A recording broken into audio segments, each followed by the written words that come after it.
Chap Roman 1 Torsten.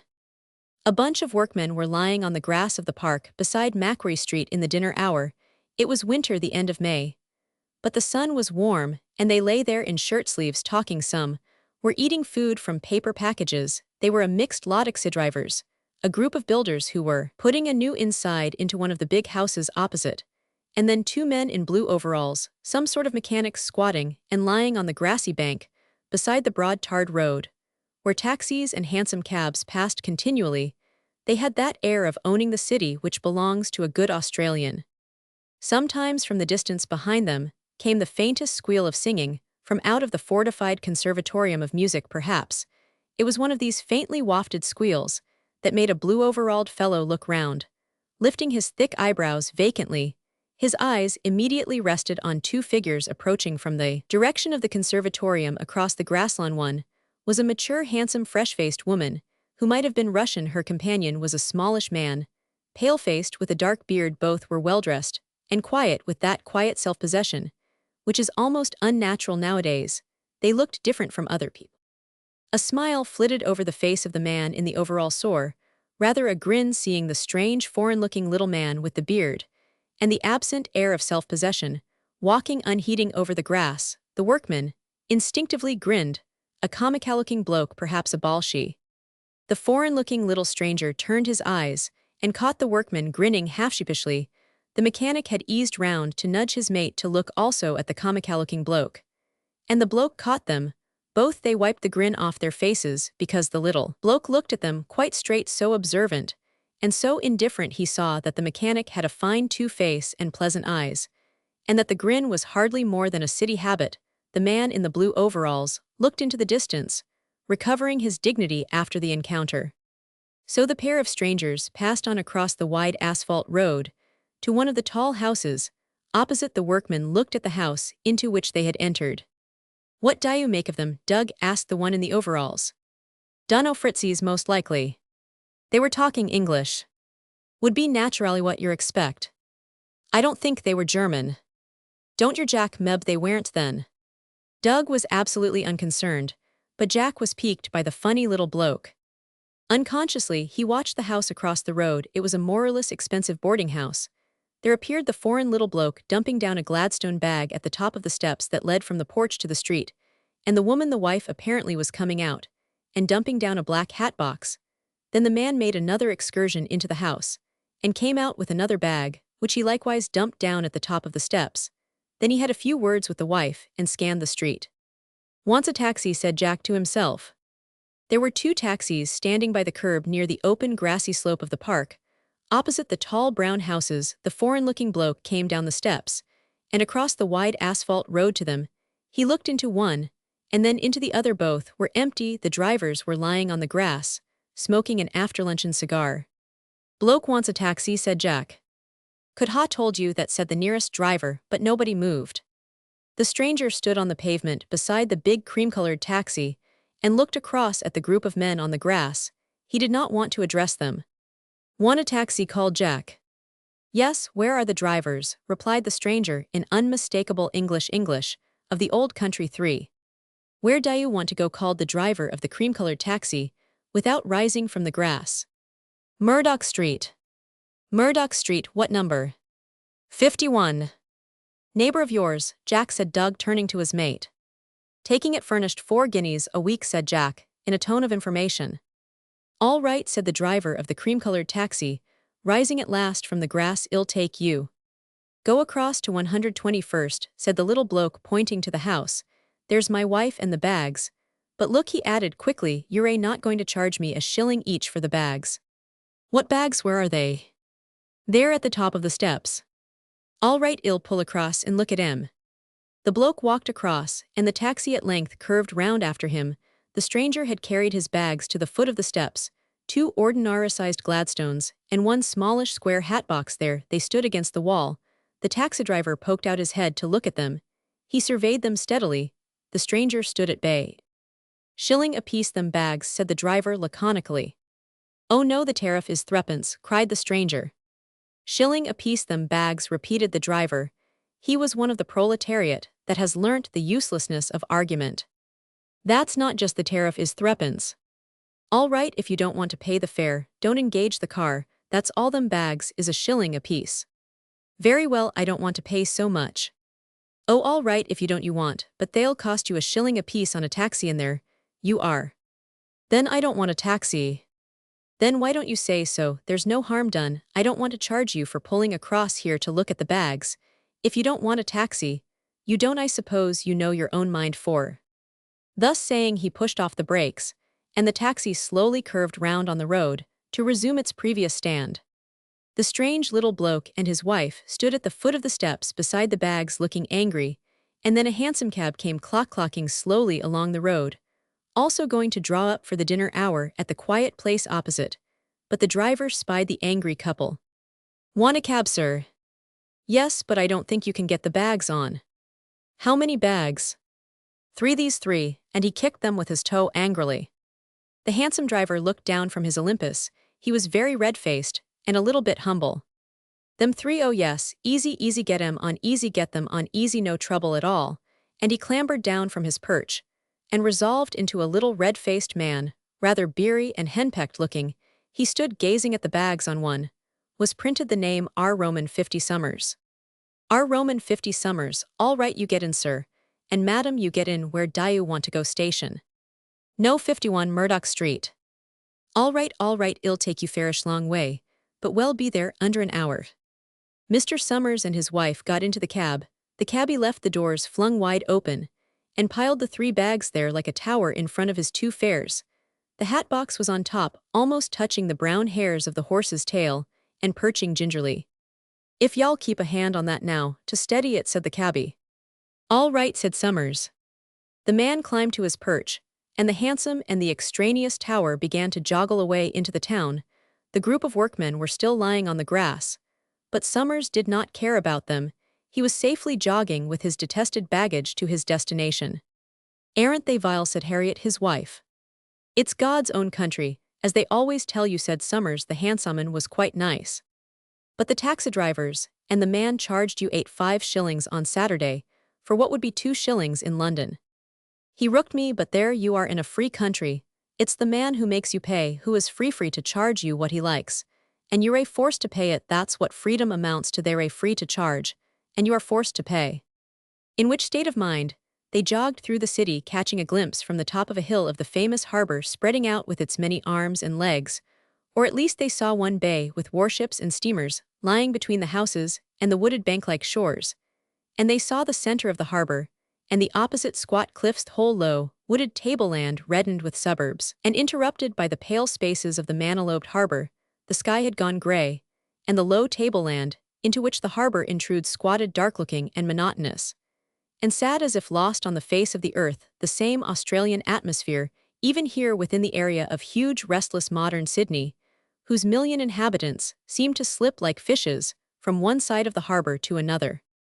Murdoch Street was an old sort of suburb, little squat bungalows, with corrugated iron roofs, painted red. Each little bungalow was set in its own handbreadth of ground, surrounded by a little wooden palisade fence, and there went the long street like a child's, drawing the little square bungalows close together, and yet apart like modern democracy, each one fenced round with a square rail fence. The street was wide, and strips of worn grass took the place of curbstones.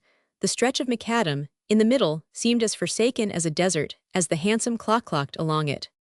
51 had its name painted by the door. Summers had been watching these names. He had passed Elite, and Tresbon, and the Angel's Roost, and the Better Ole. He rather hoped for one of the Australian names, Wallemby or Wagga Wagga, when he had looked at the house, and agreed to take it for 3 months. It had been dusk, and he had not noticed the name. He hoped it would not be You and Me, or even Stella Maris 6. Forreston, he said, reading the flourishing T. As an F, what language do you imagine that is? It's T, not F, said Harriet. Torsten, he said, pronouncing it like Russian, must be a native word. No, said Harriet, it means to rest, and she didn't even laugh at him. He became painfully silent. Harriet didn't mind very much. They had been on the move for 4 months, and she felt if she could but come to anchor somewhere in a corner of her own, she wouldn't much care where it was, or whether it was called Torsten, or Angel's Roost, or even Tresbon. It was, thank heaven, quite a clean little bungalow with just commonplace furniture, nothing very preposterous. Before Harriet had even taken her hat off, She removed 4 pictures from the wall, and the red plush tablecloth from the table's summers had disconsolately opened the bags, so she fished out an Indian sarong of purplish shot color to try how it would look across the table, but the walls were red of an awful deep blue-eye red that looks so fearful with dark oak fittings and furniture or dark-stained jarrah, which amounts to the same thing, and Summers snapped looking at the purple sarunga lovely thing in itself. Not with red walls. No, I suppose not, said Harriet disappointed. We can easily color wash them white or cream. Would start color washing walls. It would only take half a day. That's what we come to a new land fordo God's own contrito, start color washing walls in a beastly little suburban bungalow that we've hired for 3 months, and mayn't live in 3 weeks. Why not? You must have walls. I suppose you must, he said, going away to inspect the 2 little bedrooms, and the kitchen and the outside. There was a scrap of garden at the back with a path down the middle, and a fine Australian tree at the end, a tree with pale bark and no leaves but big tufts of red spiky flowers. He looked at the flowers in wonder. They were apparently some sort of bean flower in sharp tufts, like great red spikes of stiff wisteria, curving upwards, not 7 dangling. They looked handsome against the blue sky. But again, extraneous, more like scarlet cockatoos perched in the bare tree than natural growing flowers, queer burning red and hard red flowers. They call it coral tree. There was a little round summer house also with a flat roof and steps going up. Summers mounted, and found that from the lead-covered roof of the little round place, he could look down the middle harbor, and even see the low gateway, the low headlands, with the lighthouse opening to the full Pacific. There was the way out to the open Pacific. The white surf breaking a tramp steamer was just coming in under her shaft of black smoke. But near at hand, nothing but bungalow street after street. This was one of the old-fashioned bits of Sydney. A little further off, the streets of proper brick houses clustered. But here on this hill, the original streets of bungalow places remained almost untouched, still hinting at the temporary shacks run up in the wilderness. Summers felt a little uneasy, because he could look down into the whole range of his neighbors' gardens and back premises. He tried not to look at them, but Harriet had come climbing after him to survey the world, and she began. Isn't it lovely up here? Do you see the harbor and the way we came in? Look, I remember looking out of the porthole and seeing that lighthouse just as we came in, and those little brown cliffs. Oh, but it's a wonderful harbor, what it must have been when it was first discovered, and now all these little Dickenley houses, and everything. But this next garden is lovely. Have you seen Thuhat? Are they the lovely flowers? Dahlias. But did ever you see such dahlias? Are you sure they're a dahlias? They're a like pink chrysanthemum sand, like rose, so lovely. But all these little dog canals, awful pigling suburban place and sort of lousy. Is this all men can do with a new country? Look at those tin cans. What do you expect them to do? Rome was not built in a day. Oh, but they might make it nice. Look at all the little 8-backs like chicken houses, with chicken runs. They call this making a new country, do they? Well, how would you start making a new country yourself? Asked Summers a little impatiently. I wouldn't have Townsend corrugated iron and millions of little fences and empty tins. No, you'd have old chateaus and Tudor manors. They went down, hearing a banging at the back door and seeing a tradesman with a basket on his arm, and for the rest of the day they were kept busy going to the door to tell the inexhaustible tradespeople that they were now fixed up with grocer and butcher and baker. And all the rest. Night came on, and Summers sat on his tub of a summer house, looking at the lights glittering thick in swarms in the various hollows down to the water, and the lighthouses flashing in the distance, and ship lights on the water, and the dark places thinly sprinkled with lights. It wasn't like a town, it was like a whole country with towns and bays and darknesses, and all lying mysteriously within the Australian underdark, that peculiar lost weary aloofness of Australia. There was the vast town of Sydney, and it didn't seem to be real. It seemed to be sprinkled on the surface of a darkness into which it never penetrated. Summers sighed and shivered, and went down to the house. It was chilly. Why had he come? Why, oh, why, what was he looking for? Reflecting for a moment, he imagined he knew what he had come for, but he wished he had not come to Australia for all that. He was a man with an income of 400 a year, and a writer of poems and essays in Europe. He had made up his mind that everything was done for, played out, finished, and he must go to a new country, the newest country, young Australia. Now he had tried Western Australia, and had looked at Adelaide and Melbourne, and the vast uninhabited land frightened him. It seemed so hoary and lost, so unapproachable. The sky was pure crystal, pure and blue, of a lovely pale blue color. The air was wonderful, new and unbreathed, and there were great distances, but the bush, the gray charred bush, it scared him. As a poet he felt himself entitled to all kinds of emotions and sensations, which a ordinary man would have repudiated. Therefore, he let himself feel all sorts of things about the bush. It was so phantom-like, so ghostly, with its tall pale trees, and many dead trees like corpses partly charred by bush fires, and then the foliage so dark like gray-green iron, and then it was so deathly still, even the few birds seemed to be swamped in silence, waiting. The bush seemed to be horribly waiting, and he could not penetrate into its secret. He couldn't get at it, nobody could get at it. What was it waiting for? And then one night at the time of the full moon, he walked alone into the bush, a huge electric moon, huge, and the tree trunks like naked pale aborigines among the dark-soaked foliage in the moonlight, and not a sign of life, not a vestige. Yet something big and aware, and hidden. He walked on, had walked a mile or so into the bush, and had just come to a clump of tall nude dead trees, shining almost phosphorescent with the moon, when the terror of the bush overcame him. He had looked so long at the vivid moon without thinking, and now there was something among the trees, and his hair began to stir with terror on his head. There was a presence. He looked at the weird white dead trees, and into the hollow distances of the bush, nothing at all. He turned to go home, and then immediately the hair on his scalp stirred and went icy cold with terror. What if he knew quite well it was nothing, he knew quite well, but with his spine cold like ice, and the roots of his hair seeming to freeze, he walked on home, walked firmly, and without haste, for he told himself, he refused to be afraid, though he admitted the icy sensation of terror. But then to experience terror is not the same thing as to admit fear into the conscious soul, therefore he refused to be afraid. But the horrid thing in the bush, he schemed as to what it would be. It must be the spirit of the place, something fully evoked, tonight perhaps provoked, by that unnatural West Australian moon, provoked by the moon, the roused spirit of the bush. He felt it was watching and waiting, following with certainty just behind his back. It might have reached a long black arm and gripped him. But no, it wanted to wait. It was not tired of watching its victim, an alien peoply victim. It was biding its time with a terrible ageless watchfulness, waiting for a far-off end, watching the myriad intruding white men. This was how Richard Lovett Summers figured it out to himself, when he got back into safety, in the scattered township in the clearing on the hillcrest, and could see far off the fume of Perth and Fremantle on the seashore, and the tiny sparkling of a farther-off lighthouse on an island. A marvelous night, raving with moonlight, and somebody burning off the bush in a ring of sultry red fire under the moon in the distance. A slow ring of creeping red fire, like some ring of fireflies, upon the far-off darkness of the land's body, under the white blaze of the moon. It is always a question whether there is any sense in taking notice of a poet's fine feelings. The poet himself has misgivings about them, yet a man ought to feel something at night under such a moon.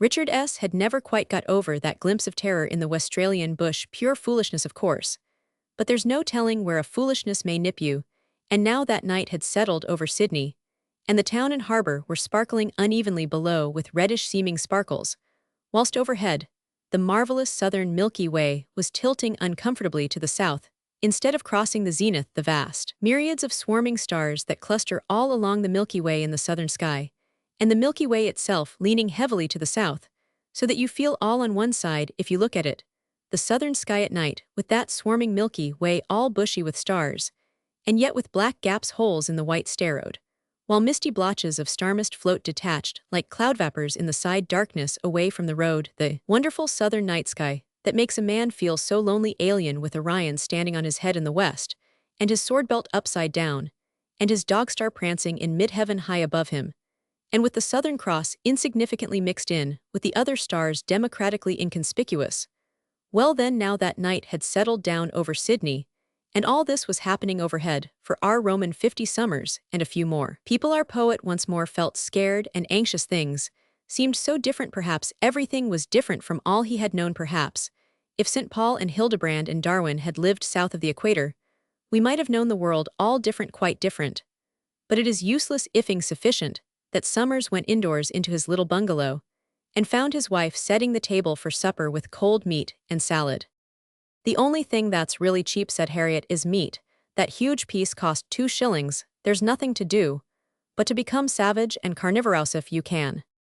"The kangaroo and the dingo are the largest fauna in Australia," said Summers, "and the dingo is probably introduced But it's very good meat, said Harriet.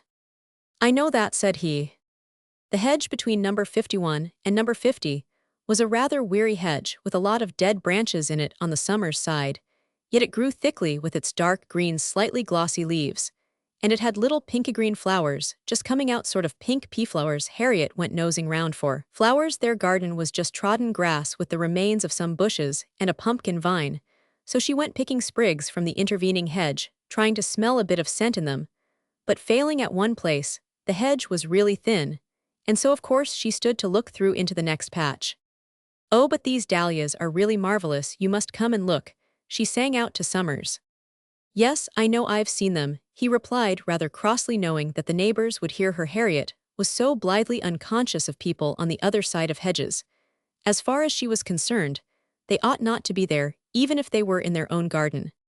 You must come and look, though, lovely real plum color, and the loveliest velvet, you must come.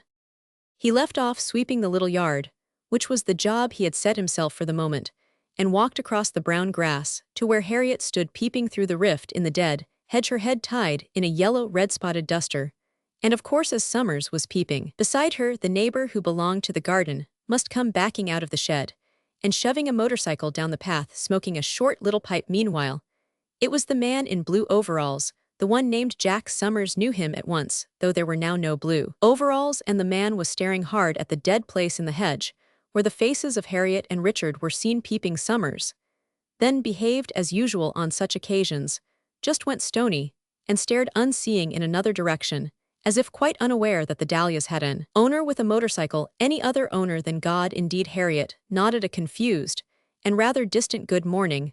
The man just touched his cap very cursory and nodded, and said good morning across his pipe with his teeth clenched, and strode round the house with his machine. Why must you go yelling for other people to hear you, said Summers to Harriet. Why shouldn't they hear me, retorted Harriet. The day was Saturday. Early in the afternoon Harriet went to the little front gate, because she heard a band, or the rudiments of a band. Nothing would have kept her indoors. When she heard a trumpet, not 6 wild Summerses. It was some very spanking Boy Scouts marching out. There were only 6 of them, but the road was hardly big enough to hold them. Harriet leaned on the gate, in admiration of their dashing broad hats and thick calves. As she stood there, she heard a voice. Would you care for a few dahlias? I believe you like them. She started and turned bold, as she was in private. When anybody addressed her in the open, any stranger, she wanted to bolt. But it was the 50 neighbor, the female neighbor, a very good-looking young woman with loose brown hair and brown eyes, and a warm complexion. The brown eyes were now alert with question, and with offering, and very ready to be huffy or even nasty if the offering were refused. Harriet was too well-bred. Oh, thank you very much, she said, but isn't it a pity to cut them? Oh, not at all, my husband will cut you some with pleasure. Jack, Jack, she called. Hello, came the masculine voice. Will you cut a few dahlias for Mr. Sir? I don't know your name. Flashed a soft, warm, winning look at Harriet, and Harriet flushed slightly. For the people next door, concluded the offerer. Summers, Summers, Harriet spelled it out. Oh, Summers, exclaimed the neighbor woman with a gawky little jerk like a schoolgirl. Mr. and Mrs. Summers, she reiterated with a little laugh. That's it, said Harriet. I saw you come yesterday, and I wonder read we hadn't heard the name of who was coming. She was still rather gawky and schoolgirlish in her manner, half shy, half brusque. No, I suppose not, said Harriet, wondering why the girl didn't tell her own name now. That's your husband, who has the motorbike, said Harriet. Yes, that's right, that's him. That's my husband, Jack. Mr. Callcott. Mr. Callcott, oh, said Harriet, as if she were mentally abstracted trying to spell the word. Summers, in the little passage inside his house, heard all this with inward curses. That's done it, he groaned to himself. He got neighbors now. And sure enough, in a few minutes came Harriet's gushing cries of joy and admiration. Oh, how lovely, how marvelous. But can they really be dahlias? I've never seen such dahlias. They're really too beautiful. But you shouldn't give them me, you shouldn't. Why not? Cried Mrs. Callcott in delight. So many, and isn't it a pity to cut them? This, rather wistfully, to the masculine silence of Jack. Oh no, they want cutting as they come, or the blooms get smaller, said Jack, masculine and benevolent. And sent have sent, cried Harriet, sniffing at her velvety bouquet. They have a little, not much, though flowers don't have much scent in Australia, deprecated Mrs. Callcott. Oh, I must show them to my husband, cried Harriet, half starting from the fence. Then she lifted up her voice. "Love it," she called, "love it. You must come here, come and see, love it." "What?" Come and see." This dragged the bear out of his den. Mr. Summers, twisting sour smiles of graciousness on his pale bearded face, crossed the veranda, and advanced towards the division fence, on the other side of which stood his Australian neighbor in shirt-sleeves with a comely young wife very near to him, whilst on this side stood Harriet with a bunch of pink and purple ragged dahlias, and an expression of joyous friendliness, which Summers knew to be false upon her face. "Look what Mrs. Callcott has given me, aren't they exquisite?" cried Harriet, rather exaggerated. "Awfully nice," said Summers, bowing slightly to Mrs. Callcott, who looked uneasy, and to Mr. Callcott, otherwise Jack. "Got here all right in the hansom, then," said Jack. Summers laughed, and he could be charming when he laughed as he met the other man's eye. "My wrist got tired propping up the luggage all the way," he replied. There's not much waste ground in a hansom, you can't run up a spare bed in the parlor, so to speak, but it saved you 5 bob. Oh, at least 10 between me and a Sydney taxi driver. Yes, they'll do you down if they can't, that is, if you let 'em. I have a motorbike, so I can afford to let 'em get the wind up, don't depend on 'em. You see, that's the point. It is, I am afraid." The two men looked at each other curiously, and Mrs. Callcott looked at Summers with bright brown alert eyes like a bird that has suddenly caught sight of something, a new sort of bird to her. Was this little man with a beard? He wasn't handsome and impressive like his wife, no, he was odd. But then he had a touch of something, the magic of the old world, that she had never seen, the old culture, the old glamour. She thought that because he had a beard and wore a little green house jacket, he was probably a socialist. The Summers now had neighbors, somewhat to the chagrin of Richard Lovett. He had come to this new country, the youngest country on the globe, to start a new life and flutter with a new hope. And he started with a rabid desire not to see anything, and not to speak one single word to any single body except Harriet, whom he snapped at hard enough to be sure the mornings sometimes won him over. They were so blue and pure, the blue harbor like a lake among the land, so pale blue and heavenly, with its hidden and half-hidden lobes intruding among the low dark brown cliffs, and among the dark-looking tree-covered shores, and up to the bright red suburbs. But the land, the ever-dark bush that was allowed to come to the shores of the harbor, it was strange that with the finest of new air dimming to a lovely pale blue in the distance, and with the loveliest stretches of pale blue water, the tree-covered land should be so gloomy and lightless. It is the sun-refusing leaves of the gum trees that are like dark hardened flakes of rubber. He was not happy. There was no pretending he was. He longed for Europe with hungry longing, Florence with Giotto's pale tower, or the Pincio at Rome, or the woods in Berkshire heavens, the English spring, with primroses under the bare hazel bushes and thatched cottages among plum blossom. He felt he would have given anything on earth to be in England. It was May, end of May, almost bluebell time, and the green leaves coming out on the hedges, or the tall corn under the olives in Sicily, or London Bridge, with all the traffic on the river, or Bavaria with gentian and yellow globe flowers, and the Alps still icy. Oh God, to be in Europe, lovely, lovely Europe, that he had hated so thoroughly, and abused so vehemently, saying it was moribund and stale, and finished the fool was himself. He had got out of temper, and so had called Europe moribund, assuming that he himself, of course, was not moribund, but sprightly and chirpy, and too vital, as the Americans would say, for Europe. Well, if a man wants to make a fool of himself, it is as well to let him. Summers wandered disconsolate through the streets of Sydney, forced to admit that there were fine streets like Birmingham, for example, that the parks and the botanical gardens were handsome and well-kept, that the harbor with all the two-decker brown ferryboats sliding continuously from the circular quay was an extraordinary place. But oh, what did he care about it all in Martin Place? He longed for Westminster in Sussex Street. He almost wept for Covent Garden and St. Martin's Lane at the circular quay. He pined for London Bridge. It was all London without being London, without any of the lovely old glamour that invests London. This London of the Southern Hemisphere was all as it were made in 5 minutes, a substitute for the real thing, just a substitute as margarine is a substitute for butter. And he went home to the little bungalow bitterer than ever, pining for England. But if he hated the town so much, why did he stay? Oh, he had a fanciful notion that if he was really to get to know anything at all about a country, he must live for a time in the principal city, so he had condemned himself to 3 months, at least. He told himself to comfort himself that at the end of 3 months he would take the steamer across the Pacific homewards towards Europe. He felt a long naval string fastening him to Europe, and he wanted to go back, to go home. He would stay 3 months penalty for having forsworn Europe 3 months, in which to get used to this land of the Southern Cross, indeed a new crucifixion, and then away homewards. The only time he felt at all happy was when he had reassured himself that by August, he would be taking his luggage on to a steamer that soothed him. He understood now that the Romans had preferred death to exile. He could sympathize now with Ovid on the Danube, hungering for Rome and blind to the land around him. Blind to the savages, so Somers felt blind to Australia. And blind to the uncouth Australians to him. They were barbarians. The most loutish Neapolitan loafer was nearer to him in pulse than these British Australians with their aggressive familiarity. He surveyed them from an immense distance with a kind of horror. Of course, he was bound to admit that they ran their city very well. As far as he could see, everything was very easy, and there was no fuss. Amazing how little fuss. And bother there wasn't the whole nobody, seemed to bother there seemed to be no policeman. And no authority, the whole thing went by itself loose. And easy without any bossing, no real authoritino superior classicardly, even any boss. And everything rolling along as easily as a full river to all appearances. That's where it was like a full river of life made up of drops of water, all alike. Europe is really established upon the aristocratic principle. Remove the sense of class distinction of higher and lower, and you have anarchy in Europe. Only nihilists aim at the removal of all class distinction in Europe.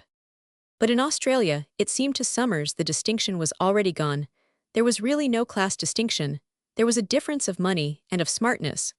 But nobody felt better than anybody else or higher, only better off. And there is all the difference in the world between feeling better than your fellow man and merely feeling better off. Now Somers was English by blood and education, and though he had no antecedents whatsoever, yet he felt himself to be one of the responsible members of society, as contrasted with the innumerable irresponsible members in old cultured ethical England. This distinction is radical between the responsible members of society and the irresponsible. It is even a categorical distinction. It is a caste distinction, a distinction in the very being. It is the distinction between the proletariat and the ruling classes. But in Australia, nobody is supposed to rule, and nobody does rule, so the distinction falls to the ground. The proletariat appoints men to administer the law, not to rule. These ministers are not really responsible, any more than the housemaid is responsible. The proletariat is all the time responsible, the only source of authority, the will of the people. The ministers are merest instruments. Somers for the first time felt himself immersed in real democracy in spite of all disparity in wealth. The instinct of the place was absolutely and flatly democratic. A terre democratic demos was here his own master, undisputed, and therefore quite calm about it. No need to get the wind up at all over it. It was a granted condition of Australia that demos was his own master. And this was what Richard Lovett Somers could not stand. You may be the most liberal Englishman, and yet you cannot fail to see the categorical difference between the responsible and the irresponsible classes. You cannot fail to admit the necessity for rule. Either you admit yourself an anarchist, or you admit the necessity for rule in England. The working classes in England feel just the same about it as do the upper classes. Any working man who sincerely feels himself a responsible member of society feels it his duty to exercise authority in some way or other. And the irresponsible working man likes to feel there is a strong boss at the head, if only so that he can grumble at him satisfactorily. Europe is established on the instinct of authority. Thou shalt. The only alternative is anarchy. Somers was a true Englishman with an Englishman's hatred of anarchy and an Englishman's instinct for authority, so he felt himself at a discount in Australia. In Australia, authority was a dead letter. There was no giving of orders here, or if orders were given, they would not be received as such. A man in one position might make a suggestion to a man in another position, and this latter might or might not accept the suggestion according to his disposition. Australia was not yet in a state of anarchy. England had as yet at least nominal authority, but let the authority be removed.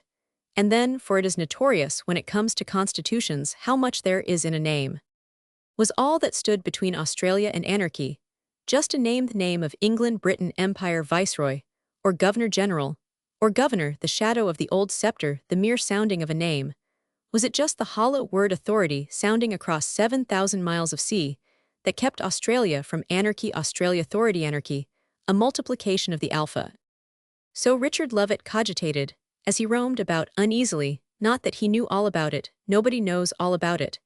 And those that fancy they know almost all about it are usually most wrong. A man must have some ideas about the thing he's up against, otherwise he's a simple washout.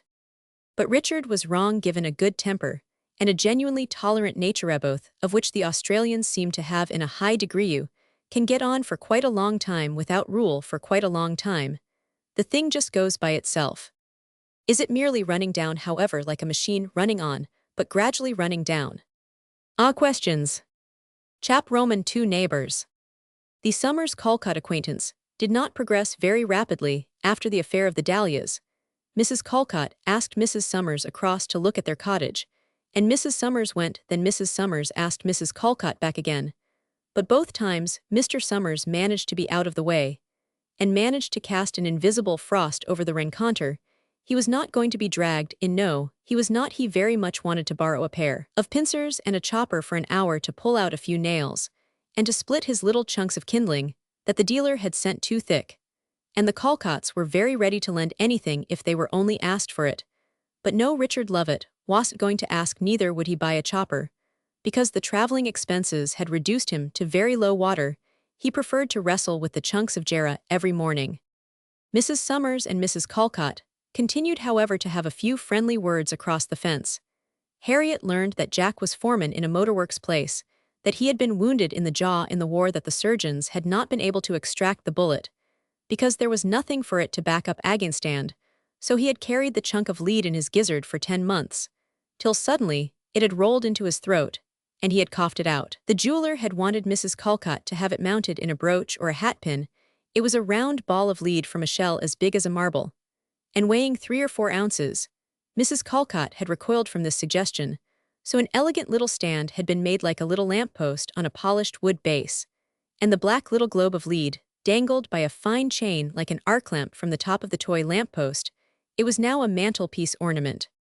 All this Harriet related to the indignant Lovett, though she wisely suppressed the fact that Mrs. Calcott had suggested that perhaps Mr. Summers might like to have a look at it.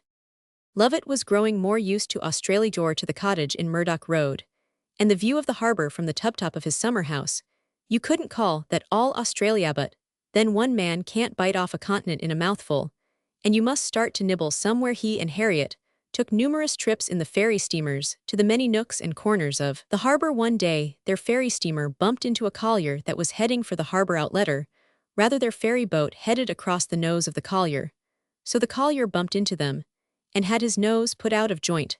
There was a considerable amount of yelling, but the ferry boat slid flatly away towards Manly, and Harriet's excitement subsided. It was Sunday, and a lovely sunny day of Australian winter. Manly is the bathing suburb of Sydney. Of them, you pass quite close to the wide harbour gate, the heads on the ferry steamer. Then you land on the wharf and walk up the street like a bit of Margate, with seaside shops and restaurants, till you come out on a promenade. At the end, and there is the wide Pacific rolling in on the yellow sand, the wide fierce sea that makes all the built-over land dwindle into non-existence. At least, there was a heavy swell on, so the Pacific belied its name, and crushed the earth with its rollers. Perhaps the heavy earth-despising swell is part of its Pacific nature. Harriet, of course, was enraptured, and declared she could not be happy till she had lived beside the Pacific. They bought food, and ate it by the sea. Then Harriet was chilled, so they went to a restaurant for a cup of soup. When they were again in the street, Harriet realized that she hadn't got her yellow scarf, her big silky yellow scarf that was so warm and lovely. She declared she had left it in the eating house, and they went back at once for it. The girls in the eating house waitress said, in their cheeky Cockney Australian, that they hadn't seen it, and that the next people who came after must have taken it. Anyhow, it was gone. And Harriet, furious, feeling as if there had been a thief in the night in this unhappy state of affairs.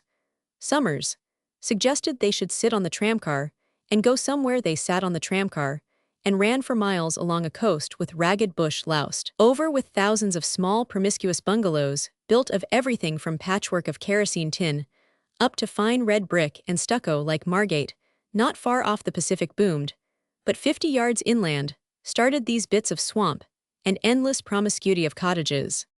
The tram took them 5 or 6 miles to the terminus. This was the end of everywhere, with new stores that is flyblown shops with corrugated iron roofs and with a tram shelter and little house agents' booths plastered with signs and more cottages, that is bungalows of corrugated iron, or brick-end bits of swamp, or lagoon where the sea had got in and couldn't get out. The happy couple had a drink of sticky rated waters in one of the stores, then walked up a wide sand road, dotted on either side with small bungalows beyond the backs of which lay a whole aura of rusty tin cans chucked out over the back fence. They came to the ridge of sand, and again the pure long-rolling Pacific. "I love the sea," said Harriet. "I wish said love it. It would send a wave about 50 feet high round the whole coast of Australia." "You are so bad-tempered," said Harriet. "Why don't you see the lovely things?" "I do by contrast." So they sat on the sands, and he peeled pears, and buried the peel in the yellow sand. It was winter, and the shore was almost deserted, but the sun was warm as an English May. Harriet felt she absolutely must live by the sea, so they wandered along a wide rutted space of deep sand. Looking at the cottages on either side, they had impossible names. But in themselves, many of them were really nice. Yet there they stood like so many forlorn chicken houses, each on its own oblong patch of land with a fence between it and its neighbor. There was something indescribably weary and dreary about it. The very ground the houses stood on seemed weary and drabbled, almost asking for rusty tin cans, and so many pleasant little bungalows set there in an improvised road wide and weary, and then the effort had lapsed. The tin shacks were almost a relief. They did not call for geraniums and lobelias, as did the pretty Hampstead Garden suburb cottages, and these latter might call, but they called in vain. They got bits of old paper and tins. Yet Harriet absolutely wanted to live by the sea, so they stopped before each bungalow that was to be let furnished. The estate agents went in for abbreviations on the boards at the corner of the fences. It said either for sale or to let. Probably there was a colonial intention of jocularity, but it was almost enough for Summers. He would have died rather than have put himself into one of those cottages. The road ended on the salt pool, where the sea had ebbed in across, was a state reserve, a bit of Aboriginal Australia, with gum trees and empty spaces beyond the flat salt waters near at hand. A man was working away, silently loading a boat with beach sand upon the lagoon to the right. The sea was rolling on the shore and spurting high on some brown rocks. Two men in bathing suits were running over the spit of sand from the lagoon to the surf, where two women in waders, those rubber paddling drawers, into which we bundle our children at the seaside, were paddling along the fringe of the foam. A blond young man wearing a jacket over his bathing suit walked by with two girls. He had huge, massive legs, astonishing, and near at hand Summers saw another youth lying on the warm sandhill in the sun. He had rolled in the dry sand, while he was wet, so he was hardly distinguishable, but he lay like an animal on his face in the sun. And again, Summers wondered at the thick legs. They seemed to run to leg. These people, three boys, one a lad of 15 or so, came out of the warm lagoon in their bathing suits to roll in the sand and play. The big lad crawled on all fours, and the little one rode on his back and pitched off into the sand. They were extraordinarily like real young animals, mindless as opossums lunging about. This was Sunday afternoon. The sun was warm. The lonely man was just pushing off his boat on the lagoon. It sat deep in the water, half full of sand. Summers and Harriet lay on the sandbank. Strange it was, and it had a sort of fascination. Freedom, that's what they always say. You feel free in Australia. And so you do. There is a great relief in the atmosphere, a relief from tension, from pressure and absence of control, or will, or form. The sky is open above you, and the air is open around you, not the old Closingen of Europe. But what then? The vacancy of this freedom is almost terrifying in the openness.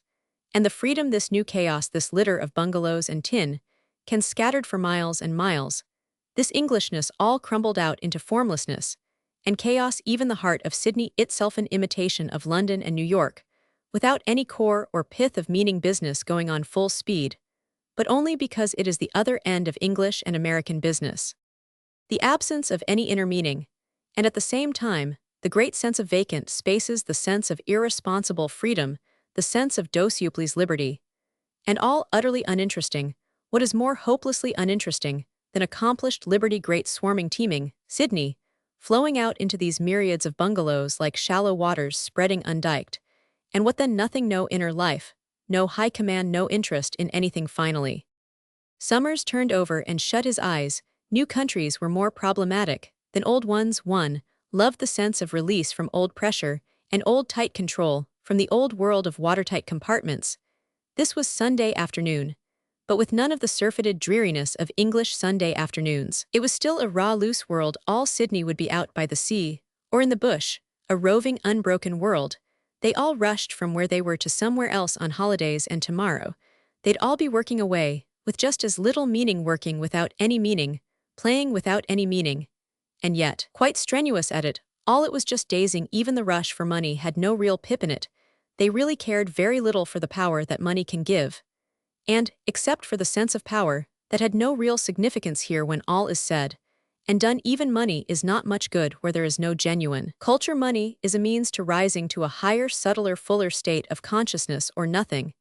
And when you flatly don't want a fuller consciousness, what good is your money to you just to chuck about and gamble with? Even money is a European invention, European and American.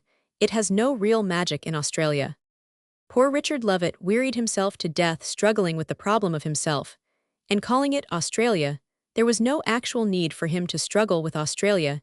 He must have done it in the hedonistic sense to please himself, but it wore him to rags. Harriet sat up and began dusting the sand from her coat. Lovett did likewise. Then they rose to be going back to the tramcar. There was a motor car standing on the sand of the road, near the gate of the end house. The end house was called St. Column, and Summer's heart flew to Cornwall. It was quite a nice little place, standing on a bluff of sand sideways above the lake.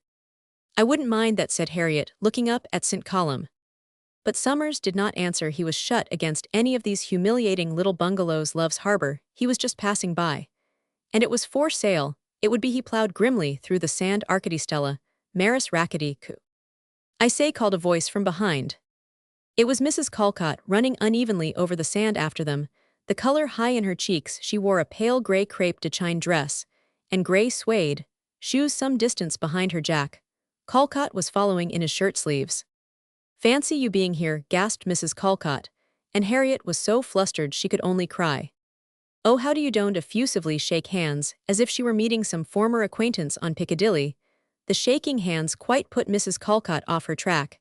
She felt it almost an affront, and went red. Her husband sauntered up and put his hands in his pockets to avoid mistakes. "Ha, what are you doing here?" he said to the Summers pair. "Wouldn't you like a cup of tea?" Harriet glanced at Richard Lovett. He was smiling faintly. "Oh, we should love it," she replied to Mr. Calcott, "but where have you got a house here?" "My sister has the end house," said he. "Oh, but will she want us?" cried Harriet, backing out. The Calcotts stood for a moment silent. "Yes, if you like to come," said Jack, and it was evident he was aware of Summers' desire to avoid contact. "Well, I should be awfully grateful," said Harriet. "Wouldn't you love it?" "Yes," he said, smiling to himself, feeling Jack's manly touch of contempt for all this hedging.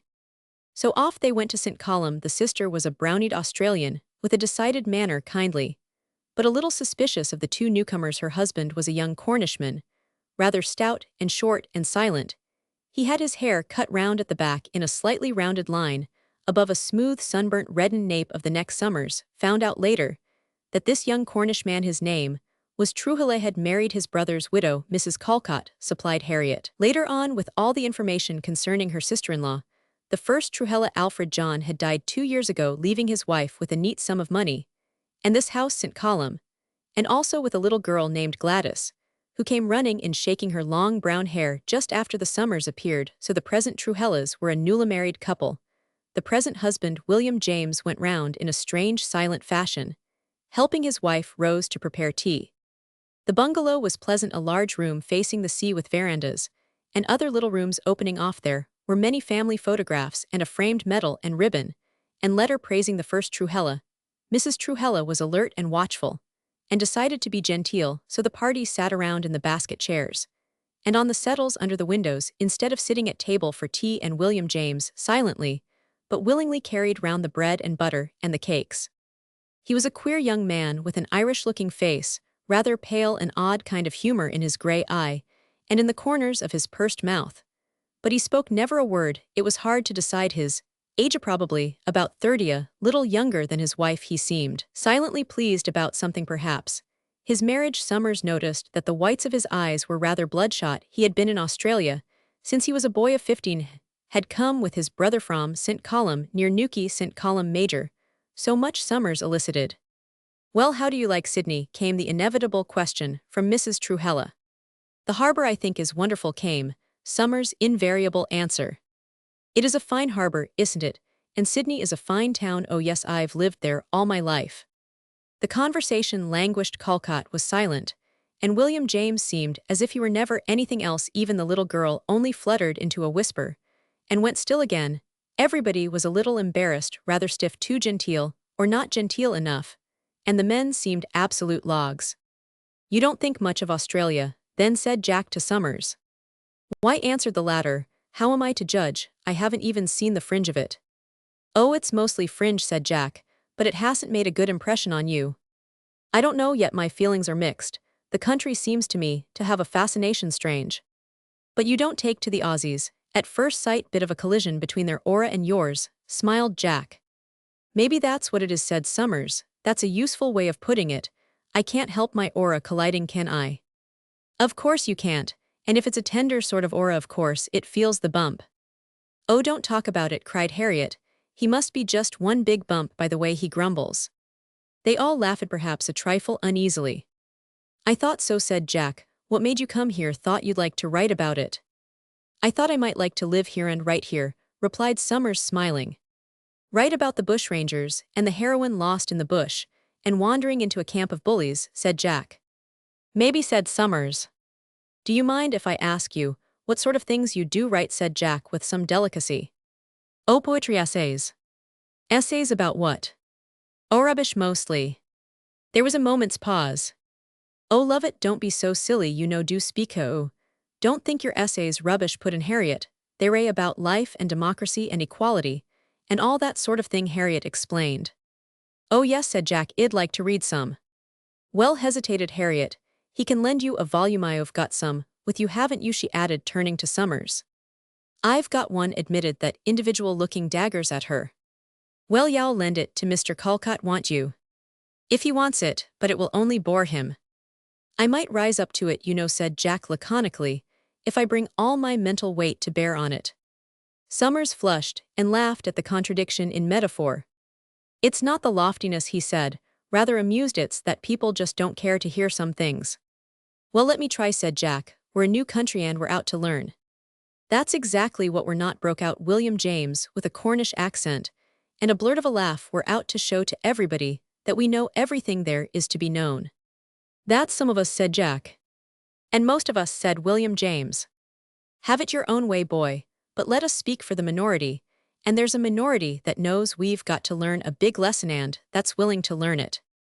Again there was silence. The women seemed almost effaced. There's one thing, thought Summers to himself, when these colonials do speak seriously, they speak like men, not like babies. He looked up at Jack. It's the world that's got to learn a lesson, he said, not only Australia. His tone was acid and sinister, and he looked with his hard, pale blue eyes at Calcott. Calcott's eyes, brown and less concentrated, less hard, looked back curiously at the other man. Possibly it is, he said, but my job is Australia. Summers watched him. Calcott had a pale, clean-shaven, lean face with close-shut lips, but his lips weren't bitten in until they just formed a slit, as they so often are in colonials, and his eyes had a touch of mystery, of aboriginal darkness. Do you care very much for Australia? Said Summers a little wistfully. I believe I do, said Jack. But if I was out of a job like plenty of other unlucky diggers, I suppose I should care more about getting a job. But you care very much about your Australia. My Australia, yes, I own about 7 acres of it, all told, I suppose. I care very much about that. I pay my taxes on it, all right. No, but the future of Australia. Y'all never see me on a platform shouting about it. The Lovets said they must be going. If you like to crowd in, said Jack, we can take you in the car. We can squeeze in Mr. Summers in front, and there'll be plenty of room for the others at the back, if Gladys sits on her dad's knee. This time Summers accepted at once. He felt the halting refusals were becoming ridiculous. They left at sunset. The west over the land was a clear gush of light up from the departed sun. The east over the Pacific was a tall concave of rose-colored clouds, a marvelous high apse now. The bush had gone dark and spectral again. On the right hand, you might still imagine inhuman presences moving among the gum trees, and from time to time on the left hand, they caught sight of the long green rollers of the Pacific with the star-white foam, and behind that the dusk-green sea glimmered over with smoky rose, reflected from the eastern horizon, where the bank of flesh rose color and pure smoke blue lingered a long time like magic, as if the sky's rim were cooling down. It seemed to Summers characteristic of Australia, this fair-off flesh rose bank of color on the skies, horizon so tender and unvisited, topped with the smoky beautiful blueness, and then the thickness of the nights, stars overhead, and one star very brave in the last effulgence of sunset westward, over the continent. As soon as night came, all the raggle-taggle of amorphous white settlements disappeared, and the continent of the Kangaroo reassumed its strange, unvisited glamour, a kind of virgin sensual aloofness. Summers sat in front between Jack and Victoria Calcott. Because he was so slight he made himself as small as he could like the ham in the sandwich when he looked her way. He found Victoria watching him under her lashes, and as she met his eyes, she flared into a smile that filled him with wonder. She had such a charming innocent look, like an innocent girl, naive and a little gawky. Yet the strange exposed smile she gave him in the dusk, it puzzled him to know what to make of it, like an offering and yet innocent perhaps, like the sacred prostitutes of the temple acknowledgement of the sacredness of the act. He chose not to think of it, and stared away across the bonnet of the car at the fading land.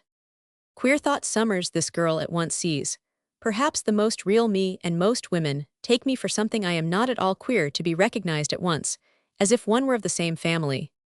He had to admit that he was flattered. Also, she seemed to see the wonder in him, and she had none of the European women's desire to make a conquest of him, none of that feminine rapacity, which is so hateful in the old world. She seemed like an old Greek girl, just bringing an offering to the altar of the mystic Bacchus, the offering of herself. Her husband sat steering the car, and smoking his short pipe in silence. He seemed to have something to think about, at least. He had considerable power of silence, a silence which made itself felt perhaps. He knew his wife much better than anyone else at any rate. He did not feel it necessary to keep an eye on her.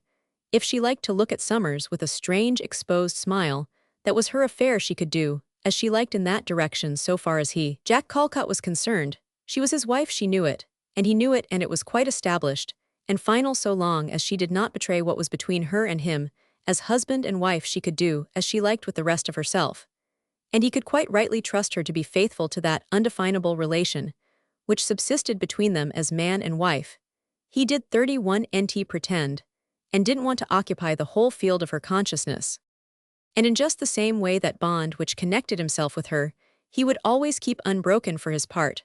But that did not mean that he was sworn body and soul to his wife. Oh no, there was a good deal of him which did not come into the marriage bond, and with all this part of himself, he was free to make the best he could according to his own idea. He loved her quite sincerely for her naive, sophisticated innocence, which allowed him to be unknown to her, except in so far as they were truly and intimately related. It was the innocence which has been through the fire, and knows its own limitations in the same way. He quite consciously chose not to know anything more about her than just so much as entered into the absolute relationship between them. He quite definitely did not want to absorb her, or to occupy the whole field of her nature. He would trust her to go her own way, only keeping her to the pledge that was between them. What this pledge consisted in he did not try to define. It was something indefinite, the field of contact between their two personalities, where their two personalities met and joined they were one, and pledged to permanent fidelity. But that part in each of them, which did not belong to the other, was free from all inquiry or even from knowledge. Each silently consented to leave the other in large part unknown in word and deed, and very being they didn't want to know too much knowledge would be like shackles. Such marriage is established on a very subtle sense of honor and of individual integrity. It seems as if each race and each continent has its own marriage instinct, and the instinct that develops in Australia will certainly not be the same as the instinct that develops in America, and each people must follow its own instinct if it is to live, no matter whether the marriage law be universal or not. The Calcotts had come to no agreement verbally as to their marriage. They had not thought it out. They were Australians of strongly subdeveloped desire for freedom, and with considerable indifference to old formal and the conventions based thereon, so they took their stand instinctively. And calmly Jack had defined his stand as far as he found necessary. If his wife was good to him, and satisfied him in so far as he went, then he was pledged to trust her to do as she liked outside his ken, outside his range. He would make a cage for nobody. This he openly propounded to his mates, to William James for example, and later to Summers. William James said yes. but thought the more Summers was frankly disturbed, not liking the thought of applying the same prescription to his own marriage. They put down the Truhellas at their house in North Sydney and went on to Murdoch Road over the ferry. Jack had still to take the car down to the garage in town. Victoria said she would prepare the high tea, which takes the place of dinner and supper in Australia against his return, so Harriet boldly invited them to this high tea, a real substantial meal. Her own house. Victoria was to help her prepare it, and Jack was to come straight back to Torsten. Victoria was as pleased as a lamb with two tails over this arrangement, and went in to change her dress. Summers knew why Harriet had launched this invitation. It was because she had had a wonderfully successful cooking morning, like plenty of other women. Harriet had learned to cook during wartime, and now she loved it once in a while. This had been one of the whiles. Summers had stoked the excellent little stove and peeled the apples and potatoes and onions and pumpkin, and looked after the meat and the sauces, while Harriet had lashed out in pies and tarts, and little cakes and baked custard. She now surveyed her prize-beaten shelf with love, and began to whisk up a mayonnaise for potato salad. Victoria appeared in a pale gauze dress of pale pink, with little dabs of gold, a sort of tea-party dress, and, with her brown hair loosely knotted behind, and with innocent sophistication, pulled a bit untidy over her womanly forehead.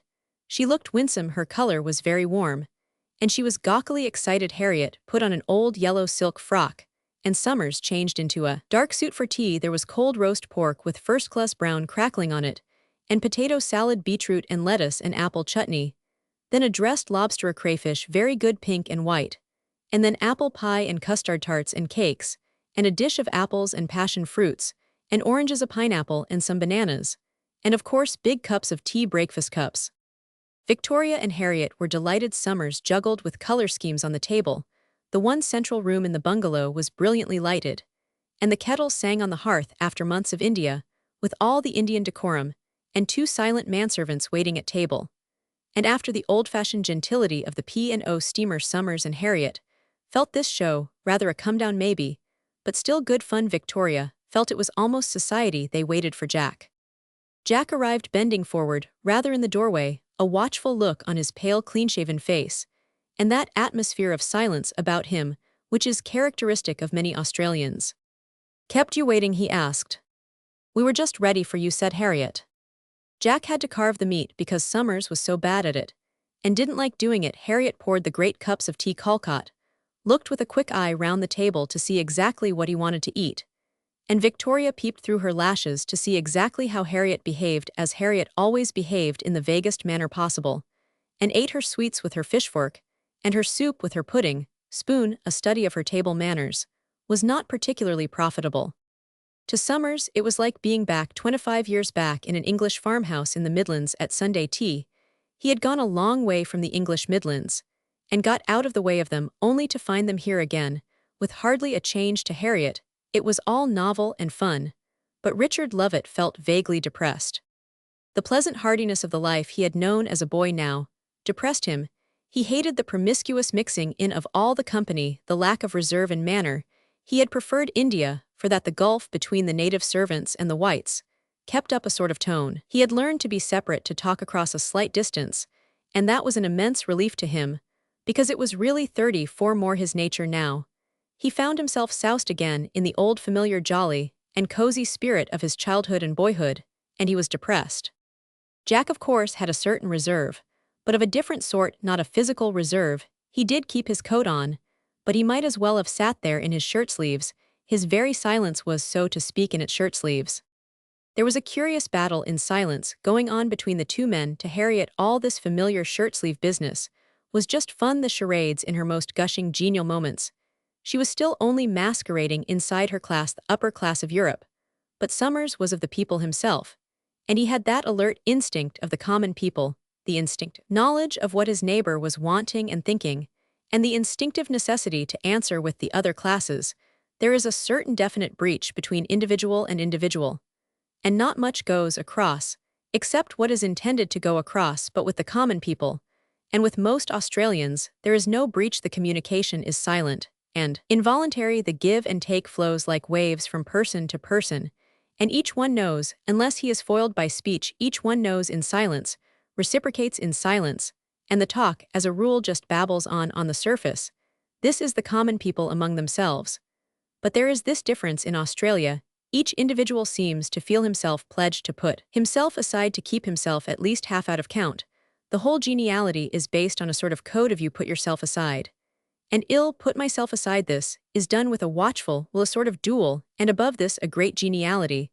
But the continual holding most of himself aside out of count makes a man go blank in his withheld self. And that too is puzzling. Probably this is more true of the men than of the women. Probably women change less from land to land, play fewer code tricks with themselves. At any rate, Harriet and Victoria got on like a house on fire. And as they were both beautiful women, and both looking well, as they talked everything seemed splendid. But Victoria was really paying just a wee bit of homage, all the time homage to the superior class. As for the two men, Summers seemed a gentleman, and Jack didn't want to be a gentleman. Summers seemed a real gentleman. And yet Jack recognized in him, at once, the intuitive response which only subsists normally between members of the same class. Between the common people, perhaps the best of the upper classes, have the same intuitive understanding of their fellowmen, but there is always a certain reserve in the response, a preference for the non-intuitive forms of communication for deliberate speech. What is not said is supposed not to exist. That is almost code of honor with the other classes. With the true common people, only that which is not said is of any vital significance. Which brings us back to Jack and Summers. The one thing Summers had kept, and which he possessed in a very high degree, was the power of intuitive communication with others. Much as he wanted to be alone, to stand clear from the weary business of unanimity with everybody, he had never chosen really to suspend this power of intuitive response, not till he was personally offended, and then it switched off and became a blank wall. But the smallest act of real kindness would call it back into life again. Jack had been generous, and Summers liked him, therefore he could not withhold his soul from responding to him in a measure. And Jack, what did he want? He saw this other little fellow a gentleman apparently, and yet different, not exactly a gentleman, and he wanted to know him, to talk to him. He wanted to get at the bottom of him, for there was something about Summers. Might be a German, he might be a Bolshevist, he might be anything, and he must be something because he was different. A gentleman, and not a gentleman. He was different because when he looked at you, he knew you more or less in your own terms, not as an outsider. He looked at you as if he were one of your own sort. He answered you intuitively as if he were one of your own sort. And yet he had the speech and the clear definiteness of a gentleman, neither one thing nor the other. And he seemed to know a lot. Jack was sure that Summers knew a lot, and could tell him a lot if he would but let it out. If he had been just a gentleman, of course Jack would 36 never have thought of wanting him to open out, because a gentleman has nothing to open towards a man of the people. He can only talk, and the working man can only listen across a distance. But seeing that this little fellow was both a gentleman and not a gentleman, seeing he was just like one of yourselves, and yet had all the other qualities of a gentleman, why, you might just as well get the secret out of him. Summers knew the attitude, and was not going to be drawn. He talked freely and pleasantly enough, but never as Jack wanted. He knew well enough what Jack wanted, which was that they should talk together, as man to man, as pals, you know, with a little difference. But Summers would never be pals with any man. It wasn't in his nature. He talked pleasantly and familiarly, fascinating to Victoria, who sat with her brown eyes watching him, while she clung to Jack's arm on the sofa when Summers was talking, and telling. It was fascinating, and his quick mobile face changed, and seemed full of magic. Perhaps it was difficult to locate any definite Summers, any one individual, in all this ripple of animation and communication. The man himself seemed lost in the bright aura of his rapid consciousness. This fascinated Victoria. She, of course, imagined some sort of god in the fiery bush, but Jack was mistrustful. He mistrusted all this bright quickness. If there was an individual inside the brightly burning bush of consciousness, let him come out man to man. Even if it was a sort of god in the bush, let him come out man to man. Otherwise, let him be considered a sort of mountebank, a showman too clever by half. Summers knew pretty well Jack's estimation of him. Jack sitting there smoking his little short pipe with his lovely wife in her pink georgette frock hanging onto his side, and the watchful look on his face, was the manly man, the consciously manly man, and he had just a bit of contempt for the brilliant little fellow opposite, and he felt just a bit uneasy because the same little fellow laughed at his manliness, knowing it didn't go right through. It takes more than manliness to make a man. Summers' very brilliance had an overtone of contempt in it for the other man, The women, of course, not demanding any orthodox manliness, didn't mind the knock at Jack's particular sort. And to them Summer's chief fascina 37 Tian lay, in the fact that he was never pals, they were too deeply women to care for the sham of pals. So Jack went home after a whiskey and soda with his nose a little bit out of joint. The little man was never going to be pals, that was the first fact to be digested. And he couldn't be despised as a softy, he was too keen, he just laughed at the other man's attempt at despising him, yet Jack did want to get at him somehow or other. Chap Roman 3, Larboard Watch Ahoy. What do you think of things in general? Calcott asked of Summers one evening a fortnight or so. After their first encounter they were getting used to one another. And they liked one another in a separated sort of way. When neither of them was on the warpath, they were quite happy together, they played chess together now. And then a wild and haphazard game. Summers invented quite brilliant attacks, and rushed in recklessly, occasionally wiping Jack off the board in a quarter of an hour. But he was very careless of his defense. The other man played at this to give Calcott justice. He was more accustomed to drafts than to chess, and Summers had never played drafts not to remember, so Jack played a drafts game aiming at seizing odd pieces. It wasn't Summers' idea of chess, so he wouldn't take the trouble to defend himself. His men fell to this ambush. And he lost the game, because at the end, when he had only one or two pieces to attack, Jack was very clever at cornering, having the draft's moves off by heart. But it isn't chess, protested Summers. You've lost, haven't you, said Jack. Yes, and I shall always lose that way. I can't piggle with those draftsman dodges. Ah well, if I can win that way I have to do it. I don't know the game as well as you do, said Jack. And there was a quiet sense of victory done you down in his tones. Summers required all his dignity not to become angry, but he shrugged his shoulders. Sometimes, too, if he suggested a game, Calcott would object that he had something he must do. Lovett took the slight rebuff without troubling. Then an hour or an hour and a half later, Calcott would come tapping at the door and would enter saying, "Well, if you are ready for a game."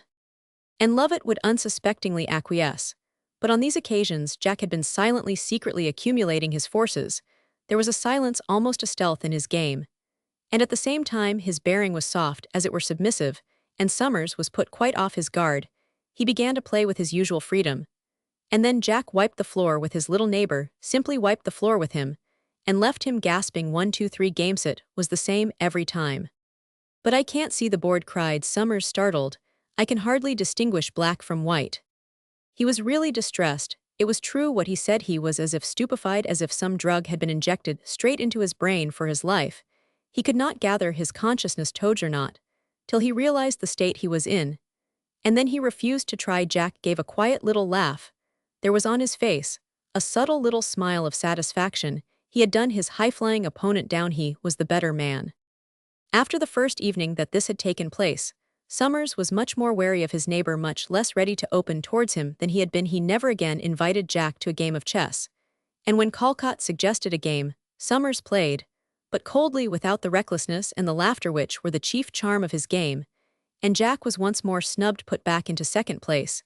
Then once he was reduced, Summers began to relent, and the old guerrilla warfare started again.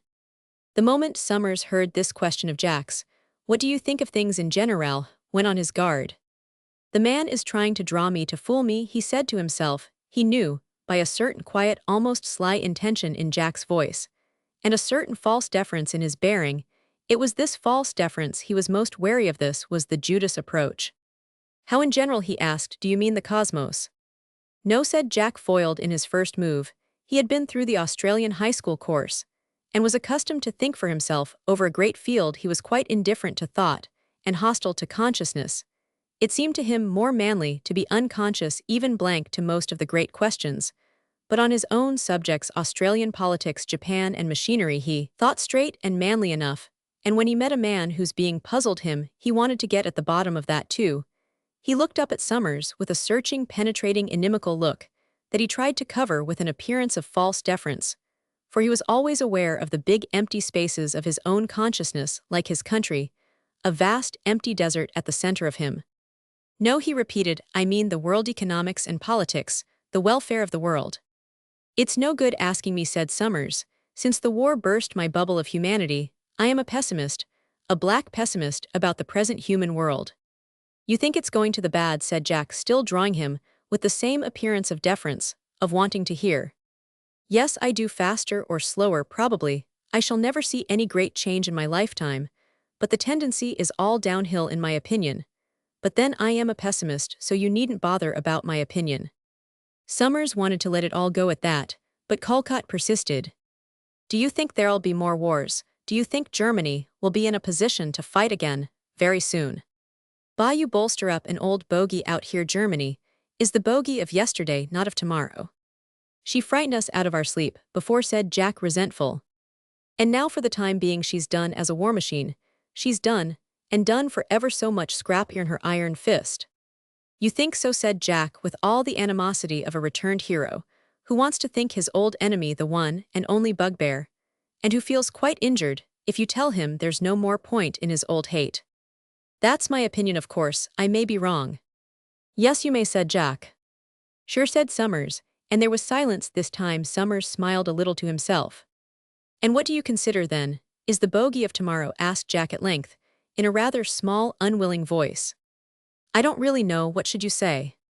Me, I wanted to hear what you have to say. And I'd rather hear what you have to say, laughed Summers. There was a pause. Jack seemed to be pondering at last. He came out with his bluff, manly Australian self. If you ask me, he said, I should say that labor is the bogey you speak of. Again, Summers knew that this was a draw. He wants to find out if I am socialist or anti, he thought to himself. You think labor is a menace to society, he returned. Well, Jack hedged, I won't say that labor is the menace, exactly. Perhaps the state of affairs forces labor to be the menace. Oh, quite, but what's the state of affairs? That's what nobody seems to know. So it's quite safe to lay the blame on, laughed Summers.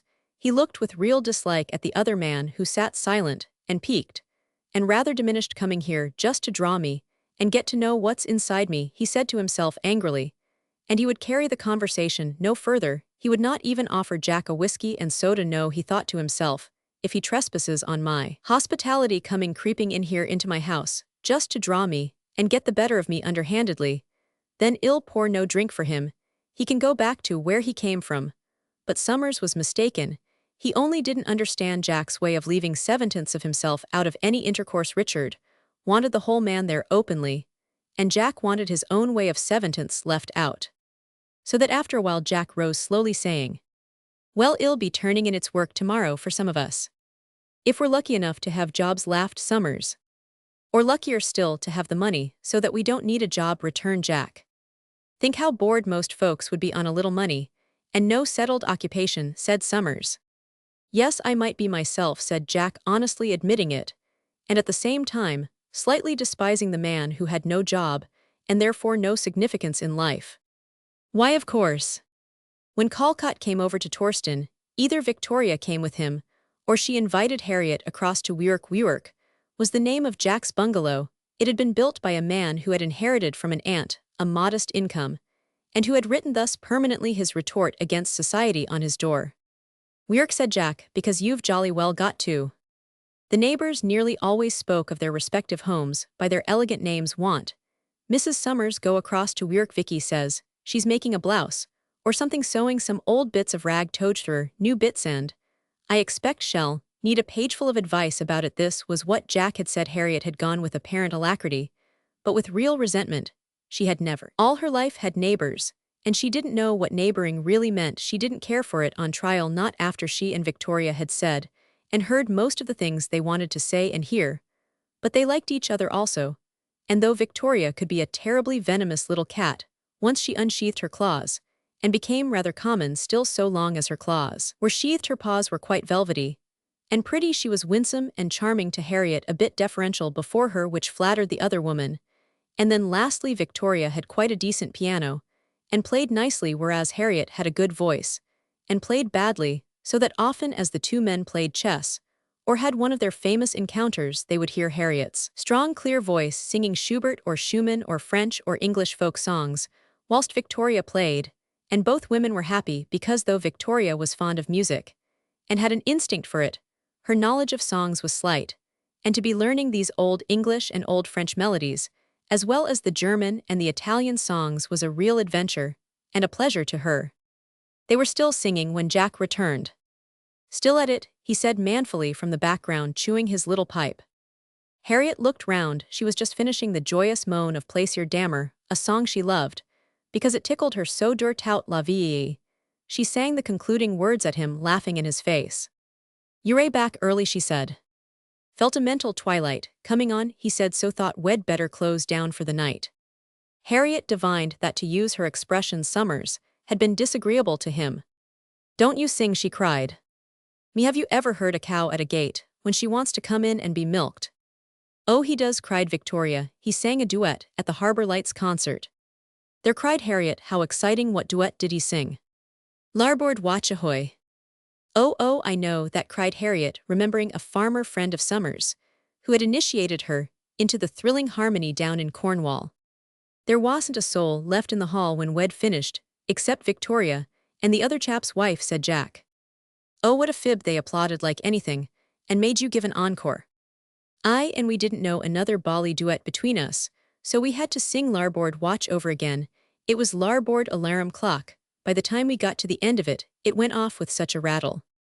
"Oh, do let us sing it," said Harriet. "You must help me when I go wrong, because I don't know it well." "What part do you want to sing?" said Jack. "Oh, I sing the first part." "Nay," said Jack, "I sing that part myself. I am a high tenor, I am, once I get the wind up." "I couldn't possibly sing the alto," said Harriet. "Oh, Jack, do sing the alto," said Victoria. "Go on, do, I'll help you." "Oh, well, if y'all go bail for me, I don't care what I do," said Jack. And very shortly Summers heard a gorgeous uproar in Weirk, Harriet breaking down occasionally and being picked up.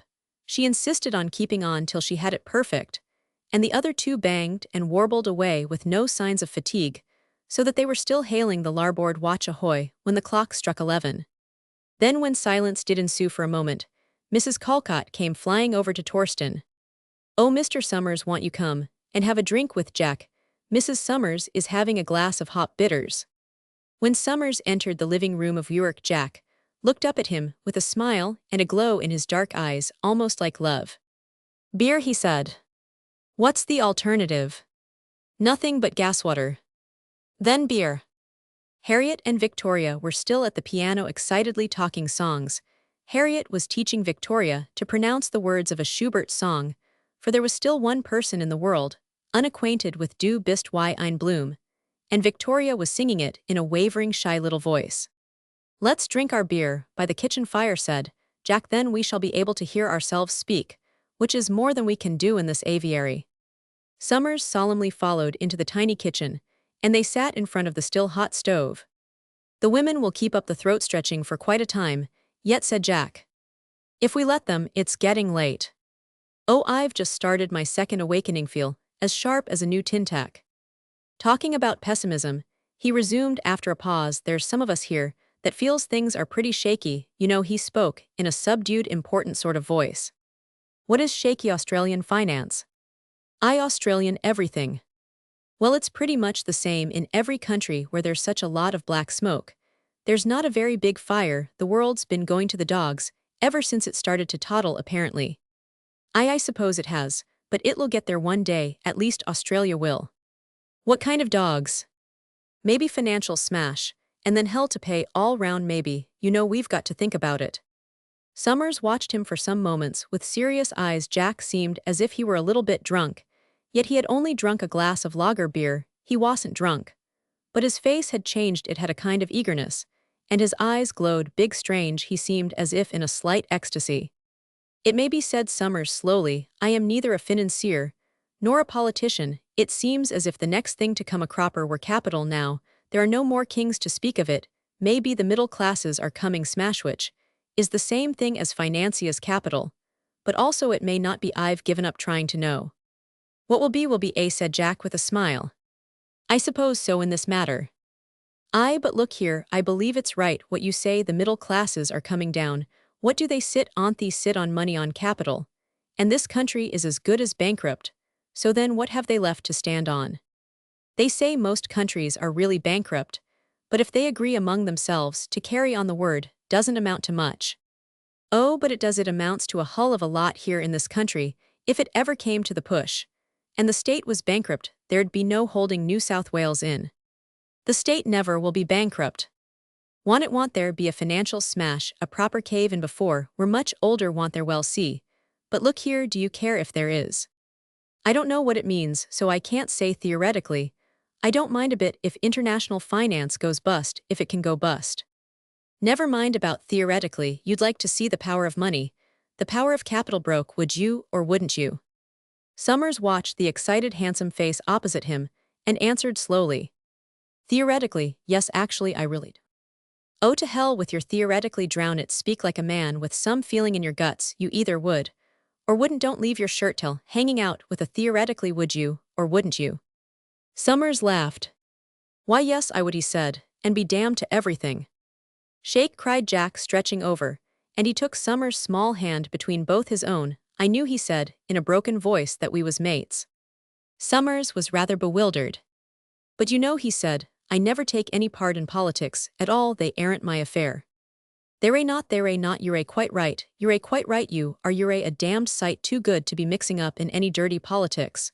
But all I want is that your feelings should be the same as mine, and they are, thank my stars they are. By this time, Summers was almost scared. But why should you care, he said, with some reserve. The other, however, did not heed him. You're not with the middle classes, as you call them, the moneymen as I call them, and I know you're not, and if you're not with them, you're against them. My father was a working man, I come from the working people, my sympathy is with them, when it's with anybody, I assure you. Jack stared at Summers, witty, a smile gathering round his mouth. Your father was a working man, was he? Is that really so? Well, that is a surprise. And yet he changed his tone. No, it isn't. I might have known, of course, I might. How should I have felt for you, as I did the very first minute I saw you, if it hadn't been so? Of course you're one of us, same flesh and blood, same clay, only you've had the advantages of a moneyman, but you've stuck true to your flesh and blood, which is what most of them don't do. They turn into so much dirt, like the washings in the pan. A lot of dirt to a very little gold. Well, and your father was a working man, and you now being as you are, wonderful what we may be, isn't it? It is indeed, said Summers, who was infinitely more amazed at the present Jack than ever Jack could be at him. Well, that brings us a great deal nearer than ever that does, said Callcott, looking at Summers with glowing, smiling eyes, which the other man could not quite understand, eyes with something desirous, and something perhaps fanatical in them.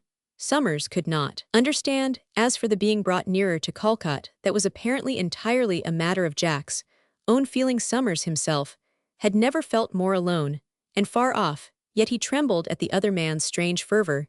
He vibrated helplessly in some sort of troubled response.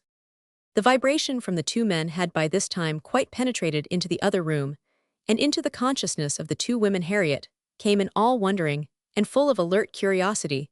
She looked from one to the other, saw the eyes of both men shining, saw the puzzled, slightly scared look on her husband's face, and the glowing handsomeness on Jack's, and she wondered more than.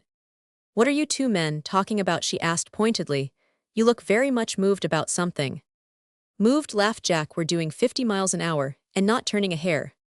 I'm glad I'm not going with you, then, said Harriet. It's much too late at night for me for that sort of thing. Victoria went over to her husband, and stood close at his side, ruffling up his brown, short, crisp, bright hair. Doesn't he talk nonsense, Mrs. Summers? Doesn't he talk nonsense? The young wife crooned in her singing contralto voice, as she looked down at him. Harriet started at the sudden revelation of palpitating intimacy. She wanted to go away quick, so did Summers, but neither Jack nor Victoria wanted them to go. Jack was looking up at Victoria with a curious smile touched with a leer. It gave his face, his rather long, clean-shaven face, with the thick eyebrows, most extraordinarily the look of an old mask, one of those old Greek masks, that give a fixed mockery to every feeling, leering up at his young wife, with the hearty leer of a player, masked as a fawn that is at home on its own ground. Both Harriet and Summers felt amazed, as if they had strayed into the wrong wood. You talk all the sense, don't you, Kitty? He said, with a strong Australian accent again, and as he spoke with his face upturned to her, his Adam's apple moved in his strong white throat as if it chuckled. Of course I do, she crooned in her mocking crooning contralto. Of course I do. He put his arm round her hips. They continued to look into each other's faces. It's awfully late, we shall have simply to fly to bed. I am so sleepy now. Good night. Thank you so much for the singing, I enjoyed it awfully. Good night. Victoria looked up with a brightly flushed face, Entirely unashamed, her eyes glowing like an animal's, Jack relaxed his grip of her, but did not rise. He looked at the Summers pair with eyes gone dusky, as if unseeing, and the mask-like smile lingering on his face like the reflection from some fire, curiously natural, not even grotesque. "Find your way across all right," he said, "good night," but he was as unaware of them, actually, as if they did not exist within his ken. "Well," said Harriet, as they closed the door of Torsten, "I think they might have waited just 2 minutes before they started their love-making. After all, one doesn't want to be implicated, does one?" "One emphatically doesn't," said Summers. "Really, it was as if he'd got his arm round all the four of us. Horrid," said Harriet resentfully. "He felt he had, I am sure," said Summers. It was a period when Sydney was again suffering from a bubonic plague scare, a very mild scare, some 15 cases to 1 million people, according to the newspapers. But the town was placarded with notices, "Keep your town clean," and there was a stall in Martin Place where you could write your name down and become a member of a cleanliness league, or something to that effect. The battle was against rats, fleas, and dirt, the plague effects. Rats first, said the notices, then fleas, and then man. All citizens were called upon to wage war with the vermin mentioned. Alas, there was no need to call on Summers to wage the war the first morning they had awakened in Torsten.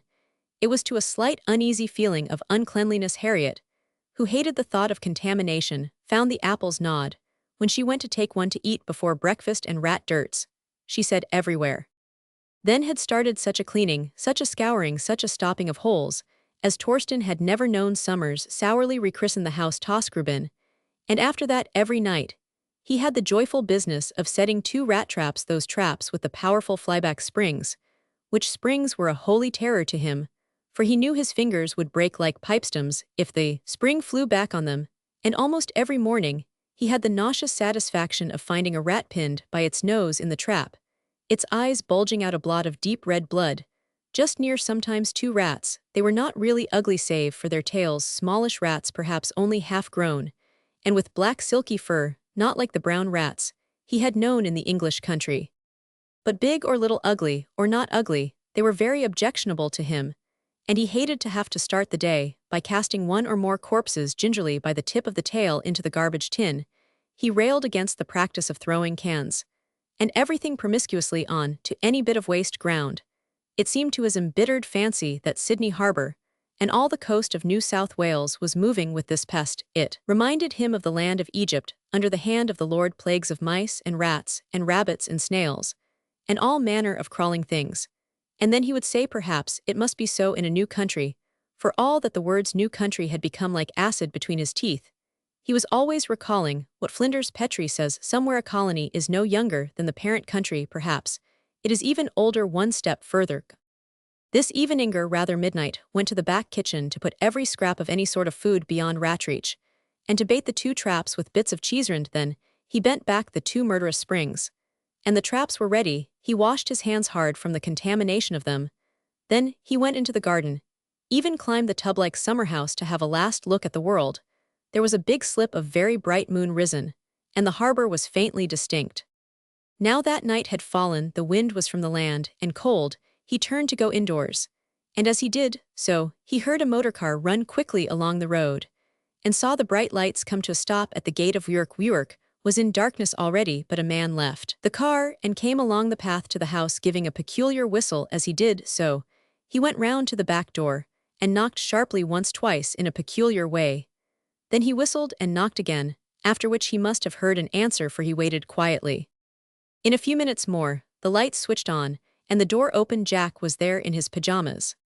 "That you, Jazz boy?" he said in a quiet tone. "Why the blazes didn't you come half an hour sooner or half a minute later? You got me just as I'd taken the jump. And I fell all over the bloomin' hedge. Come and y'all make a nervous wreck of me between you." The figure entered. It was William James, the brother-in-law. Summers heard him go again in about 10 minutes, but Harriet did not notice. Chap Roman for Jack and Jazz. The following evening Summers could feel waves of friendliness coming across the hedge from Victoria, and she kept going out to the gate to look for Jack, who was late returning home. And as she went, she always looked long towards the veranda of Torsten to catch sight of the Summers. Summers felt the yearning and amicable advance in the atmosphere. For some time he disregarded it. Then at last he went out to look at the nightfall, It was early June, the sun had set beyond the land, casting a premature shadow of night.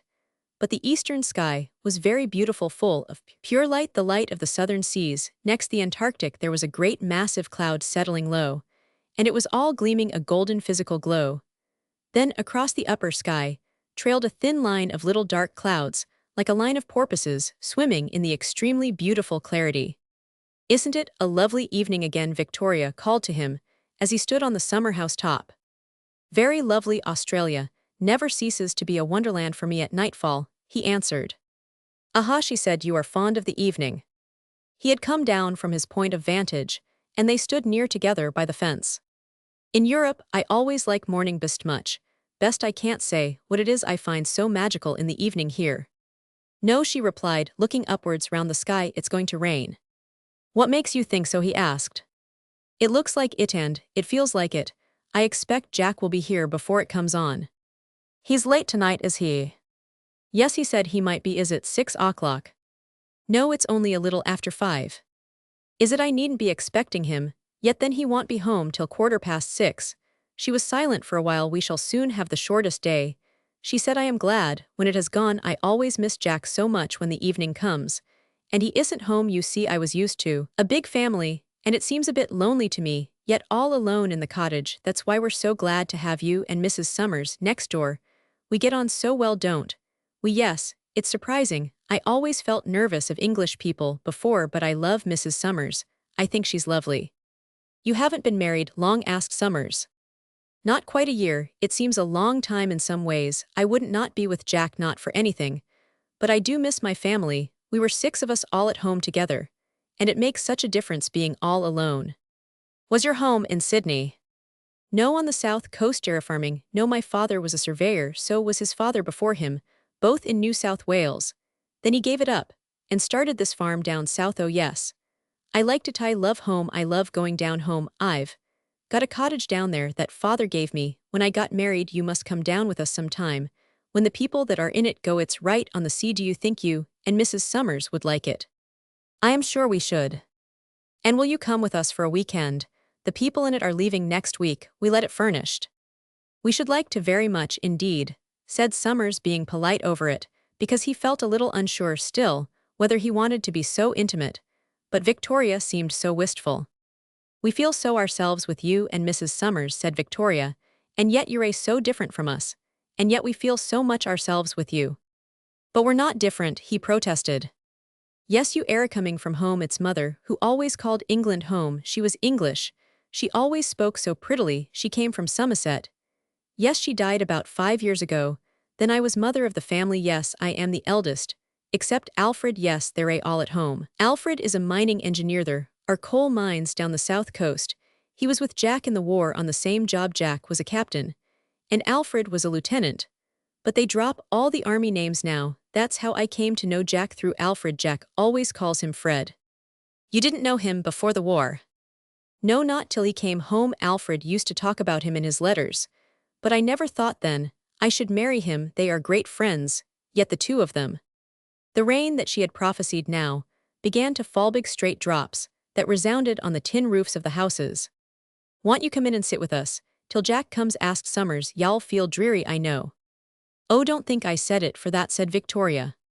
"Come round though," said Summers, and they both ran indoors out of the rain. Lightning had started to stab in the southwestern sky, and clouds were shoving slowly up. Victoria came round and sat talking, telling of her home on the south coast. It was only about 50 miles from Sydney, but it seemed another world to her. She was so quiet and simple now that both the Summers felt drawn to her and glad that she was sitting with them. They were talking still of Europe, Italy, Switzerland, England, Paris, Wonderworld, to Victoria, who had never been out of New South Wales in her life, in spite of her name, which name her father had given her to annoy all his neighbors, because he said the state of Victoria was run like a paradise compared to New South Wales. Although he too never went a yard out of his home state, if he could help it. They were talking still of Europe when they heard Jack's voice calling from the opposite yard. "Hello," cried Victoria, running out. "Are you there, Jack? I was listening for the motorbike. I remember now, you went by tram." Sometimes she seemed a little afraid of him, physically afraid though. He was always perfectly good-humored with her, and this evening She sounded like thought as if she feared his coming home and wanted the Summers to shelter her. "You've found a second home over there apparently," said Jack, advancing towards the fence. "Well, how's things?" It was dark so they could not see his face, but he sounded different. There was something queer unknown about him. "I'll come over for a game of chess tonight, old man, if y'all say the word," he said to Summers. "And the ladies can punish the piano again meanwhile if they feel like it. I bought something to sweeten the melodies with, and give us a sort of breathing space now. And then sort of little earrest, you know." "That means a pound of chocolates," said Victoria like a greedy child. "And Mrs. Summers will come and help me to eat them good." And she ran in home. Summers thought of a picture advertisement in the bulletin. "Madge, I can't think what you see in Jack. He is so unintellectual." Gladys, "Oh, but he always brings a pound of Billiers chocolates. Or else sweets to the sweet, give her Billiers chocolates, or else Billiers chocolates sweeten the home." The game of chess was a very quiet one. Jack was pale and subdued, silent, tired, thought Summers, after his long day and short night. Summers too played without any zest. And yet they were satisfied just sitting there together, a curious peaceful ease in being together. Summers wondered at it. The rich full peace that there seemed to be between him and the other man. It was something he was not used to. As if one blood ran warm and rich between them, then shall thy peace be as a river. There was nothing wrong at the Truhellas, was there, that made William James come so late? Asked Summers. Jack looked up with a tinge of inquiry in his dark eyes at this question, as if he suspected something behind it. Summers flushed slightly. "No, nothing wrong," said Jack. "I beg your pardon for asking," said Summers hastily. "I heard a whistle when I'd just done setting the rat traps, and I looked out and heard you speak to him. That's how I knew who it was. I only wondered if anything was wrong." "No, nothing wrong," repeated Jack laconically. "That's all right," said Summers. "It's your move. Mind your queen."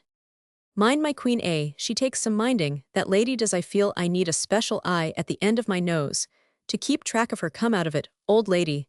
I am not very bright at handling royalty, that's a fact." Summers was now silent. He felt he had made a faux pas and was rebuffed. They played for some time, Jack talking to himself mostly in that facetious strain, which one just had to get used to in him, though Summers occasionally found it tiring. Then after a time, Jack put his hands into his lap and looked up at Summers. "You must think I get the wind up, you know," he said. "If you ask me a question, you can ask me what you like, you know.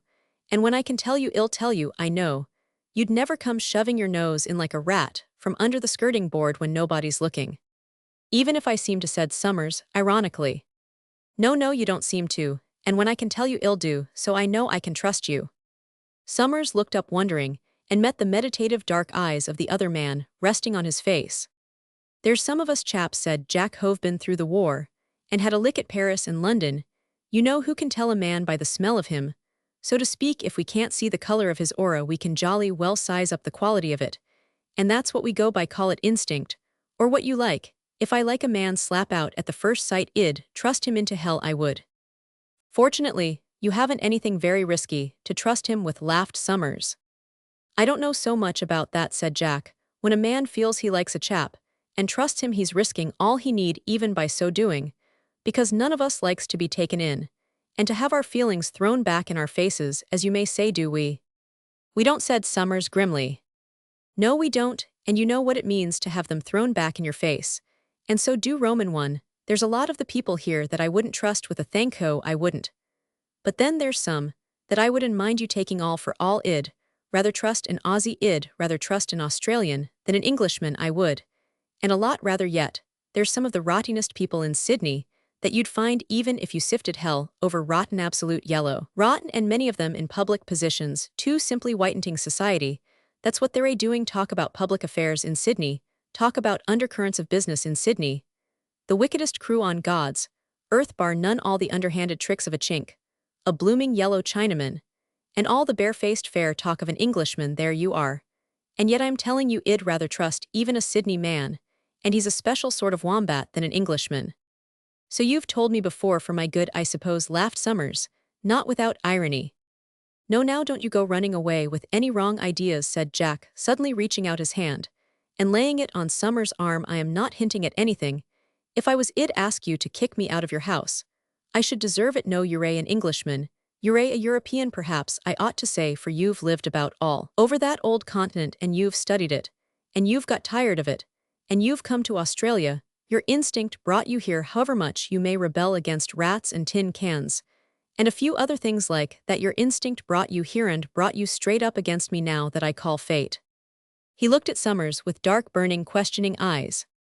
"I suppose following one's deepest instinct is one's fate," said Summers rather flatly.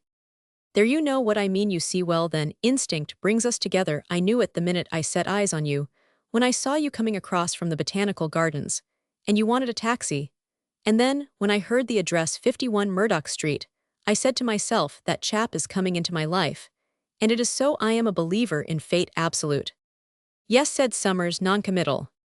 "It's fate that you left Europe and came to Australia bit by bit, and unwilling to come, as you say yourself. It's fate that brings you to Sydney and makes me see you that dinner hour coming from the botanical gardens. It's fate that brings you to this house, and it's fate that sets you and me here at this minute playing chess." "If you call it playing chess," laughed Summers.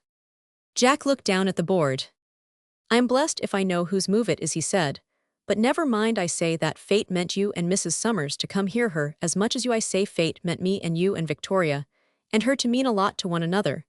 And when I feel my fate, I absolutely give myself up to it. That's what I say. Do you think I'm right?" His hand, which held Summers' arm lightly, now gripped the biceps of that arm hard, while he looked into the other man's face. "I should say so," said Summers, rather uncomfortably. Jack hardly heeded the words. He was watching the face. "You're a stranger here. You're from the old country. You're different from us. But you're a man we want. And you're a man we've got to keep. I know it. What do you say? I can't trust you, can't I?" "What with?" asked Summers. "What with?" Jack hesitated. "Why, everything," he blurted. "Everything, body and soul and money and every blessed thing. I can trust you with everything. Isn't that right?" Summers looked with troubled eyes into the dark, dilated, glowing eyes of the other man. "But I don't know what it means," he stammered. "Everything. It means so much that it means nothing." Jack nodded his head slowly. "Oh yes, it does," he reiterated. "Oh yes, it does." "Besides," said Summers, "why should you trust me with anything, let alone everything? You've no occasion to trust me at all except as one neighbor trusts another in common honor." "Common honor?" Jack just caught up the words, not heeding the sense. "It's more than common honor, it's most uncommon honor. But look here," he seemed to rouse himself. "Supposing I came to you to ask you things and tell you things, you'd answer me man to man, wouldn't ya? With common honor, you'd treat everything I say with common honor, as between man and man."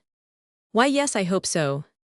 I know you would, but for the sake of saying it, say it. I can trust you, can't I? Tell me now, can I trust you?" Summers watched him. Was it any good making reservations and qualifications? The man was in earnest, and according to standards of commonplace honor, the so-called honor of man to man. Summers felt that he would trust Calcott, and that Calcott might trust him, so he said simply, "Yes." A light leaped into Jack's eyes. "That means you trust me, of course," he said. "Yes," replied Summers. "Done," said Jack, rising to his feet and upsetting the chessman. Summers also pushed his chair and rose to his feet, thinking they were going across to the next house. But Jack came to him and flung an arm round his shoulder and pressed him close, trembling slightly, and saying nothing. Then he let go and caught Summers by the hand. "This is fate," he said, and well, follow it up. He seemed to cling to the other man's hand, and on his face was a strange light of purpose and of passion, a look at once exalted and dangerous. "I'll soon bring the others to see it," he said. "But you know, I don't understand," said Summers, withdrawing his hand and taking off his spectacles. "I know," said Jack, "but I'll let you know everything in a day or two. Perhaps you wouldn't mind if William Jamesif Jazz came here one eveninger. You wouldn't mind having a talk with him over in my shack." "I don't mind talking to anybody," said the bewildered Summers. "Right you are." They still sat for some time by the fire, silent. Jack was pondering. Then he looked up at Summers. "You and me," he said in a quiet voice. "In a way we're mates, and in a way we're not. In a way it's different." With which cryptic remark he left it, and in a few minutes the women came running in with the sweets to see if the men didn't want a macaroon. On Sunday morning, Jack asked Summers to walk with him across to the Truhellas. That is, they walked to one of the ferry stations and took the ferry steamer to Mosman's Bay. Jack was a late riser on Sunday morning.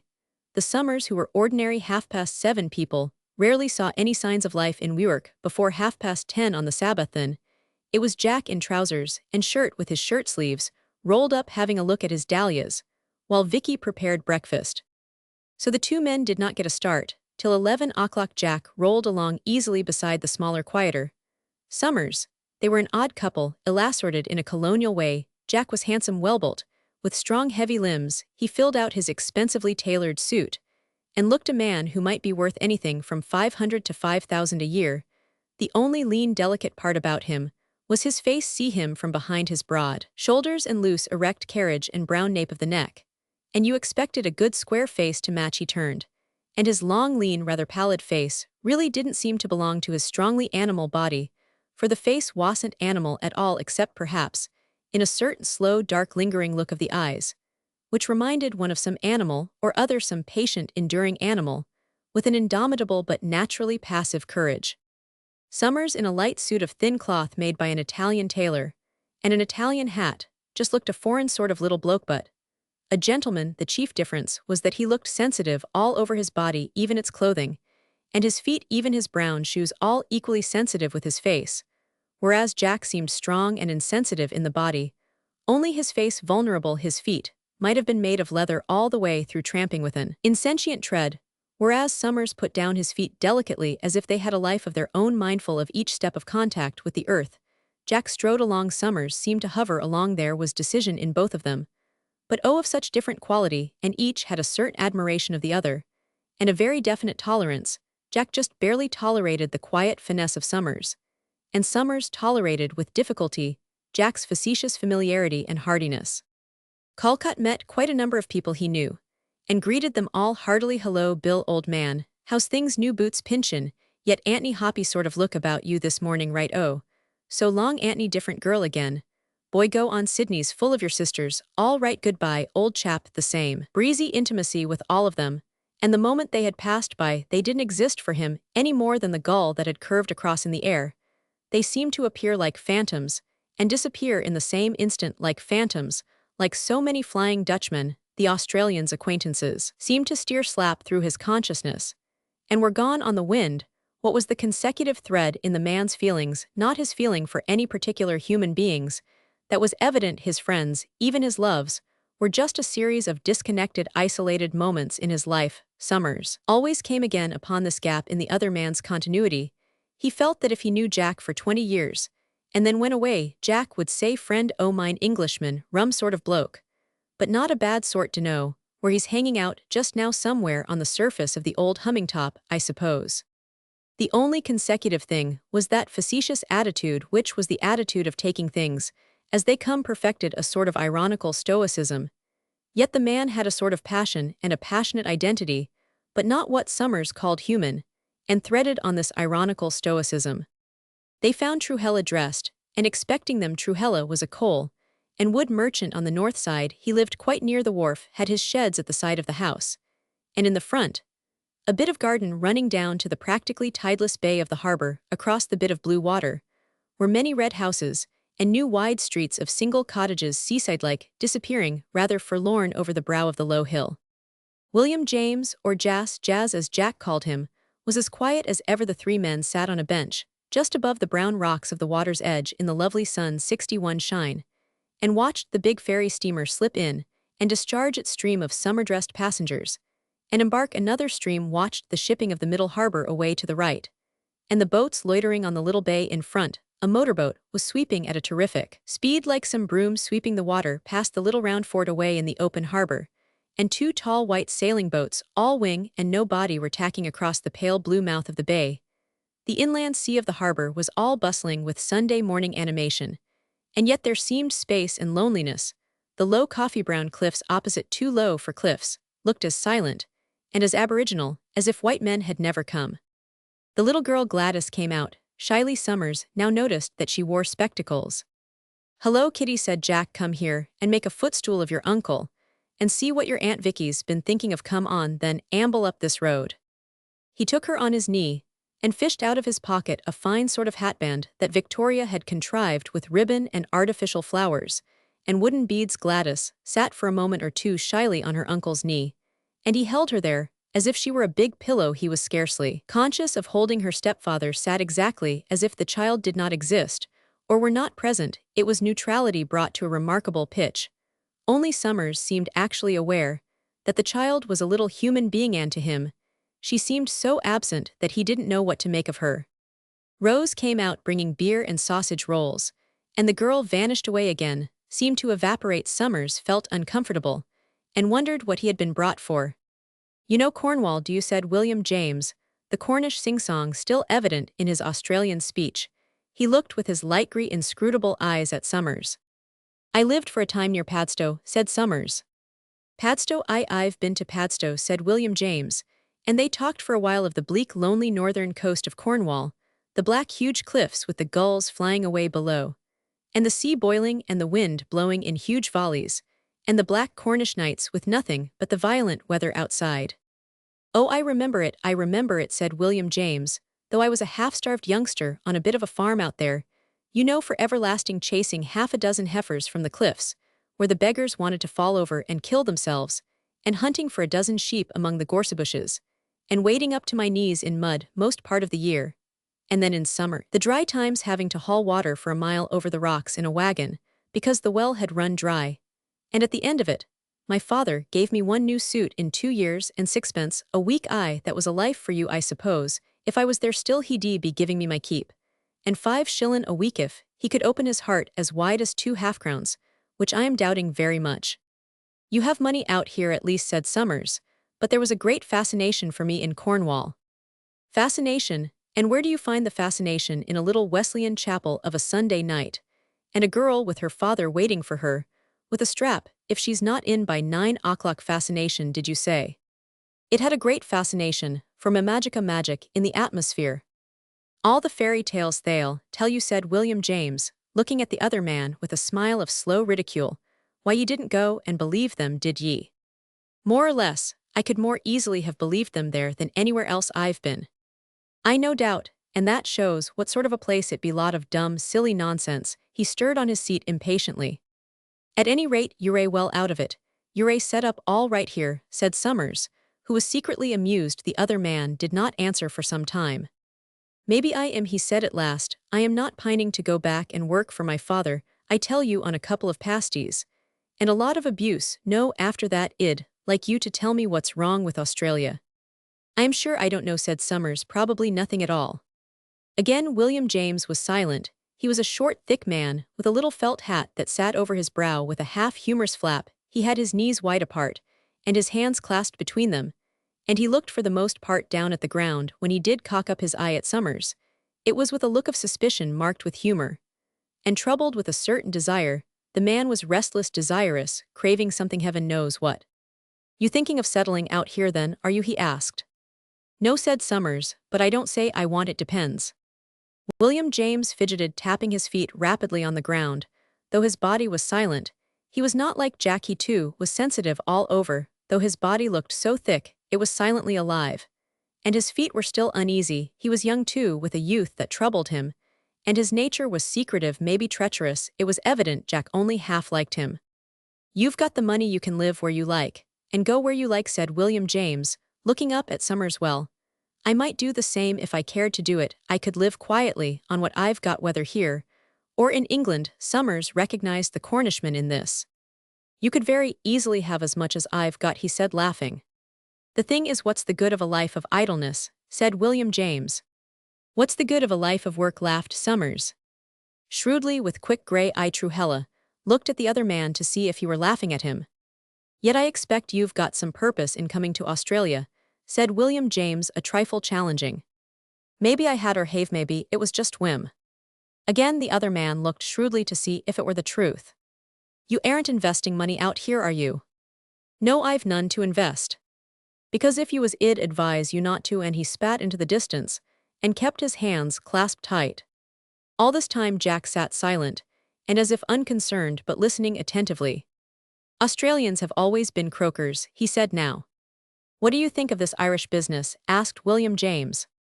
I really don't think much at all. I don't feel Ireland is my job personally. If I had to say offhand what I'd do myself, why, if I could, I'd just leave the Irish to themselves as they want, and let them wipe each other out or kiss, and make friends as they please. They bore me rather." "And what about the Empire?" That again isn't my job. I am only one man, and I know it, but personally I'd say to India and Australia, and all of them, the same. If you want to stay in the empire, stay, if you want to go out, go. And suppose they went out. That's their affair. Supposing Australia said she was coming out of the empire and governing herself, and only keeping a sort of entente with Britain, what do you think she'd make of it? By the looks of things, I think she'd make a howling mess of it, yet it might do her good if she were thrown entirely on her own resources. You've got to have something to keep you steady. England has really kept the world steady so far as steady as it's been. That's my opinion now. She's not keeping it very steady. And the world's sick of being bossed anyhow. Seems to me you may as well sink or swim on your own resources. Perhaps we're too likely to find ourselves sinking. Then you'll come to your senses, after you've sunk for the third time. What about England? Cling to England again, you mean? No, I don't. I mean, you can't put the brotherhood of man on a wage basis. That's what a good many people say here, put in Jack. You don't trust socialism, then, said Jazz in a quiet voice. What sort of socialism? Trades, unionism, Soviet? Yes, any. I really don't care about politics. Politics is no more than your country's housekeeping. If I had to swallow my whole life up in housekeeping, I wouldn't keep house at all. I'd sleep under a hedge. Same with a country and politics. I'd rather have no country than be gulfed in politics and social stuff. I'd rather have the moon for a motherland. Jazz was silent for a time, contemplating his knuckles. And that, he said, is how the big majority of Australians feel, and that's why they care nothing about Australia. It's cruel to the country. Anyhow, no sort of politics will help the country, said Summers. If it won't, then nothing will, retorted Jazz. So you'd advise us all to be like 7/10 of us here, not care a blooming hang about anything except your dinner. And which horse gets in? Asked Jack, not without sarcasm. Now Richard was silent, driven into a corner. Why, he said, there's just this difference. The bulk of Australians don't care about Australia. That is, you say they don't. And why don't they? Because they care about nothing at all, neither in earth below or heaven above. They just blankly don't care about anything. And they live in defiance, a sort of slovenly defiance of care of any sort, human or inhuman, good or bad. If they've got one belief left now, the war's safely over. It's a dull rock-bottom belief in obstinately not caring about anything. It seems to me they think it manly, the only manliness, not to care, not to think, not to attend to life at all, but just to tramp blankly on from moment to moment, and over the edge of death, without caring a straw. The final manliness. The other two men listened in silence, the distant colonial silence that hears the voice of the old country passionately speaking against them. But if they're not to care about politics, what are they to care about? Asked Jazz in his small, insinuating voice. There was a moment's pause, then Jack added his question. Do you yourself really care about anything, Mr. Summers?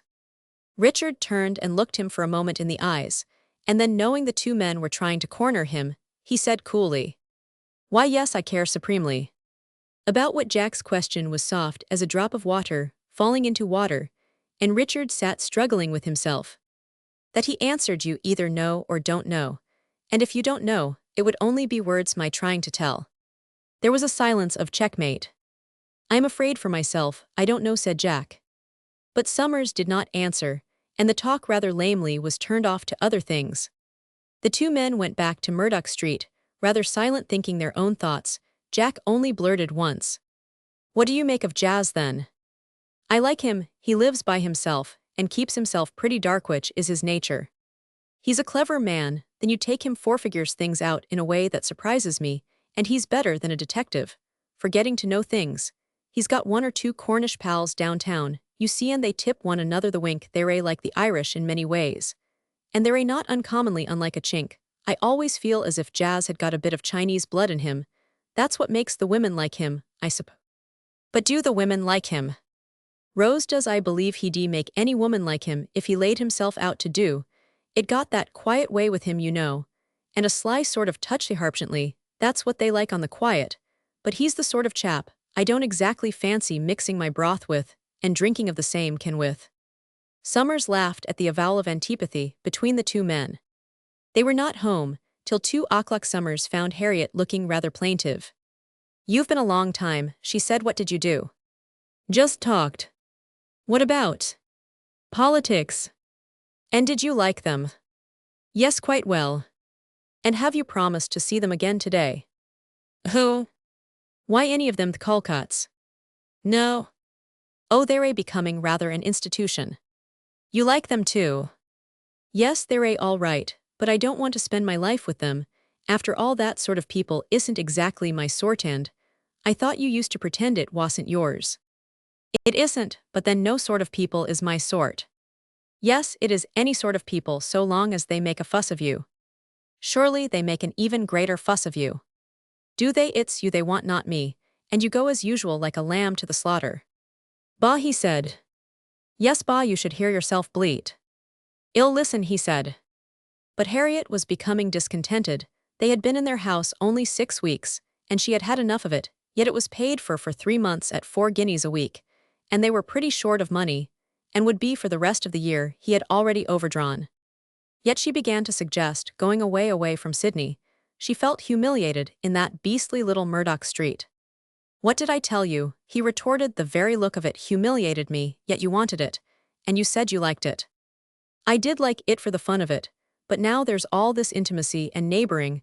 I just can't stand it, I just can't. But you began it. No, I didn't. You began it, and your beastly sweetness and gentleness with such people. I wish you kept a bit of it for me. He went away in silence, knowing the uselessness of argument, and to tell the truth he was feeling also a revulsion from all this neighboring, as Harriet called it, and all this talk. It was usually the same. He started by holding himself aloof. Then, gradually, he let himself get mixed in, and then he had revulsions, and today was one of his revulsions. Coming home from Mosman's Bay, he had felt himself dwindle to a cipher in Jack's consciousness. Then last evening there had been all this fervor and protestation, and this morning all the cross-examination by Truhella, and he Summers had plainly said all he thought. And now as he walked home with Jack had no more use for him than for the stump of cigar which he chewed between his lips merely because he forgot to spit it away, which state of affairs did not go at all well with our friend's sense of self-importance. Therefore, when he got home, his eyes opened once more to the delicacy of Harriet's real beauty, which he knew as none else knew it after 12 years of marriage.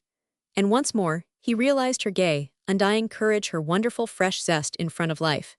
And all these other little people seemed so common in comparison. So common. He stood still, with astonishment, wondering how he could have come to betray the essential reality of his life and Harriet's to the common use of these other people with their watchful vulgar. Was that scene of last evening? What right had a fellow like Calcott to be saying these things to him? What right had he to put his arm round his Richard's shoulder and give him a tight hug? Summers winced to think of it. And now Calcott had gone off with his Victoria in Sunday clothes to some other outing. Anything was as good as anything else. Why not? A gulf there was between them, really, between the Summers and the Calcotts, and yet the easy way Calcott flung a flimsy rope of intimacy across the gulf, and was embracing the pair of his neighbors in midair, as it were without a grain of common foothold, and Summers let himself be embraced. So he sat pale and silent and mortified in the kitchen that evening, thinking of it all, and wishing himself far away in Europe. Oh, how I detest this treacly democratic Australia, he said. It swamps one with a sort of common emotion like treacle, and before one knows where one is caught like a fly on a flypaper in one mess, with all the other buzzers. How I hate it, I want to go away. It isn't Australia, said Harriet. Australia's lonely. It's just the people, and it isn't even the people. If you would only keep your proper distance, and not make yourself cheap to them, and get into messes. No, it's the country, it's in the air, I want to leave it. But he was not very emphatic. Harriet wanted to go down to the south coast, of which she had heard from Victoria. Think, she said, it must be lovely there with the mountain behind, and steep hills and blackberries, and lovely little bays with sand. There'll be no blackberries, it's end of Junihitch, is there midwinter. But there'll be the other things, let's do that, and never mind the beastly money for this pokey Torsten. They've asked us to go with them to Mullumbimby in a fortnight. Shall we wait till then and look? Harriet sat in silence for some moments. We might, she said reluctantly. She didn't want to wait, but what Victoria had told her of Mullumbimby, the township on the south coast, so appealed to her that she decided to abide by her opportunity. And then, curiously enough, for the next week, the neighbors hardly saw one another. It was as if the same wave of revulsion had passed over both sides of the fence. They had fleeting glimpses of Victoria as she went about the house, and when he could, Jack put in an hour at his garden in the evening, tidying it up finally for the winter. But the weather was bad, it rained a good deal, there were fogs in the morning, and foghorns on the harbor, and the Summers kept their doors continually blank and shut. Summers went round to the shipping agents, and found out about boats to San Francisco and talked of sailing in July, and of stopping at Tahiti or at Fiji on the way, and of cabling for money for the fares. He figured it all out, and Harriet mildly agreed. Her revulsion from Australia had passed quicker than is now that she saw herself escaping from town, and from neighbors to the quiet of a house, by the sea alone with him still. She let him talk. Verbal agreement, and silent opposition, is perhaps the best weapon on such occasions. Harriet would look at him sometimes wistfully, as he sat with his brow clouded. She had a real instinctive mistrust of other people in her heart of hearts. She said she wanted to live alone with Summers, and know nobody all the rest of her life in Australia, where one can be lonely and where the land almost calls to one to be lonely and then drives one back again on one's fellowmen in a kind of frenzy. Harriet would be quite happy by the sea with a house and a little garden, and as much space to herself as possible, knowing nobody, but having Lovett always there, and he could write, and it would be perfect. But he wouldn't be happy, and he said so. She knew it, she saw it like a doom on his brow. And why couldn't we be happy in this wonderful new country, living to ourselves? We could have a cow and chicken sand, then the Pacific and this marvelous new country. Surely that is enough for any man. Why must you have more? Because I feel I must fight out something with mankind, yet I haven't finished with my fellowmen. I've got a struggle with them yet. But what struggle? What's the good? What's the point of your struggle? And what's your struggle for? I don't know, but it's inside me, and I haven't finished yet to make some kind of an opening, some kind of a way for the afterwards. The afterwards will make its own way, it won't wait for you. It's a kind of nervous obstinacy and self-importance. In you, you don't like people, you always turn away from them, and hate them, yet like a dog to his vomit, you always turn back. And it will be the same old game here again as everywhere else. What are these people after all? Quite nice, but just common and not in your line at all. But there you are, you stick your head into a bush like an ostrich, and think you're doing wonders. I intend to move with men, and get men to move with me before I die, he said then. He added hastily, or, at any rate, I'll try a bit longer yet, when I make up my mind that it's really no good. I'll go with you, and well live alone somewhere together, and forget the world, and in Australia too, just like a businessman, retiring. I'll retire away from the world, and forget it. But not yet, not till I feel I've finished. I've got to struggle with men, and the world of men for a time yet. When it's over, I'll do as you say. You and your men, what do these Calcotts and these little Truhella people mean to you after all? Are they men? They are only something you delude yourself about. And then you'll come a cropper, and fall back on me just as it always is. You fall back on me, and I am expected to like it. I am good enough to fall back on, when you've made a fool of yourself with a lot of tuppenny little people, imagining you're doing something in the world of men, much men. There is about it, common little street people, that's all. He was silent. He heard all she had to say, and he knew that as far as the past, when it was all quite true, he had started off on his fiery courses, always, as she said, to fall back, rather the worse for the attempt on her. She had no use at all for fiery courses and efforts with the world of men. Let all that rubbish go. Well, he said, it's my need to make these tries, yet wait till I've exhausted the need, and well have a little place of our own, and forget the world. Really, I know I can do it. I could almost do it now and here in Australia. The country appeals to me that way, to lose oneself, and have done with this side of life. But wait a bit longer. I suppose I shall have to, she said recklessly. You'll have to go on making a fool of yourself, till your tired wives are supposed to have to take their husbands back a little damaged and repentant from their love affairs with other women. And I'm hanged if it wouldn't be more fun than this business of seeing you come back once more fooled from your attempts with men, the world of men, as you call it. If they were real men, I wouldn't mind, but look at your Jack Calcott, really. And you're supposed to have had some experience in life. Clip in old man. She imitated Jack's voice and manner. And you stand it all, and think it's wonderful. Nay, men are too foolish for me to understand them. I give them up. He laughed, realizing that most of what she said was true. You see, he said, I have the roots of my life with you, but I want, if possible, to send out a new shoot in the life of mankind. The effort man makes forever to grow into new forms. She looked at him, and somehow she wanted to cry, because he was so silly in refusing to be finally disappointed in his efforts with mankind, and yet his silliness was pathetic in a way beautiful. But then it was so sillish, wanted to shake him. Send out a new shoot. Then send it out, you do it in your writing already, she cried. But getting yourself mixed up with these impudent little people won't send any shoots. Don't you think it they'll nip you in the bud again, as they always do? He pondered this also stubbornly, and knew it was true, but he had set his will on something, and wasn't going to give way. I want to do something with living people somewhere somehow. While I live on the earth I write. But I write alone, and I live alone without any connection whatever with the rest of men. Don't swank, you don't live alone. You've got me there safe enough to support you. Don't swank to me about being alone. Because it insults me, you see. I know how much alone you are with me, always there keeping you together. And again he sulked and swallowed it, and obstinately held out. None the less he retorted, I do want to do something along with men. I am alone. And cut off as a man among men. I just have no place. I have my life with you, I know. Et praeterea nihil. Et praeterea nihil. And what more do you want besides, you liar? Haven't you your writing? Isn't that all you want? Isn't that doing all there is to be done? Men, much men there is about them, bah. When it comes to that, I have to be even the only man as well as the only woman. That's the whole trouble, said he bitingly. Bah, you creature, you ought to be grateful, cried Harriet. William James arrived one morning, when the Calcotts were both out, and brought a little basket of persimmons and passion fruits for Harriet. As it happened, Summers also was out. I remember you said you liked these date plums, Mrs. Summers, over at our place. We don't care for them, so if you like to have them, you're welcome. And these are about the last of the passion fruit, seemingly.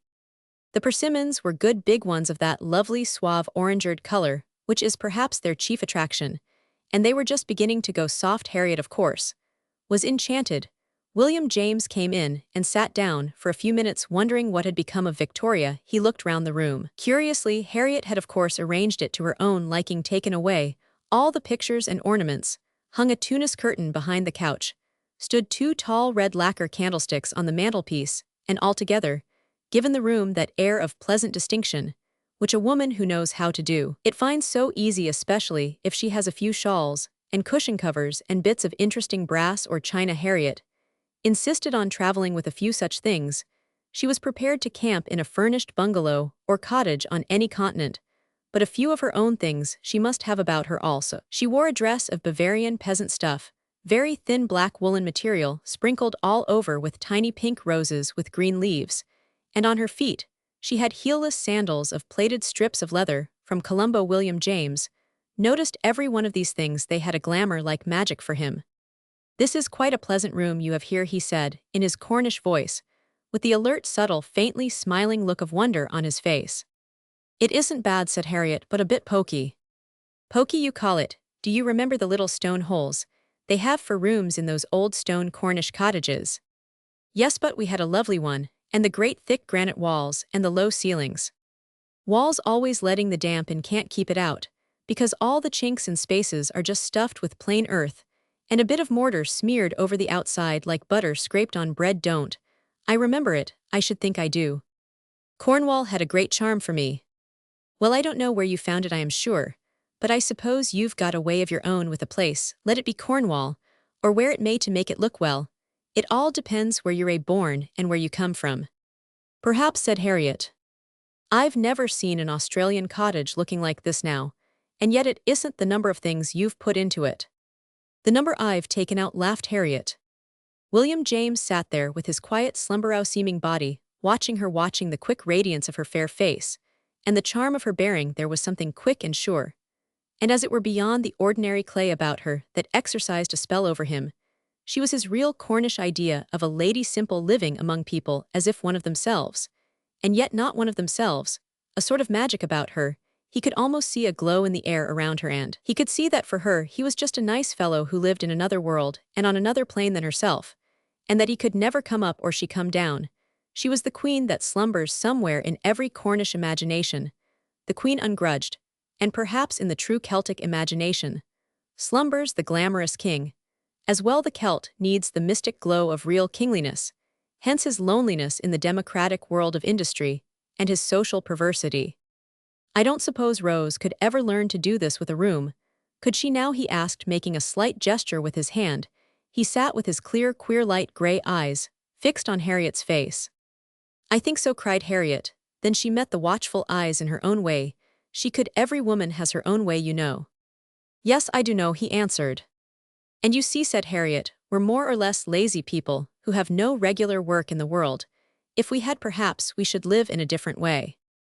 William James shook his head. It's what's bred into you, he said, that comes out now. If I was a really rich man, I think I could learn to carry it off with the best of them out here. But when it comes to being the real thing, why, I know it would be beyond me, so there you are. But can one be sure, she cried. I think I can see the difference between common and uncommon. I can do more than that. I can see the difference between gentlemen who haven't got the gift and those that have. Take Lord Washburn, for example. He's a gentleman, all right, comes of an old family, they tell me, but I doubt very much if he's any better than I am. Why should he be? Cried Harriet. What I mean is, said William James, he hasn't got the gift, you know. The gift of what? Said Harriet, puzzled. How shall I put it? The gift that you've got now, and that Mr. Summers has as well, and that people out here don't have. But that may only be manner, said Harriet. No, it's more than manner, it's the gift of being superior there, now better than most folks, you understand me. I don't mean swank and money, Thatlel. Never give it you, neither is it thinking yourself superior. The people that are superior don't think it, and don't even seem to feel it in a way. And yet in a way they know it, but there aren't many of them out here. And what there are go away, this place is meant for all one dead level sort of people. He spoke with curious sarcasm. But, said Harriet, you are Australian yourself now, aren't you, or don't you feel it? Oh yes, I suppose I feel it, he said, shifting uneasily on his seat. I am Australian, and I am Australian partly because I know that in Australia there won't be anybody any better than me there now. But, laughed Harriet, aren't you glad then? Glad, he said, it's not a matter for gladness, it's a fact. But I am not one of the fools who think there's nobody any better than me in the world. I know there are. How queer to hear you say so. But this isn't the place for them here in Australia. We don't want them. We want the new-fashioned sort of people who are all deadful as good as one another. You're going to Mullumbimby this weekend, with Jack and Victoria, aren't you? Yes, and I thought if we liked it, we might stay down there for a while, be the sea away from the town. You please yourselves, of course, perhaps better there than here. Beauteet's no business of mine, you know. Thaith shrugged his shoulders. But there's something comes over me when I see Mr. Summers, thinking he can live out here and work with the Australians. I think he's wrong, I really do. They'll drag him down to their level and make what use they can of him, and well, in my opinion, you'd both be sorry for it. How strange that you should say so. You, who are one of them? I am one of them, and I am not one of anybody, but I haven't got only just the two eyes in my head that can tell the kettle from the teapot. I've got another set of eyes inside me somewhere that can tell real differences, when there are any, and that's what these people don't seem to have at all. They've only got the outside eyes. Harriet looked at him in wonder, and he looked at her queer, rather large but thin-skinned, soft hands. You need a thick skin to live out here, he said. But still she sat with her hands folded, lost in meditation. But Lovett wants so much to do something in the world with other men, she said at last. It's not my urging, I assure you. He's making a mistake. He's making a mistake to come out here. Tell him from me they'll take him at their own level, not at his.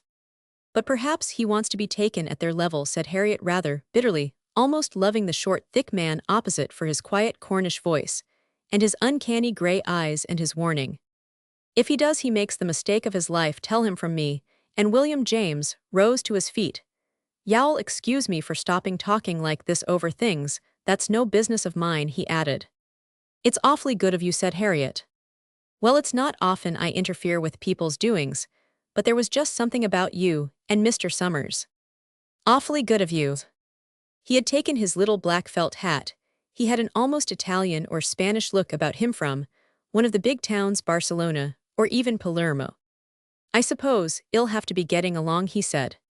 She held out her hand to him to bid him goodbye, but he shook hands in a loose, slack way, and was gone, leaving Harriet uneasy, as if she had received warning of a hidden danger.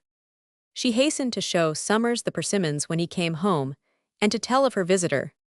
And he's queer, Lovett, he's awfully queerness too.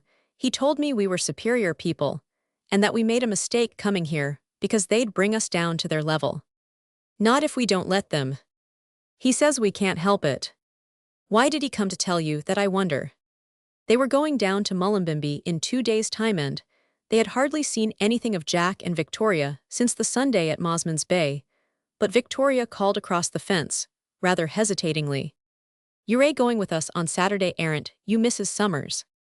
Oh yes, we're looking forward to it immensely if it really suits you. I am so glad. I thought perhaps you didn't want to go. That same evening, Jack and Victoria came across for a few minutes. Look at the lovely cacti, said Harriet, giving the persimmons their Italian name. William James brought them me this morning. William James brought them, cried Victoria, and Jack in a breath. Why, whatever have you done to him? Nothing, laughed Harriet. I hope not, I am sure. You must have given him a glad eye, said Jack. Did he come in? Yes, he came in, and talked to me quite a long time. He said he would see you tomorrow in town. Wonders never cease. I tell you, you've done it on him. What did he talk to you about then? Oh, Australia, he said. He didn't think we should really like it. He did he wanted to warn you off, so to speak. Perhaps, laughed Harriet. The little Mingo, he's as deep as a 500 feet boring, and I've never got down to sweet water in him yet. Don't you trust him, said Harriet. Trust him? Oh yes, he'd never pick my pocket. I didn't mean that. That's the only way I have of trusting folks, said Jack. Then you don't trust them, far mocked Harriet.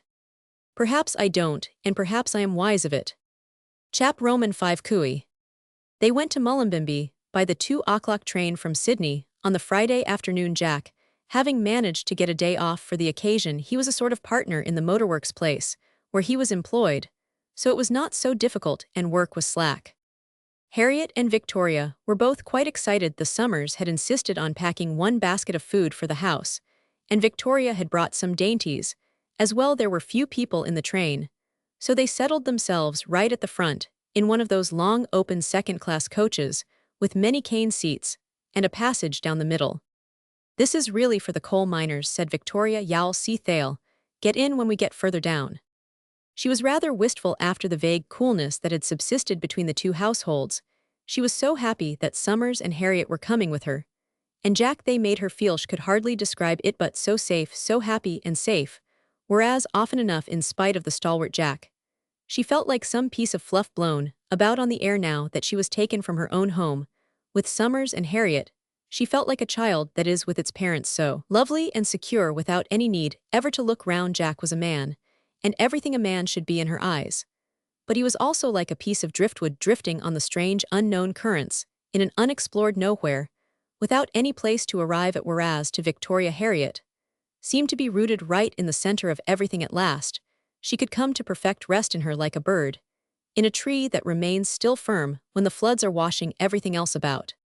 If only Summers would let her rest in Harriet and him, but he seemed to have a strange vindictiveness somewhere in his nature that turned round on her and terrified her worse than before. If he would only be fond of her, that was what she wanted. If he would only be fond of her, and not ever really leave her. Not love. When she thought of lovers, she thought of something quite different, something rather vulgar, rather common, more or less naughty. Ah no, he wasn't like that. And yet, since all men are potential lovers to every woman, wouldn't it be terrible if he asked for love? Terrible but wonderful. Not a bit like Jack, not a bit would Harriet mind. Victoria looked at Harriet with her quick, bright, shy brown eyes. Harriet looked so handsome and distant. She was a little afraid of her, not as she was afraid of Summers, afraid as one woman is of another fierce woman. Harriet was fierce. Victoria decided Summers was demonish, but could be gentle and kind. It came on to rain, streaming down the carriage windows. Jack lit a cigarette and offered one to Harriet. She, though she knew Summers disliked it intensely when she smoked, particularly in a public place like this long open railway carriage, accepted and sat by the closed window smoking. The train ran for a long time through Sydney, or the endless outsides of Sydney. The town took almost as much leaving as London does, but it was different. Instead of solid rows of houses, solid streets like London, it was mostly innumerable detached bungalows and cottages, spreading for great distances, scattering over hills, low hills, and shallow inclines, and then waste marshy places, an old iron and abortive corrugated iron worksall, like the last day of creation. Instead of a new country away to the left, they saw the shallow waters of the big opening where Botany Bay is, the sandy shores, the factory chimneys, the lonely places where it is still bush, and the weary half-established straggling of more suburb. Como, said the station sign, and they ran on bridges over 2 arms of water from the sea, and they saw what looked like a long lake with wooded shores and bungalows, a bit like Lake Como. But oh, so unlike that curious somberness of Australia, the sense of oldness with the forms all worn down low and blunt, squat, the squat seeming earth, And then they ran at last into real country, rather rocky dark old rocks, and somber bush with its different pale-stemmed dull-laved gum trees standing graceful and various healthy-looking undergrowth, and great spiky things like zuccas. As they turned south, they saw tree ferns, standing on one knobbly leg among the gums, and among the rocks ordinary ferns, and small bushes spreading in glades, and up sharp hill slopes it was virgin bush. And as if unvisited lost somber with plenty of space, yet spreading gray for miles and miles in a hollow towards the west far in the west, the sky having suddenly cleared they saw the magical range of the Blue Mountains, and all this hoary space of bush between the strange, as it were invisible beauty of Australia, which is undeniably there, but which seems to lurk just beyond the range of our white vision. You feel you can't see as, if your eyes hadn't the vision in them to correspond with the outside landscape. For the landscape is so unimpressive like a face with little or no features, a dark face. It is so aboriginal out of our ken, and it hangs back so aloof. Summers always felt he looked at it through a cleft in the atmosphere, as one looks at one of the ugly-faced distorted aborigines, with his wonderful dark eyes, that have such an incomprehensible ancient shine in them across gulfs of unbridged centuries. And yet when you don't have the feeling of ugliness or monotony in landscape, or in nigger, you get a sense of subtle, remote, formless beauty, more poignant than anything ever experienced before. "You're wonderful, Australia," said Harriet to Jack. "I can't tell you how it moves me. It feels as if no one had ever loved it. Do you know what I mean? England and Germany, and Italy and Egypt and Indiative, all been loved so passionately. But Australia feels as if it had never been loved, and never come out into the open, as if man had never loved it, and made it a happy country, a bride country or a mother country." "I don't suppose they ever have," said Jack. "But they will," asked Harriet. "Surely they will. I feel that if I were Australian, I should love the very earth of it, very sand and dryness of it more than anything." "Where should we poor Australian wives be put in?" Victoria, leaning forward, her delicate frail face that reminded one of a flickering butterfly in its wavering. "Yes," said Harriet meditatively, "as if they had to be considered, but were not as important as the other question. I'm afraid most Australians come to hate the O's 82 trillion earth a good bit before they're done with it," said Jack. "If you call the land a bride, she's the sort of bride not many of us are willing to tackle. She drinks your sweat and your blood, and then as often as not lets you down, does you in." "Of course," said Harriet, "it will take time, and of course a lot of love, a lot of fierce love too." "Let's hope she gets it," said Jack. "They treat the country more like a woman they pick up on the streets than a bride to my thinking." "I feel I could love Australia," declared Harriet.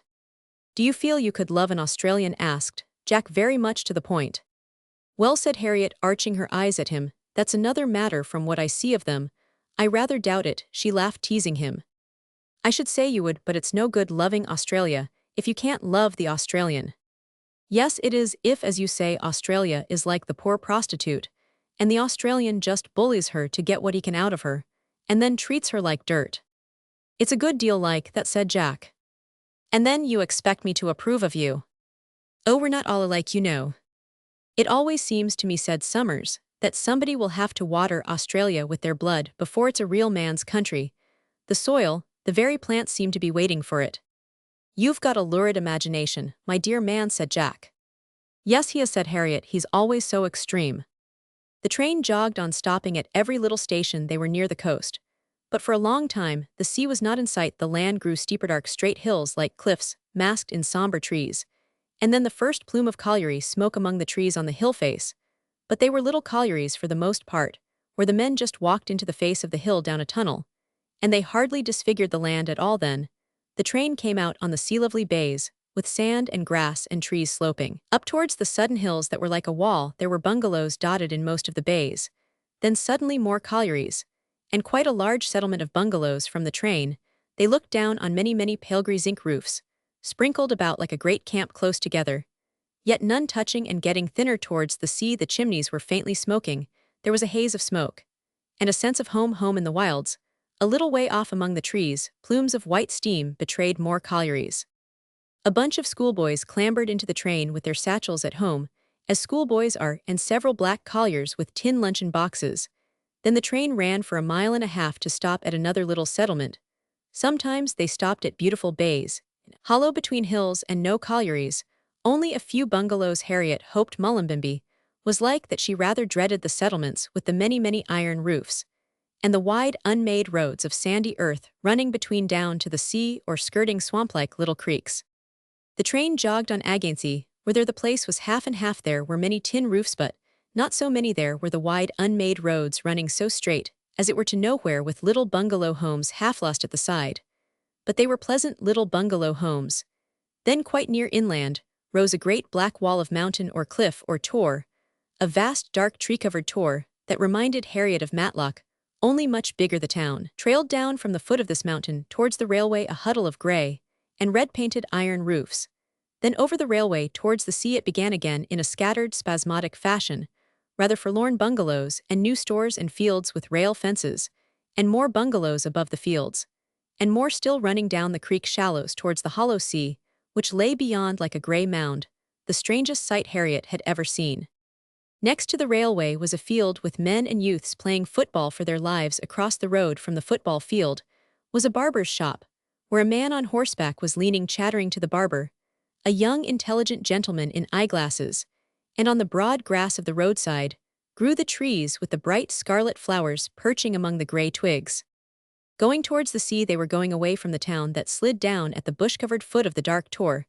The sun was just sinking to this great hill face, amid a girdle of grey-white clouds, the faintest gold, reflected in the more open eastern sky in front. Strange and forlorn the wide sandy-rutted road with the broad grass margin, and just one or two bungalows. Verdun was the first, a wooden house painted dark red, but some had quite wide grass round them inside their fences like real lawns. Victoria had to dart to the house agent for the key. The other three turned to the left up another wide road, cut in the almost nothingness, past two straying bungalows perched on brick supports, then across a piece of grassland, as yet unoccupied, where small boys were kicking a football, then round the corner of another new road, where water lay in a great puddle so that they had to climb onto the grass beside the fence of a big red-painted bungalow. Across the road was a big bungalow built with imitation timbered walls and a red corrugated roof, and red huge water tanks. The sea roared loudly, but was not in sight. Next along the forlorn little road nestled a real bright red-tiled roof among a high bushy hedge, and with a white gate. "I do hope it's that," said Harriet to herself. She was so yearning to find another home. Jack stood waiting at the corner on the tall bit of grassy land above the muddy cut-out road. There came Victoria, running in her eager way across the open space. Up the slight incline evening was beginning to fall. "Got 'em?" called Jack. "Yes, Mrs. Wynne was just washing herself, so I had to wait a minute." Victoria came panting up. "Is that it?" said Harriet timidly, at last pointing to the bright red roof. "Yes, that's it," said Victoria, pleased, and proprietary. A boy from the big red bungalow called to ask if he should bring milk. Across the big red bungalow was a dairy, but Harriet followed eagerly on Jack's footsteps across the road. She peeped over the white gate. As he unfastened it, a real lovely brick house with a roof of bright red tiles coming down very low over dark wooden verandas, and huge round rain tanks, and a bit of grass, and a big shed with double doors. The gate was open, and she rushed in under the tall overleaning hedge that separated them from the neighbor, and that reached almost to touch the side of her house, a wooden side veranda with bedsteads, old rusty bedsteads, patched with strip and rope end, then grass, a little front olive grass with loose hedges on either side, and the sea, the great Pacific right there, and rolling in huge white thunderous rollers, not 40 yards away under her grassy platform of a garden. She walked to the edge of the grass, yes, just down the low cliff. Really only a bank went her own little path as down a steep bank, and then was smooth yellow sand, and the long sea swishing white up its incline, and rocks to the left, and incredible long rollers furling over and crushing down on the shore at her feet, at her very feet, the huge rhythmic Pacific. She turned to the house. There it crouched with its long windows, and its wide veranda, and its various slopes of low red-tiled roofs. Perfect, perfect. The sun had gone down behind the great front of black mountain wall, which she could still see over the hedge. The house inside was dark with its deep verandas like dark eyelids half closed. Somebody switched on a light long cottage windows, and a white ceiling with narrow dark beams. She rushed indoors once more in search of a home, to be alone with Lovett, where he would be happy. How the sea thundered! Harriet liked the house extremely. It was beautifully built, solid in the good English fashion. It had a great big room with dark jarrah timbering on the roof, and the walls it had a dark jarrah floor and doors, and some solid satisfactory jarrah furniture, a big real table, and a sideboard and strong square chairs with cane seats. The Lord had sent her here, that was certain. And how delighted Victoria was with her raptures. Jack whipped his coat off and went to the shed for wood and coal, and soon had a lavish fire in the open hearth. A boy came with milk, and another with bread and fresh butter and eggs, ordered by Mrs. Wynne. The big black kettle was on the fire, and Harriet took Lovett's arm, she was so moved. Through the open seaward door, as they sat at the table, the near sea was glimmering pale and greenish in the sunset, and breaking with a crash of foam, right as it seemed under the house, if the house had not stood with its little grassy garden some 30 or 40 feet above the ocean. Sometimes the foam would have flown to the doorstep, or to the steps of the loggia, the great sea roaring at one's feet. After the evening meal, the women were busy making up beds and tidying round, while the men sat by the fire. Jack was quiet. He seemed to brood, and only spoke abstractedly, vaguely. He just sucked his pipe and stared in the fire while the sea boomed outside, and the voices of the women were heard eager in the bedrooms. When one of the doors leading onto the verandas was opened, the noise of the sea came in frightening like guns. The house had been let for 7 months to a man and wife with 11 children. When Summers got up at sunrise in the morning, he could well believe it. But the sun rose golden from a low fume of haze in the northeastern sea. The waves rolled in pale and blue-white glass-green, wonderfully heavy and liquid. They curved with a long arch, then fell in a great hollow thud, and a spurt of white foam, and a long soft snowpure rush of forward flat foam. Summers watched the crest of fine bristling spume fly back from the head of the waves. As they turned and broke, the sea was all yellow-green light. And through the light came a low black tramp steamer, lurching up and down on the waves, disappearing altogether in the lustrous water, save for her bit of yellow-banded funnel, and her mast-tips, then emerging like some long out-off-shaped dolphin on a wavetop. She was like some lost mongrel running over a furrowed land.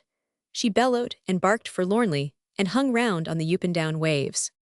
Summers saw what she wanted. At the south end of the shallow bay was a long high jetty straddling on great tree-trunk poles out onto the sea, and carrying a long line of little red coal trucks, the sort that can be tipped up beyond the straddling jetty, was a spit of low yellow-brown land, grassy, with a stiff little group of trees like ragged Noah's Ark trees, and further in a little farm place with 2 fascinating big gum trees that stuck out their clots of foliage in dark tufts at the end of slim upstarting branches.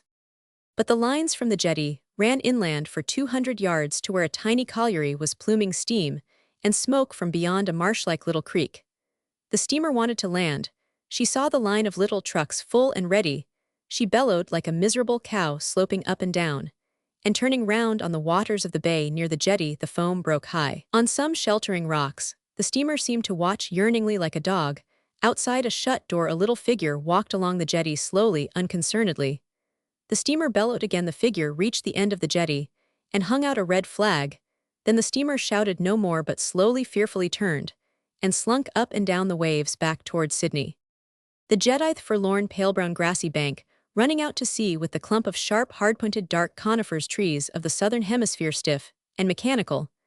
Then the foreshore with yellow sand and rollers. Then 2 bungalows, and a bit of waste ground full of this. That was the southern aspect. Northwards, next door, was the big imitation black and white bungalow with a tuft of wind-blown trees and hafted hedge between it, and the Summers house that was north. And the sun was already sloping upwards and northwards. It gave Summers an uneasy feeling, the northward traveling of the climbing sun, as if everything had gone wrong. Inland, lit up dark gray, with its plumy trees in the morning light, was the great mountain or tor with bare graying rock showing near the top, and above the ridge atop, the pure blue sky so bright and absolutely unsullied.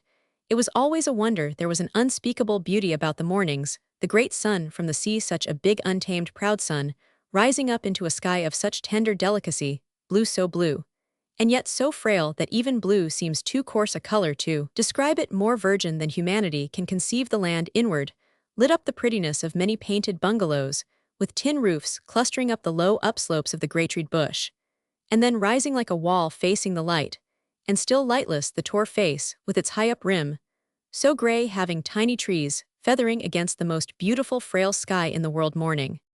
But Summers turned to the house. It stood on one of the regulation lots, probably 50 feet by 150.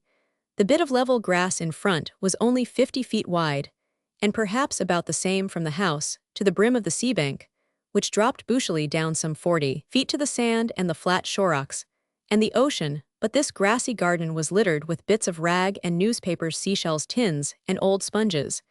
And the lot next to it was a marvelous constellation of tin cans in every stage of rustiness if you peeped between the bushes. "Y'all take the ashes, and the rubbish too," said Summers to the sanitariman, who came to take the sanitary tin of the earth closet every Monday morning. "No," responded that individual briefly, a true Australian Cockney answer, impossible to spell, a sort of neo sound. "Does anybody take them?" "Neil, we take no garbage." "Then what do I do with them?" "Do what you like with them," and he marched off with the can. It was not rudeness, it was a kind of colonial humor.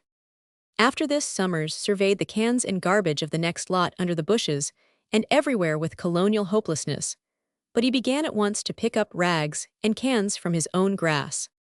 The house was very pretty and beautifully built, but it showed all signs of the 11 children. On the veranda at the side, on either side of the visitor's door, was a bed, one, a huge family iron bedstead, with an indescribably rusty saggy wire mattress, the other a single iron bedstead, with the wire mattress all burst and so mended with a crisscross of ropes. These beds were screened from the seawind by sacks, old pieces of awful carpeting, and pieces of linoleum tacked to the side of the veranda. The same happened on the third side of the house, 2 more 89 rope-mended iron bedsteads, and a nailed-up lot of unspeakable rags to screen from the wind. The house had 3 little bedrooms, one opening from each of the side verandas, and one from the big central room. Each contained 2 saggy single beds.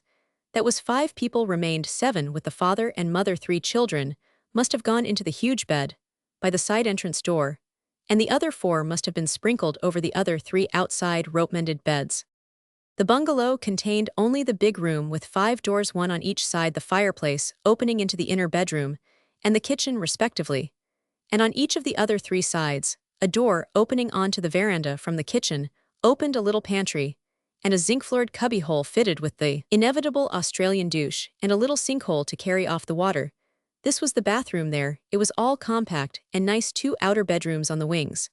And for the central block, the big room in front, the bedroom and kitchen at the back. The kitchen door opened onto the bit of grass at the back near the shed. It was a well-built little place, amazing in a world of wood and tin shacks, but Summers would not have liked to live in it with a 13-people family. There were 11 white breakfast cups, of which 9 had smashed handles, and broad tin substitutes quite cannily put on. There were 2 saucers only, and all the rest to match 7 large brown teapots, of which 5 had broken spouts, not one whole dish or basin of any sort, except a sauceboat. And Rats Torsten was a clean and ratless spot compared with Cooey, for the house was called Cooey to fetch the rats in, Jack said. The women flew at the house with hot water, and so did Jack, and Summers spent the morning removing bedsteads into the shed, tearing down the horrid rag and dirt screens, pulling out the nails with which these screens had been held in place, and pulling out the hundreds of nails which had nailed down the dirt-grey thin carpet as if forever to the floor of the big room. Then they banged and battered this thin old patternless carpet, and washed it with soda and water, and then they banged and battered the 2 sofas that were like sandbags, so full of sand and dust, and they took down all the ugly dirt-filmed pictures of the Dana Gibson sort, and the "My Refuge is in God" text. "I should think so," said Jack, away from the muck they'd made down here. Like demons, the 4 of them flew at this Cooey house, and afternoon saw Jack and Summers polishing floors with the stuff called Glowex, and Harriet and Victoria putting clean papers on all the shelves, and arranging the battered remnant of well-washed white crockery. "The crockery is the worst item here," said Victoria. "You pay 3 and 6 and 4 shillings for one of these cups and saucers, and 4 and 6 for a common brown quart jug, and 12 guineas for a white dinner service." Harriet looked at the horrid breakable stuff aghast. "I feel like buying a tin mug at once," she said. But Victoria did not bother. She took it all. As it came, the people with the 11 children had paid 3.5 guineas a week for 7 months for the house. At 3 o'clock, Victoria's brother, a shy youth of 17, arrived in a buggy and drove Jack and Victoria away the 4 miles to the home of the latter Summers, and Harriet had tea alone. "But I love and adore the place," said Harriet. "Victoria says we can have it for 30 shillings a week, and if they'd let you off even half of the month for Torsten, we should be saving." The Colcotts arrived home in the early dark. "Oh, but doesn't the house smell different?" cried Victoria. "Beeswax and turps," said Jack. "Not a bad smell." Again the evening passed quietly. Jack had not been his own boisterous self at all. He was silent, and you couldn't get at him. Victoria looked at him curiously, wondering, and tried to draw him out. He laughed, and was pleasant enough, but relapsed into silence as if he were sad or gloomy. In the morning sunlight, Harriet and Summers were out first. After Summers had made the fire, having a frightened dip in the sandy foam, they kept far back from the great rollers, which, as the two sat in the dribbling backwash, reared up so huge and white and fanged in a front attack that Harriet always rose and ran, and it was long before she got really wet. And then, when they did venture to sit in a foot of water, up came a sudden flush, and flung them helpless, rolling a dozen yards in, and banged them against the pebbles. It was distinctly surprising. Summers had never known that he weighed so little, that he was such a scrap of unimportance, and he still dared not quite imagine the whole of the blind, invisible force of that water. It was so different being in it, even on the edge of it, from looking at it from the outside. As they came trembling and panting up the bank to the grass plot, dripping and smelling so strong and sticky of the Pacific, they saw Jack standing smoking and watching. "Are you going to try it?" said Summers. He shook his head and lit a cigarette. "No, it's past my bathing season," he said. They ran to the little tub house and washed the sand and salt and sea stickiness off with fresh water. Summers wondered whether Jack was going to say anything to him or not. He was not sure. Perhaps Jack himself was not sure. And Summers had that shrinking feeling one has from going to see the doctor in a quiet sort of way. The two men kept clear of one another. They loitered about in the sun and round the house during the morning, mending the broken deck chairs and doing little jobs. Victoria and Harriet were cooking roast pork and apple sauce and baking little cakes. It had already been arranged that the Summers should come and live in Kui, and Victoria was quite happy and determined to leave a supply of nice eatables behind her. In the afternoon, they all went strolling down the sands. Summers and Victoria, Jack and Harriet. They picked up big iridescent abalone shells, such as people had on their mantelpieces at home, and bits of purplish coral stuff. And they walked across 2 fields to have a look at an aeroplane which had come down with a broken propeller. Jack, of course, had to talk about it to the people there, while Summers hung back and tried to make himself invisible, as he always did when there were strange onlookers. Then the 4 turned home. Jack and Victoria were leaving by the 7 train. Next morning, Summers and Harriet were staying on a few days before they returned to Sydney to pack up. Harriet was longing to have the house to themselves. So was Summers. He was also hoping that Jack wouldn't talk to him, wouldn't want anything of him. And at the same time, he was waiting for some sort of approach. The sea's edge was smoking with the fume of the waves like a mist, and the high shore ahead, with the few painted, redroofed bungalows, was all dim like a Japanese print, tier after tier of white frost foam piled, breaking towards the shore in a haste. The tide was nearly high. Summers could hardly see beyond over the white walltops of the breaking waves. Only on the clear horizon far away a steamer like a small black scratch, and a fantastic thread of smoke. He lingered behind the rest. They were nearly home. They were at the wide sandy place, where the creek left off its still brackish waters, just sank into the sands, without ever running to meet the waves.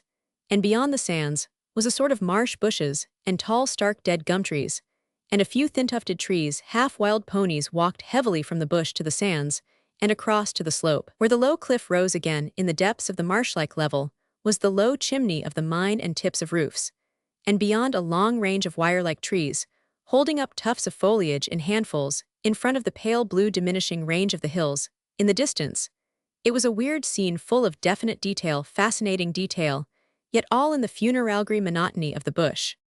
Summers turned to the piled-up white-fronted sea again. On the tip of a rock above him sat a little bird with hunched-up shoulders and a long beak, an absurd silhouette. He went towards it, talking to it. It seemed to listen to him, really to listen. That is another of the charms of Australia. The birds are not really afraid, and one can really communicate with them in West Australia. Summers could sit in the bush and talk to the flocks of big, handsome black and white birds that they call magpies, but which are a sort of butcher bird apparently, and they would gurgle little answers in their throats and cock their heads on one side. Handsome birds. They were some with mottled gray breasts like fish, and the boldest would even come and take pieces of bread from his hands, yet they were quite wild. Only they seemed to have a strange power of understanding the human psyche. Now this little kingfisher by the sea, it sat and looked at Summers and cocked its head, and listened. It liked to be talked to. When he came quite near, it sped with the straight low flight of kingfishers to another boulder, and waited for him. It was beautiful too, with a sheeny sea-green back, and a pale breast touched with burnt yellow, a beautiful dandy little fellow. There he waited for Summers like a little penguin, perching on a brown boulder. And Summers came softly near, talking quietly, till he could almost touch the bird, then away it sped a few yards, and waited, sheeny grayish-green like the gum leaves become vivid, and yellowish breast like the suave gumtree trunks, and listening and waiting, and wanting to be talked to, wanting the contact. The other three had disappeared from the seaside. Summers walked slowly on, then suddenly, he saw Jack running across the sand in a bathing suit, and entering the shallow rim of a long, swift upwash, he went in gingerly, then threw himself into a little swell, and rolled in the water for a minute. Then he was rushing back before the next big wave broke. He had gone again, by the time Summers came to climb the cliff bank to the house. They had a cup of tea on the wooden veranda. The air had begun to waft icily from the inland. But in the sheltered place, facing the sea, it was still warm. This was only 4 o'clock today. 5 o'clock tea, proper tea, was at 6 or half past, with meat and pies and fruit salad. The women went indoors with the cups. Jack was smoking his pipe. There was something unnatural about his stillness. "You had a dip after all," said Summers. "Yes, a dip in and out." Then silence again. Summers' thoughts wandered out to the gently darkening sea, and the bird, and the whole of vast Australia lying behind him, flat and open to the sky. "You like it down here," said Jack. "I do indeed. Let's go down to the rocks again. I like to be near the waves." Summers rose and followed him. The house was already lit up. The sea was blue-eye. They went down the steps cut in the earth of the bank top, and between the bushes to the sand. The tide was full, and swishing against a flat ledge of rocks. Jack went to the edge of this ledge, looking in at the surging water, white, hissing, heavy. Summers followed again. Jack turned his face to him. "Funny thing it should go on doing this all the time for no purpose," said Jack, amid all the noise. "Yes." Again they watched the heavy waves unfurl, and fling the white challenge of foam on the shore. "I say," Jack turned his face, "I shan't be making a mistake if I tell you a few things in confidence, shall I?" "I hope not, but judge for yourself." "Well, it's like this," shouted Jack. They had to shout at one another in unnaturally lifted voices. "Because of the huge noise of the sea, there's a good many of us chaps, as has been in France, you know, and been through it. Alan, the army, jolly. Well, no, you can't keep a country going on the vote-catching system as you said the other day. We know it can't be done." "It can't," said Summers with a shout, "forever. If you've got to command, you don't have to ask your men first if it's right before you give the command." "Of course not," yelled Summers. But Jack was musing for the moment. What, he shouted as he woke up. "No," yelled Summers. A further muse amid the roar of the waves. "Do the men know better than the officers, or do the officers know better than the men?" he barked. "Of course," said Summers. "These damned politicians, they invent a cryon, they wait to see if the public will take it up, and if it won't they drop it, and if it will they make a mountain of it, if it's only an old flower pot." "They do," yelled Summers. They stood close side by side like two mariners in a storm amid the breathing spume of the foreshore. While darkness slowly sank right at the tip of the flat low rocks, they stood like pilots. "It's no good," barked Jack with his hands in his pockets. "Not a bit. If you're an officer, you study what is best for the cause, and for the men you study your men, but you don't ask them what to do. If you do, you're a washout." "Quite. And that's where it is in politics. You see the papers howling and blubbering for a statesman. Why, if they'd got the finest statesman the world ever saw, they'd chuck him on to the scrap heap. The moment he really wanted his own way, doing what he saw was the best, that's where they've got anybody who's any good on the scrap heap. Same the world over. It's got to alter somewhere." "It has. When you've been through the army, you know that what you depend on is a general, and on discipline, and on obedience, and nothing else is the slightest bit of good." "But they say the civil world is not an army, it's the will of the people," cried Summers. "Will of my grandmother's old tomcat, they've got no will except to stop anybody else from having any. I know. Look at Australia, absolutely fermenting rotten with politicians, and the will of the people. Look at the contriguing rottener, every day like an old pear. All the democratic world the same. Of course it's the same, and you may well say Australian soil is waiting to be watered with blood. It's waiting to be watered with our blood. Once England's got too soft to help herself, let alone us, and the Japs come down this way, they'd squash us like a soft pear. I think it's quite likely." "What?" Likely. It's pretty well a certainty. And would you blame them if you was thirsty, wouldn't you pick a ripe pear? If it hung on nobody's tree, why of course you would, and who'd blame you? Blame myself if I didn't said Summers. And then their colored labor, I tell you this country's too far from Europe to risk it they'll swallow. Us as sure as guns is guns if we let in colored labor they'll swallow us, they hate us all the other colors hate the white. And they're only waiting. Till we haven't got the pull over them they're only waiting. And then what about poor little Australia? Heaven knows. There'll be the Labour Party, the socialists uniting with the workers of the world. They'll be the workers if ever it comes to it. Those black and yellow people'll make 'em we're not. Half it isn't one side, only that can keep slaves. Why the fools, the colored races, don't have any feeling for liberty, they only think you're a fool when you give it to them. And if they got a chance, they'd drive you out to work in gangs, and fairly laugh at you. All this world's worker business is simply playing their game. Of course, said Summers, what is Indian nationalism? But a strong bid for power for tyranny. The Brahmins want their old absolute castepower, most absolute tyranny back again. And the Mohammedans want their military tyranny, that's what they are lusting for, to wield the rod against slavery. For millions, Japan the same, and China in part the same, the niggers the same. The real sense of liberty only goes with white blood. And the ideal of democratic liberty is an exploded ideal. You've got to have wisdom and authority somewhere, and you can't get it out of any further democracy. There, said Jack, that's what I mean. We SLL be wiped out. And we know it. Look here, as man to man, you and me.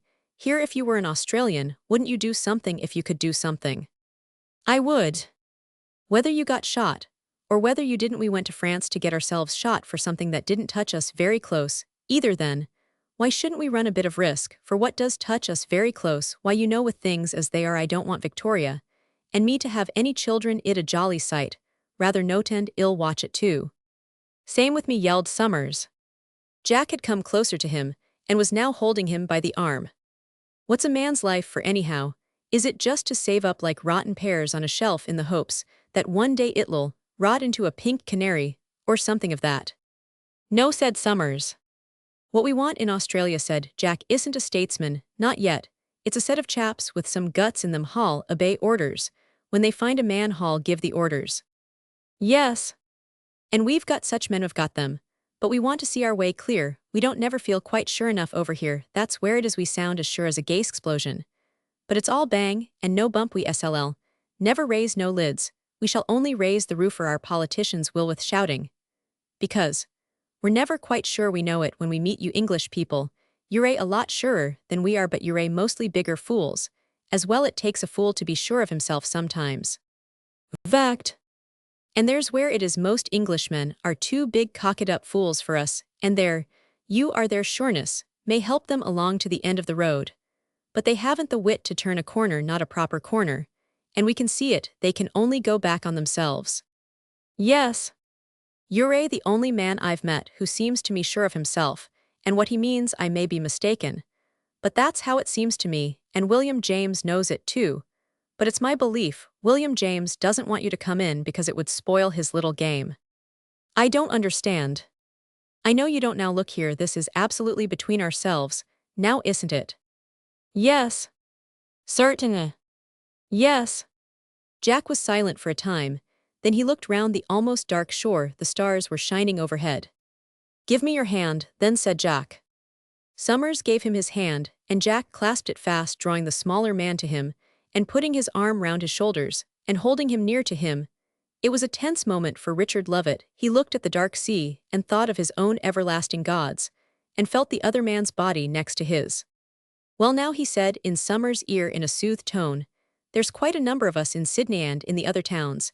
As well, we're mostly diggers back from the war. We've joined up into a kind of cluband. We're sworn in, and we're sworn to obey the leaders, no matter what the command, when the time is ready, and we're sworn to keep silent. Till then, we don't let out much nothing of any consequence to the general run of the members. Richard listened with his soul. Jack's eager conspirator voice seemed very close to his ear, and it had a kind of caress, a sort of embrace. Richard was absolutely motionless. But who are your leaders? He asked, thinking of course that it was his own high destiny to be a leader. Why, the first club got 50 members to start with. Then we chose a leader and talked things over, and then we chose a secretary and a lieutenant, and every member quietly brought in more chaps. And as soon as we felt we could afford it, we separated, making the next 30 or so into a second club, with the lieutenant for a leader. Then we chose a new lieutenant and the new club chose a secretary and a lieutenant. Richard didn't follow all this lieutenant and club business very well. He was thinking of himself entering in with these men in a dangerous, desperate cause. It seemed unreal. Yet there he was with Jack's arm round him. Jack would want him to be his mate. Could he his cobber? Could he ever be mate to any man? You sort of have a lot of leaders. What if one of them let you down? He asked. None of them have yet, but we've arranged for that. No. I'll tell you later, but you get a bit of the hang of the thing, do you? I think so, but what do you call yourselves? How do you appear to the public? We call ourselves the Diggers Clubs, and we go in chiefly for athletics, and we do spend most of the time in athletics. But those that aren't diggers can join if a pal brings them in and vouches for them. Richard was now feeling rather out of it, returned soldiers and clubs, and athletics all unnatural things to him. Was he going to join in with this? How could he? He was so different from it all. And how do you work, I mean together? He faltered. We have a special lodge of the leaders and lieutenants and secretaries from all the clubs, and again, in every lodge, they choose a master that's the highest. And then a jack, he's like a lieutenant and a teller. He's the sort of secretary and president. We have lodges in all the biggish places. And then all the masters of the lodges of the 5 states of Australia keep in touch, and they choose 5 masters who are called the 5, and these 5 agree among themselves which order shall stand in 1st, 2nd, 3rd, 4th, and 5th. When once they've chosen the first, then he has 2 votes towards the placing of the other 4, and so they settle it, and then they grade the 5 jacks, and the 5 tellers. I tell it you just in rough, you know. Yes, and what are you? I am a master. Richard was still trying to see himself in connection with it, all he tried to piece together. All that Jack had been letting off at him returned soldiers' clubs, chiefly athletics, with a more or less secret corps to each club, and all the secret corps working together secretly in all the state under one chief head, and apparently with military penalties for any transgression. It was not a bad idea, and the aim apparently a sort of revolution, and a seizing of political power. How long have you been started? He asked. About 18 months, nearly 2 years altogether. Summers was silent, very much impressed, though his heart felt heavy. Why did his heart feel so heavy? Politics, conspiracy, political power. It was all so alien to him somehow in his soul. He always meant something quite different when he thought of action along with other men. Yet Australia, the wonderful lonely Australia with her 7 million people only, it might begin here. And the Australians, so queer, so absent, as it were leaving themselves out all the time. They might be capable of a beautiful unselfishness and steadfastness of purpose. Only his heart refused to respond. What is your aim, though? What do you want finally? He asked rather lamely. Jack hesitated, and his grip on the other man's arm tightened. Well, he said, it's like this. We don't talk a lot about what we intend, we fix nothing. But we start certain talks, and we listen so we know more or less what most of the ordinary members feel like. Why, the plan is more or less this. The Labour people, the Reds, are always talking about a revolution, and the Conservatives are always talking about a disaster. Well, we keep ourselves fit and ready for as soon as the revolution comes or the disaster, then we step in, you see. And we are the revolution. We've got most of the trained fighting men behind us. And we can make the will of the people, don't you see? If the members stand steady, we shall have Australia for the word. We stand for Australia, not for any of your parties. Summers at once felt the idea was a good one. Australia is not too big, 7 millions or so, and the biggest part of the 7 concentrated in the 5 or 6 cities. Get hold of your cities, and you've got hold of Australia. The only thing he mistrusted was the dryness in Jack's voice, a sort of Thatchwitzkatobe dryness, sharp and authoritative. What dire think of it, said Jack. Good idea, said Summers. I know that if we can bite onto it, feel like joining in. Dire think. Summers was silent. He was thinking of Jack even more than of the venture. Jack was trying to put something over him, in some way to get a hold over him. He felt like an animal that is being lassoed. Yet here was his chance. If he wanted to be a leader of men, he had only to give himself up to it, and to the men. Let me think about it a bit, will you? He replied, and I'll tell you when I come up to Sydney. Right, oh, said Jack, a twinge of disappointment in his acquiescence. Look, before you leap, you know. Yes, for both sides. You wouldn't want me to jump in and then squirm because I didn't like it. Right, you are, old man, you take your own time. I No, you won't be wagging your jaw to anybody. No, not even to Harriet. Oh, bless you, no, we're not having the women in, if we can help it. Don't believe in it, do you? Not in real politics, I don't. They stood a moment longer by the sea, then Jack let go Summer's arm. Well, he said, I'd rather die in a forlorn hope than drag my days out in a forlorn mope. Besides, damn it, I do want to have a shot at something, I do. These politicians absolutely get my wind up running the country. If I can't do better than that, then let me be shot and welcome. I agree, said Summers. Jack put his hand on his shoulder and pressed it hard. I knew you would, he said, in moved tones. We want a man like you know, like a sort of queen bee to a hive. Summers laughed, rather startled by the metaphor. He had thought of himself as many things, but never as a queen bee to a hive of wood revolutionaries. The two men went up to the house. Wherever have you been, said Victoria. Talking politics and red-hot treason, said Jack, rubbing his hands. Till you're almost frozen, I am sure, said Victoria.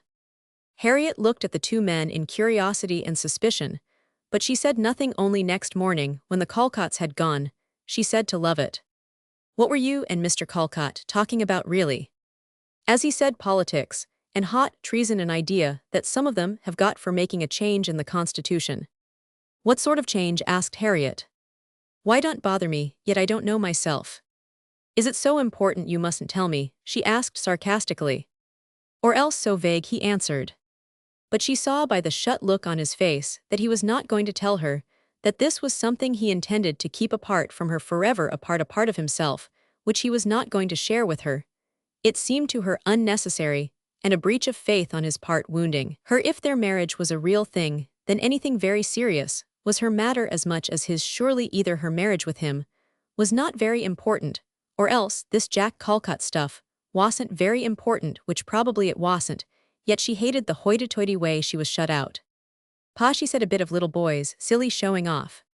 But he had this other cold side to his nature that could keep a secret cold and isolated till doomsday, and for 2 or 3 years now, since the war, he had talked like this, about doing some work with men, alone, sharing some activity with men, turning away from the personal life, to the hateful male impersonal activity, and shutting her out from this.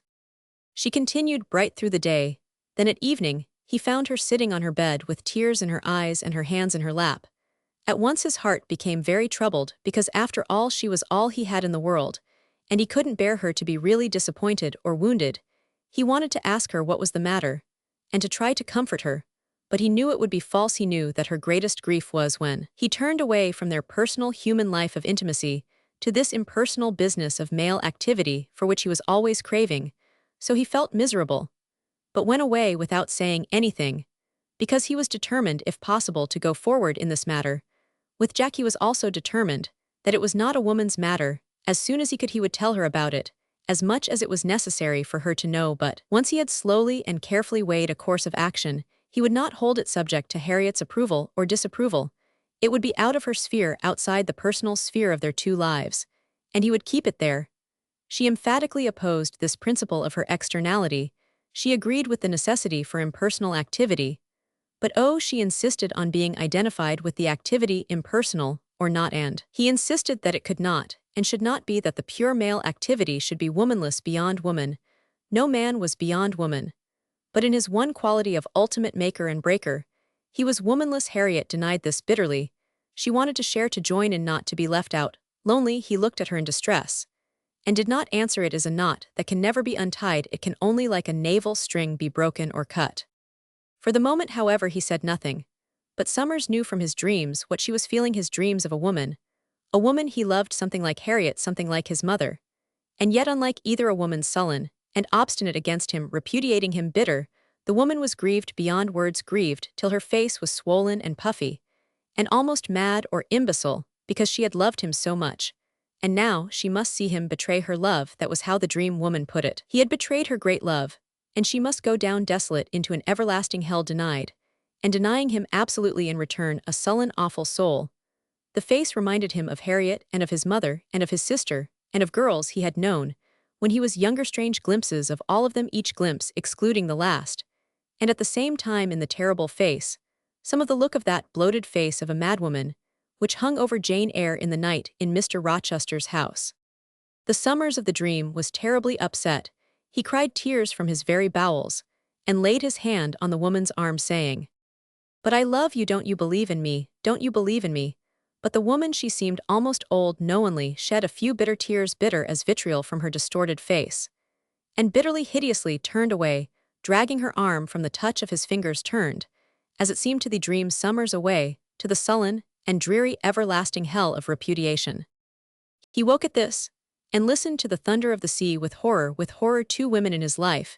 He had loved down to the quick of life and death his mother and Harriet, and the woman in the dream was so awfully his mother risen from the dead, and at the same time Harriet, as it were departing from this life, that he stared at the nightpaleness between the window curtains in horror. They neither of them believed in me, he said to himself, still in the spell of the dream. He put it in the past tense, though Harriet lay sleeping in the next bed. He could not get over it. Then he tried to come right awake in his full consciousness. He was a great enemy of dreams for his own private life. He found his dreams were like devils when he was asleep, and off his guard. Then his own weaknesses, especially his old weaknesses, that he had overcome in his full day-waking self, rose up again, maliciously to take some picturesque form and torment, and overcome his sleeping self. He always considered dreams as a kind of revenge, which old weaknesses took on the victorious, healthy consciousness, like past diseases, come back for a phantom triumph. So he said to himself, "The dream is one of these larvae of my past emotions. It means that the danger is past, the evil is overcome, so it has to resort to dreams to terrify me. In dreams, the diseases and evil weaknesses of the soul and of our relations with other souls take form, to triumph falsely over the living, healthy, onward struggling spirit. This dream means that the actual danger is gone." So he strengthened his spirit, and in the morning when he got up and remembered, he was no longer afraid, a little uneasy still maybe, especially as to what Harriet would do, but surely his mother was not hostile in death, and if she were a little bit hostile at this forsaking, it was not permanent, it was only the remains of a weakness and unbelief, which haunted the soul in life. So he reasoned with himself, for he had an ingrained instinct or habit of thought, which made him feel that he could never take the move into activity, unless Harriet and his dead mother believed in him. They both loved him, that he knew they both believed in him terribly, in personal being. In the individual man he was, and the Son of Man they believed with all the intensity of undivided love. But in the impersonal man, the man that would go beyond them with his back to them, away from them, into an activity that excluded them, in this man, they did not find it so easy to believe. Harriet, however, said nothing for 2 days. She was happy in her new house, delighted with the sea, and the being alone. She loved her cooey bungalow, and loved making it look nice. She loved having Lovett alone with her, and all her desires as it were in the hollow of her hand. She was bright and affectionate with him, but underneath lurked this chagrin of his wanting to go away from her for his activity. "You don't take Callcott and his politics seriously, do you?" she said to him at evening. "Yes," he said, rather hesitatingly. "But what does he want?" "To have another sort of government for the Commonwealth, with a sort of dictator, not the democratic vote-hedging sort." "But what does that matter to you?" "It does matter, if you can start a new life form. You know quite well, you say yourself, life doesn't start with a form, it starts with a new feeling, and ends with a form." "I know, but I think there is a new feeling." In Callcott, she had a very skeptical intonation. "Yes. I very much doubt it. He's a returned war hero, and he wants a chance of keeping on being a hero or something like that." "But even that is a new feeling," he persisted. "Ya," she said, rather wearily skeptical. "Id rather even believe in William James. There seems to me more real feeling even in him, deeper. At any rate, your Jacks are shallow, really." "Nay, he seemed a man to me." "I don't know what you mean by your men, really. I give it up. I don't know what you do want. You change, so you've always said you despise politics, and yet here you are." She tailed off as if it were hopeless. "It's not the politics, but it is a new life form, a new social form. We're potbound inside democracy, and the democratic feeling. But you know what you've said yourself. You didn't change the Roman Empire with a revolution. Christianity grew up for centuries, without having anything at all to do with politics, just a feeling and a belief." This was indeed what he had said himself often enough, that a new religious inspiration and a new religious idea must gradually spring up and ripen before there could be any constructive change. And yet he felt that preaching and teaching were both no good at the world's present juncture. There must be action, brave, faithful action, and in the action the new spirit would arise. You see, he said, Christianity is a religion which preaches the despising of the material world, and I don't believe in that part of it, at least any longer. I believe that the men with the real passion for life, for truth, for living, and not for having, I feel they now must seize control of the material possessions, just to safeguard the world from all the masses who want to seize material possessions for themselves blindly, and nothing else. The men with soul, and with passionate truth in them, must control the world's material riches and supplies, absolutely put possessions out of the reach of the mass of mankind, and let life begin to live again, in place of this struggle for existence or struggle for wealth. Yeah, I don't believe it's so all-important who controls the world's material riches and supplies. That'll always be the same. It won't. It will. Conservatives or Bolshevists or Labor Party theor, all alike, they all want to grab and have things in their clutches, and they're a devilish with jealousy if they haven't got them. That's politics. You've said thousands of times that politics are a game for the base people with no human soul in them. Thousands of times you've said it. And yet now. He was silent for a while. Now he said slowly, now, I see that you don't have only to give all your possessions to the poor, you've got to have no poor that can be saved just by possessions. You've got to put the control of all supplies into the hands of sincere, sensible men, who are still men enough to know that manhood isn't the same thing as goods. We do 107 NT want possessions. Nobody wants possessions more than just the immediate things, as you say yourself, one trunk for you, one for me, and one for the household goods. That's about all. We don't want anything else. And the world is ours. Australia, or India, Kui, or Ardnary, or where you like. You have got to teach people that by withholding possessions and stopping the mere frenzy for possession, which runs the world today, you've got to do that first, not last.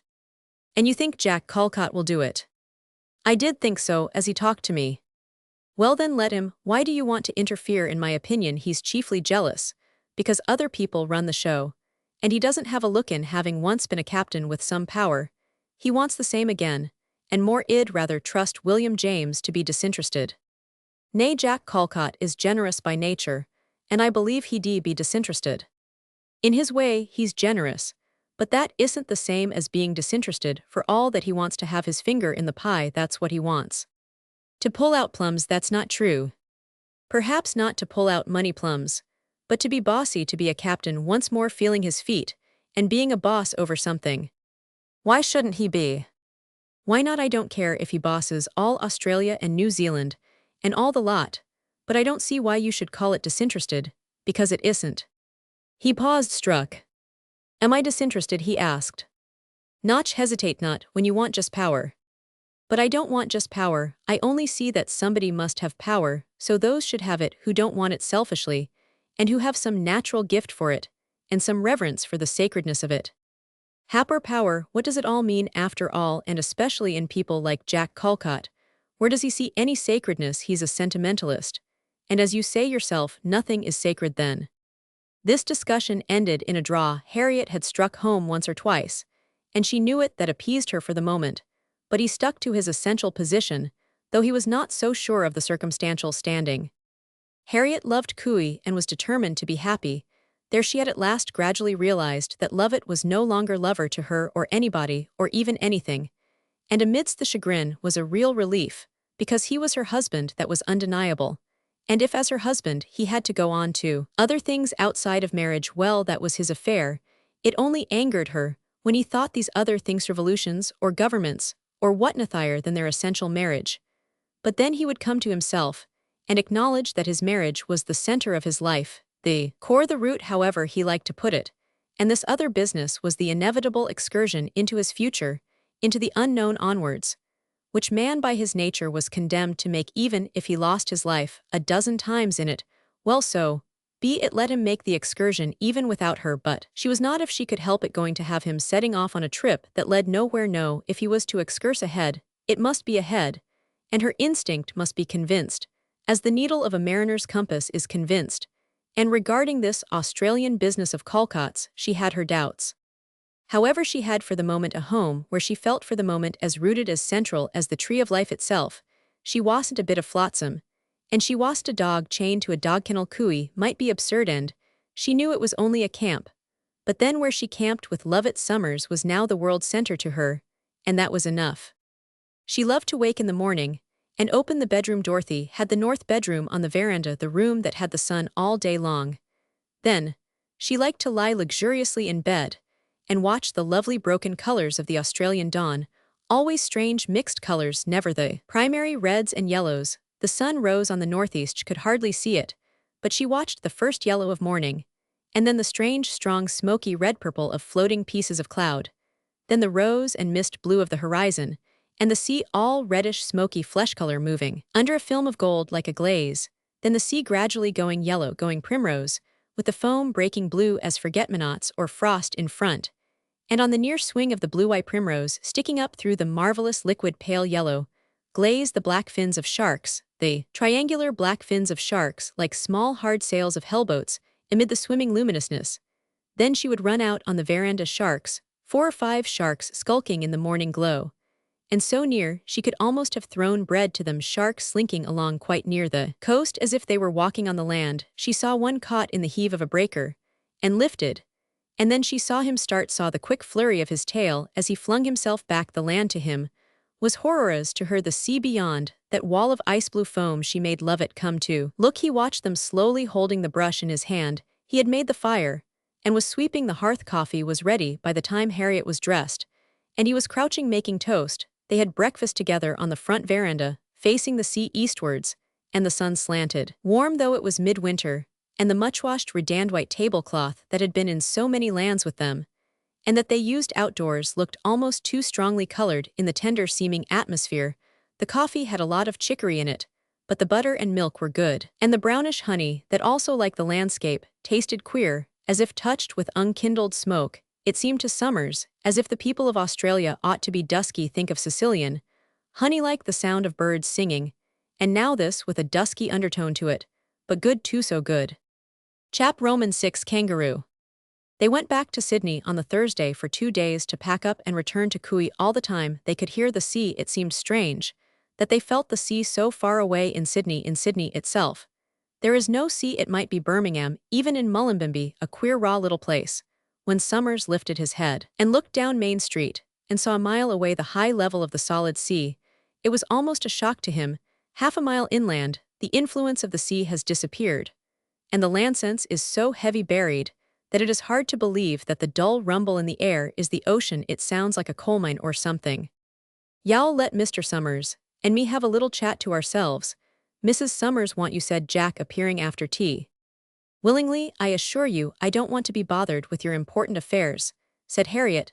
None the less she went over rather resentfully to Victoria, turned out of her own house. It wasn't that she wanted to listen. She would really have hated to attend to all their high and mighty revolution stuff. She didn't believe in revolutions. They were via Jew out of date. Well, said Jack, settling down in a wooden armchair and starting his pipe. You've thought it over, have you? Over and over, laughed Summers. I knew you would. He sucked his pipe and thought for a time. I've had a long talk with Kangaroo about you today, he said. Who's Kangaroo?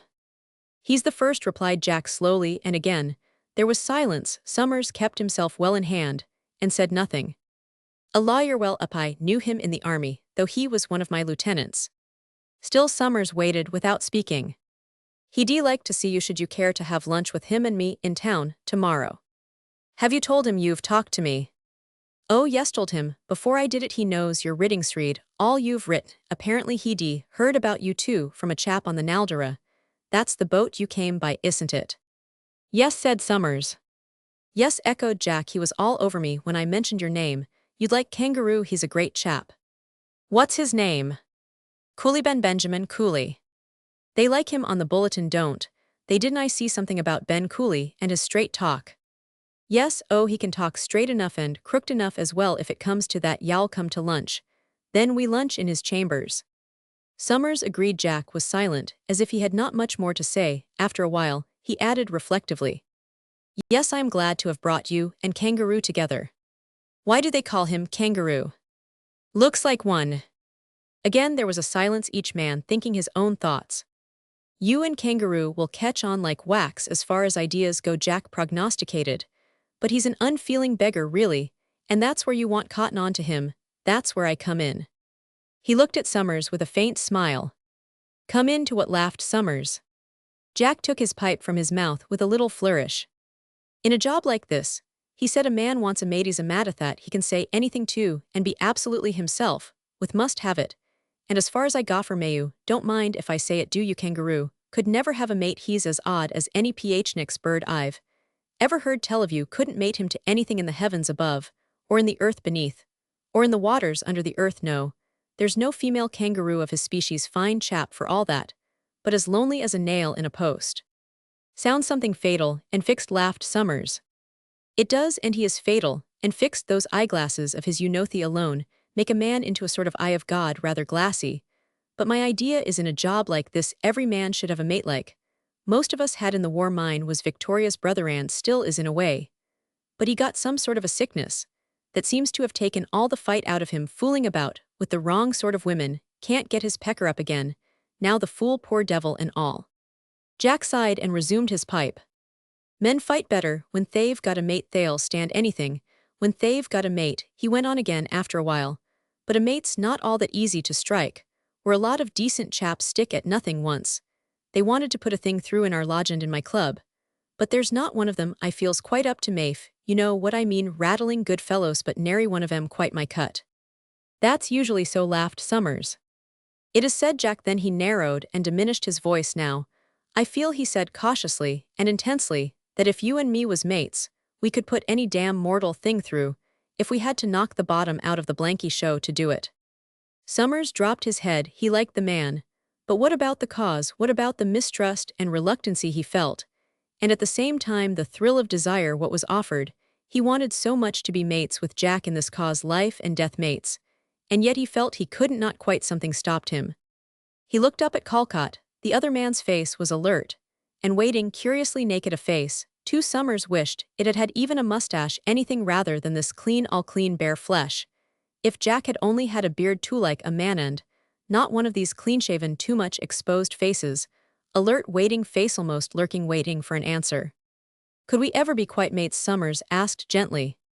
Jack's dark eyes watched the other man fixedly. Jack himself wasn't unlike a kangaroo, thought Summers, a long-faced, smooth-faced, strangely watchful kangaroo, with powerful hindquarters.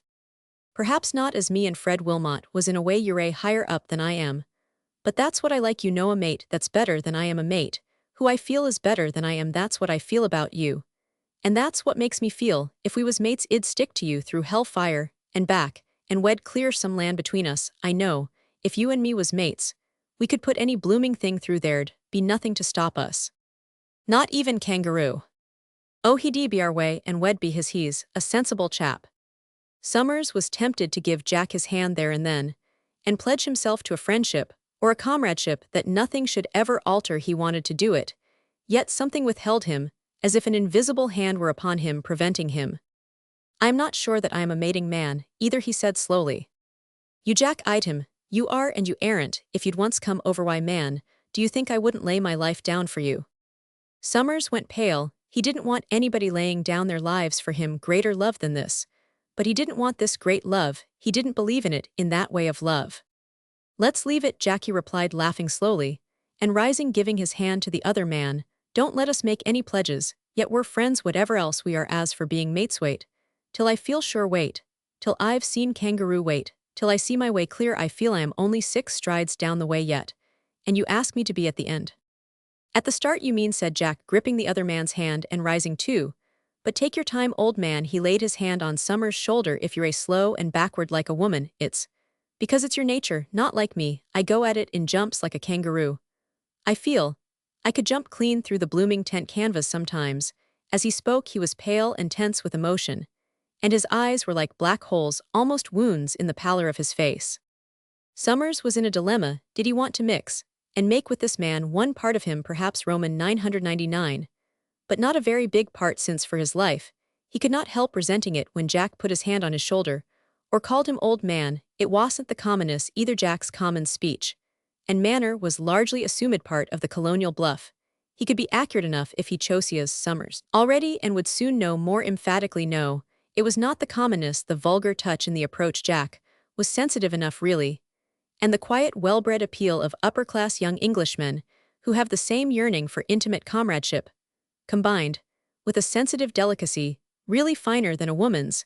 This made Summers shrink, just the same he half wanted to commit himself to this whole affection with a friend, a comrade, a mate. And then in the last issue, he didn't want it at all. The affection would be deep and genuine enough that he knew, but when it came to the point, he didn't want any more affection all his life. He had cherished a beloved ideal of friendship, David and Jonathan. And now when true and good friends offered, he found he simply could not commit himself even to simple friendship. The whole trend of this affection, this mingling, this intimacy, this truly beautiful love, he found his soul just set against it. He couldn't go along with it. He didn't want a friend, he didn't want loving affection, he didn't want comradeship. No, his soul trembled when he tried to drive it along the way, trembled and stood still like Balaam's ass.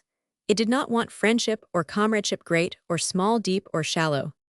It took Lovett Summers some time before he would really admit and accept this new fact. Not till he had striven hard with his soul did he come to see the angel in the way, not till his soul, like Balaam's ass, had spoken more than once, and then, when forced to admit, it was a revolution in his mind.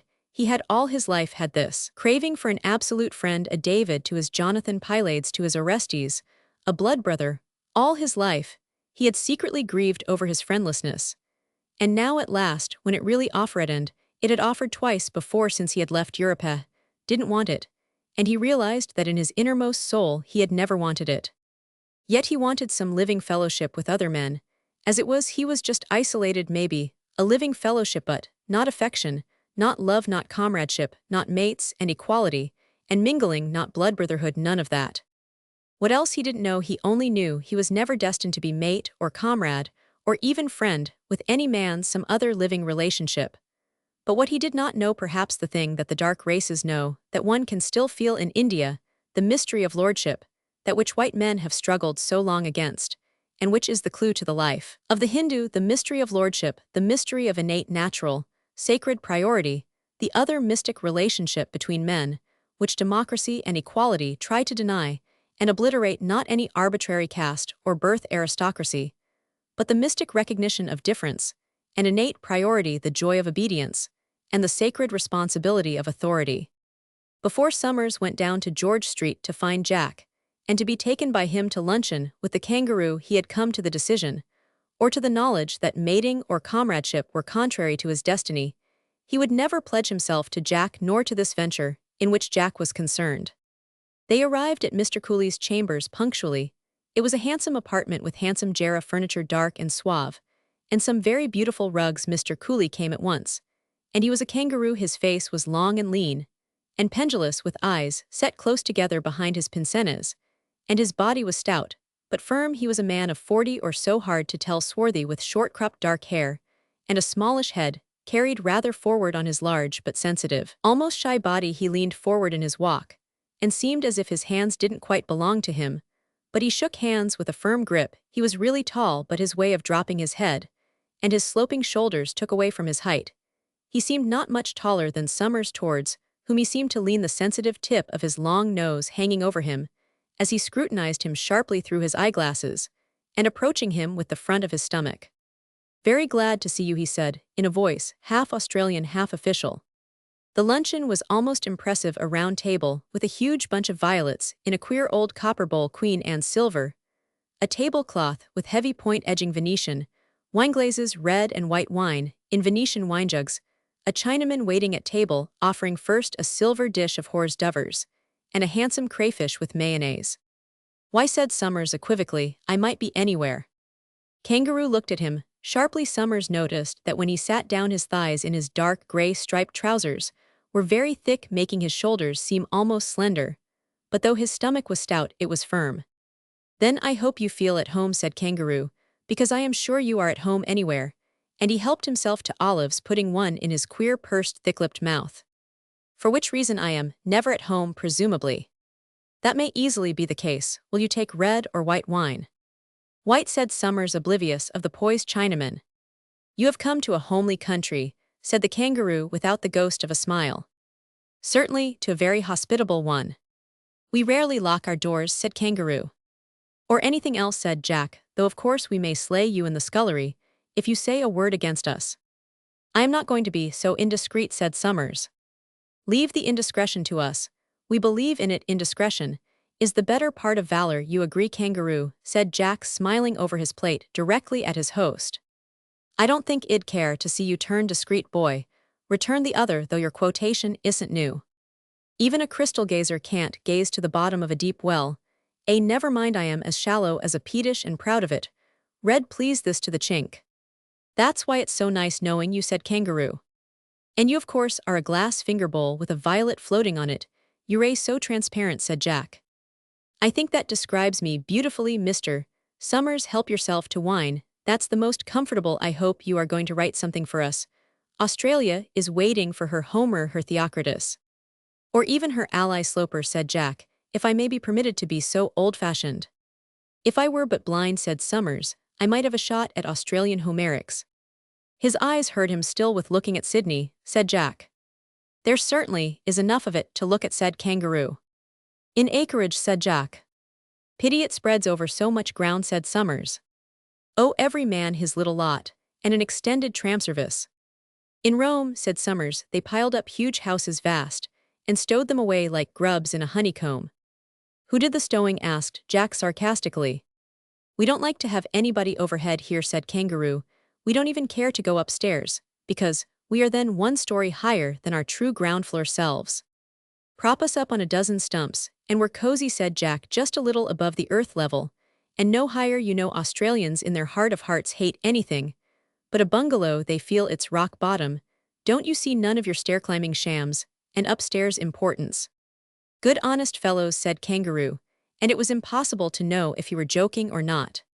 Till it comes to business, said Jack. Kangaroo then started a discussion of the much-mooted, and at the moment, fashionable theory of relativity. Of course it's popular, said Jack. It absolutely takes the wind out of anybody's sails who wants to say I am. It even the Lord Almighty is only relatively so, and as it were. How nice for us all, laughed Summers. It needed a Jew to lead us this last step in liberty. Now we're all little, it's chirping like so many molecules one with another, said Jack, eyeing the roast duck with a shrewd gaze. The luncheon passed frivolously. Summers was bored, but he had a shrewd suspicion that the other 2 men really enjoyed it. They sauntered into the study for coffee. It was a smallish room with big deep leather chairs of a delicate brown color, and a thick blue-eye oriental carpet. The walls even had an upper paneling of old embossed Cordovan leather, a bluish coloring with gilt old and tarnished away. It was evident that law pays even in a new country. Everybody waited for everybody to speak. Summers, of course, knew it was not his business to begin. The indiscreet Calcott told you about our kangaroo clubs, said the host, smiling faintly. Summers thought that surely he had Jewish blood in him. He stirred his little gold coffee cup slowly. He gave me a very sketchy outline. It interested you? Exceedingly. I read your series of articles on democracy, said Kangaroo. In fact, they helped me to this attempt now. I thought not a soul read them, said Summers, in that absurd international paper, published at The Hague, that they said was run absolutely by spies and shady people. It may have been, but I was a subscriber, and I read your essays here in Sydney. There was another man too writing on a new aristocracy. But it seemed to me there was too much fraternizing in his scheme, too much reverence for the upper classes, and passionate pity for the working classes. He wanted them all to be kind to one another, aristocrats of the spirit. Kangaroo smiled slowly. And when he smiled like that, there came an exceedingly sweet charm into his face. For a moment his face was like a flower. Yet he was quite ugly, and surely, thought Summers, it is Jewish blood, the very best that is in the Jewish blood, a faculty for pure disinterestedness, and warm, physically warm love, that seems to make the corpuscles of the blood glow. And after the smile his face went stupid, and kangaroo-like pendulous, with the eyes close together above the long drooping nose. But the shape of the head was very beautiful, small, light, and fine. The man had surely Jewish blood, and he was almost purely kind, essential kindliness, embodied in an ancient, unscrupulous shrewdness. He was so shrewd, so clever, and with a rogue or a mean man absolutely unscrupulous. But for any human being who showed himself sincere and vulnerable, his heart was pure in kindness, an extraordinary man. This pure kindliness had something Jehovah-like in it, and in every difficulty and every stress he would remember it.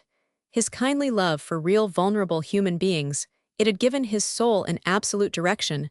Whatever he said about relativity, yet once he felt any man or woman was cold, mean, barren of this warmth, which was in him then, he became at once utterly unscrupulous. In defeating the creature, he was not angry or indignant, he was more like a real Jehovah. He had only to turn on all the levers and forces of his clever, almost fiendishly subtle will, and he could triumph.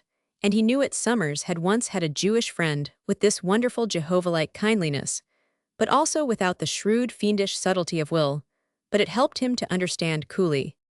Yes, I think the man sent me his book, said Summers. I forget his name, I only remember there was a feverish adulation of Lord something Gorauthor, and a terrible cry du cœur about the mother of the people, the poor elderly woman in a battered black bonnet, and a shawl going out with sixpence halfpenny to buy a shilling's worth of necessaries for the home. Just so, said Kangaroo, smiling again. No doubt her husband drank. If he did, who can wonder? The very sight of her makes one want to shove her out of the house or out of the world, for that matter, said Summers. Nay, said Jack, she's enjoying her misery, dear old soul, don't envy her bits of pleasures. Not envy, laughed Summers, but I begrudge them her. What would you do with her, asked Kangaroo. I wouldn't do anything. She mostly creeps in the East End, where one needn't bother about her, and she's as much at home there as an opossum is in the bush, so don't bother me about her. Just so, smiled Kangaroo. I'd like to provide public kitchens, where the children can get properly fed, and make the husband do a certain amount of state labor to pay for it, and for the rest leave them to go their own way. But their minds, their souls, their spirits, said Summers. They must more or less look after them themselves. I want to keep order, I want to remove physical misery as far as possible, that I am sure of, and that you can only do by exerting strong just power from above there. I agree with you. You don't believe in education. Not much, that is to say in 90% of the people it is useless, but I do want those 90% nonetheless to have full substantial lives, as even slaves have had under certain masters, and as our people hardly have it all. That again, I think, is one of your ideas. It is, said Summers, but his heart sank. You want a kind of benevolent tyranny then? Not exactly. You see, my tyrant would be so much circumscribed by the constitution I should establish. But in a sense he would be a tyrant perhaps. It would be nearer to say he would be a patriarch, or a pope, representing as near as possible the wise, subtle spirit of life. I should try to establish my state of Australia as a kind of church with the profound reverence for life's deepest urges, as the motive power. Dostoevsky suggests this, and I believe it can be done. Perhaps it might be done here, blurted Summers. Every continent has its own way, and its own needs. I agree, said Kangaroo. I have the greatest admiration for the Roman Catholic Church as an institution, but the creed and the theology are not natural to me, not quite.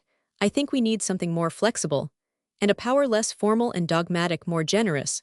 Shall I say a generous power that sees all the issue here, not in the afterlife, and that does not concern itself with sin and repentance and redemption. I should try to teach my people what it is truly to be a man and a woman.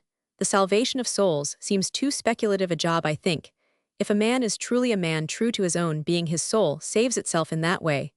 But no two people can save their souls alive in the same way. As far as possible we must leave it to them. Fata volentem ducunt nolentem trahunt.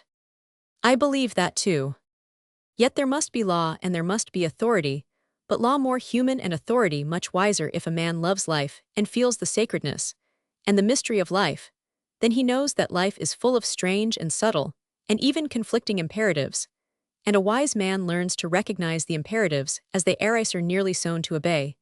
But most men bruise themselves to death trying to fight and overcome their own new life-born needs. Life's ever-strange new imperatives. The secret of all life is in obedience to the urge that arises in the soul, the urge that is life itself, urging us on to new gestures, new embraces, new emotions, new combinations, new creations. It is a subtle and conflicting urge away from the thing we are, and there lies the pain, because man builds himself into his old house of life, builds his own blood into the roads he lays down, and to break from the old way and to change his house of life is almost like tearing him to pieces, a sacrilege. Life is cruel, and above all things man needs to be reassured and suggested into his new issues, and he needs to be relieved from this terrible responsibility of governing himself when he doesn't know what he wants, and has no aim towards which to govern himself. Man again needs a father, not a friend, or a brother sufferer.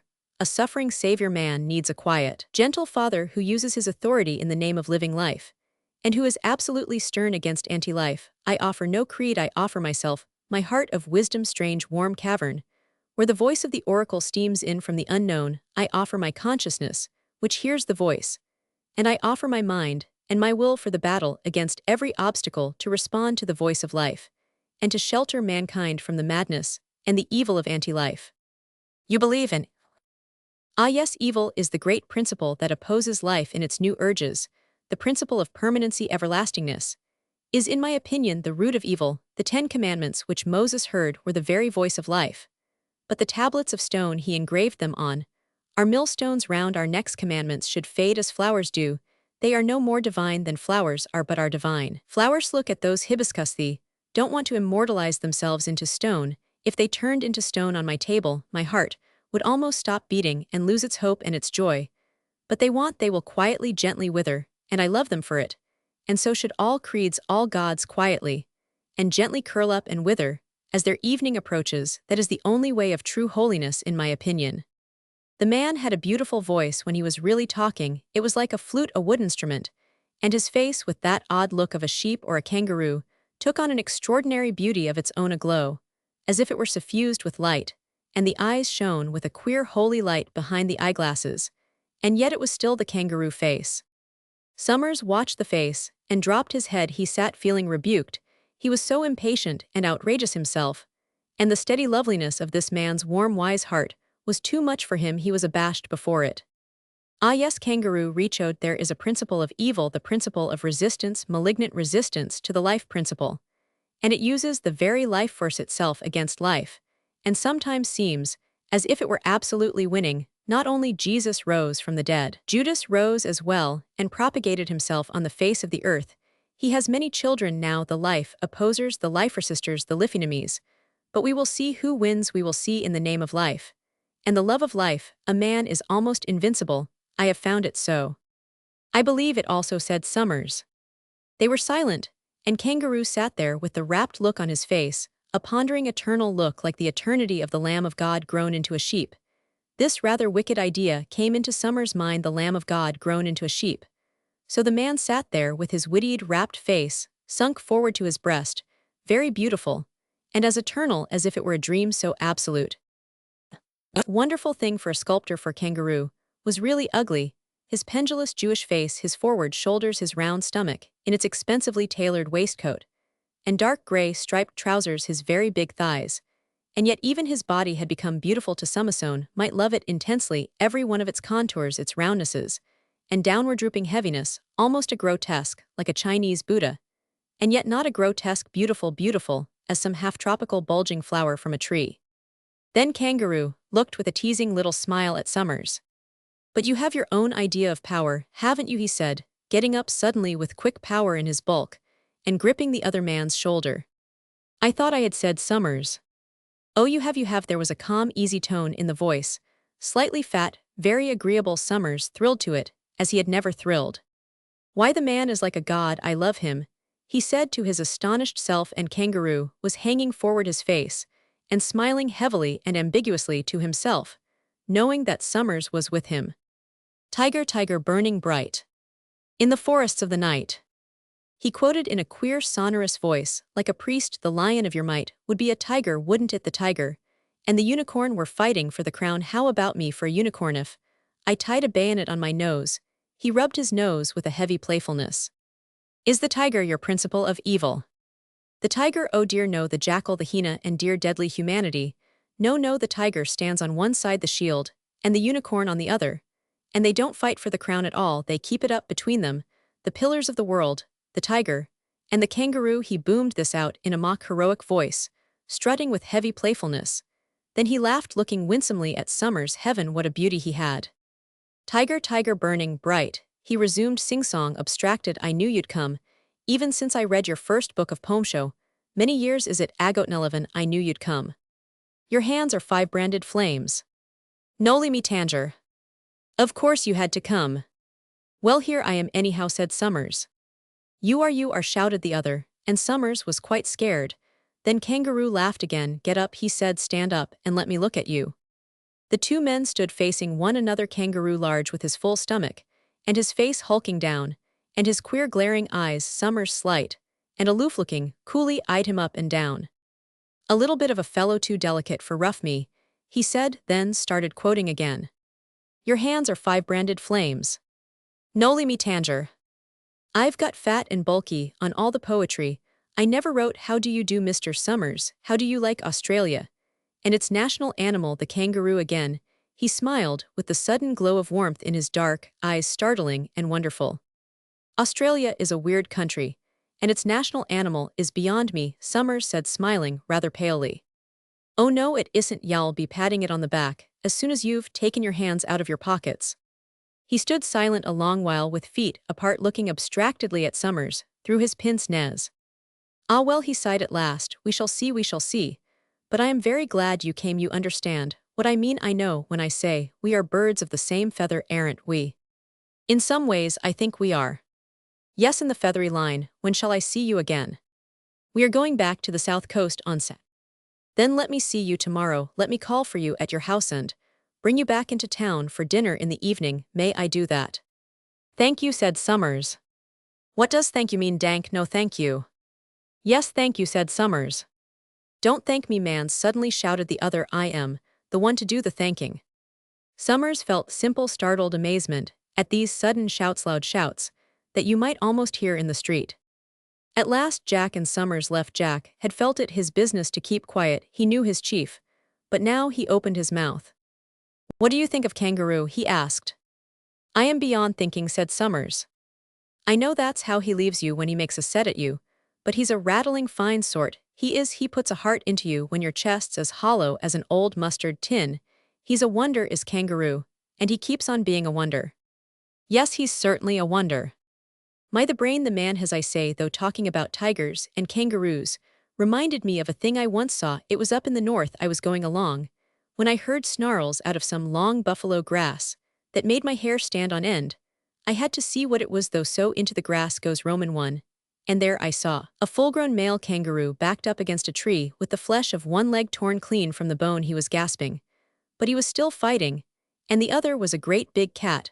We call tiger cats, as big as a smallish leopard, a beaudegree and black stripes, and straighter than a leopard, and before you could breathe a streak of black and gray shot at that roo's throat, seemed to twist in mid-air. The roo slipped down to the ground, with his entrails ripped right out.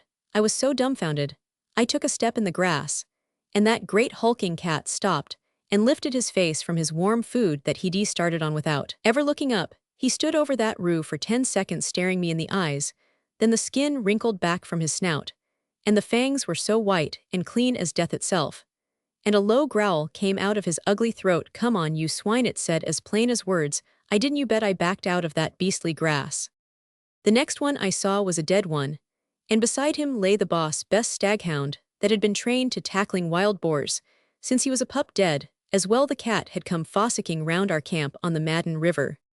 My gad though, but the size of the brute and muscle like you couldn't find in any other beast. I looked at the claws on the pads, they were as sharp as a lancet, and they'd tear the guts out of a man before he could squeak. It was goodbye roo that time.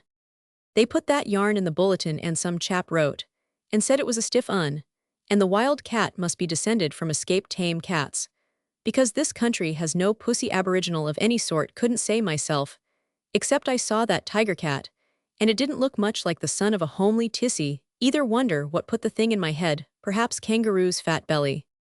He's not so very fat, said Summers. No, he's not got what you'd call a corporation, and a whole urban council in front of him. Neither is he flat just there like you and me. Kangaroo arrived the next day at Torsten with a large bunch of violets in his hand, pale, expensive late winter violets.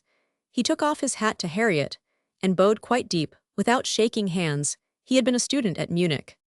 Oh, how do you do, cried Harriet. Please, don't look at the horrid room, we leave in the morning. Kangaroo looked vacantly around. He was not interested, so he saw nothing. He might as well have been blind. It's a very nice room, he said. May I give you the violets? The poet said you liked having them about.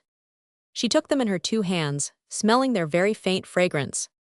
They're not like English violets or those big dark fellows in Italy, he said, but still, we persuade ourselves that they are violets.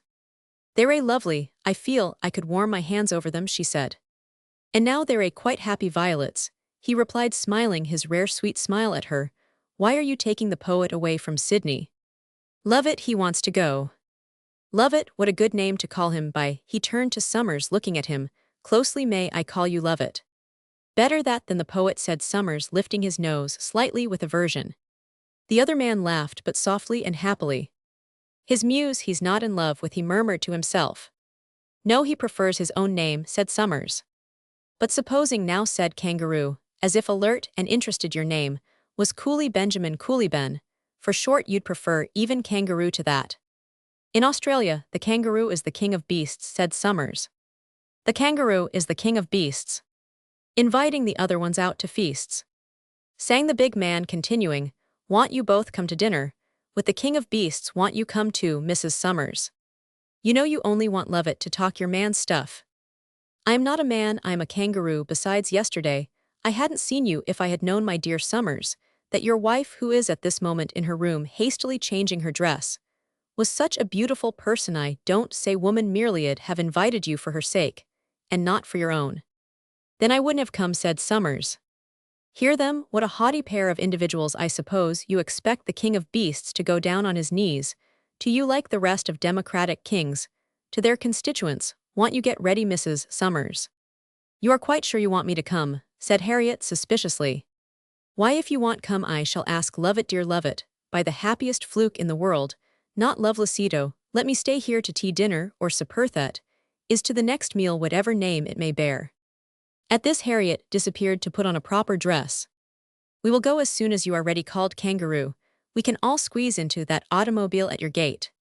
When Harriet reappeared, the men rose. Kangaroo looked at her with admiration. What a remarkably beautiful person you are, he said. But mind, I don't say woman, Dio Liberi. He scuttled hurriedly to the door. They had a gay dinner. Kangaroo wasn't really witty, but he had such an innocent charm and extraordinary winsomeness that it was much more delicious than wit. His presence was so warm you felt you were cuddled cozily like a child on his breast in the soft glow of his heart, and that your feet were nestling on his ample, beautiful tummy. I wonder you were never married, said Harriet to him. I've been married several times, he replied. Really, she cried. First to Benny Coolithan, to immortal versifter, that to the allowance to a haughty lady, and now I am wedded to my ideals. This time, it is final, I don't take another wife. I don't care about the rest, but were you ever married really? To a woman, a mere woman? Why yes, indeed, a young baroness too, and after 7 months, she told me she couldn't stand me for another minute, and went off with von Rumpeldorf. Is it true? Quite true. And is there still a Mrs. Kangaroo? Alas, no, like the unicorn, the family knows no female. But why couldn't she stand you, cried Harriet. Think of it now, could any woman stand me, he asked, with a slight shrug. I should have thought they'd have adored you, she cried. Of course they do, they can't stand me though, and I thoroughly sympathize with them. Harriet looked at him thoughtfully. Yes, she said slowly, you're too much like Abraham's bosom, one would feel nowhere. Kangaroo threw down his napkin and pushed back his chair and roared with laughter. The Chinese manservant stood back, perturbed. Harriet went very red. The dinner waited. Then suddenly, he became quiet, looking comically at Harriet, and still sitting back from table. Then he opened his arms and held them outstretched, his head on one side. The way to nowhere, he said ironically. She did not say any more, and he turned to the manservant. My glass is empty, John, he said. Ah well, he sighed, if you please one woman you can't please all women. And you must please all women, said Harriet thoughtfully. Yes, perhaps you must, perhaps it is your mission. Mission, good God, now I am a fat missionary, dear. Mrs. Summers, eat my dinner. But don't swallow me in a mouthful, eating your host for whores dovers. You're a dangerous ogre, a Medusa with her hair under her hat. Let's talk of peach melba. Where have you had the very best peach melba you ever tasted? After this, he became quiet and a little constrained, and when they had withdrawn for coffee, the talk went subduedly with a little difficulty. I suppose your husband will have told you, Mrs. Summers, of our heaven-inspired scheme of saving Australia from the thieves, dingoes, rabbits, rats, and starlings, humanly speaking. No, he hasn't told me. He's only told me there was some political business going on. He may as well put it that way as any other. And you advised him not to have anything to do with it. No, said Harriet, I let him do as he likes. Wonderful woman, even the wind bloweth where it listeth. So does he. With your permission. The wind has permission too, said Harriet. Everything goes by permission of something else in this world. But she went rather red. Bravo, a Daniel come to judgment. Then his voice changed, became gentle, and winning again. It was as if he had remembered to love her in his way of love. It's not quite a political thing. He said we want to take away the strain, the nervous tension out of life, and let folks be happy again, unconsciously instead of unhappy consciously. You wouldn't say that was wrong, would you? No, she replied, rather unwilling. And if I have to be a fat old kangaroo, with not an Abraham's bosom, but a pouch to carry young Australia in wido, you really resent it. Harriet laughed, glancing involuntarily at his lowest waistcoat button. It seemed such a true figure. Why should I resent it? It's not my business. Let it be your business. Just a little bit. I want your sympathy. You mean you want Lovett? Poor Lovett, Richard Lovett Summers. I do indeed want him, but just as much I want your sympathy. Harriet smiled enigmatically. She was being her most annoying. A look of almost vicious anger came over the man's face, as he leaned back in his chair, seeming to make his brows narrower. And a convulsion seemed to go through his belly. Then he recovered his calm, and seemed to forget. For a long time he lay silent with a strange hypnotic stillness, as if he were thinking far away, quite far away. Both Harriet and Summers felt spellbound. Then from the distance came his small voice. Man that is born of woman is sick of himself. Man that is born of woman is tired of his day after day. And woman is like a mother with a tiresome child. What is she to do with him? What is she to do with him that is born of woman?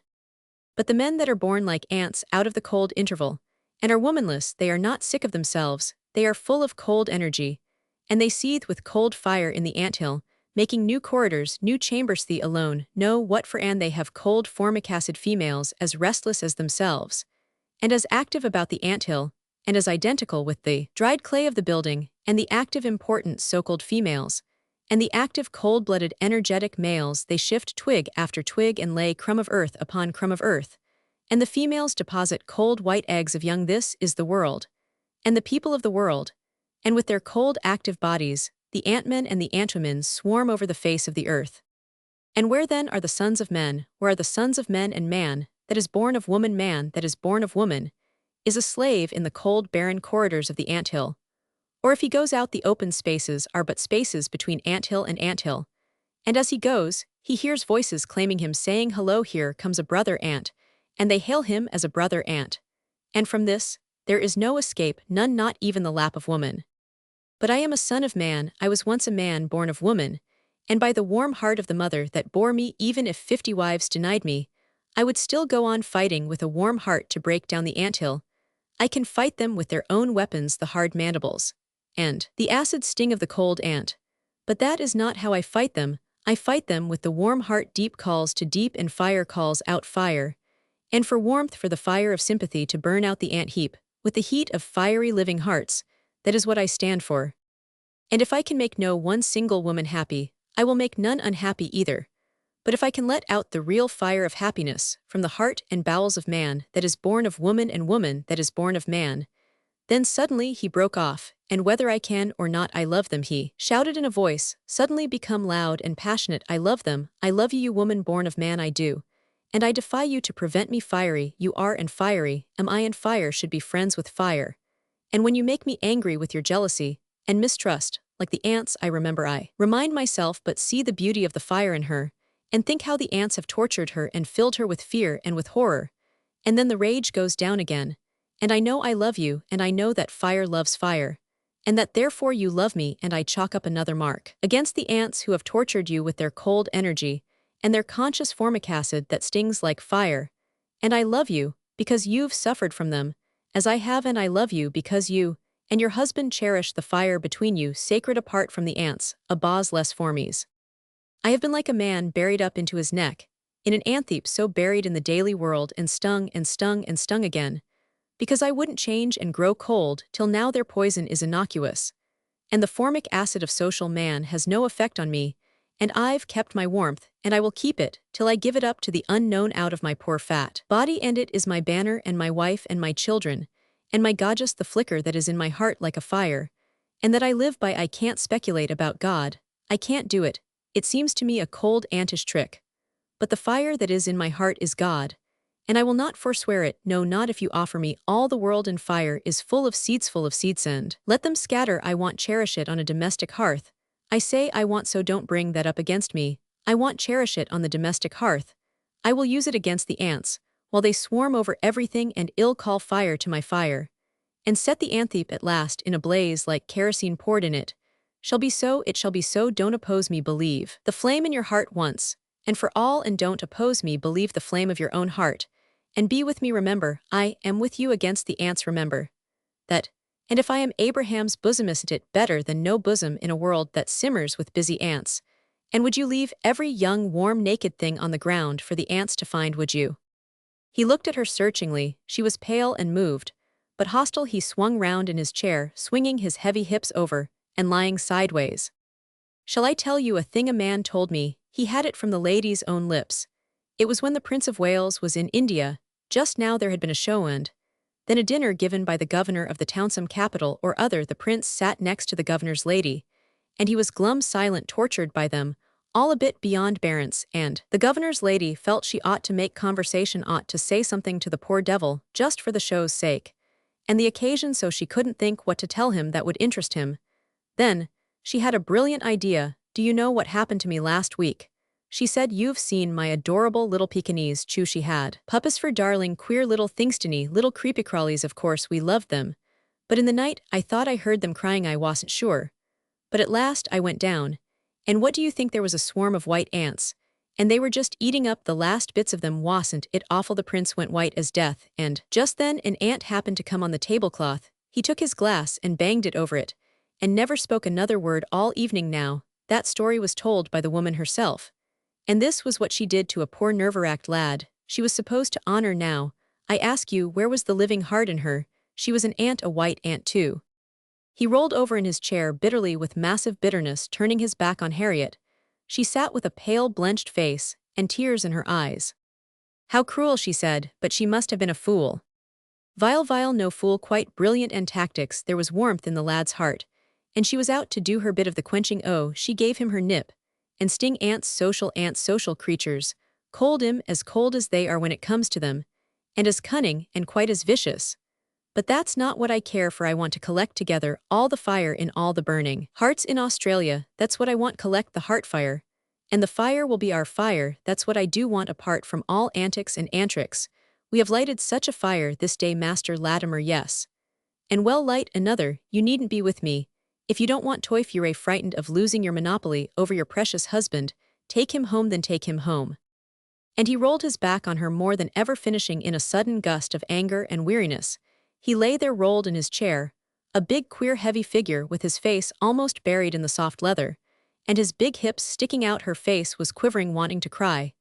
Then, suddenly, she broke into a laugh, saying rather shakily, venomously, well, anyhow, you needn't turn the wrong end of you at me, quite so undisguisedly. How do you know it is the wrong end of me? He said, sitting up suddenly, and letting his head hang, scowling. Fac in de parlor, she said, laughing rather stiffly. Summers was silent, and kept silent, till the end. He was thankful that Kangaroo was fighting the battle this time. Their host sent them home in his motor car. Neither of them had anything to say then, as Harriet shut the door of Torsten, and they were quite alone. She said, yes, he's right, I absolutely believe in him. I don't care what he does with you. I do though, said Summers. The next day they went to Mullumbimby, and the day after that each of them wrote a letter to Kangaroo. Dear Kaiser Kangaroo, began Harriet, I must thank you very much for the dinner, and the violets, which are still quite fresh and blue and cooey. I think you were very horrid to me, but also very nice, so I hope you don't think the worst of me. I want to tell you that I do sympathize, and that I am awfully glad if I can be of any use to you in any way. I have a holy terror of ants since I heard you, but I know what you mean by the fire. Lovett will hand over my portion when he comes to see you, but I shall make myself into a fire brigade, because I am sure you will be kindling fires all over, everywhere, under the table, and in the clothescapboard, and I, poor domestic wretch, shall have to be rushing to put them out. Being only a poor domestic female, I really don't feel safe with fires anywhere except in fireplaces and in grates with hearths, but I do want you to know you have my sympathy and my Lovett. She then signed herself Harriet Summers, and felt even more fluttered than when she had signed the marriage register. She received for answer, Dear Mrs. Summers, I am much honored and very grateful for the assurance of your sympathy. I have put a 1 and 6 penny government stamp under your signature to make your letter a legal document, and have further forged the signatures of 2 witnesses to your deed of gift of Lovat. So I am afraid there is no court of law in New South Wales in which you could now substantiate a further claim over him. I am sorry to take this mean advantage over you, but we lawyers know no scruples. I should be more than delighted if I could have the honor of entertaining once more in Sydney next Thursday a beautiful person and remarkable woman, one, and the same individual who tells me to my nose that I am a Jew, and that my name instead of Benjamin should be Abraham. Do please come again, and call me Abraham's bosom, but don't fail to bring your husband for the simple look of the thing. The kangaroo is a fighting beast, I believe, said Summers, looking at Harriet, and laughing. He was not sorry when for once some other person gave her a dig. I think he's rather foolish, she said briefly. These days Summers, too, was filled with fury. As for loving mankind or having a fire of love in his heart, it was all rot. He felt almost fierily cold. He liked the sea, the pale sea of green glass that fell in such cold foam, ice fury, fish burning. He went out on to the low, flat rocks at low tide, skirting the deep pockholes that were full of brilliantly clear water and delicately colored shells, and tiny crimson anemones, strangely sea-scooped sharp sea-bitter rock floor all wet and sea-savage, and standing at the edge looking at the waves, rather terrifying, rolling at him, where he stood low and exposed far out from the sandbanks, and as he watched the gannets gleaming white, then falling with a splash like white sky rose into the waves, he wished, as he had never wished before, that he could be cold, as seethings are cold and murderously fierce, to have oneself exultantly ice-cold, not one spark of this wretched warm flesh left, and to have all the terrific icy energy of a fish to surge with that cold exultance and passion of a sea thing. Now he understood the yearning in the sealwoman's croon as she went back to the sea, leaving her husband and her children of warm flesh. No more cloying warmth, no more of this horrible stuffy heat of human beings, to be an isolated swift fish in the big seas that are bigger than the earth, fierce with cold, cold life in the watery twilight, before sympathy was created to clog us. These were his feelings now. Mankind, he turned his face to the center of the seas, away from any land, the noise of waters and dumbness like a fish, the cold, lovely silence before crying and calling, were invented. His tongue felt heavy in his mouth, as if it had relapsed away from speech altogether. He did not care a straw what Kangaroo said or felt, or what anybody said or felt, even himself. He had no feelings, and speech had gone out of him. He wanted to be cold, cold and alone, like a single fish with no feeling in his heart at all, except a certain icy exultance and wild, fish-like rapacity. Homo sum, all right, who sets a limit to what a man is also a fierce and fish-cold devil in his hour, filled with cold fury of desire to get away from the cloy of human life altogether, not into death, but into that icily self-sufficient vigor of a fish. Chap Romans 7, the Battle of Tongues.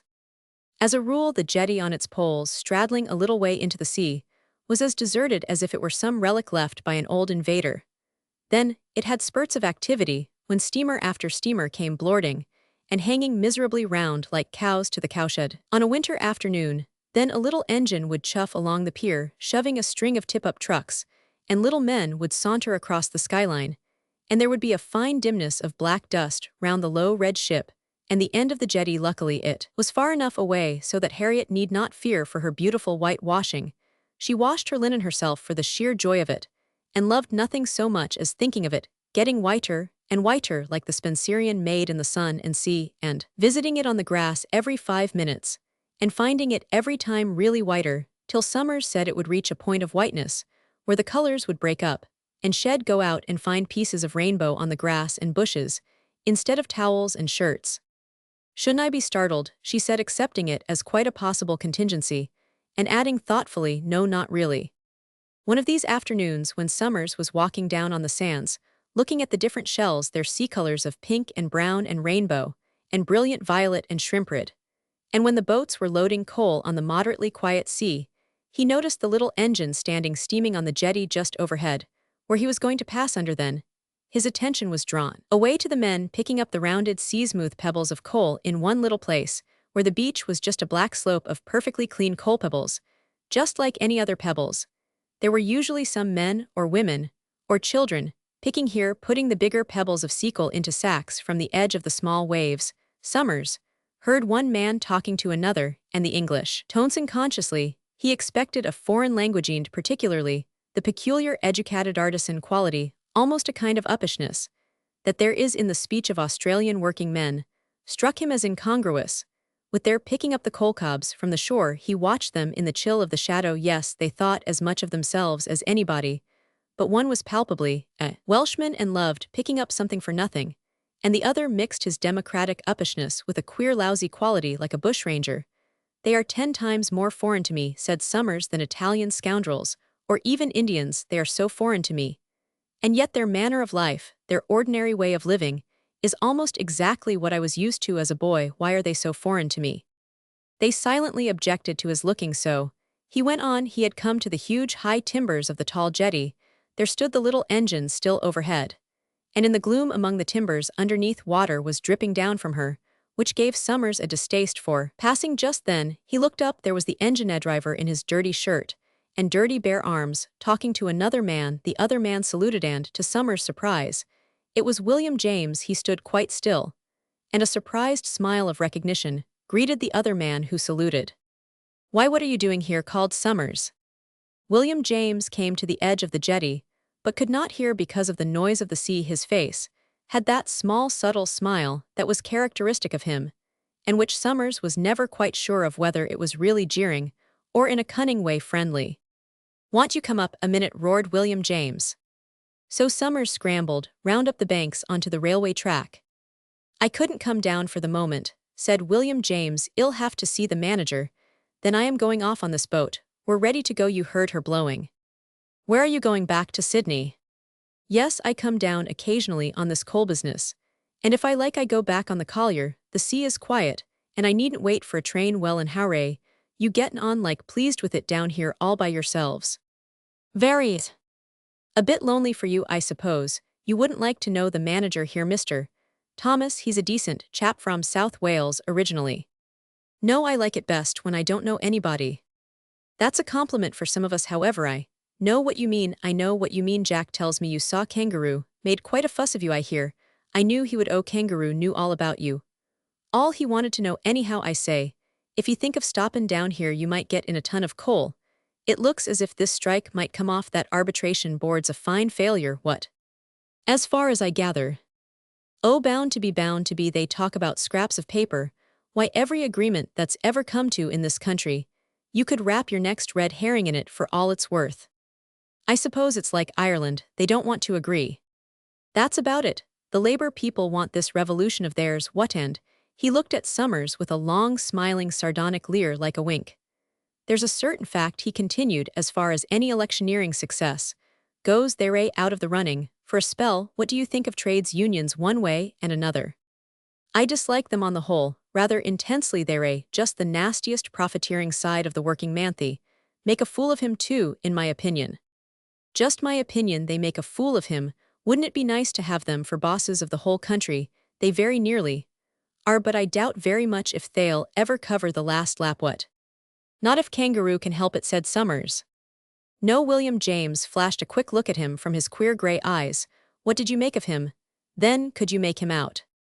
"Not quite. I never met anyone like him. The wonder to me is he seems to have as much spare time for entertaining and amusing his guests as if he had no work at all on hand." "Oh, that was just a special occasion. But he's a funny sort of savior, isn't he? Not much crown of thorns about him. Why, he'd look funny on a cross. What? He's no intention of being put on one, I think," said Summers stiffly. "Oh, I don't know if the wrong party got hold of him. There's many mites in a pound of cheese, they say." "Then I'll toast my cheese." "Haha, oh yes, I like a bit of toasted cheese myself, or a Welsh rabbit, as well as any man." "But you don't think they'd ever let him down, do you, these Australians?" "No," said William James. "I doubt if they'd ever let him down, but if he happened to fall down, they'd soon forget him." "You don't sound a very warm follower yourself." "Oh, warm isn't my way in anything. I like to see what I am about. I can see that Kangaroo's a wonder. Oh yes, he's a world wonder.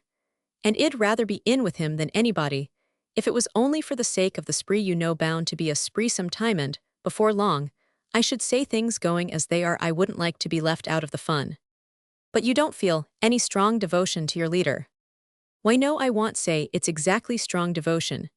But I think he's a world wonder. He's not quite the shape of a man that I should throw away my eyes, for that's all I mean again. William James looked at Summers, with that long perhaps mocking little smile in his gray eyes. I thought even his shape beautiful when he talked to me. Oh yes, it's wonderful what a spell he can cast over you. But I am a stuggy fellow myself, maybe that's how it is I can't ever quite see him in the same light as the thin chaps do. But that's just the looks of the thing. I can see there isn't another man in the world like him, and I'd cross the seas to join in with him, if only for the fun of the thing. But what about the end of the fun? Asked Summers. Oh, that I don't know, and nobody does for that matter.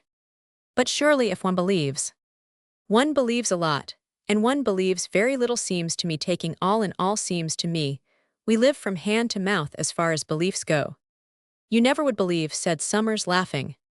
Not till I was made to, replied Jazz, twisting his face in his enigmatic smile. Summers looked at the thick, stocky, silent figure in the well-made dark clothes that didn't in the least belong to him. There was something about him like a prisoner in prison uniform in his town clothes, and something of that in his bearing, a stocky, silent, unconquerable prisoner. And in his imprisoned soul, another kind of mystery, another sort of appeal. The two men stood still in the cold wind that came up the sands to the southwest. To the left, as they faced the wind, went the black railway track on the pier, and the small engine stood dribbling on the right.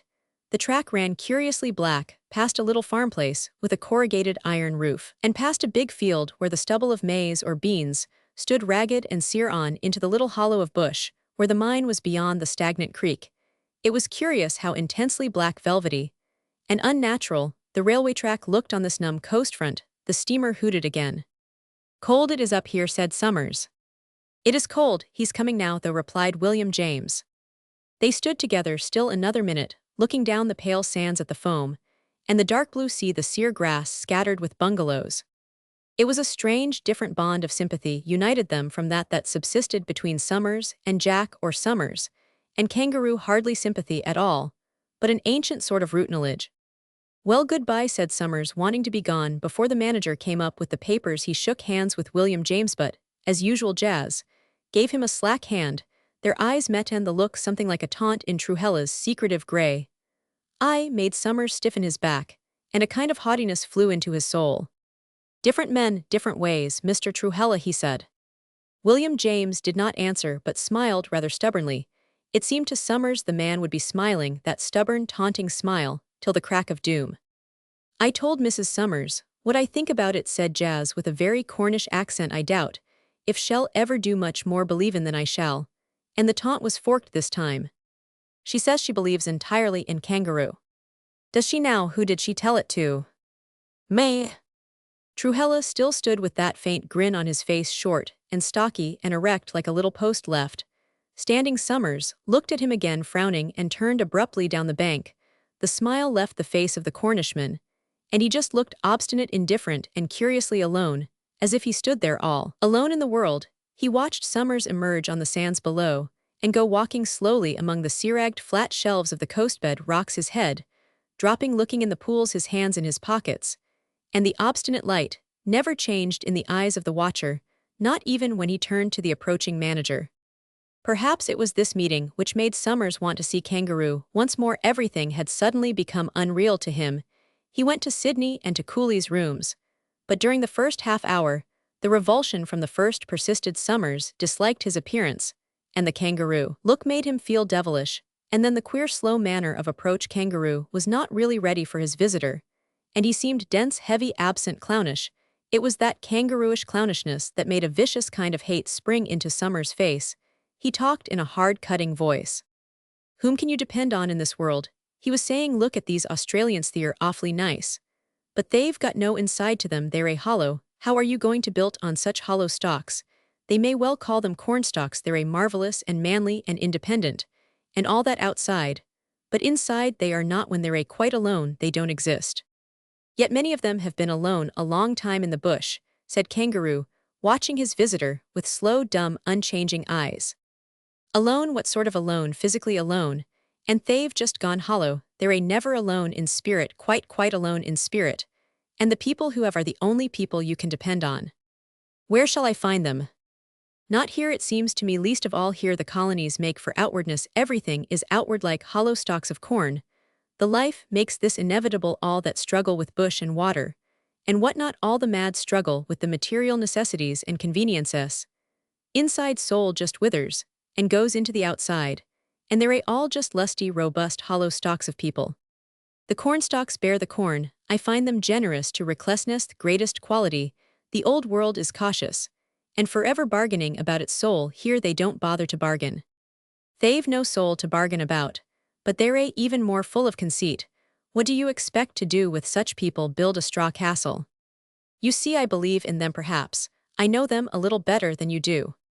Perhaps you do it'll be cornstalk castle, for all that what do you expect to build on? They're generous to recklessness shouted Kangaroo, and I love them, don't you come here carping to me about them, they are my children, I love them, if I am not to believe in their generosity. Am I to believe in your cautious old-world carping? Do you think I want, he shouted fiercely, I want, do you hear that? And he sat hulked in his chair glowering like some queer dark god at bay. Summers paused, and his heart failed. Then make me believe in them and their generosity, he said dryly, they're nice, but they haven't got the last everlasting central bit of soul, solitary soul, that makes a man himself, the central bit of himself. They all merge to the outside away from the center. And what can you do permanently with such people? You can have a fine cornstalk blaze. But as for anything permanent, I tell you I hate permanency, barked Kangaroo. The PHNix rises out of the ashes, he rolled over angrily in his chair. Let her like Rider Haggard's she, I don't feel like risking it. A second time, said Summers like the venomous serpent he was. Generous men, Kangaroo muttered to himself.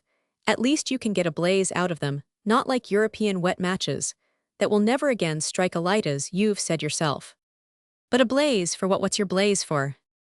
I don't care, yelled Kangaroo, springing with sudden magnificent swiftness to his feet, and facing Summers, and seizing him by the shoulders, and shaking him till his head nearly fell of yelling all the time. I don't care, I tell you, I don't care. Where there's fire there's change, and where the fire is love, there's creation. Seeds of fire. That's enough for me, fire and seeds of fire and love, that's all I care about. Don't carp at me. I tell you, don't carp at me with your old European damp spirit. If you can't take fire, we can. That's all generous passionate men, and you dare to carp at them. You, what have you to show? And he went back to his chair like a great sulky bear god. Summers sat rather stupefied than convinced, but he found himself again wanting to be convinced, wanting to be carried away. The desire hankered in his heart. Kangaroo had become again beautiful, huge, and beautiful like some god that sways and seems clumsy, then suddenly flashes with all the agility of thunder and lightning, huge and beautiful. As he sat hulked in his chair, Summers did wish he would get up again and carry him quite away. But where is one carried to when one is carried away? He had a bitter mistrust of seventh heavens and all heavens in general. But then the experience, if Kangaroo had got up at that moment, Summers would have given him heart and soul and body for the asking, and damn all consequences. He longed to do it. He knew that by just going over and laying a hand on the great figure of the sullen god, he could achieve it. Kangaroo would leap like a thundercloud and catch him up and away into a transport that should last for life. He knew it. But alas, it was just too late. In some strange way Summers felt he had come to the end of transports. They had no more mystery for him, at least this kind, or perhaps no more charm. Some bubble or other had burst in his heart. All his body and fibers wanted to go over and touch the other great being into a storm of response. But his soul wouldn't. The colored bubble had burst. Kangaroo sat up and adjusted his eyeglasses. Don't you run away with the idea, though he said that I am just an emotional fool. His voice was almost menacing, and with a strange cold intellectual quality that Summers had never heard before. I believe in the one fire of love. I believe it is the one inspiration of all creative activity. I trust myself entirely to the fire of love. This I do with my reason. Also, I don't discard my reason. I use it at the service of love, like a sharp weapon. I try to keep it very sharp and very dangerous. Where I don't love, I use only my will and my wits. Where I love, I trust to love alone. The voice came cold and static. Summers sat rather blank. The change frightened him, almost as something obscene. This was the reverse to the passionate thunder god. But is love the only inspiration of creative activity? He asked rather feebly. This is the first time I have heard it questioned. Do you know of any other? Summers thought he did, but he was not going to give himself away to that sharp weapon of a voice, so he did not answer. Is there any other inspirational force than the force of love? Continued Kangaroo. There is no other. Love makes the trees flower, and shed their seed. Love makes the animals mate, and birds put on their best feather, and sing their best songs, and all that man has ever created on the face of the earth, or ever will create. If you will allow me the use of the word create with regard to man's highest productive activities. It's the word I always use myself, said Summers. Naturally, since you know how to think inspiredly, well then, all that man ever has created or ever will create, while he remains man, has been created in the inspiration, and by the force of love, and not only man, all the living creatures are swayed to creation, to new creation, to the creation of song and beauty and lovely gesture, by love. I will go further. I believe the sun's attraction for the earth is a form of love. Then why doesn't the earth fly into the sun, said Summers. For the same reason. Love is mutual, each attracts the other. But in natural love, each tries at the same time to withhold the other, to keep the other true to its own beloved nature. To any true lover, it would be the greatest disaster if the beloved broke down from her own nature and self, and began to identify herself with him, with his nature and self. I say to any genuine lover, this is the greatest disaster, and he tries by every means in his power to prevent this. The earth and sun on their plane have discovered a perfect equilibrium, but man has not yet begun. His lesson is so much harder, his consciousness is at once so complicated, and so cruelly limited. This is the lesson before us. Man has loved the beloved for the sake of love so far, but rarely has he consciously known that he could only love her for her own separate strange self, forever strange, and a joyful mystery to him. Lovers henceforth have got to know one another. A terrible mistake, and a self-delusion. True lovers only learn that as they know less and less of each other, the mystery of each grows more startling to the other, the tangible unknown. That is the magic, the mystery, and the grandeur of love, that it puts the tangible unknown in our arms, and against our breast, the beloved. We have made a fatal mistake. We have got to know so much about things that we think we know the actuality, and contain it. The sun is as much outside us and as eternally unknown as ever it was. And the same with each man's beloved. Like the sun, what do the facts we know about a man amount to? Only two things we can know of him, and this by pure soul intuition. We can know if he is true to the flame of life and love which is inside his heart, or if he is false to it. If he is true, he is friend. If he is willfully false and inimical to the fire of life and love in his own heart, then he is my enemy as well as his own.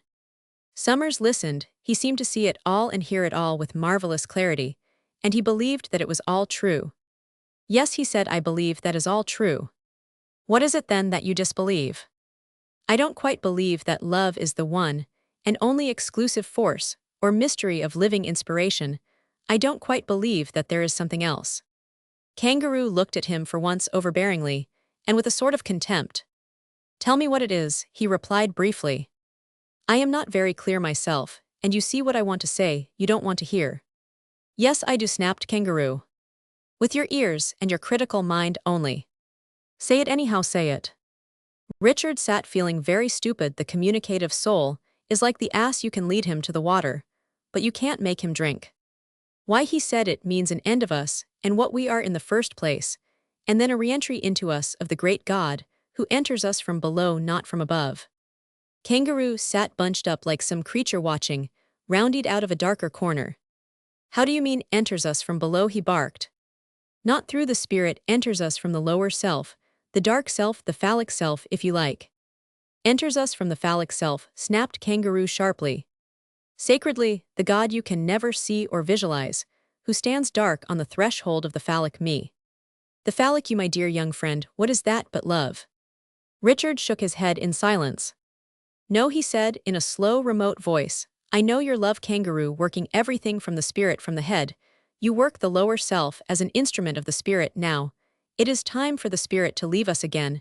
It is time for the Son of Man to depart and leave us dark in front of the unspoken God, who is just beyond the dark threshold of the lower self, my lower self. There is a great God on the threshold of my lower self, whom I fear while he is my glory, and the spirit goes out like a spent candle. Kangaroo watched with a heavy face like a mask. It is time for the spirit to leave us, he murmured, in a somnambulist voice. Time for the spirit to leave us.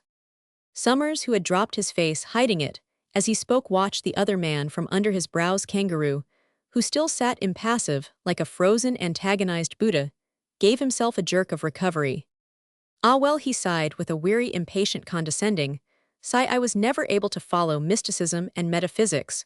One of my many limitations. I don't know what you mean." "But what is your love, but a mystical thing?" asked Richard indignantly. "My love, why, that is something I feel as plain as toothache." "Well, so do I feel the other, and love has become like cardboard to me," said Richard, still indignant. "Like cardboard? Well, I don't quite see love like cardboard, dear boy, for you are a dear boy in spite of yourself. Oh yes, you are. There's some demon inside you makes you perverse, and won't let you be the dear beautiful thing you are, but I am going to exorcise that demon." Summers gave a short laugh, the very voice of the demon speaking. "Oh yes, I am," said Kangaroo in a steely voice. "I am going to exorcise that demon, and release your beautiful Andromeda soul." "Try," ejaculated Richard dryly, turning aside his face in distaste. Kangaroo leaped to his feet, and stood towering over the little enemy, as if he would stoop over him and smother him in violent warmth, and drive out the demon in that way. But Richard sat cold and withheld, and Kangaroo had not the power to touch him. "I'm going to try," shouted the lawyer in his slightly husky roar. "You've made it my prerogative, by telling me to try. I am going to love you, and you won't get away from that. I am the hound of heaven after you, my boy, and I am fatal to the hellhound that's leading you. Do you know, I love you, Set. I loved you long before I met you." Richard curled narrow in his chair like a snake, glanced up at the big man. Projecting over him, a sort of magnetic effusion seemed to come out of Kangaroo's body, and Richard's hand was almost drawn in spite of himself to touch the other man's body. He had deliberately to refrain from laying his hand on the near generous stomach of the Kangaroo because automatically his hand would have lifted and sought that rest, but he prevented himself, and the eyes of the two men met. Kangaroo searched Lovett's eyes, but they seemed to be of cloudy blue like hell smoke, impenetrable and devilish. Kangaroo watched a long time, but the other man was the unchangeable. Kangaroo turned aside suddenly. "Ah well," he said, "I can see there is a beast in the way. There is a beast in your eyes, Lovett, and if I can't conquer him then woe betide you, my dear, but I love you, you see." "Sounds like a threat," laughed Summers. Kangaroo leaned and laid his hand gently on Lovett's shoulder. Don't say that. His voice was small now, and very gentle. "I loved you before I knew you. My soul cries for you, and you hurt me with the demon that is in you." Richard became very pale, and was silent for some moments. The hand sank heavier nearer on his shoulder. "You see," said Summers, trying hard to be fair, "what you call my demon is what I identify myself with. It's my best me, and I stick to it. I think love, all this love of ours, is a devilish thing. Now a slow poison, really. I know the dark god at the lower threshold, Evan, if I have to repeat it like a phrase, and in the sacred dark men meet and touch, and it is a great communion. But it isn't this love, there's no love in it. But something deeper. Love seems to me somehow trivial, and the spirit seems like something that belongs to paper. I can't help it. I know another god." The pressure of the hand became inert. "But aren't you merely inventing other terms for the same thing that I mean, and that I call love?" said Kangaroo, in a strange, toneless voice, looking aside. "Does it seem to you that I am?" asked Lovett gently and dispassionately. The strange, great, passionate cloud of Kangaroo still hung there, hovering over the pale, sharp isolation of Summers, who lay looking up, and then it seemed as if the glow and vibration left Kangaroo's body. The cloud became gray and heavy. He sighed, removed his hand, and turned away. "Ah well," he said, "ah well." Summers rose, trembling now and feeling frail. "I'll go," he said. "Yes, do go," said Kangaroo. And without another word, Summers went, leaving the other man sunk in a great heap in his chair, as if defeated. Summers did not even pity him. His heart felt queer and cave-like, and devoid of emotion.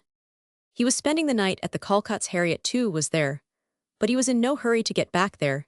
It was a clear and very starry night. He took the tramcar away from the center of the town, then walked, as was always the case with him in this country.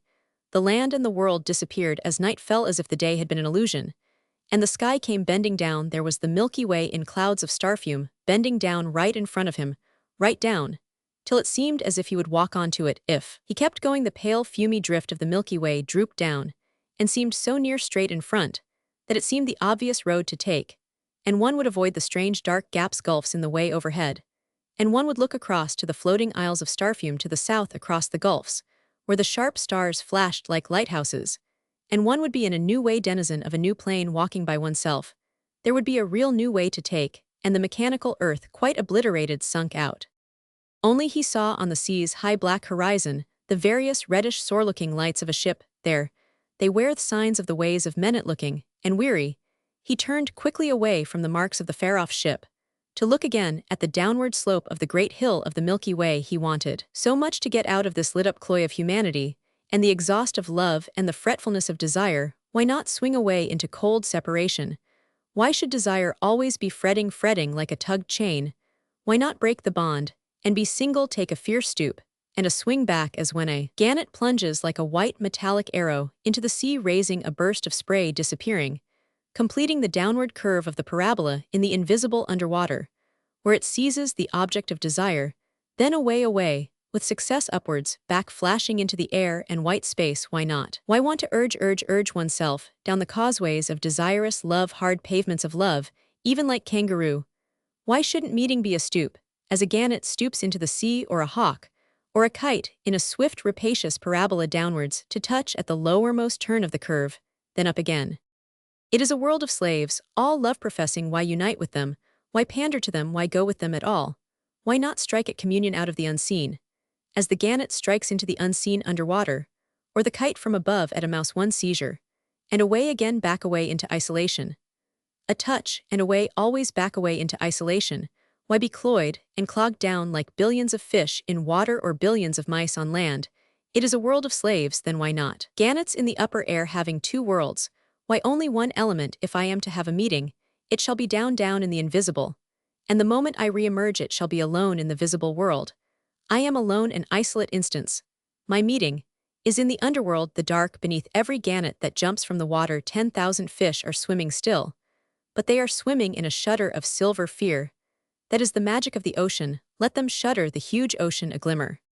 He arrived at Newark at last, and found a little party. William James was there, and Victoria had made by coincidence a Welsh rarebit.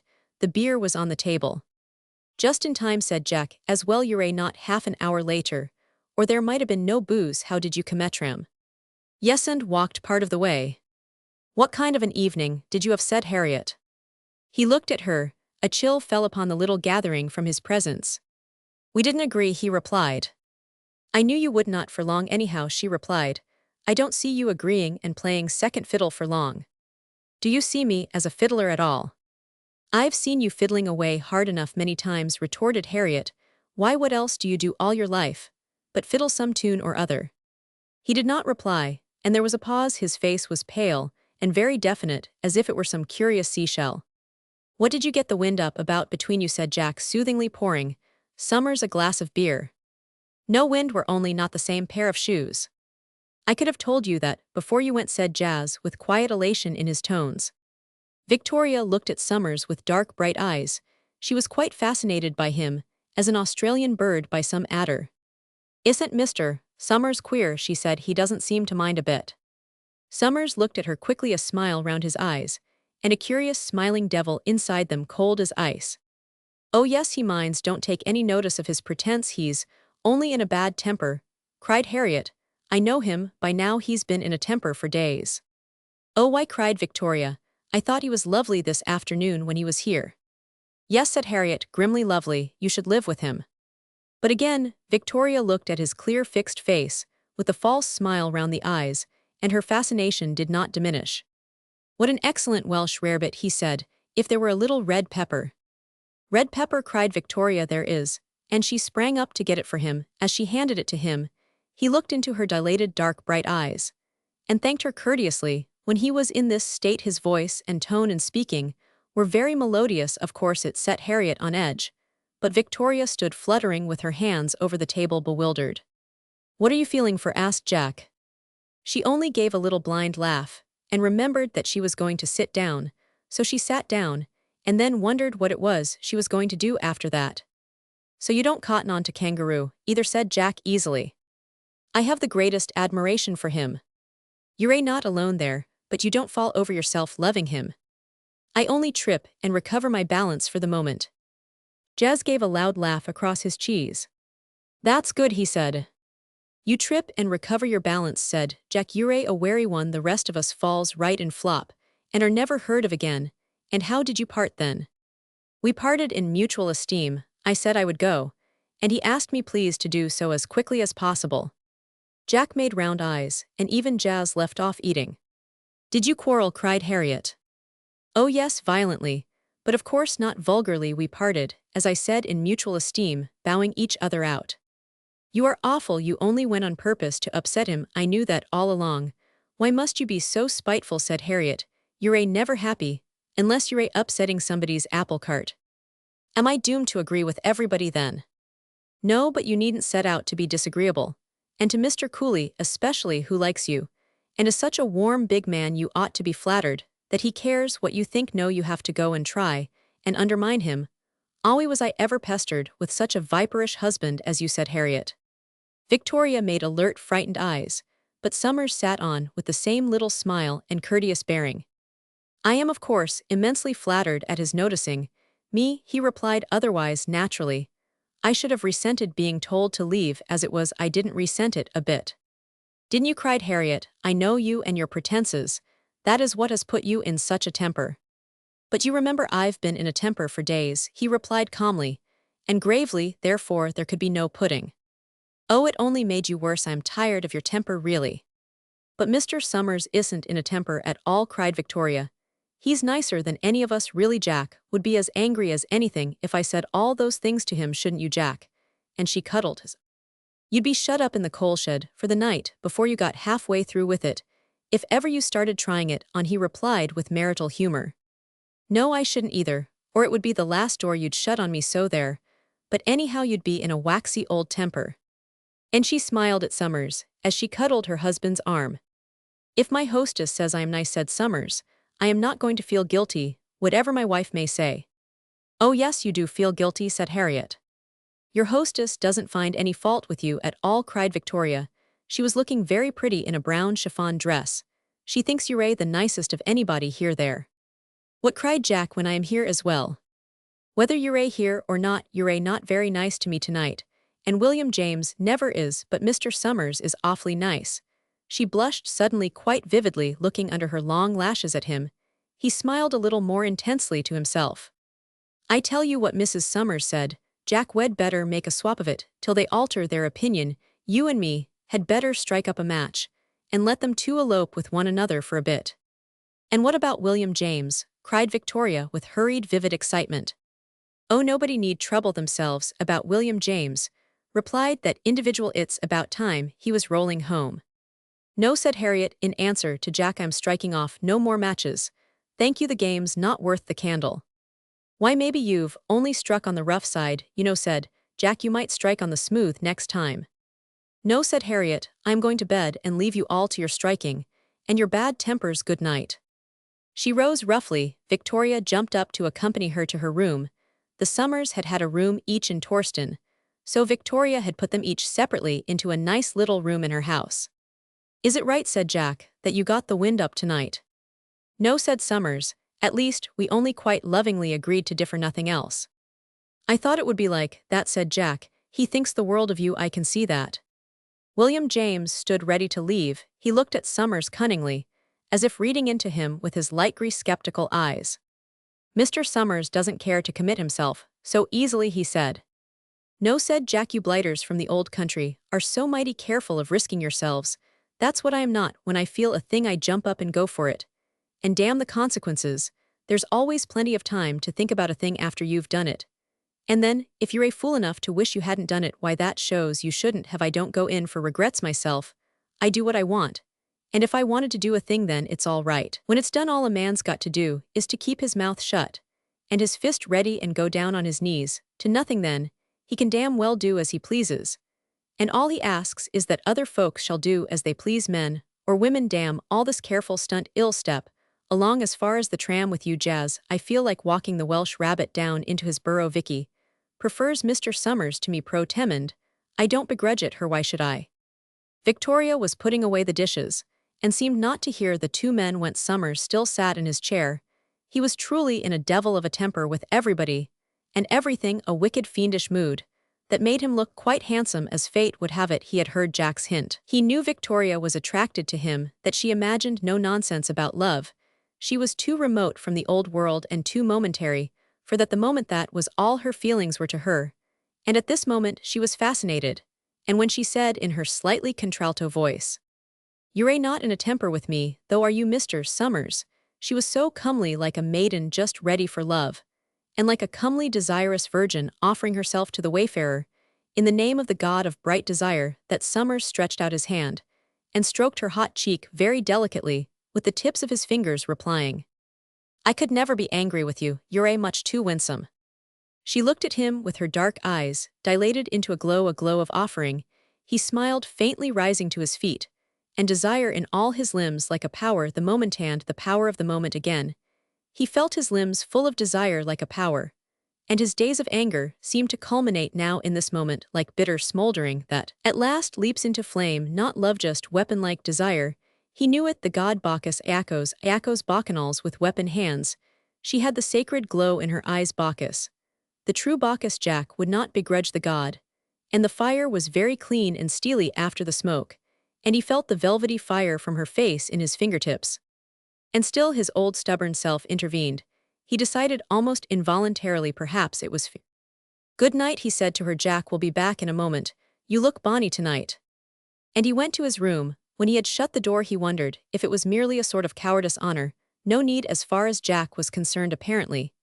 And Harriet, she was too honest a female, she would know that the dishonor as far as she felt it lay in the desire, not in the act, for her to honor did not consist in a pledged word kept according to pledge, but in a genuine feeling faithfully followed.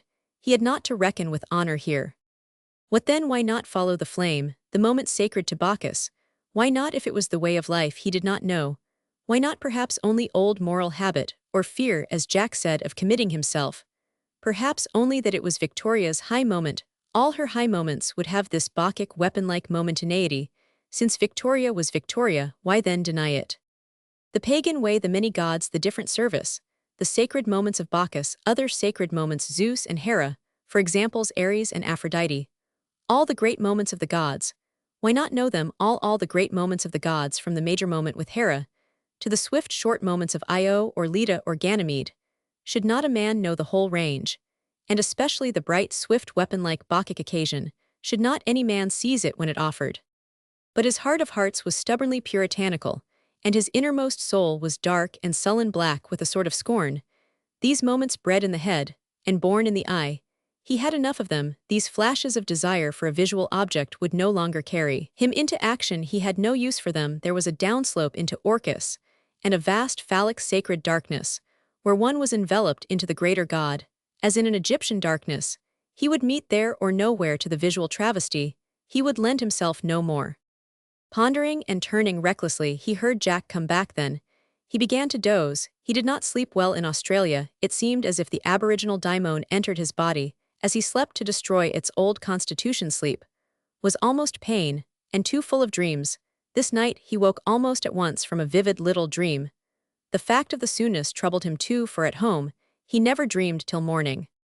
But the dream had been just this. He was standing in the living room at Cooey, bending forward, doing some little thing by the couch perhaps, folding the newspaper, making the room tidy at the last moment, before going to bed, when suddenly a violent darkness came over him. He felt his arms pinned, and he heard a man's voice speaking mockingly behind him, with a laugh. It was as if he saw the man's face to a stranger, a rough, strong sort of Australian, and he realized with horror now, "They have put a sack over my head and fastened my arms, and I am in the dark, and they are going to steal my little brown handbag from the bedroom, which contains all the money." We have the shock of intense reality, made him fight his way out of the depths of the first sleep. But it was some time before he could really lay hold of facts like, "I am not at Cooey, I am not at Mullumbimby, I am in Sydney at Wewark, and the Calcotts are in the next room." So he came really awake. But if the thing had really happened, it could hardly have happened to him more than in this dream. In the morning, they were returning to the south coast, but Jack said to Summers a little sarcastically, "You aren't altogether pleased with us then?" Summers hesitated before replying, "I am not altogether pleased with myself." "You don't have to be so particular in this life," said Jack. "I may have to be. You can't have it all perfect beforehand. you know you've got to sink a few times before you can swim. Sink in what? Why, it seems to me, you want to have a thing all ready in your hand, know all about it before y'all try it. And there's some things you can't do that with, you've just got to flop into them like when you chuck a dog into water. Summers received this rebuke rather sourly. This was the first wintry day they had really had. There was a cold fog in Sydney in the morning, and rain in the fog in the hills. It would be snow away in the Blue Mountains. But the fog lifted, and the rain held off, and there was a wash of yellowish sunshine.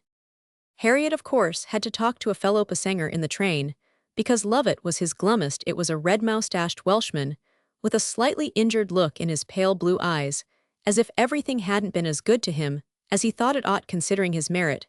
He said his name was Evans, and he kept a store. He had been 16 years in the country. "And is it very hot in the summer?" said Harriet. "I suppose it is." "Yes," he said, "it's very hot. I've known the days when I've had to lie down at 2 o'clock in the afternoon, and not been able to move. Overpowered, that's what it is, overpowered." Harriet was suitably impressed, having tried heat in India. "And do you think it takes one long to get used to this country?" she asked after a while. "Well, I should say it takes about 4 or 5 years for your blood properly to thin down. You can't say you've begun under 2 years. 4 or 5 years," echoed Harriet. But what she was really turning over in her mind was this phrase, "for your blood to thin down, to thin down." How queer! Lovett also heard the sentence, and realized that his blood took this thinning very badly, and still, about 4 years of simmering ahead, apparently, if he stayed in this country. And when the blood had finished its thinning, what? Then he looked at Mr. Evans with the sharp pale nose, and the reddish hair, and the injured look in his pale blue eyes. Mr. Evans seemed to find it sweet still to talk to people from the old country. "You're from the old country?" Inevitable question. The thinning down had left him looking as if he felt he lacked something, yet he wouldn't go back to South Wales. Oh no, he wouldn't go back. "The blood is thinner out here than in the old country." The Australians seemed to accept this as a scientific fact. Richard felt he didn't want his blood thinned down to the Australian constituency. Yet no doubt in the night in his sleep, the metabolic change was taking place fast and furious. It was raining a little in the late afternoon when Summers and Harriet got back to Kui. With infinite relief, she stepped across her own threshold. "Ah," she said, taking a long breath, "thank God to be back." She looked round and went to rearrange on the sofa the cushions that they had whacked so hard to get the dust out. Summers went to the edge of the grass to be near the sea. It was raving in long rasping lines of hissing breakers, not very high ones, but very long. The sky hung gray with veils of dark rain out to sea, and in the south a blackness of much rain blowing nearer in the wind. At the end of the jetty, in the mist of the seawind's spray, a long heavy coal steamer was slowly toiling to cast loose and get away. The waves were so long, and the current so strong, they would hardly let her turn and get clear of the mist-black jetty. Under the dark gray sky, the sea looked bright, but coldly bright, with its yellow-green waves and its ramparts of white foam.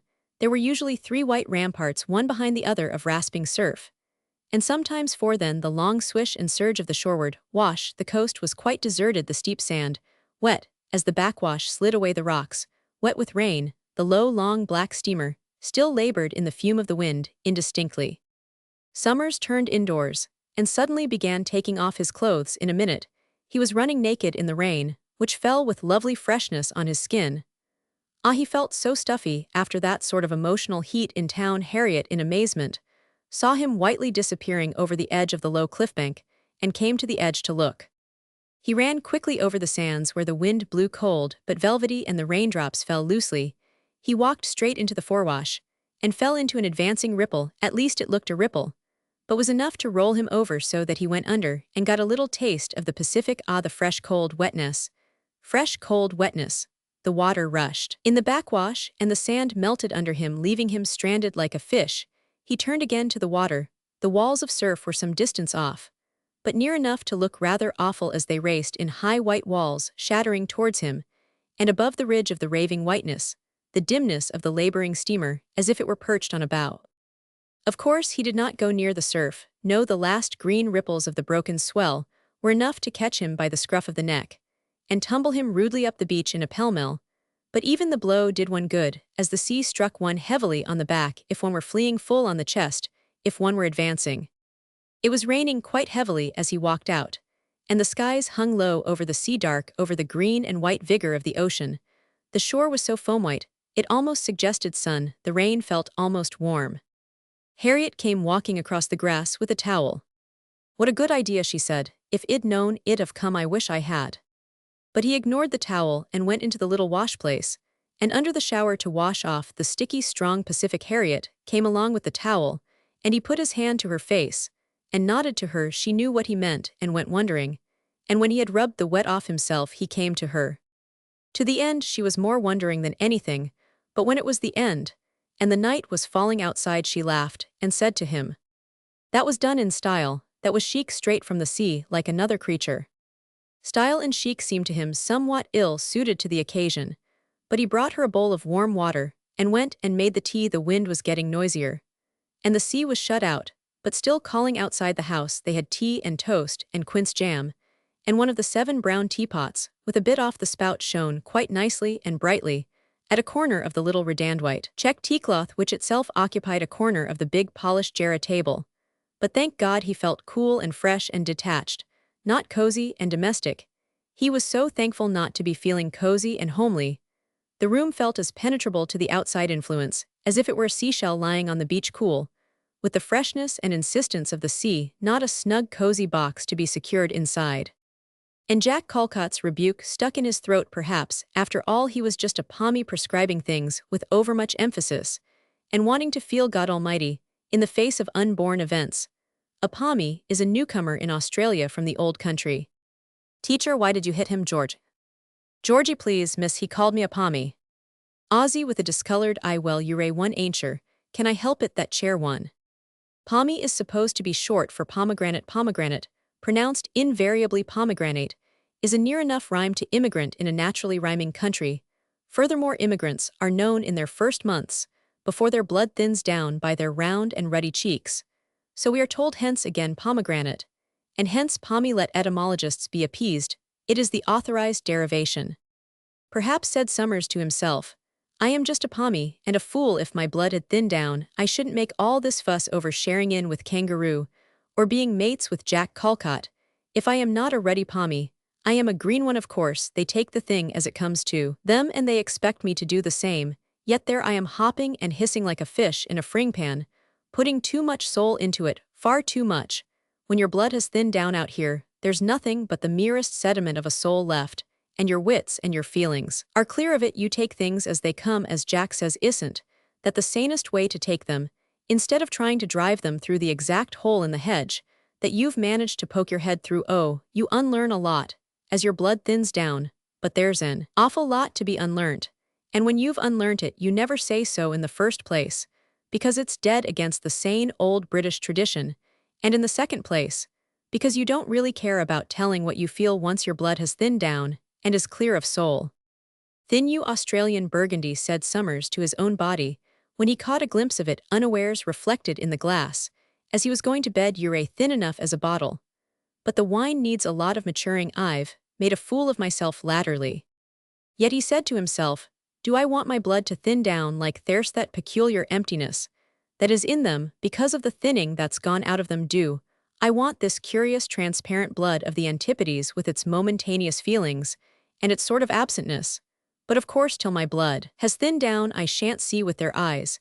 And how in the name of heaven is this world brotherhood mankind going to see with one eye to eye, when the very blood is of different thickness on different continents?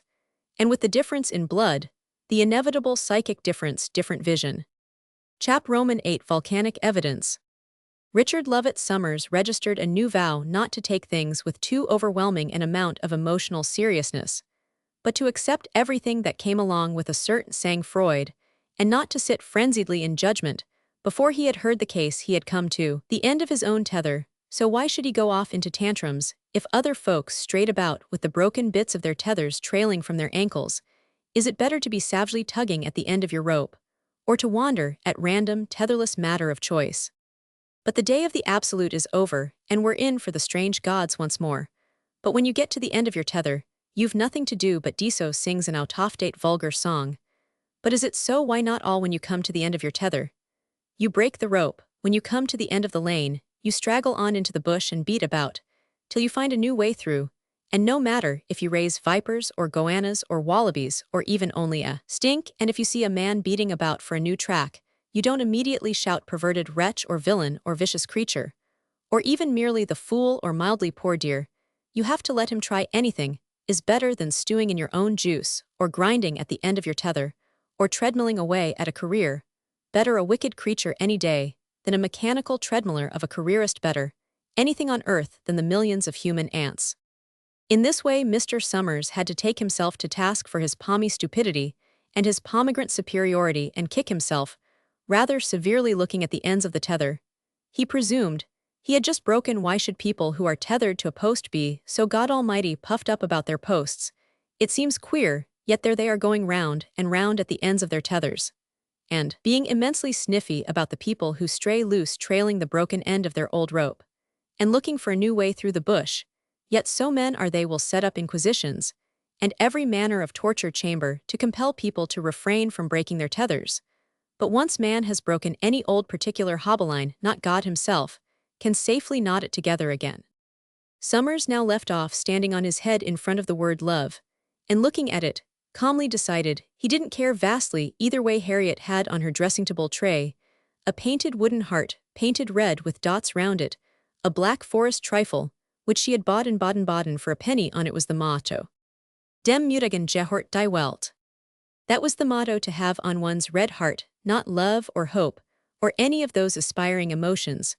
The world belongs to the courageous, to be sure. It was a rather two-edged motto just now for Germany, and Summers was not quite sure that it was the world that he wanted. Yes, it was not the tuppenny social world of present mankind, but the genuine world full of life and eternal creative surprises, including, of course, destructive surprises.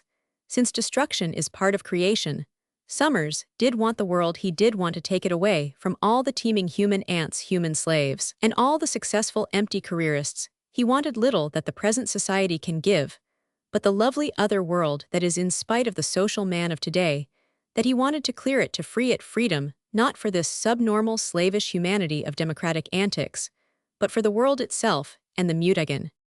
Mut muth, a good word, better even than courage, virtue, virtues, manliness, mutmanliness, not braggadocio, or insolence, delaudes, et encore delaudes, Danton's word.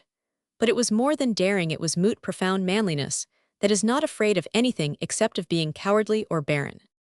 Dem mutigen Gehort die Welt. To the manly brave belongs the world.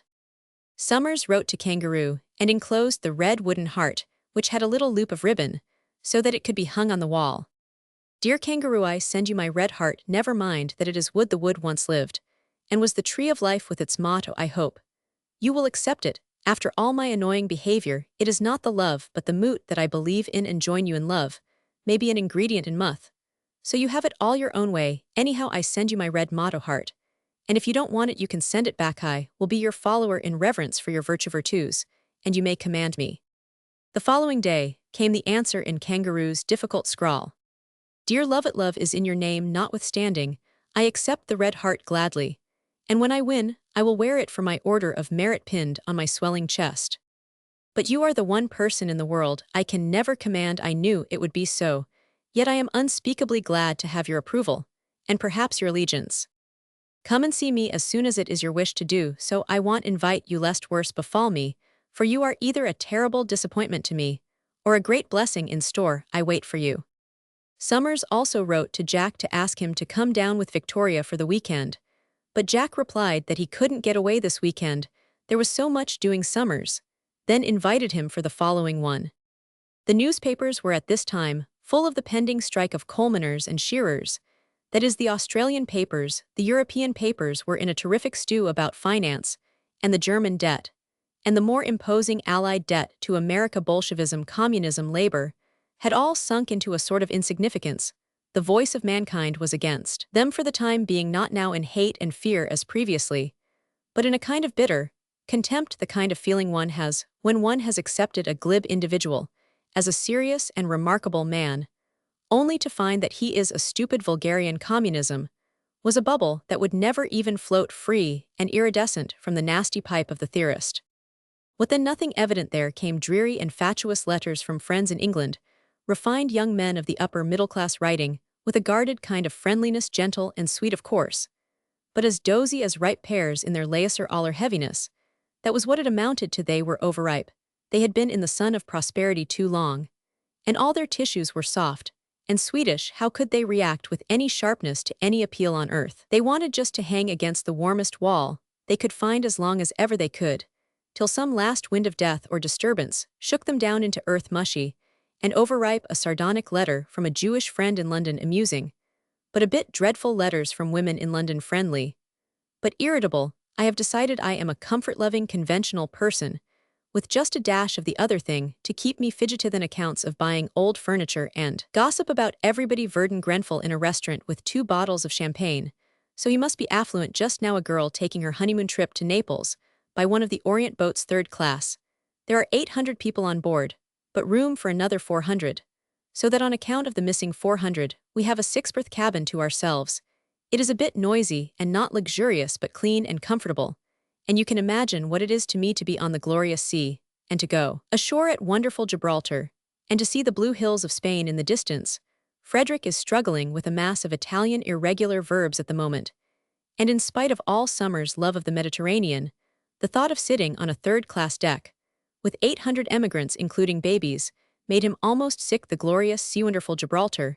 It takes quite a good eyesight even to see the sea from the deck of a liner, let alone out of the piled mass of humanity on the 3rd-class deck.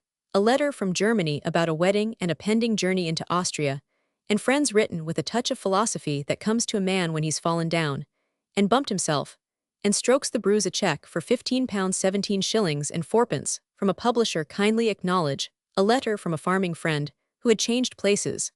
A Major Ashworth has got the farm, and has spent about 600 putting it into order. He has started as a poultry farm, but has had bad luck in losing 400 chicks straight away with the cold weather. I hope our spell of bad luck doesn't still hang over the place. I wish you would come back to England for the summer. Roman 9 talks of getting a caravan, and then we might get too cold and wet weather for weeks. All work and no play not good enough. A letter from Paris artist friends. I have sold one of the 3 pictures that are in the last salon. A letter from Summer's sister. Louis has been looking round everywhere to buy a little farm, but there doesn't seem to be a bit of land to be got anywhere. What do you think of our coming to Australia? I wish you would look for something for us, for we are terribly fed up with this place. Nothing doing at all. A letter from Sicily. I have had my father and stepmother over from New York.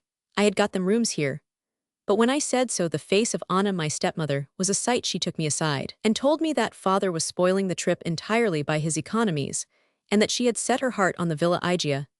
Then Dad took me aside and said that he didn't wish to be reckless, but he didn't want to thwart Anna's wishes entirely, and was there nothing in the way of compromise. It ended by their staying 2 days here, and Anna said she thought it was very nice for me. Then they went to the Palms, which is entirely up to Anna's ideas of luxury, and she is delighted.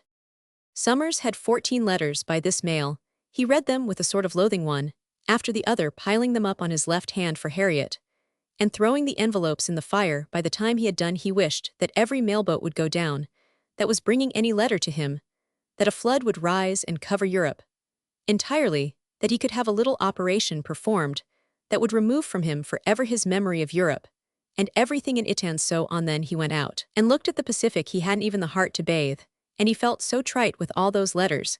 He felt quite capable of saying good dog to the sea, to quote one of the quips from the Bulletin, the sea that had been so full of potency, before the postman rode up on his pony and whistled with his policeman's whistle for Summers to come to the gate. For that mass of letters, never had Richard Lovett Summers felt so filled with spite against everybody he had ever known in the old life as now. And there was I, knave, fool, and ninny, whining to go back to Europe, and abusing Australia for not being like it. That horrible, horrible staleness of Europe, and all their trite consciousness, and their dreariness, the sterility of their feelings. And here was I carping at Kangaroo and at Jack Calcott, who are golden wonders compared with anything I have known in the old world. Australia has got some real positive indifference to questions, but Europe is one big wriggling question, and nothing else. A tangle of quibbles. I'd rather be shot here next week than quibble the rest of my life away in overupholstered Europe. He left off kicking himself and went down to the shore to get away from himself. After all, he knew the endless water would soon make him forget. It had a language which spoke utterly without concern of him, And this utter unconcern gradually soothed him of himself and his world. He began to forget. There had been a squall in the night at the tip of the rock shelves, above the waves. Men and youths with bare reddish legs were fishing with lines for blackfish. They looked like animal creatures perching there. And like creatures they were passive or darting in their movements. A big albatross swung slowly down the surf, albatross or mollyhawk with wide waving wings. The sea had thrown up all along the surfline queer glittery creatures that looked like thin blown glass. They were bright transparent bladders of the most delicate ink blue, with a long crest of deeper blue and blind ends of translucent purple. And they had bunches of blue strings, and one long blue string that trailed almost a yard across the sand straight, and blue and translucent they must have been. Some sort of little octopus with the bright glass bladder, big as smallish narrow, pears with a blue frill along the top to float them, and the strings to feel within, perhaps the long string to anchor by, who knows. Yet there they were, soft, brilliant, like pouches of frailest seaglass. It reminded summers of the glass they blow at Burano at Venice. But there they never get the lovely soft texture and the color. The sky was tufted with cloud, and in the afternoon veils of rain swept here and there across the sea in a changing wind. But then it cleared again, and Summers and Harriet walked along the sands watching the blue sky mirror purple, and the white clouds mirror warm on the wet sand. The sea talked, and talked all the time in its disintegrative elemental language, and at last it talked its way into Summers' soul, and he forgot the world again. The Babel, the simplicity came back, and with it the inward peace. The world had left him again. He had been thinking in his anger of the morning that he would get Jack to teach him to shoot with a rifle and a revolver, so that he might take his part. He had never shot with a gun in his life, so he had thought it was high time to begin. But now, he went back on his thoughts. What did he want with guns or revolvers? Nothing. He had nothing to do with them, as he had nothing to do with so much that is in the world of man. When he was truly himself, he had a quiet stillness in his soul, an inward trust, faith undefined and undefinable. Then he was at peace with himself, not content, but peace like a river, something flowing and full of stillness at the very core. But faith in what? In himself, in mankind, in the destiny of mankind. No, in providence, in Almighty God. No, not even that. He tried to think of the dark God he declared he served, but he didn't want to. He shrank away from the effort, the fair morning seaward world full of bubbles of life. So again came back to him the ever-echoing warning that some men must of their own choice, and will listen only to the living life that is a rising tide in their own being. And listen for the injunctions, and give heed and know and speak, and obey all they can. Some men must live by this unremitting inwardness, no matter what the rest of the world does. They must not let the rush of the world's outwardness sweep them away, or if they are swept away, they must struggle back. Summers realized that he had had a fright against being swept away, because he half wanted to be swept away, but that now, thank God, he was flowing back, not like the poor weird ink bubbles left high and dry on the sands. Now he could remember the frenzied outward rushing of the vast masses of people away from themselves, without being driven mad by it. But it seemed strange to him that they should rush like this in their vast herds outwards, always frenziedly outwards, like souls with hydrophobia rushing away from the pool of water. He himself, when he was caught up in the rush, felt tortured and maddened. It was an agony of irritation to him, till he could feel himself drifting back again like a creature into the sea of his own inward soul, his own unconscious faith, over which his will had no exercise. Why did the mass of people not want this stillness and this peace with their own being? Why did they want cinemas and excitements? Excitements are as nauseous as seasickness. Why does the world want them? It is their problem. They must go their way. But some men, some women must stay by their own inmost being in peace, and without envy, and there, in the stillness, listen, and try to know, and try to obey from the innermost, not from the outside. It is so lovely, the peace. But poor dear Richard, he was only resting and basking in the old sunshine. Just now, after his fray, the fight would come again, and only in the fight would his soul burn its way once more to the knowledge, the intense knowledge of his dark God. The other was so much sweeter and easier while it lasted. At tea time, it began to rain again. Summers sat on the veranda, looking at the dark green sea, with its films of floating yellow light between the ruffled waves. Far back in the east was a cloud that was a rainbow. It was a piece of rainbow, but not sharp in a band. It was a tall fume far back among the clouds of the seawall. Who is there that you feel you are with besides me, or who feel themselves with you? Harriet was asking. No one, he replied. And at the same moment, He looked up and saw the rainbow fume beyond the sea, but it was on a dark background like a colored darkness. The rainbow was always a symbol to him, a good symbol of this peace, a pledge of unbroken faith between the universe and the innermost, and the very moment he said, no one, he saw the rainbow for an answer. Many times in his life, he had seen a rainbow. The last had been on his arrival in Sydney. For some reason, he felt absolutely wretched and dismal on that Saturday morning. When the ship came into Sydney Harbour, he had an unspeakable desire not to get out of the ship, not to go down onto the quay, and into that town. The having to do it was a violation of himself. When he came on deck after breakfast, and the ship had stopped, it was pouring with rain. The P&O wharf looked black and dismal, empty.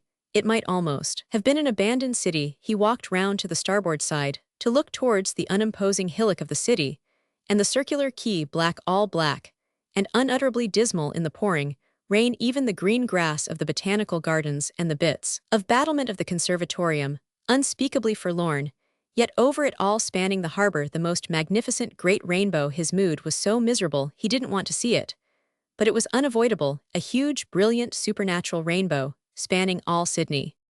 He was thinking of this, and still watching the dark green-yellow reflecting sea that was like a northern sea, a Whitby sea, and watching the far-off fume of a dark rainbow apparition, when Harriet heard somebody at the door. It was William James, who had an hour to wait for his train, and thought they wouldn't mind if he looked, and they were pleased, and Harriet brought him a cup and plate. Thank goodness he too came in a certain stillness of spirit, saying very little, but being a quiet, grateful presence. When the tea was finished, he and Summers sat back on the veranda out of the wind, and watched the yellow, cloudy evening sink. They hardly spoke, but lay lying back in the deck chairs. I was wondering, said Summers, whom Kangaroo depends on mostly for his following. William James looked back at him with quiet, steady eyes. On the diggers, returned soldiers chiefly, and the sailors. Of what class? Of any class, but there aren't many rich ones, mostly like me, and Jack, not quite simple working men, a few doctors and architects, and that sort. And do you think it means much to them? Jazz shifted his thick body uneasily in his chair. You never can tell, he said. That's true, said Summers. I don't really know how much Jack Colcott cares. I really can't make out. He cares as much as about anything, said Jazz, perhaps a bit more. It's more exciting. Do you think it is the excitement they care about chiefly?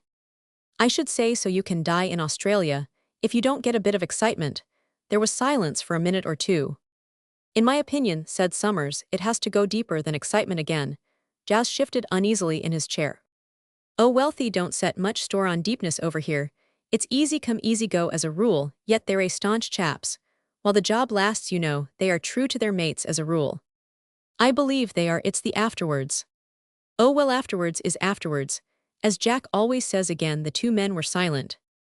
If they cared deeply, Summers began slowly, but he did not continue. It seemed fatuous. Jazz did not answer for some time. You see, it has come to that with them.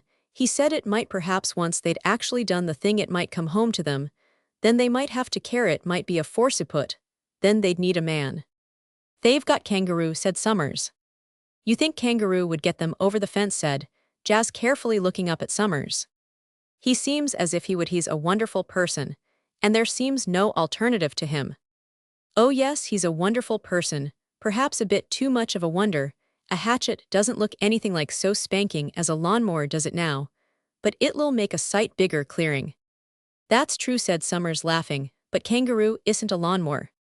Oh, I don't say so, smiled Jazz, fidgeting on his chair. I should like to hear your rock-bottom opinion of him, though. I should like to hear yours, said Summers. You know him much better than I do. I haven't got a rock-bottom opinion of him yet. It's not a matter of the time you've known him, said Jazz. He was manifestly hedging, and trying to get at something. You know, I belong to his gang, don't you? Yes, said Summers, wondering at the word gang. And for that reason, I ought to criticize him, ought I? Summers reflected for some moments. There's no oughts if you feel critical, he answered. I think you feel critical of him yourself at times, said Jazz, looking up with a slow, subtle smile of cunning, like a woman's disconcerting intuitive knowledge. It laid Summers' soul bare. For the moment he reflected. He had pledged no allegiance to Kangaroo. Yet he said aloud to Jazz, if I had joined him, I wouldn't want to hinder him. No, we don't want to hinder him, but we need to know where we are. Supposing you were in my position and you didn't feel sure of things. A man has to look things in the face you yourself, know you're holding back aren't you? I suppose I am said Richard, but then I hold back from everything. Jazz looked at him searchingly. You don't like to commit yourself, he said with a sly smile. Not altogether that I'd commit myself, if I could it's just something inside me shakes its head, and holds back. Jazz studied his knuckles for some time. Yes, he said slowly perhaps, you can afford to stand out, you've got your life in other things. Some of us feel we haven't got any life if we're not mixed up. In something he paused, and Richard waited. But the point is this, Jazz looked up again. With his light grey serpent's eyes, do you yourself see Kangaroo pulling it off? There was a subtle mockery in the question. What? Why you know this revolution? And this new O's 175 Tralia? Do you see him figuring on the Australian postage stamp send? Running the country like a new Jerusalem. The eyes watched Richard fixedly. If he's got a proper backing, why not? Summers answered. I don't say why not, I ask you, will he want you say how you feel? Richard sat quite still, not even thinking but suspending himself. And in the suspense his heart went sad, oh so empty inside him. He looked at Jazz, and the two men read the meaning in each other's eyes. You think he wants, said Jazz, triumphing. No, I think he wants, said Richard. There now, I knew you felt like that. And yet, said Richard, if men were men still, if they had any of that belief in love, they pretend to have if they were fit to follow Kangaroo. He added fiercely, feeling grief in his heart. Jazz dropped his head, and studied his knuckles, a queer blank smile setting round his mouth. You have to take things as they are, he said in a small voice. Richard sat silent, his heart, for the moment broken again. And added Jazz, looking up with a slow, subtle smile, if men aren't what Kangaroo wants them to be, why should they be, if they don't want a new Jerusalem? Why should they have it? It's another catch. They like to hear Kangaroo's sweet talk and they'll probably follow him, if hell bring off a good big row. And they think he can make it all pretty afterwards. Again he smiled, but bitterly mockingly. I don't know why I say these things to you, I am sure. But it's as well for a man to get to the bottom of what he thinks, isn't it? And I feel you know that you and me think alike if we allow ourselves to think. Richard looked at him, but never answered. He felt somehow treacherous. Kangaroo's clever, resumed Jazz. He's a Jew. And he's damn clever, maybe he's the cleverest. I'll tell you. Why, you're not offended now at what I say, are you? What's the good of being offended by anything, if it's a genuine opinion? Well, now that's what I mean, and I say Kangaroo is cleverer than the red people, because he can make it look as if it would be all rosy afterwards, you know, everything as good as apple pie. I tell you what, all these Reds and Roman 1WWs, and all, why don't they make their revolution? Because they're frightened of it. When they've made it, they're not frightened of hanging all the capitalists and such. But they're frightened to death of having to keep things going afterwards. They're frightened to death. Jazz smiled too, himself with a chuckle. Nothing frightens them so much as the thought of having to look after things when their revolution is made. It frightens them to death. And that's why they won't make their grand revolution, never unless somebody shoves them into it. That's why they've got this new cry, make the revolution by degrees through winning in politics. But that's no revolution, you know, it's the same old thing with a bit of difference. Such a small bit of difference that you'd never notice it if you weren't made to. I think that's true, said Richard. Nobody's more frightened of a red revolution than the Reds themselves. They just absolutely funk it. They're now, that's the word, thief, funk it, yet you know they're all ready for it. And if you got them started, if you could, they'd make a clearance like they did in Russia, and we could do with that, don't you think? I do, said Richard, sighing savagely. Well, now my ideas, this, couldn't we get Kangaroo to join the Reds, Roman 1WWs? And all, couldn't we get him to use all his men to back red labor in this country, and blow a cleavage through the old system? Because you know he's got the trump cards in his hands. These diggers' clubs, they've got all the army men dying for another scrap, and then a sort of secret organization has 10 times the holdover men than just a labor party or a trades union. He's damned clever, he's got a wonderful scheme ready. But hell spoil it, because hell want it all to happen without hurting anybody, want he now? Except a very few. Oh yes, maybe 4 of his enemies, but he wants to blow the house up without breaking the windows. He thinks he can turn the country upside down without spilling milk, let alone blood. Now, the Reds, let them loose, would make a hole in things, only they'll never move on their own responsibility. They haven't got the guts, the stomach, the backbone. You're so clever, Jazz, I wonder you're not a leader yourself. Me, a slow, ironical smile wreathed his face. You're being sarcastic with me, Mr. Summers. Not at all, I think you're amazing. Jazz only smiled skeptically still. You take what I mean though, do you? I do. And what do you think of it? Very clever. But isn't it feasible you get Kangaroo with his diggerst, cleverest idea in the country realito quietly come in with the Reds and explode a revolution over here?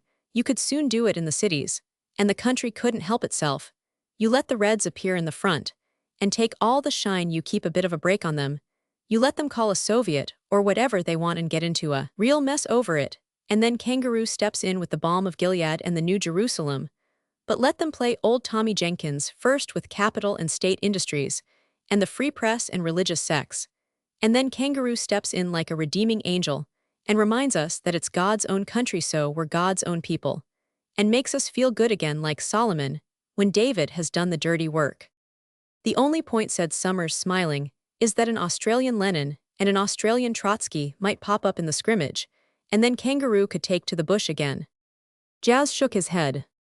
They wouldn't, he said. There's nobody with any grip, and you'd see in this country people would soon want to be good again, because it costs them least effort. Perhaps Kangaroo is right, and they don't want to be anything but good. Jazz shook his head.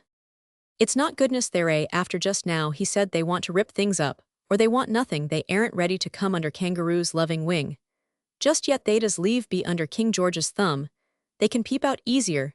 It seems to me it's spite that's at the bottom with most men, and they've got to let it out before anything's any good. Summers began to feel tired now. But after all, Jazz, he said, what have I got to do with it? You can put it to Kangaroo, you can make him see it, and you can keep him to it if you promise him you'll stick to him. Me a power behind the throne, protested the truly skeptical Richard. I take it you don't want to sit on the throne yourself, smiled Jazz, and Kangaroo's got more the figure, but what do you think of it? Summers was silent. He now was smiling subtly and ironically, and Jazz was watching him sharply like a man who wants something. Jazz waited. I'm afraid, Jazz, said Summers, that like Nietzsche, I no longer believe in great events. The war was a great event and it made everything more pretty. I doubt if I care about the mass of mankind. Jazz, you make them more than ever distasteful to me. Oh, you know, you needn't commit yourself. You've only to be friendly with Kangaroo and work him into it. You know, you said yourself you'd give anything to have a clearance made in the world. I know sometimes I feel I'd give anything, soul and body, for a smash-up in this social-industrial world we're in, and I would. And then, when I realize people just peopleth same people after it, as before we, Jazz, then I don't care anymore and feel it's time to turn to the gods. You feel there's any gods to turn to, do you? Asked Jazz, with the sarcasm of disappointment. I feel it would probably be like Messina before, and after the earthquake. Before the earthquake, it was what is called a fine town, but commercial, low and hateful. You felt you'd be glad if it was wiped out. After the earthquake, it was horrible heaps of mortar and rubble, and now it's rows and rows of wood and tin shanty streets of them, and more commercial, lower than ever and infinitely more ugly. That would probably be the world after your revolution. No, Jazz, I leave mankind to its own contrivances and turn to the gods. But y'all say a word to Kangaroo, said Jazz, persistent. Yes, if I feel like it, said Richard. Darkness had almost fallen and Summers shivered as he rose to go indoors. Next morning, when Summers had made the coffee, he and Harriet sat on the loggia at breakfast. It had rained in the night, and the sea was whitish sluggish with soft furry waves that had no plunge. The last thin flush of foam behaved queerly, running along with a straight swift splash, just as when a steel rope rips out of water as a tug hauls, suddenly jerking up a white splash that runs along its length. What had William James so much to say about? Asked Harriet on the warpath. Why don't you have the strength of mind not to ask? He replied. You know, it's better you left it alone, that I am not supposed to blab. She gave him one fierce look, then went pale with anger. She was silent for some time, then she burst out. Pa, as if I cared to know what is all their revolution bosh to me. There have been revolutions enough in my opinion, and each one more foolish than the last, and this will be the most foolish of the lot. And what have you got to do with revolutions, you petty and conceited creature? You and revolutions. You're not big enough, not grateful enough to do anything real. I give you my energy and my life, and you want to put me aside, as if I was a charwoman. Acknowledge me first, before you can be any good. With which she swallowed her coffee and rose from the table. He finished too and got up to carry in the cups and do the few chores that remained for his share. He always got up in the morning, made the fire, swept the room, and tidied roughly. Then he brought in coal and wood, made the breakfast, and did any little outdoor job after breakfast. He helped to wash up and settled the fire. Then he considered himself free to his own devices. Harriet could see to the rest. His devices were not very many. He tried to write, that being his job, but usually nowadays, when he tapped his unconscious, he found himself in a seeth of steady fury, general rage. He didn't hate anybody in particular, nor even any class or body of men. He loathed politicians, and the well-bred, darling young men of the well-to-do middle classes made his bile stir, but he didn't fret himself about them. Especially the offhand, self-assertive working people of Australia made him feel diabolic on their score sometimes. But as a rule, the particulars were not in evidence. All the rocks were submerged, and his bile just swirled diabolically for no particular reason at all. He just felt generally diabolical, and tried merely to keep enough good sense not to turn his temper in any particular direction. "You think that nothing but goodness and virtue and wonderfulness comes out of you," was one of Harriet's accusations against him. "You don't know how small and mean and ugly you are to other people." Which means I am small and ugly and mean in her eyes, he thought to himself, all because of this precious gratitude, which I am supposed to feel towards her. I suppose, damn her and her gratitude, when she thwarts me and puts me in a temper, I don't feel anything but spite. Damn her impudent gratitude. But Harriet was not going to be ignored. No, she was not going to sink herself to the level of a convenience. She didn't really want protestations of gratitude or love. They only puzzled her and confused her, but she wanted him inwardly to keep a connection with her silently. He must maintain the flow between him and her, and safeguard it carefully. It is a thing which a man cannot do with his head, it isn't remembering, and it is a thing which a woman cannot explain or understand because it is quite irrational, but it is one of the deepest realities in life. When a man and woman truly come together, when there is a marriage, then an unconscious vital connection is established between them like a throbbing blood circuit. A man may forget a woman entirely with his head, and fling himself with energy and fervor into whatever job he is tackling, and all is well, all is good, if he does not break that inner vital connection which is the mystery of marriage. But let him once get out of unison, out of conjunction, let him inwardly break loose and come apart, let him fall into that worst of male vices, the vice of abstraction and mechanization, and have a concert of working alone and of himself. Then he commits the breach. He hurts the woman, and he hurts himself, though neither may know why. The greatest hero that ever existed was heroic only whilst he kept the throbbing inner union with something, God or fatherland or woman. The most immediate is woman, the wife, but the most groveling wife-worshippers are the foulest of traitors and renegades to the inner unison. A man must strive onward, but from the root of marriage, marriage with God, with wife, with mankind, like a tree that is rooted, always growing and flowering away from its root, so is a vitally active man. But let him take some false direction, and there is torture through the whole organism, roots, and all the woman suffers blindly from the man's mistaken direction, and reacts blindly. Now in this revolution stunt, and his insistence on male activity, Summers had upturned the root flow, and Harriet was a devil to him, quite right. He knew that inside himself he was devilish. She tried to keep her kindness and happiness, but no, it was false when the inner connection was betrayed, so her silent rage accumulated, and it was no good playing mental tricks of suppression with it.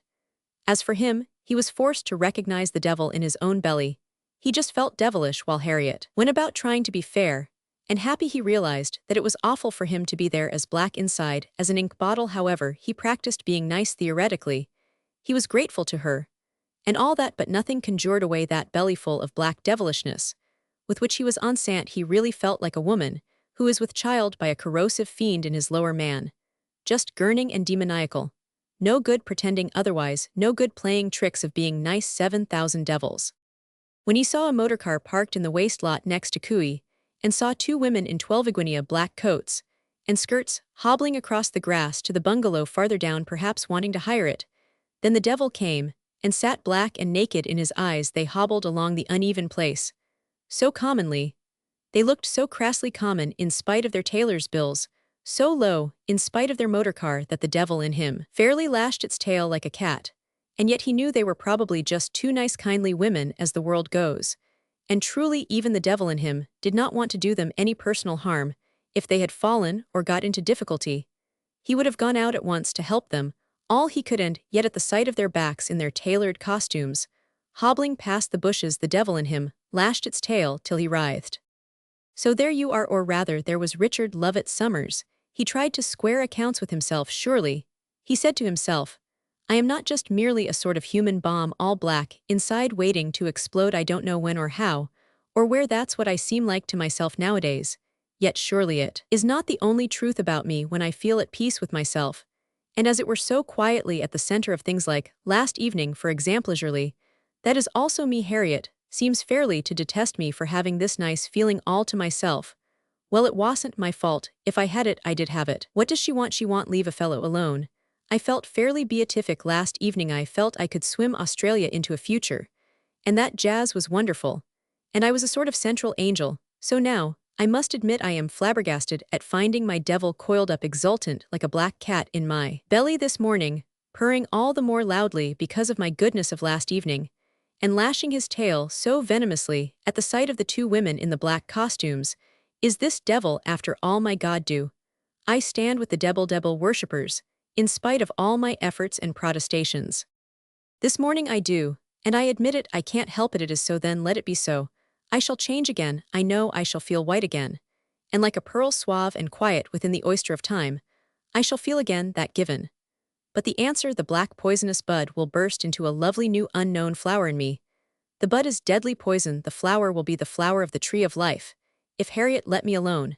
And people like Jazz really believed in me, because they have a right to believe in me when I am at my best, or perhaps he believes in me when I am my worst, and Kangaroo likes me when I am good. Yet I don't really like Kangaroo. The devil in me fairly hates him, and everybody. Well, all right then, if I am finally a sort of human bomb, black inside and primed. I hope the hour and the place will come for my going off, for my exploding with the maximum amount of havoc. Some men have to be bombs to explode and make breaches in the walls that shut life in, blind havoc-working bombs, too. Then so be it. That morning, as luck would have it, Summers read an article by a Meston in an old Sydney Daily Telegraph headed, Earthquakes. Is Australia safe? Sleeping volcanoes. The fact that Australia so far has had no trouble with volcanoes or earthquakes, and appears to be the most immune country in the world, accounts for our entire indifference to the whole subject. But there are phases of this problem entitled to some serious consideration by those in whom the thinking and observant faculties are not altogether dormant, and who have not a calm, cool disregard of very ominous, inexorable facts. Australia is a very peaceful, reposeful area, with the serious volcanoes of New Zealand on one side, and the still more serious volcanoes of Java on the other. We live in a soft, flowery meadow between two jungles, a lion in one and a tiger in the other. But as neither animal has chased or bitten us up to the present time, we go calmly to sleep, quite satisfied they are harmless. Now the line of volcanic action on the east coast of Australia is very clearly defined from the basalt of Illawarra north to the basalt within 3 miles of Cape York. The chief areas over all that distance are the Big Scrup on the Richmond River, the Darling Downs, and the Atherton tableland behind Cairns. These are the largest basalt areas in Australia, the Darling Downs and Atherton, containing each about 2 million acres of basalt, the one chiefly black, and the other all red. The other conspicuous areas are the red basalt Isis and Woongarra scrubs, and north of Atherton the next basalt area is on the Ivor and Morgan Rivers, 40 miles north of Cooktown. From there, I saw no basalt on the coast of the peninsula, until somewhat surprised to find great piles of black basaltic stone, like artificial quarry heaps, in the dense Seaforthia palm scrubs 10 miles west of Somerset. Volcanic evidence. Here then is a clearly defined but very intermittent line of volcanic action along our entire east coast for over 2,000 miles. Yet today there is not only not one active volcano on the whole of that area, but not even one clearly authentic dead one. There is nothing to show whence came the basalt of the Darling Downs, the Big Scrup, or the Atherton tableland, unless in the last case, the two deep freshwater lakes Barring and Eacham, the Barang and Zeecham of the Aboriginals, represent the craters of extinct volcanoes. Whence then came the basalt spread along a narrow line of our east coast for 2,000 miles, and all of it east of the dividing range? There is a lot of room for theories. When the late Captain Audley Coote was laying the cable from New Caledonia to Sandy Cape at the north end of Fraser Island on the South Queensland coast, he passed a submerged mountain 6,000 feet in height and found a tremendous chasm so deep that they could find no bottom, and had to work the cable round the edge. When he reached the coast of Fraser Island, he got the same soundings as Cook and Flinders, and the Admiralty survey in the 60s 6 to 8 fathoms. But there came a break in the cable in after years located in that 6 and 8 fathom area, and they found the broken cable hanging over a submarine precipice of 800 feet. That I read in Captain Coote's own manuscript journal, and it was confirmed by Captain John Mackay, the Brisbane harbourmaster, who assured me that an 800 feet chasm had suddenly formed there in the bottom of the ocean. On the coast of Japan, the ocean bottoms sank in one place suddenly from 4 or 5 fathoms to 4,000 feet. The old Fraser Island Aboriginals told me that the deep blue lake 2 miles from the White Cliffs was once a level plateau on which their fathers held fights and corroborees, and that it sank in one night on the North Queensland coast. There is fairly shallow water from the seashore out to the edge of the barrier, and then the ocean goes down to depths up to 2 and 3,000 feet. So if the sea were removed, you would look down from the outer barrier into a tremendous valley with a wall of granite cliffs.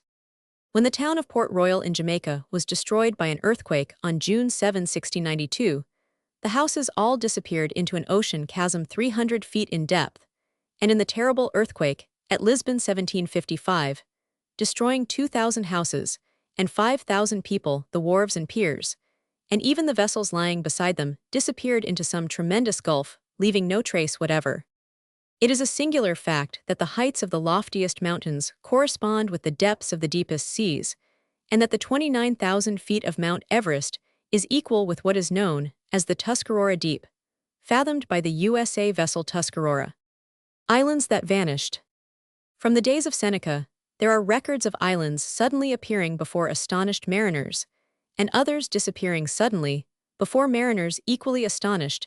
In the dreadful volcanic explosion of Krakatoa in August 1883, one mountain peak was blown to pieces. While others were thrown up from the ocean, the tidal wave created by Krakatoa destroyed 40,000 people, and the air wave from the concussion pulsated 3 times round the world. And Krakatoa and the Javanese volcanoes are only a short distance from the coast of Australia.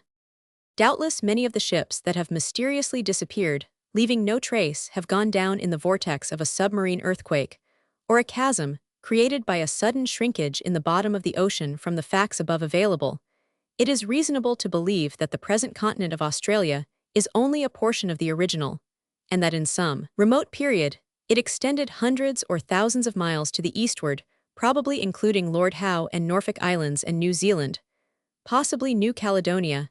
How came the ancient Cretaceous Ocean, which once covered all central Australia from the Gulf to the Bight, to withdraw from the land, leaving nothing but marine fossils in the desert sandstone?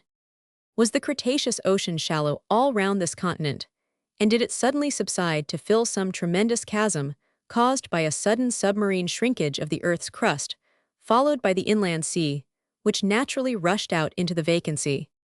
What seems the only real danger to Australia lies not in the eruptions of some suddenly created new volcano or any ordinary earthquake, but in just such shrinkages in the sea bottom as occurred on the coast of Japan off Fraser Island and many other localities, including Lisbon and Port Royal.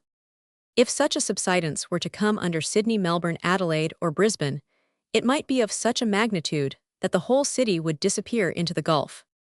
We know nothing whatever of the awful forces at work beneath the crust of the earth, and nothing of the internal fires, or that awful subterranean abode where Shelley said the old earthquake demon nurses her young ruin. The history of volcanoes and earthquakes is an appalling record of lost countless millions of lives and awful destruction. One Pekin earthquake destroyed 300,000 people, one in Naples 70,000, another at Naples 40,000, and we are not far from July 1902, when the volcano of Mount Pelly in the island of Martinique wiped out the town of Saint-Pierre and 30,000 inhabitants.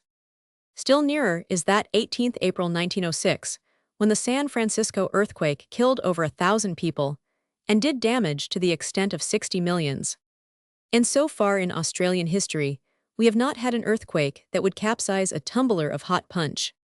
Why hot punch, thought Summers, why not hop bitters or ice cream soda, which are much more austral and to the point? But he had read this almost thrilling bit of journalism with satisfaction. If the Mother Earth herself is so unstable and upsets the apple cart, without caring a straw why what can a man say to himself, if he does happen to have a devil in his belly. And he looked at the ocean, uneasily moving, and wondered, when next it would thrust an angry shoulder out of the watery bed covering to give things a little jog, or when his own devil would get a leg up into affairs. Chap Roman 9 Harriet and love it at sea in marriage. When a sincere man marries a wife, he has one or two courses open to him, which he can pursue with that wife. He can propose to himself to be the Lord and Master, who is honored and obeyed, be the perfect lover, c. the true friend and companion of these, a is now rather out of date. The Lord and Master has been proved by most women quite satisfactorily to be no more than a grown-up child, and his arrogance is to be tolerated, just as a little boy's arrogance is tolerated, because it is rather amusing and up to a certain point, becoming the case of B. The perfect lover is the crux of all ideal marriage today, but alas, not even the Lord and Master turns out such a fiasco, as does the perfect lover.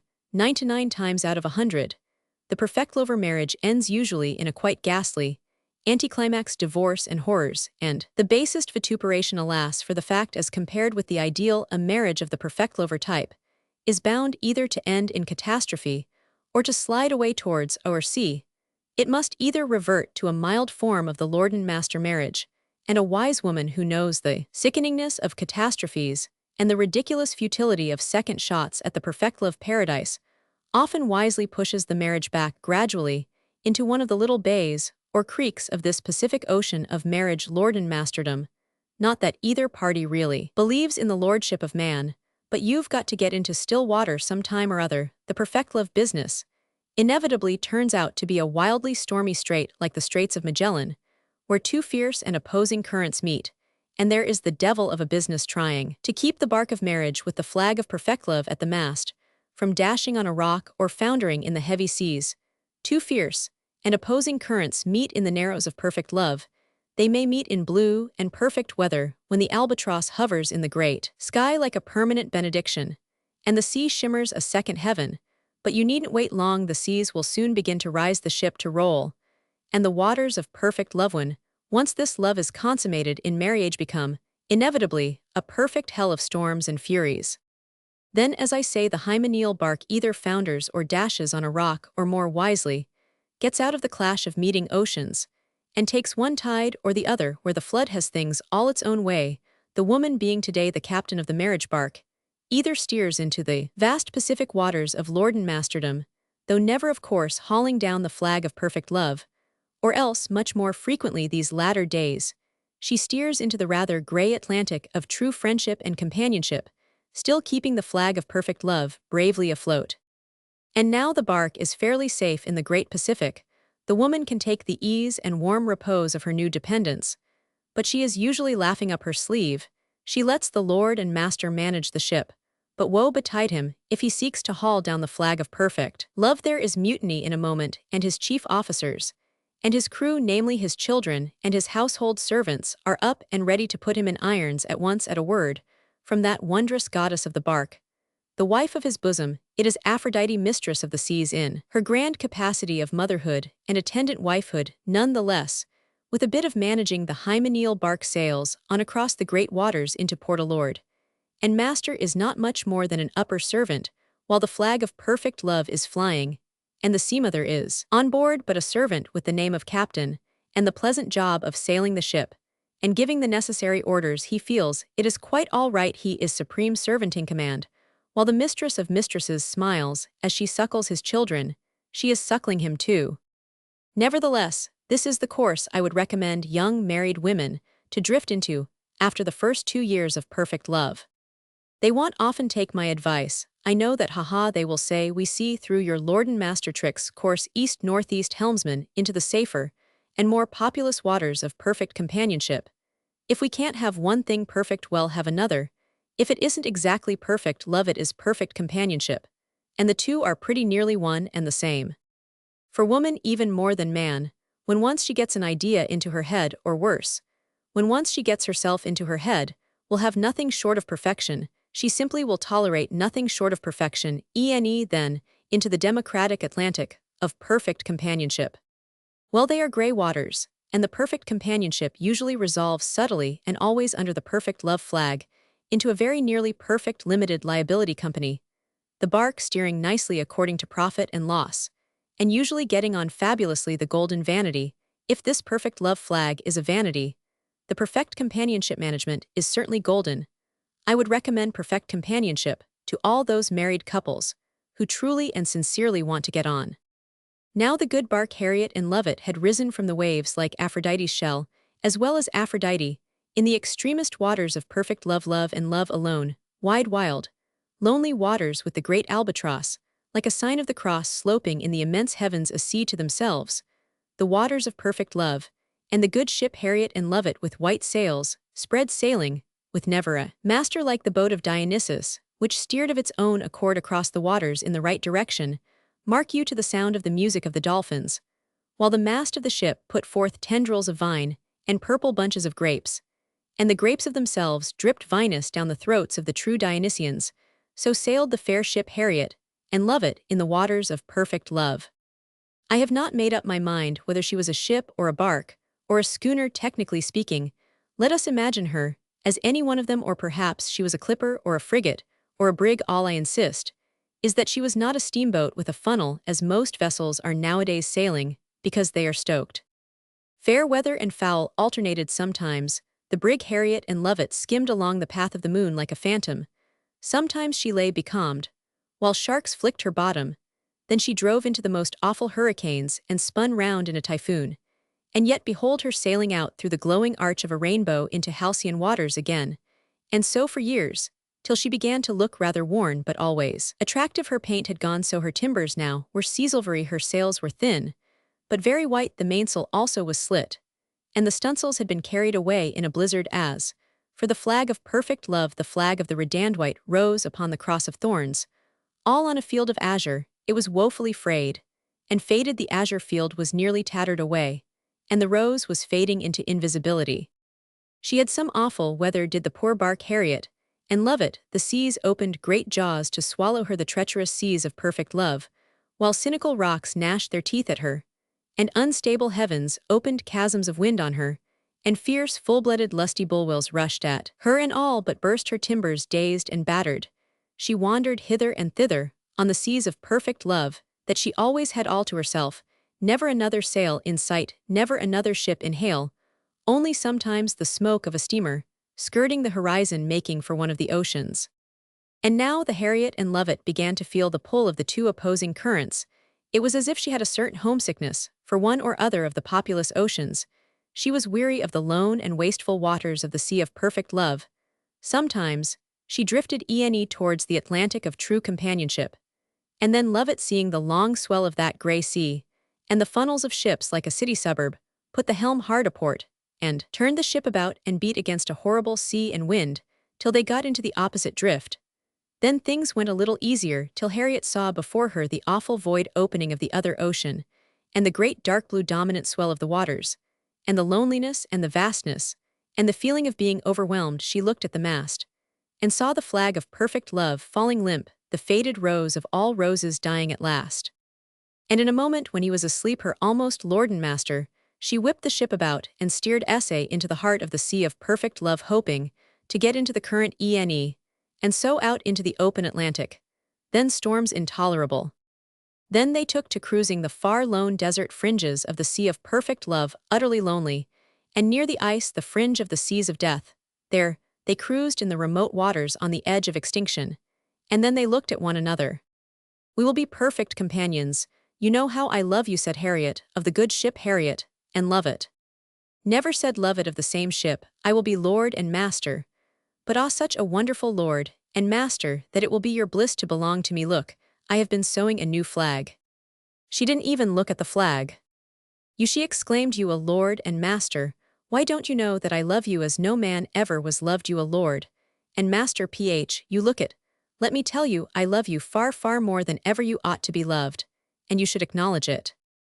I would rather," said he, "that you deferred your loving of me for a while, and considered the new proposition. We shall never sail any straight course at all, until you realize that I am lord and master, and you my blissful consort. Supposing now you had the real Hermes for a husband, Trismegistus, would you not hold your tongue for fear you lost him and change from being a lover and be a worshipper. Well, I am not Hermes or Dionysus, but I am a little nearer to it than you allow, and I want you to yield to my mystery and my divination, and let me put my flag of a paternix rising from a nest in flames. In place of that old rose on a field azure, the gules are almost faded out. It's a lovely design, she cried, looking at the new flag. I might make a cushion embroidery of it. But as a flag, it's absurd, of course. You lonely paternix, you are the bird and the ashes and the flames all by yourself. You would be nobody else enters in at all. I am just nowhere. I don't exist. Yes, he said, you are the nest. Ill watch it, she cried, then you shall sleep on thorns, mister. But consider, he said. That's what I am doing, she replied, Mr. Dionysus, and Mr. Hermes, and Mr. thinks himself grand.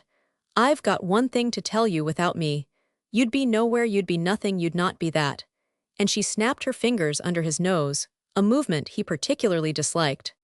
I agree, he replied, that without the nest the paternix would be up a tree, would be in the air, would be nowhere, and couldn't find a stable spot to resurrect. In the nest is as the body to the soul the cup that holds the fire, and in which the ashes fall to take form again. The cup is the container, and the sustainer. Yes, I've done enough containing and sustaining of you, my gentleman, in the years I've known you. It's almost time you left off wanting so much mothering. You can't live a moment without me. I admit that the paternix without a nest is a bird absolutely without a perch. He must dissipate in the air, but then I'll make a cushion cover of your flag, and you can rest on that. No, I am going to haul down the flag of perfect love. Oh, are you, and sail without a flag, just like you destroy, and nothing to put in its place. Yes, I want to put in its place this crowned paternix rising from the nest in flames. I want to set fire to our bark Harriet and love it, and out of the ashes construct the frigate Hermes, which name still contains the same reference, her and me, but which has a higher total significance. She looked at him speechless for some time, then she merely said, You're mad, and left him with his flag in his hands. Nevertheless, he was a determined little devil, as she knew to her cost, and once he got an idea into his head, not heaven nor hell nor Harriet would ever batter it out. And now, he got into his head this idea of being lord and master, and Harriet's acknowledging him as such, not just verbally, no, not under the flag of perfect love, no, obstinate and devilish as he was. He wanted to haul down the flag of perfect love, to set fire to the bark Harriet and love it, to seat himself in glory on the ashes like a resurrected paternix with an imaginary crown on his head, and she was to be a comfortable nest for his impertinence. In short, he was to be the lord and master, and she the humble slave. Thank you. Or at the very best she was to be a sort of domestic Mrs. Gladstone, the Mrs. Gladstone of that old chestnut who, when a female friend was lamenting over the terrible state of affairs in Ireland or somewhere, and winding up her lament with terrible, but there is one above, replied, yes, he's just changing his socks, hell be down in a minute. Mr. Lovett was to be the one above, and she was to be happy downstairs, thinking that this lord, this master, this Hermes cum Dionysus wonder, was comfortably changing his socks. Thank you again. The man was mad. Yet he stuck to his guns. She was to submit to the mystic man, and mail in him with reverence, and even a little awe, like a woman before the altar of the great Hermes. She might remember that he was only human, that he had to change his socks if he got his feet wet, and that he would make a fool of himself 9 times out of 10. Butend, the but was emphatic as a thunderbolt. There was in him also the mystery, and lordship off Hermes, if you like, but the mystery and the lordship of the forward-seeking male that she must emphatically realize and bow down to. Yes, bow down to. You can't have 2 masters of one ship, neither can you have a ship without a master. The Harriet and Lovett had been an experiment of 10 years' endurance. Now she was to be broken up or burnt, so he said, and the non-existent Hermes was to take her place. You can't have 2 masters to one ship, and if it is a ship, that is, if it has a voyage to sail a port, to make even a far direction to take into the unknown, then a master it must have. Harriet said it wasn't a ship, it was a houseboat, and they could lie so perfectly here, by the Pacific for the rest of timer, be towed away to some other lovely spot to house in. She could imagine no fairer existence. It was a houseboat. But he with his no, he almost drove her mad. The bark of their marriage was a ship that must sail into uncharted seas, and he must be the master, and she must be the crew sworn on. She was to believe in his adventure and deliver herself over to it. She was to believe in his mystic vision of a land beyond this charted world, where new life rose again. And she just couldn't his land beyond the land men knew, where men were more than they are now. She couldn't believe in it, then believe in me. He said desperately. I know you too well, she replied. And so it was an impasse.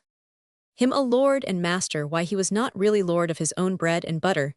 Next year they might both be starving. And he was not even master of himself with his ungovernable furies. And his uncritical intimacies with people, even people like Jack Calcott, whom Harriet quite liked, but whom she would never have taken seriously, yet there was Lovett pouring himself out to him. Believe. How could one believe in such a man, if he had been naturally a master of men, general of an army, manager of some great steel works with thousands of men under him? Then yes, she could have acknowledged the master part of the bargain, if not the lord, whereas as it was, he was the most forlorn and isolated creature in the world, without even a dog to his command. He was so isolated. He was hardly a man at all among men. He had absolutely nothing but her among men. He was like some unbelievable creature, an emu, for example, like an emu in the streets, or in a railway carriage. He might well say phnix. All he could do was to try and come it over her with this revolution rubbish, and a stunt of male activity, if it were even real. He had nothing but her absolutely, and that was why presumably he wanted to establish this ascendancy over her, assume this arrogance, and so that he could refute her, deny her, and imagine himself a unique male. He wanted to be male and unique like a freak of a phnix, and then go prancing off into connections with men like Jack Calcott and Kangaroo and saving the world. She could not stand these world saviors, and she must be safely there as a nest for him when he came home with his feathers pecked. That was it, so that he could imagine himself absolutely and arrogantly he would turn her into a nest and sit on her and overlook her like the one and only phnix in the desert of the world, gurgling hymns of salvation. Poor Harriet, no wonder she resented it. Such a man to be tied to and tortured by. And poor Richard to be a man, and to have a man's uneasy soul for his bedfellow. But he kicked against the pricks. He did not yet submit to the fact which he half knew, that before mankind would accept any man for a king, and before Harriet would ever accept him, Richard Lovett, as a lord and master, he, this self-same Richard who was so strong on kingship, must open the doors of his soul and let in a dark lord and master for himself. The dark god he had sensed outside the door. Let him once truly submit to the dark majesty, break open his doors to this fearful God, who is master, and enters us from below the lower doors. Let himself once admit a master, the unspeakable God, and the rest would happen. The fire began to burn the stick. The stick began to beat the dog. The dog began to bite the pig. The pig began to go over the bridge. And so the old woman got home that night. Chap Roman 10 diggers. They had another ferocious battle, Summers and Harriet. They stood opposite to one another in such fury, one against the other, that they nearly annihilated one another. He couldn't stay near her, so started walking off into the country. It was winter but sunny and hot walking.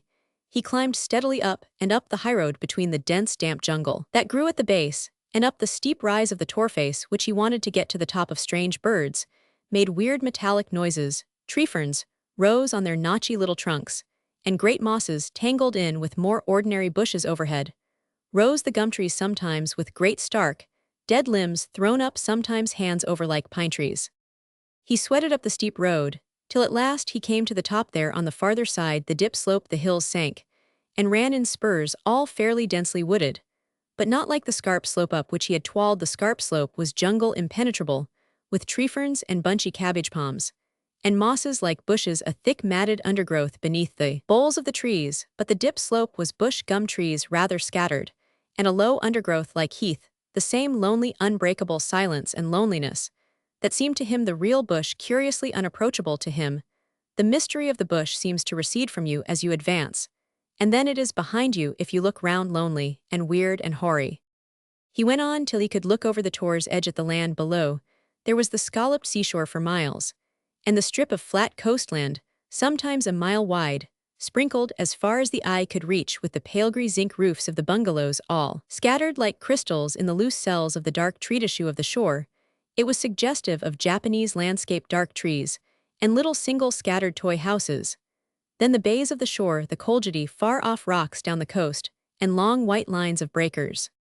But he was looking mostly straight below him at the massed foliage of the cliff slope, down into the center of the great dull green whorls of the tree ferns, and on to the shaggy mops of the cabbage palms. In one place, a long fall of creeper was yellowish, with damp flowers. Gum trees came up. In tufts, the previous world, the world of the coal age, the lonely, lonely world that had waited it, seemed, since the coal age, these ancient flat-up tree ferns, these tousled palms like mops.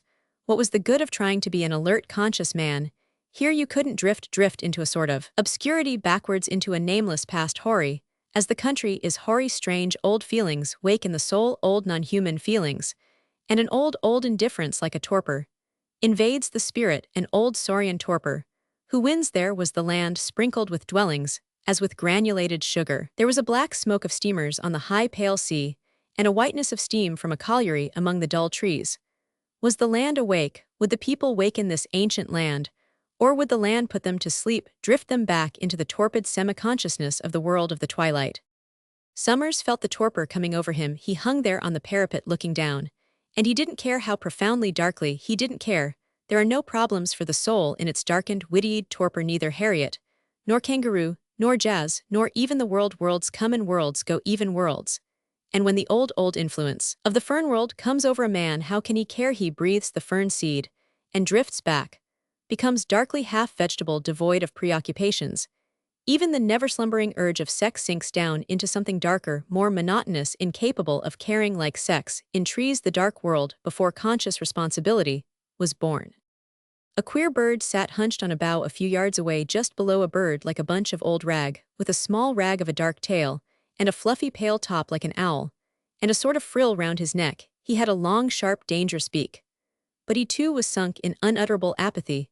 A kookaburra, some instinct made him know that Summers was watching, so he just shuffled round on the bough, and sat with his back to the man, and became utterly oblivious. Summers watched and wondered. Then he whistled no change. Then he clapped his hands. The bird looked over its shoulder, in surprise. What it seemed to say, is there somebody alive? Is that alive somebody? It had quite a handsome face with the exquisite long dagger beak. It slowly took Summers in. Then he clapped again, making an effort. The bird spread quite big wings, and whirred in a queer flickering flight, to a bough a dozen yards farther off, and there it clotted again. Ah well, thought Summers, life is so big, and has such huge antiworlds of grey twilight, how can one care about anything in particular? He went home again, and had forgotten the quarrel and forgotten marriage, or revolutions, or anything. Drifted away into the grey world, where men didn't have emotions, and personal consciousness, but were shadowy like trees, and on the whole silent, with numb brains and slow limbs, and a great indifference. But Harriet was waiting for him, rather wistful, and loving him rather quiveringly, and yet even in the quiver of her passion was some of this indifference, this twilight indifference of the fern world. Jack and Victoria came for the weekend, and Summers and Callcott met in a much nearer sympathy than they had ever known before. Victoria was always thrilled and fascinated by both the Summers. They had an inexhaustible fascination for her, the tones of their voices, their manner, their way.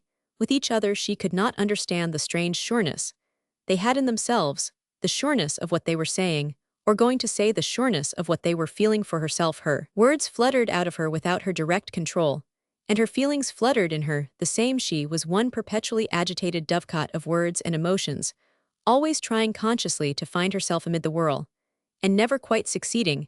She thought someone might tell her, whereas the Summers had an unconscious sureness, something that seemed really royal to her.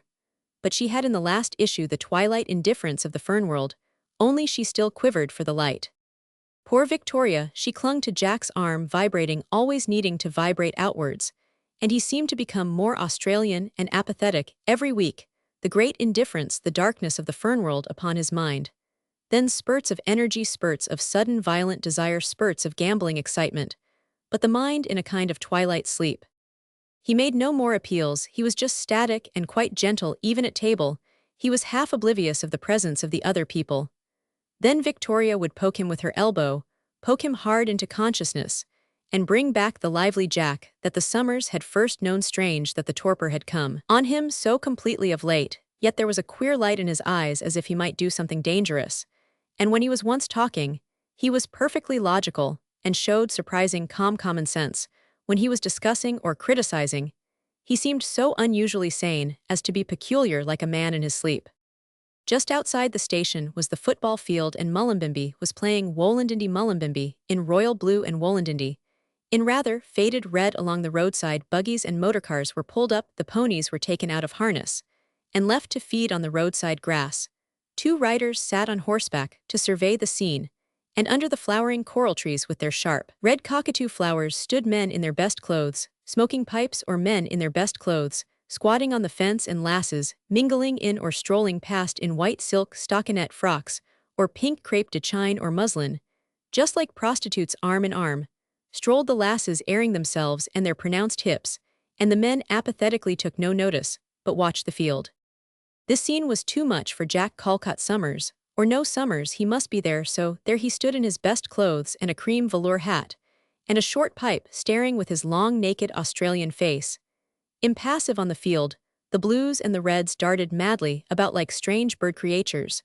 Rather than men, they were mostly blonde with hefty legs, and with prominent, round buttocks that worked madly inside the little white cotton shorts, and Jack with his dark eyes watched, as if it was doomsday. Occasionally the tail end of a smile would cross his face. Occasionally he would take his pipestem from his mouth, and give a bright look into vacancy, and say, see, that heaven knows what it was, that he saw the game, the skill, yes, but more the motion, the wild combative motion, and most of all fate had a fascination for him. It was the only real point of curiosity left in him. How would chance work things out? Chance, now then, how would chance settle it? Even the football field with its wildly scurrying blues and bits of red was only a frenzied shuffling of fate with men, for the instruments, the living instruments of fate. And how would it work out? How would it work out? He could have stood there static with his little pipe, till doomsday, waiting for fate to settle it. The wild scurrying motion, and the jumps in the air, of course, made his heart beat faster. Towards the close, one of the chaps got a kick on the jaw, and was knocked out. They couldn't finish the game. Hard lines. Jack was a queer sight to Summers when he was in this brightly vacant mood, not a man at all, but a chance thing gazing spellbound on the evolutions of chance. And in this state, this very Australian state, you could hardly get a word out of him, or, when he broke into a little volley of speech, you listened with wonder to the noise of it, as if a weird animal had suddenly given voice. The indifference, the marvelous bedrock indifference, not the static fatalism of the East, but an indifference based on real recklessness, an indifference with a deep flow of loose energy beneath it, ready to break out like a geyser, ready to break into a kind of frenzy, a berserk frenzy running amok in wild generosity, or, still more wild, smashing up the wild joy in letting loose in a smash-up. But will he ever let loose, or will the static patience settle deeper, and the fertilite altogether envelop him? The slow transmutation, what does today matter? Or this country time is so huge, and in Australia the next step back is to the fern age. The township looked its queerest as dusk fell, then the odd electric lights shone at rather wide intervals. The wide unmade roads of rutted earth seemed to belong again to the wild in the semidark, and the low bungalows with the doors open, and the light showing seemed like shacks in the wilderness, a settlement in the fierce gloom of the wilderness. Then youths dashed fiercely on horseback down the soft roads, standing in the stirrups, and crouching over the neck of the thin queer brown racehorses that sprinted along like ghosts, and the young baker in emulation dashed through the village on his cream pony. A collier who had been staying somewhere cantered stiffly away into the dark on a pony like a rocking horse. Young maidens in cotton dresses stood at the little rail gates of their bungalow homes, talking to young men in a buggy, or to a young man on foot, or to the last tradesman's cart, or to youths who were strolling past. It was evening, and the intense dusk of the far-off land, and white folks peering out of the dusk, almost like aborigines, the far-off land, just as far-off when you are in it, nay, then furthest off. The evening came very dark, with lightning playing pallid in the southeast over the sea. There was nothing to be done with Jack, but to play draughts with him. He wasn't in a real sporting mood, so he let himself be beaten even at draughts. When he was in a sporting mood, he could cast a spell of confusion over Summers, and win every time with a sort of gloating. But when he wasn't in a sporting mood, he would shove up his men recklessly and lose them. He didn't care, he just leaned back and stretched himself in that intense physical way, which Summers thought just a trifle less than human.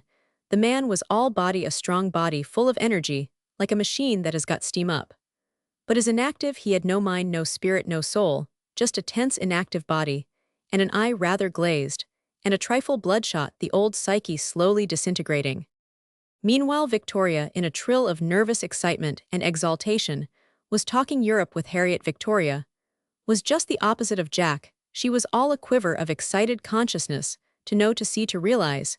She would almost have done anything to be able to look at life, look at the inside of it, see it in its intimacy. She had had wild ideas of being a stewardess on a boat, a chambermaid in an hotel, a waitress in a good restaurant, a hospital, nursing anything, so that she could see the intimacies, touch the private mysteries. To travel seemed to her the great desirable, to go to Europe and India and see it all. She loved Australia, loved it far more quiveringly and excitedly than he, but it wasn't Australia that fascinated her. It was the secret intimacies of life, and what other folks felt. That strange and aboriginal indifference that was bottommost in him seemed like a dynamo in her.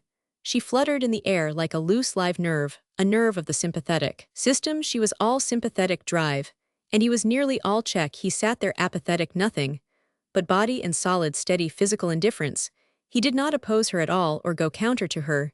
He was just the heavy opposite pole of her energy, and of course she belonged to him, as one pole belongs to the other pole in a circuit. And he would stretch his body continuously, but he would not go to bed, though Summers suggested it.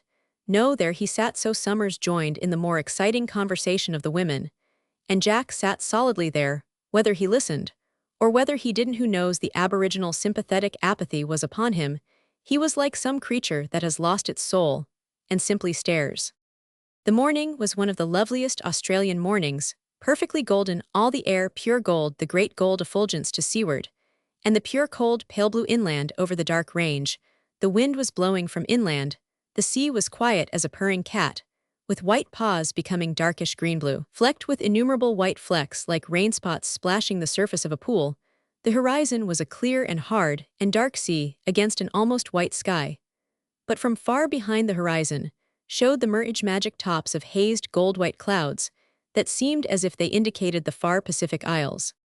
Though it was cold, Jack was about sauntering in his shirt sleeves with his waistcoat open and his hands in his pockets, rather to the vexation of Victoria. Pull yourself together, Jack dear, do put your collar and tie on, she coaxed, fondling him. In a minute, he said. The indifference, ferndark indifference of this remote golden Australia, not to care from the bottom of one's soul, not to care overpowered in the twilight of fernoder, just to keep enough grip to run the machinery of the day, and beyond that to let yourself drift, not to think or strain, or make any effort to consciousness whatsoever. That was Jack sauntering down there in his shirt sleeves with his waistcoat open, showing his white shirt, his strong neck bare, sauntering with his hands in his pockets, beside Summers at the water's edge. Summers wore a dark flannel jacket, and his necktie hung dark and broke the intimacy of the white shirt breast. The two women stood on the cliff, the low bushy cliff, looking down. Harriet was in a plain dress of dark-colored purplish and brown hand-woven stuff of cotton and silk mixture, with old silver lace round the collar. Victoria in a pale green knitted dress. So they stood in the morning light, watching the men on the fawn-colored sand by the sea fringe, waiting to wave when they looked up. Jack looked up first. The two women cooed and waved. He took his pipe from his mouth and held it high in his hand in answer, a strange signal. The pale green wisp of Victoria in the sky was part of his landscape, but the darker figure of Harriet had for some reason a menace to him up there. He suddenly felt as if he were down below. He suddenly realized a need to bethink himself. He turned to Summers, looking down, and saying in his peculiar Australian tone, "Well, I suppose we'd better be going up." The curious note of obedience in the manly twang. Victoria made him put on coat and collar and tie for breakfast. "Yes, dear, come on, I'll tie your tie for you." "I suppose a man was born to give in," said he with laconic good humor and obstinacy, but he was a little uneasy. He realized the need to gather himself together. "You get like the rest of them," Victoria scolded him in a coaxing tone. "You used to be so smart, and you promised me you'd never go slack like they all are, didn't you, you bad boy?" "I forget," said he, but nevertheless, the constraint of breakfast pulled him up because Harriet really disapproved, and he didn't know what was inside that rose and brown-purple cloud of her, the ancient judgment of the old world, so he gathered himself somewhat together. But he was so far fern-lost from the old world. "My God," thought Summers, "these are the men Kangaroo wants to build up a new state with." After breakfast, Summers got Jack to talk about Kangaroo and his plans. He heard again all about the diggers' clubs, nearly all soldiers and sailors who had been in the war, but not restricted to these. They had started like any other social club: games, athletics, lectures, readings, discussions, debates, no gambling, no drink, no class or party distinction. The clubs were still chiefly athletics but not sporting. They went in for boxing, wrestling, fencing, and knife-throwing and revolver practice. But they had swimming and rowing squads and rifle ranges for rifle practice. And they had regular military training. The colonel who planned out the military training was a clever chap. The men were grouped in little squads of 20, each with sergeant and corporal. Each of these 20 was trained to act like a scout, independently, though the squad worked in absolute unison among themselves, and were pledged to absolute obedience of higher commands. These commands, however, left most of the devising and method of execution of the job in hand to the squad itself. In New South Wales, the Maggies, as these private squads were called, numbered already about 1,400, all perfectly trained and equipped. They had a distinctive badge of their own, a white broad-brimmed felt hat, like the ordinary khaki military hat, but white, and with a tuft of white feathers, because, said Innes, the colonel were the only ones that can afford to show the white feather. These Maggies probably from magpies, because Colonel Innes used to wear white riding breeches and black gaiters and a black jacket, and a white stock with his white hat were the core and heart of the digger movement. But Kangaroo had slaved at the other half of the business, the mental side. He did want his men to grip on to the problem of the future of Australia. He had insisted on attendance at debates and discussions. Australia, and the world. Australia, and the future. White Australia. Australia, and the Reds class. Feeling in Australia. Politics and Australia. Australians. And work. What is democracy? What is an Australian? What do our politicians do for Australia? What our state parliament does for us? What our federal parliament does for us? What side of the Australian does parliament represent? Is parliament necessary to democracy? What is wrong with Soviet rule? Do we want a statesman? Or do we want a leader? What kind of leader do we want? What aim have we in view? Are we Australians? Are we democratic? Do we believe in ourselves? So the debates had been going on for a year and a half now. These debates were for club members only, and each club numbered only 50 members. Every member was asked to take part in the debates, and a memorandum was kept of each meeting.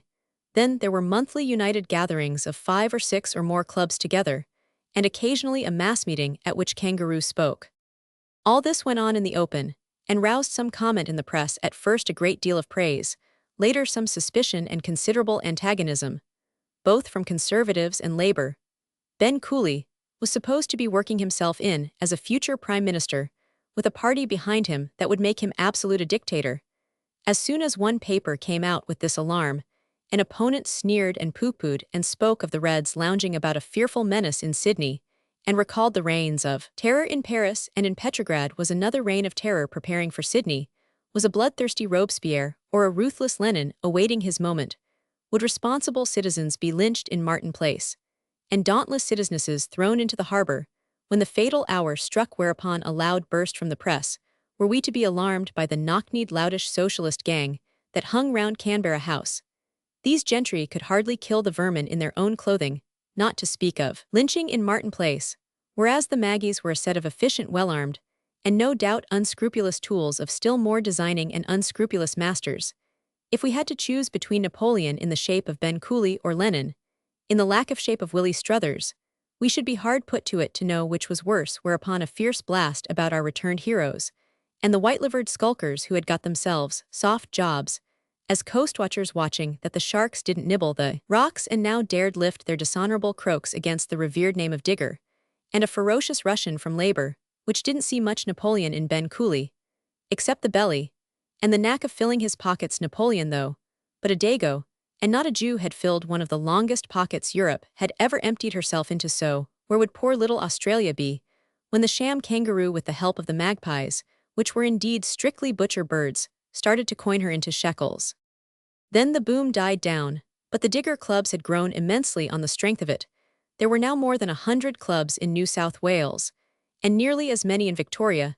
The chief in Victoria was a smart chap, a mining expert. They called him the Emu to match Kangaroo on the Australian coat of arms. He would be the Trotsky to the new Lenin, for he was a born handler of men. He had been a lieutenant colonel in the war, a very smart soldier, and there had been a great cry to keep him on for the defence force, but he had got the shove from government, so he cleared out and went back to his mining.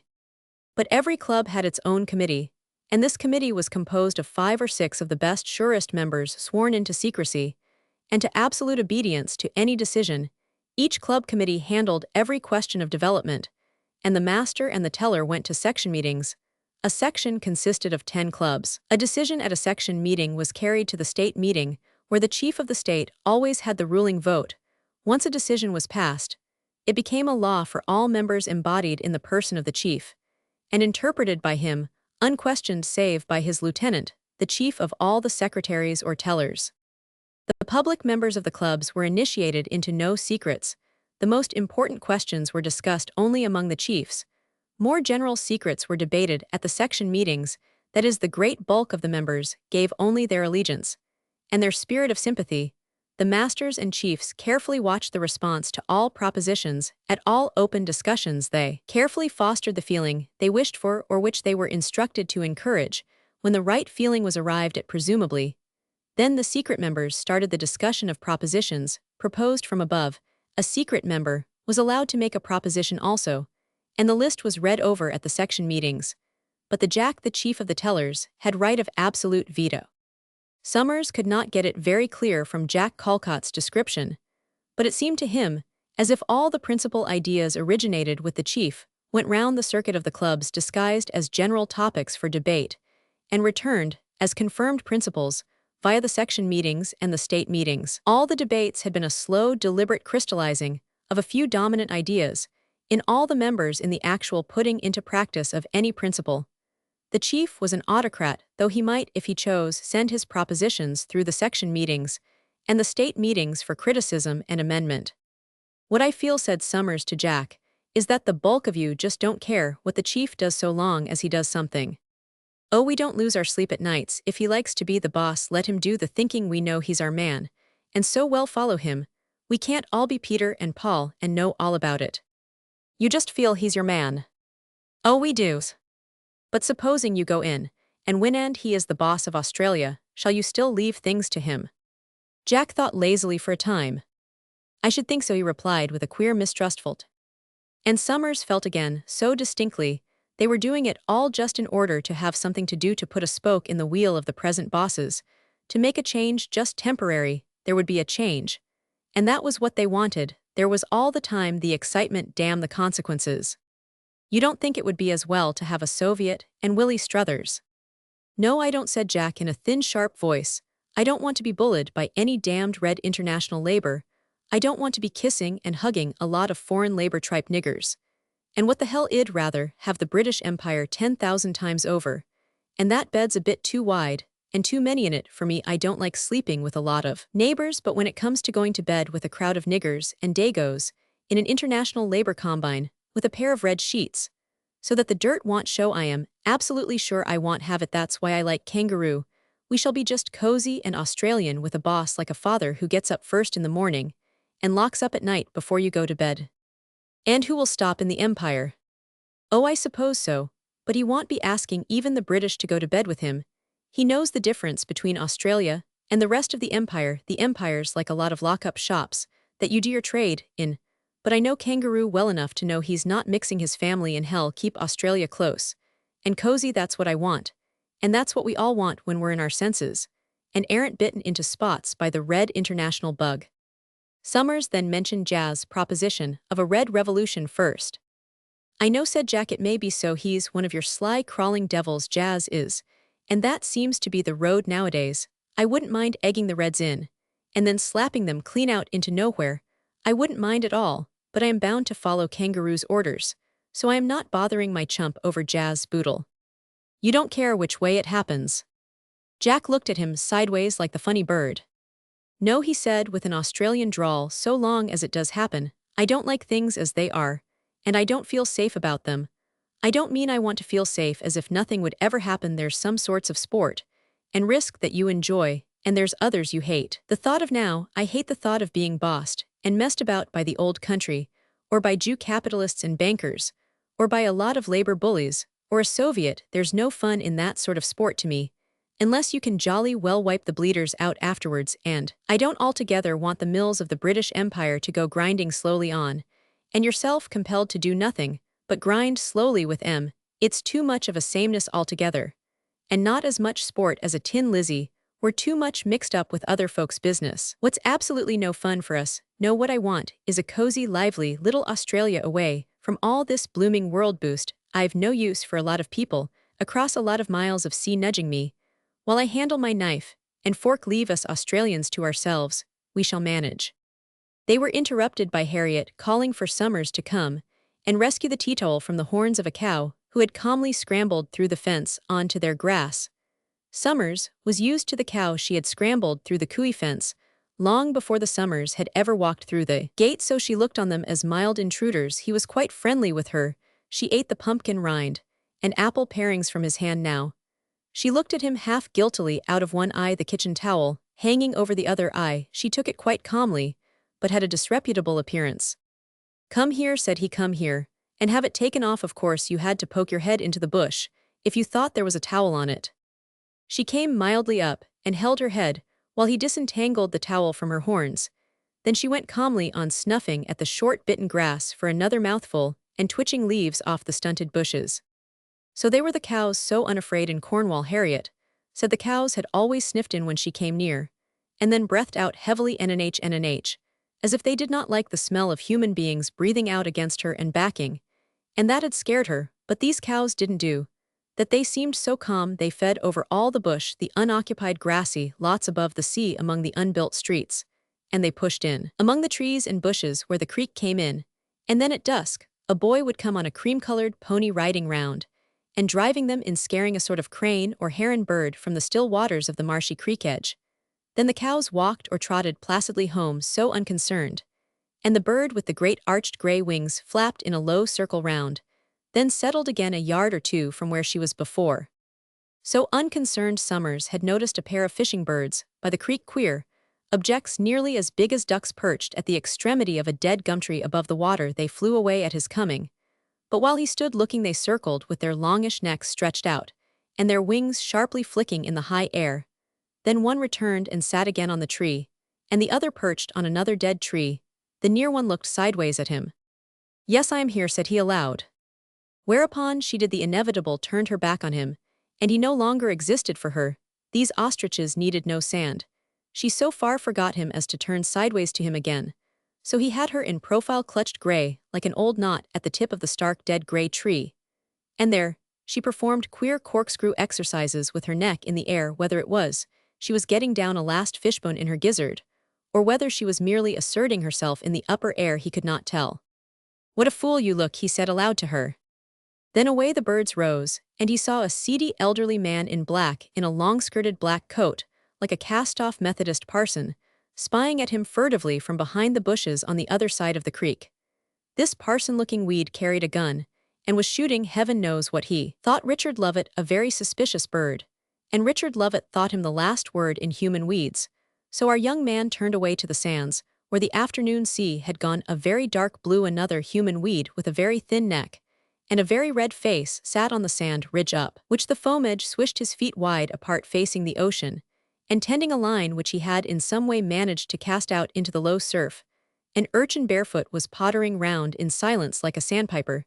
The elderly one made unintelligible noises. As Summers approached, the latter realized it meant he was not to catch with his foot the line, which reached out behind the thin fisherman covered with sand. So he stepped over it. The brown barefoot urchin pottered round. Unheeding, he did not even look up when the elder made more unintelligible sounds to him. "My father is a fisherman." "Oh, a fisherman, yes, a fisherman. He catches all the fishekin." Mondays, Wednesdays, and Saturdays were the library nights. When you had crossed the iron footbridge over the railway, you came to a big wooden building with a corrugated iron roof, standing forlorn at an unmade corner like the fagend of the village. But the village was an agglomeration of fag ends. This building might have been a temporary chapel as you came at it from the back, but in front it was labeled Pictoria, so it was the cinema. But there was also a black board with gilt letters like a chapel notice board, which said School of Arts Library, and the Pictoria had a sort of little wing, all wood like a schoolroom, and in one section of this wing was the School of Arts Library, which the Summers had joined. 4 rows of novels, the top, now 100 or more thin books, all Nat Good or Zane Grey. The young women came for Zane Grey. "Oh, the Maid of Mudge is a lovely thing, lovely," a young woman was pronouncing from the top of the broken chair, which served as stool to give access to this top row. "Yavin got a new Zane Grey, have yer?" She spoke in these tones of unmitigated intimacy to the white-mustached librarian. One would have thought he was her dear old dad. Then came a young railway man who had heard there was a new Nat Good. But said Summers, as he and Harriet went off with a Mary E. Mann and a George A. Birmingham, I don't wonder they can't read English books, or only want Nat Good. All the scruples and the emotions and the regrets in English novels do seem waste of time out here. I suppose, said Harriet, if you don't have any inside life of your own, it must seem a waste of time, but look at it look. The object she bade him look at was a bone of contention between them. She wanted to give £5 to have 4 posts, and an iron chain put round it, and perhaps a bit of grass sowed inside the enclosure. He declared that the 213 Whitey probably charged £10 for the chain alone since it was Australia, and let it alone it was of a piece with the rest, but Harriet said she couldn't leave the place till Shed had something done to it. He said she was an interfering female. The object was the memorial to the fallen soldiers. It was really a quite attractive little monument, a statue in pale faunish stone of a Tommy, standing at ease with his gun down at his side, wearing his puttees and his turn-it-up felt hat. The statue itself was about life-size, but standing just overhead on a tall pedestal, it looked small and stiff, and rather touching. The pedestal was in very nice proportion, and had at eye-level white inlet slabs between little columns of gray granite, bearing the names of the fallen on one slab in small black letters, and on the other slabs the names of all the men who served God, bless them, the fallen had lest we forget for a motto carved on the bottom step. It said unveiled by Granny Reese, a real township monument bearing the names of everybody possible, the fallen, all those who donned khaki, the people who presented it, and Granny Reese wonderfully, in keeping with the place, and its people naive but quite attractive with the stiff pallid delicate fawn-colored soldier, standing forever stiff and pathetic. But there it stood a few yards from the corner of the corrugated Pictoria, at the corner of the Fagend Road to the station, like an old milk can someone had set down and forgotten, or a brand new milk can. Old rags of paper littered the ground at the base, with an old tin or two a little further back was a German machine gun, also looking as if it had been scrapped and forgotten, standing there with its big metal screen flap. It looked exotic, a thing of some higher culture, demoniac and fallen. Harriet was dying to rescue the forlorn monument that seemed as if it had been left there. In the bustle of removal, she wanted to enclose it, but he said, leave it, they don't like things enclosed. She still had in her mind's eye an Australia with beautiful manorial farmhouses and dainty perfect villages.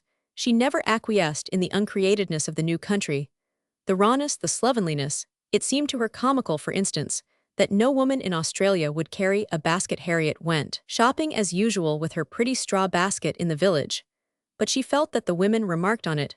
Only then did she notice that everybody carried a suitcase in this discreet country. The fat old woman who came to the door with a suitcase must, she thought, be a visitor coming to the wrong house, but no. Did you want a cabbage in the suitcase, 2 cabbages and half a pumpkin?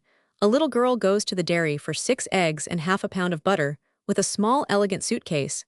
Nay, a child of 3 toddled with a little 6-inch suitcase, containing, as Harriet had occasion to see, 2 buns, because the suitcase flew open, and the 2 buns rolled out. Australian suitcases were always flying open and discharging groceries, or a skinned rabbit, or 3 bottles of beer. One had the impression that everybody was perpetually going away for the weekend with a suitcase. Not so at all, just a new country bit of convention. A new country. The cabbage, for example, cost 10p in the normal course of things, and a cauliflower a shilling, and the tradesmen's carts flew round in the wilderness, delivering goods. There isn't much newness in man, whatever the country. That old aeroplane that had lain broken down in a field, it was nowadays always staggering in the low air, just above the surf, past the front of Kui, and lurching down onto the sands of the town beach there in the cold wind. A forlorn group of men and boys round the aeroplane, the sea washing near the marsh of the creek desolate. Behind them, a passenger mounted, and men shoving the great insect of a thing along the sand to get it started. It buzzed venomously into the air, looking very unsafe, and wanting to fall in the sea. Yes, he's carrying passengers. Oh, quite a fair trade, 35 shillings a time. Yes, it seems a lot, but he has to make his money while he can. No, I've not been up myself, but my boy has. No, you see, there was 4 boys, and they had a sweepstake 8 and 6 apiece, and my boy won. He's just 11. Yes, he liked it, but they was only up about 4 minutes. I timed them myself. Well, you know, it's hardly worth it, but he gets plenty to go. I heard he made over £40 on Whit Monday here on this beach. It seems to me, though, he favors some more than others. There's some he flies round with for 10 minutes. And that last chap now I am sure he wasn't up a second more than 3 minutes. No, not quite fair, yes. He's a man from Bully. Was a flyingman all through the war now. He's got this machine of his own. He's quite right to make something for himself if he can know. I don't know that he has any license, or anything, but a chap like that who went through the warwe, who's going to interfere with his doing the best for himself. Chap Roman 11, Willie Struthers and Kangaroo. Jazz took Summers to the famous Canberra House in Sydney, where the socialists and Labour people had their premises, offices, meeting rooms, clubrooms, quite an establishment. There was a lively feeling about the place, in spite of various Downethiel malcontents who stood about in the passage, and outside on the pavement, a business-like air. The two men were conducted into an inner room where a man sat at a desk. He was very dark, red-faced, and thin with deep lines in his face. A tight-shut, receding mouth, and black burning eyes. He reminded Summers of the portraits of Abraham Lincoln, the same sunken cheeks and deep cadaverous lines and big black eyes. But this man Willie Struthers lacked that look of humor, and almost of sweetness that one can find in Abraham Lincoln's portraits. Instead, he was suspicious, and seemed as if he were brooding an inner wrong. He was a born Australian, had knocked about the continent, and spent many years on the goldfields, according to report. He was just comfortably well off, not rich. He looked rather shabby, seedy. His clothes had that look, as if he had just thrown them on his back after picking them off the floor. Also, one of his thin shoulders was noticeably higher than the other, but he was a distinct Australian type, thin, hollow-cheeked, with a brightish, brittle red skin on his face, and big, dark, insensate-looking eyes. He nodded to the two men as they entered, but did not speak nor rise from the desk. "This is Mr. Summers," said Jez. "You've read his book on democracy." "Yes, I've read it," said Struthers. "Take a seat." He spoke with a pronounced Australian accent, a bad Cockney. He stared at Summers for a few seconds, then looked away. He asked the usual questions: how Richard liked Australia, how long he had been there, how long he thought of staying. The two didn't get into any easy harmony. Then he began to put a few shrewd questions concerning the fascisti and socialisti, in Italy the appropriation of the land by the peasants, and so on. Then about Germany, the actual temper of the working people, the quality of their patriotism since the war, and so on. "You understand," said Summers, "I don't pretend to give anything but personal impressions. I have no claim to knowledge whatever." "That's all right, Mr. Summers. I want your impressions. What they call knowledge is like any other currency. It's liable to depreciate. Sound, valuable knowledge, today, may not be worth the paper it's printed on tomorrow. Like the Austrian krone, we're no slaves to facts. Give us your impressions." He spoke with a peculiar kind of bitterness that showed passion too. They talked about Europe for some time. The man could listen with his black eyes, too watchful, always watchful, as if he expected some bird to fly suddenly out of the speaker's face. He was well informed, and seemed to weigh and judge everything he heard as he heard it. "Why, when I left Europe, it seemed to me socialism was losing ground everywhere, in Italy especially in 1920. It was quite a living, exciting thing in Italy. It made people insolent usually, but it lifted them up as well. Then it sort of fizzled down, and last year there was only the smoke of it, and a nasty sort of disappointment and disillusion, a grating sort of irritation. Florence seen a hateful, the fascisti risen up, and taking on airs, all just out of a sort of spite. The Dante festival at Florence, and the king there, for example, just set your teeth on edge. With their savia, all false and out of spite." "And what do you attribute that to, Mr. Summers?" "Why, I think the socialists didn't quite believe in their own socialism, so everybody felt let down, in Italy particularly. It seemed to me they were on the brink of a revolution, and the king was ready to abdicate, and the church was ready to make away with its possessions. I know that, everything ready for a flight. And then the socialists funked. They just funked. They daren't make a revolution, because then they'd be responsible for the country, and they daren't. And so the fascisti, seeing the socialists in a funk, got up and began to try to kick their behinds." Mr. Struthers nodded his head slowly. "I suppose that is so," he said. "I suppose that's what it amounts to. They didn't believe in what they were doing. But then they're a childish, excitable people with no stability. But it seems to me socialism hasn't got the spark in it to make a revolution, not in any country. It hasn't got the spunk either. There's no spunk in it." "What is there any spunk in?" asked the other man, a sort of bitter fire corroding in his eyes. "Where do you find any spunk?" "Oh, nowhere," said Richard. There was a silence. Struthers looked out of the window, as if he didn't know what to say next, and he played irritably with a blotter on the desk. With his right hand Richard also sat uncomfortably silent. "Nowhere any spunk," said Struthers in his flat metallic voice. "No," said Richard. And again the uncomfortable sigh. "There was plenty of spunk in the war," said Struthers. "Of a sort, and because they felt they had to, not from choice." "And mayn't they feel they have to again," said Struthers, smiling rather grimly. The two men eyed one another. "What'll make them?" asked Richard. "Oh, circumstances." "Ah, well, if circumstances," Richard was almost rude. "I know if it was a question of war, the majority of returned soldiers would join up in a month, in a week. You hear it over and over again from the diggers here. The war was the only time they ever felt properly alive. But then they moved because they hated the German, self-righteously hated them, and they can't quite bring it off to hate the capitalist with a self-righteous hate. They don't hate him. They know that if they themselves got a chance to make a pile of money and be capitalists, they'd jump at it.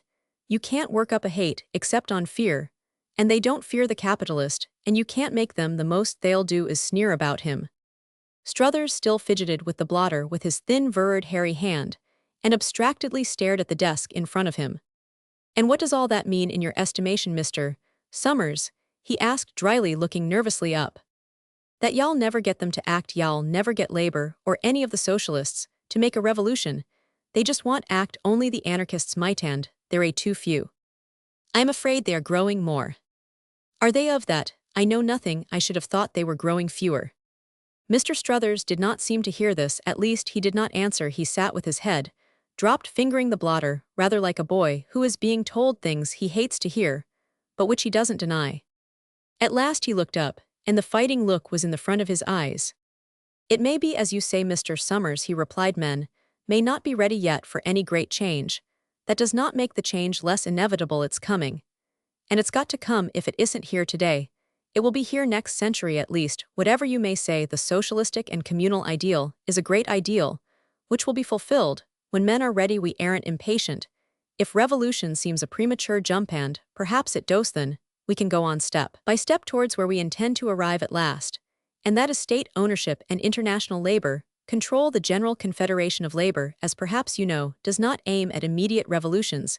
It wants to make the great revolution by degrees, step by step, by winning political victories in each country, by having new laws passed by our insistence. We intend to advance more slowly, but more surely towards the goal we have in sight. Now, Mr. Summers, you are no believer in capitalism, and in this industrial system, as we have it. If I judge you correctly from your writings, you are no lover of the great washed middle classes. They are more than washed, they are washed out. And I think in your writings you say as much. You want a new spirit in society, a new bond between men. You want a new bond between men. Well, so do I, so do we. We realize that if we are going to go ahead, we need first and foremost solidarity. Where we fail in our present position is in our lack of solidarity. And how are we to get it? You suggest us the answer in your writings. We must have a new bond between men, the bond of real brotherhood. And why don't we find that bond sufficiently among us? Because we have been brought up from childhood to mistrust ourselves, and to mistrust each other. We have been brought up in a kind of fetish worship.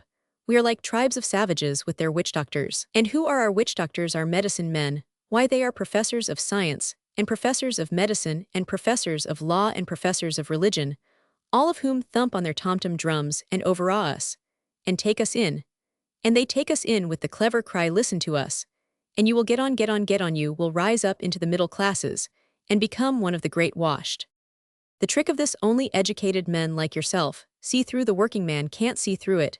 He can't see that for everyone that gets on, you must have 500 fresh slavers and toilers to produce the graft. Tempt all men to get on, and it's like holding a carrot in front of 5,000 asses all harnessed to your machine. One ass gets the carrot, and all the others have done your pulling for you. Now what we want is a new bond between fellow men. We've got to knock down the middle-class fetish and the middle-class medicine men.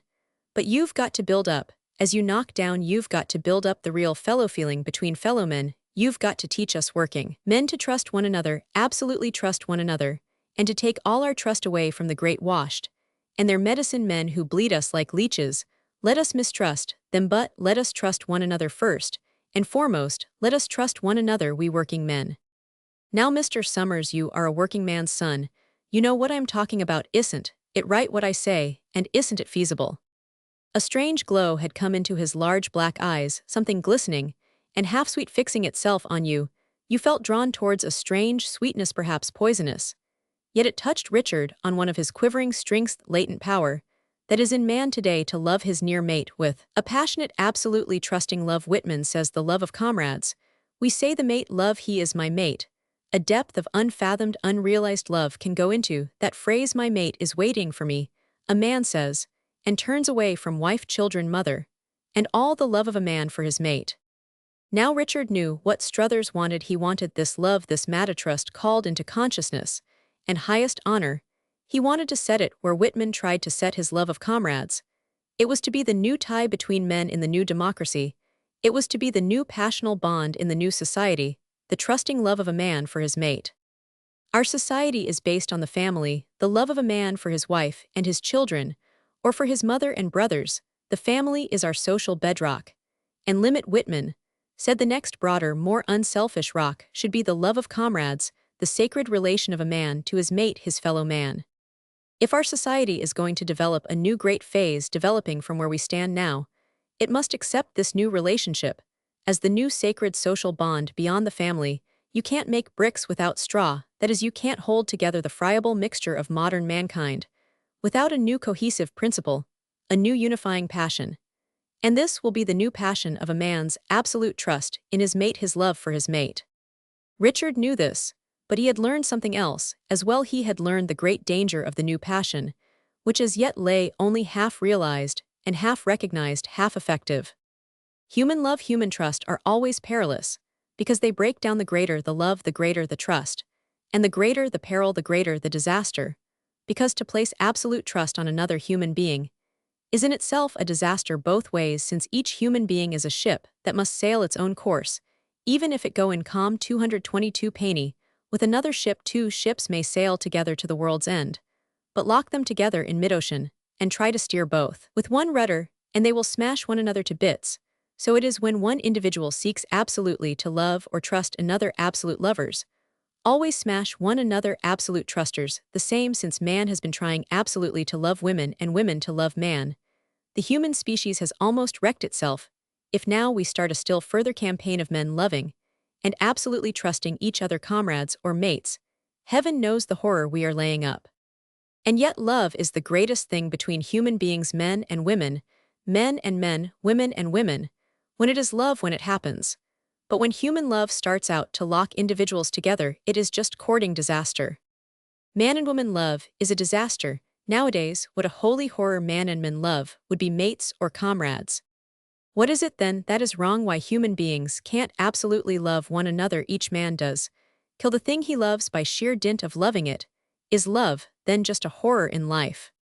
Ah, no, this individuality which each of us has got, and which makes him a wayward, willful, dangerous, untrustworthy quantity to every other individual, because every individuality is bound to react at some time against every other individuality without exception, or else lose its own integrity, because of the inevitable necessity of each individual to react away from any other individual at certain times. Human love is truly a relative thing, not an absolute. It cannot be absolute.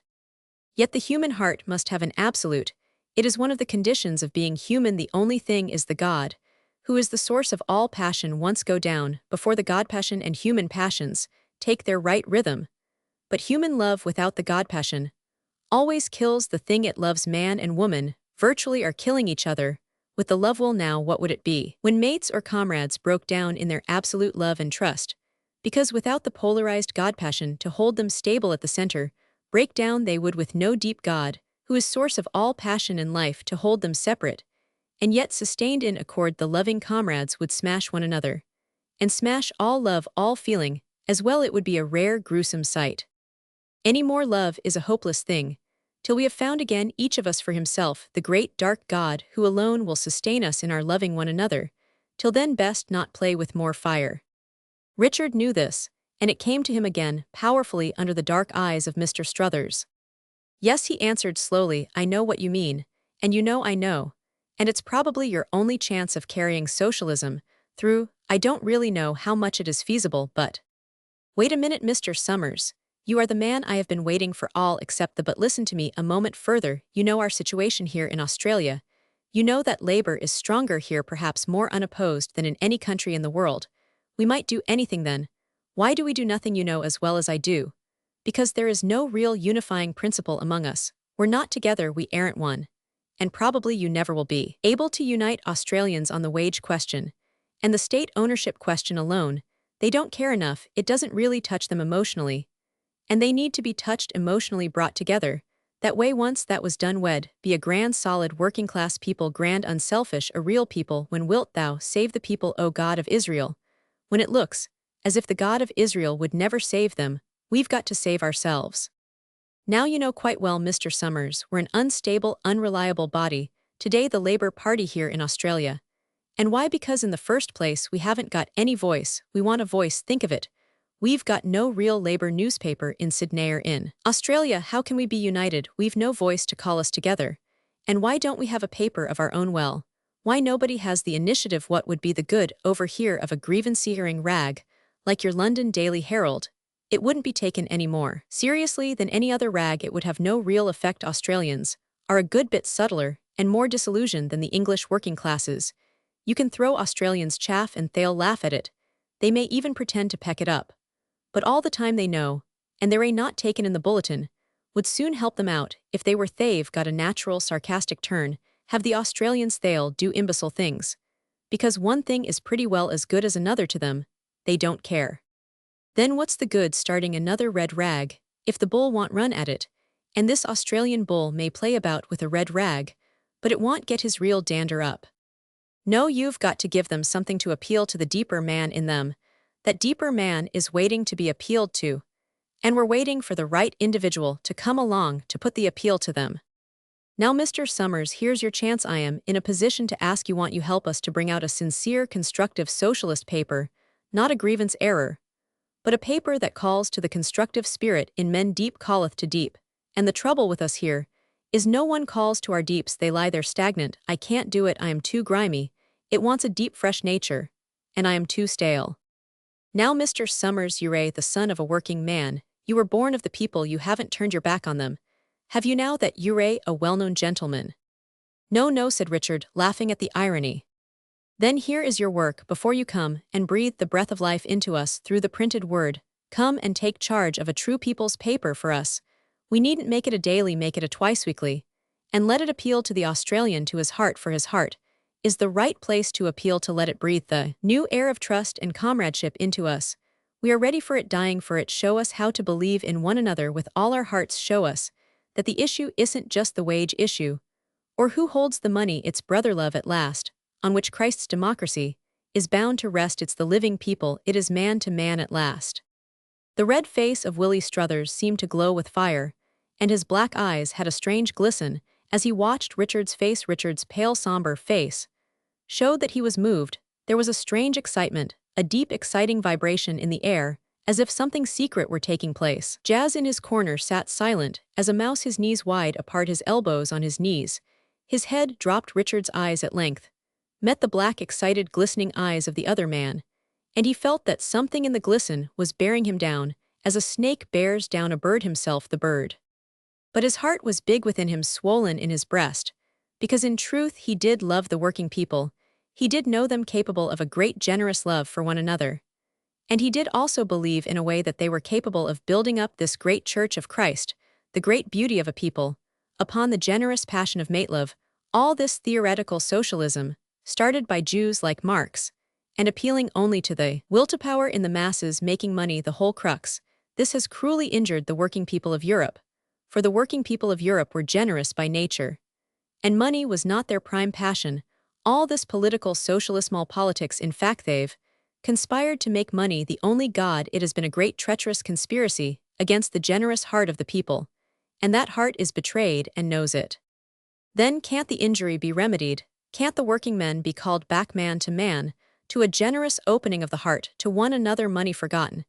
Can't a new great inspiration of belief in the love of mates be breathed into the white peoples of the world, and a new day be built on this belief?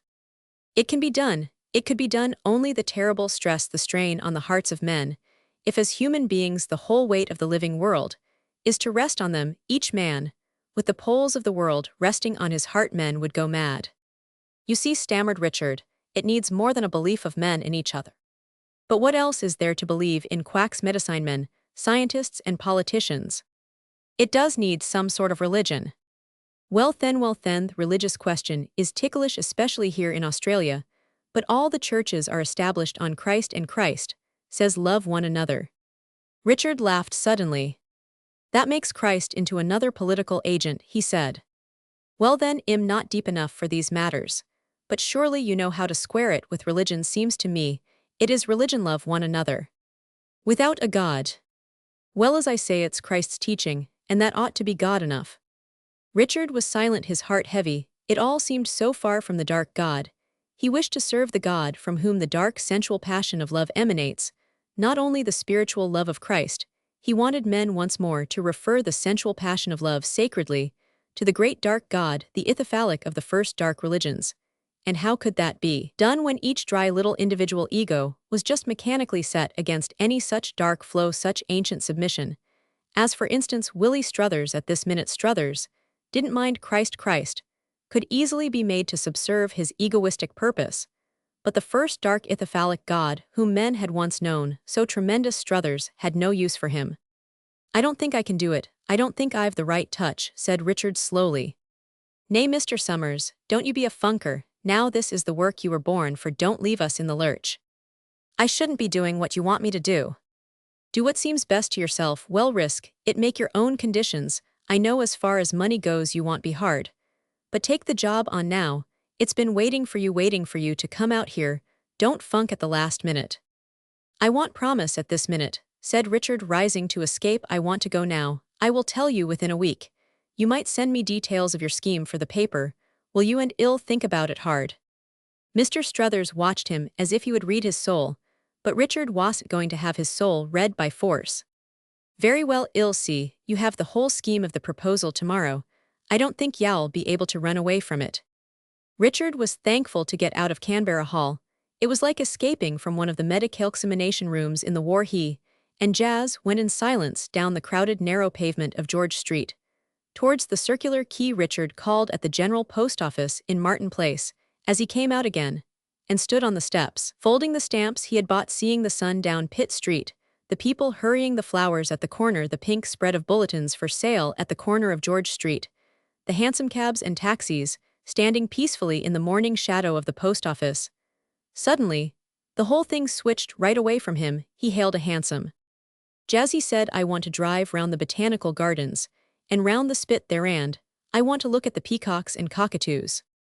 Jazz climbed in with him. Right, oh, said the cabby, hearing the order, and they clocked away up the hill to Macquarie Street.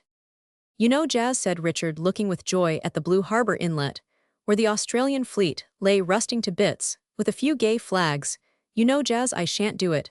I shan't do anything, I just don't care about it. You don't, said Jazz with a sudden winsome smile. I try to kid myself that I care about mankind and its destiny, and I have fits of wistful love for the working men. But at the bottom, I am as hard as a mango nut. I don't care about them. I don't really care about anything, no. I just don't care, so what's the good of fussing? Why no, said Jazz again with a quick smile. I feel neither good nor bad. I feel like a fox that has gnawed his tail off, and so escaped out of a trap. It seems like a trap to me, all this social business.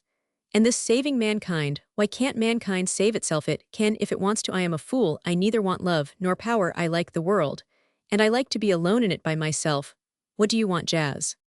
Richard was like a child escaped from school, escaped from his necessity to be something, and to do something. They had jogged past the palm trees, and the grass of the gardens, and the blue wrens had cocked their preposterous tails. They jogged to the end of the promontory under wild trees. And Richard looked at the two lobes of the harbour, blue water on either side, and another part of the town beyond. Now take us back to the cockatoos, he said to the cabby. Richard loved the look of Australia, that marvellous soft flower blue of the air, and the sombre grey of the earth, the foliage, the brown of the low rocks like the dull pelts of kangaroos. It had a wonder, and a farawayness even here in the heart of Sydney. All the shibboleths of mankind are so trumpery. Australia is outside everything. I couldn't exactly say, Jazz answered. You've got a bit of an Australian look, This morning about you, he added with a smile. I feel Australian, I feel a new creature, but what's the outcome? Oh, y'all come back to caring. I should think for the sake of having something to care about, that's what most of them do. They want to turn bushrangers for 6 months. And then they get frightened of themselves and come back and want to be good citizens. Bushranger, but Australia's like an open door with the blue beyond. You just walk out of the world and into Australia. And it's just somewhere else, all those nations left behind in their schoolrooms fussing. Let them fuss, this is Australia, where one can't care. Jazz sat rather pale, and 10 times more silent than ever. I expect you've got yourself to reckon with no matter where you are. That's why most Australians have to fuss about something politics, or horse racing or football, though a man can go empty in Australia if he likes, as you've said yourself, replied he. Then I'll go empty, said Richard. What makes you fuss with Kangaroo and Struthers, Jazz? Me, the smile was slow and pale. Go into the middle of Australia and see how empty it is. You ca 229 NT face emptiness. Long, you have to come back and do something to keep from being frightened at your own emptiness.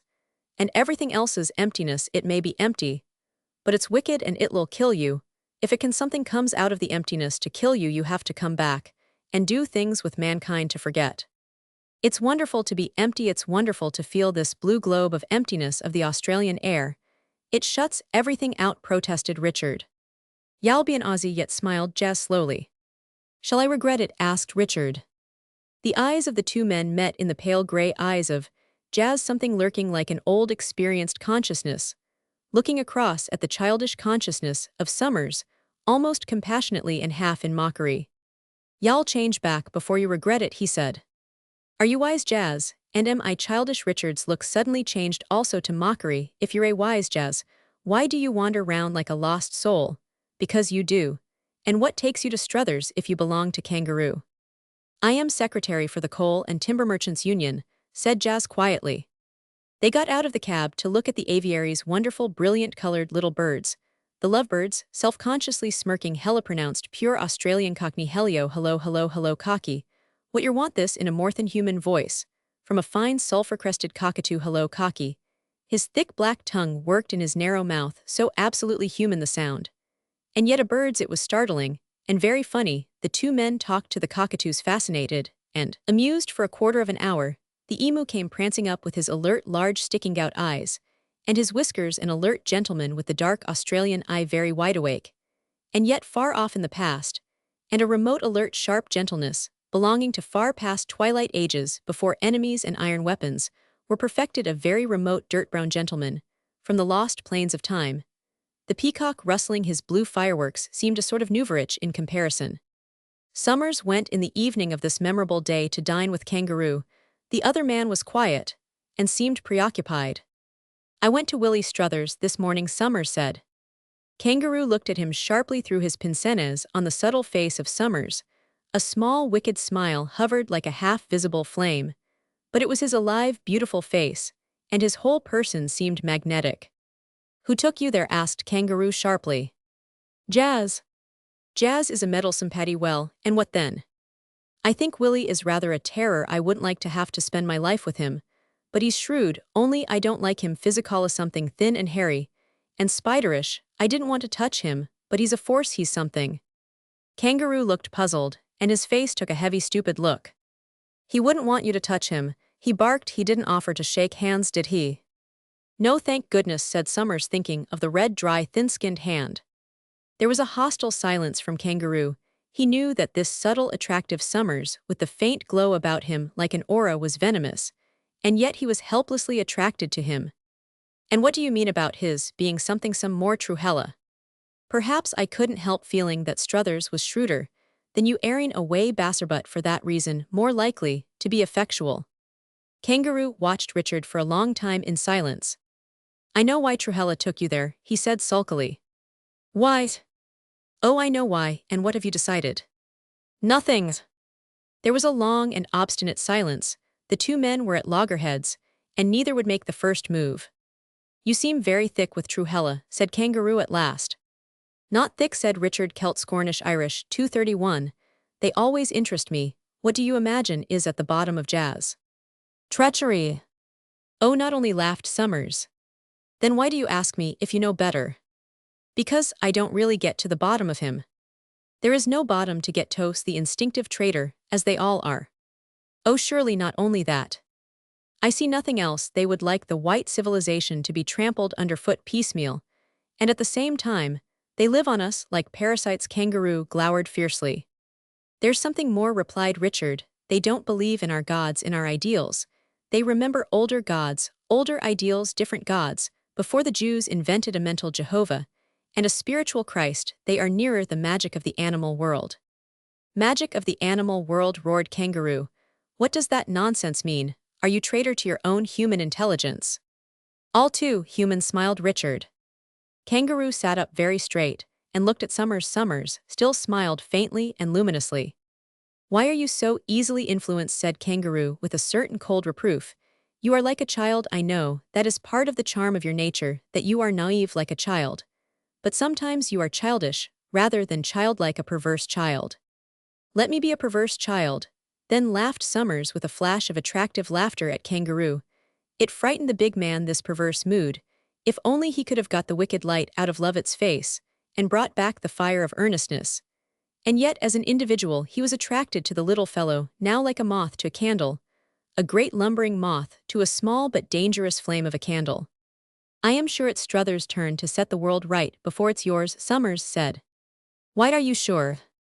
I don't know, I thought so when I saw him. You're too human. Kangaroo was silent and offended. I don't think that is a final reason, he replied. For me it is no. I want one of the olives that the man took away. You give one such good food, one forgets deep questions in your lovely salad. Why don't you do as Jazz says and back up the Reds for the time being, play your pawns and your bishops?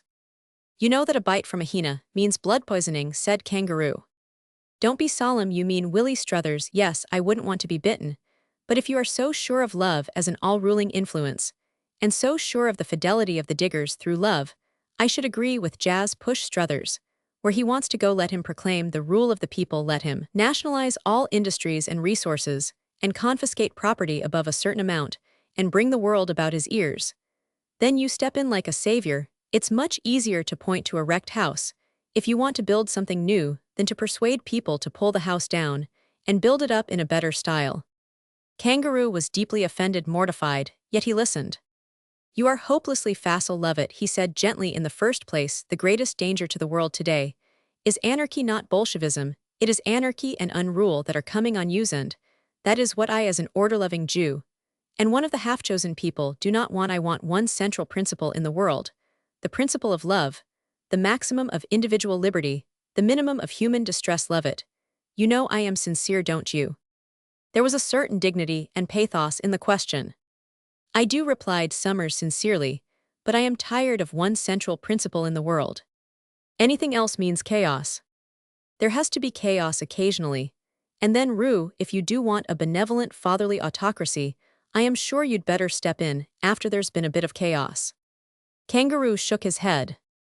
Like a wayward child, he murmured, you are not such a fool, Lovett, that you can't see that once you break the last restraints on humanity today, it is the end, once burst the floodgates, and y'all never get the water back into control, never. Then let it distill up to heaven, I really don't care.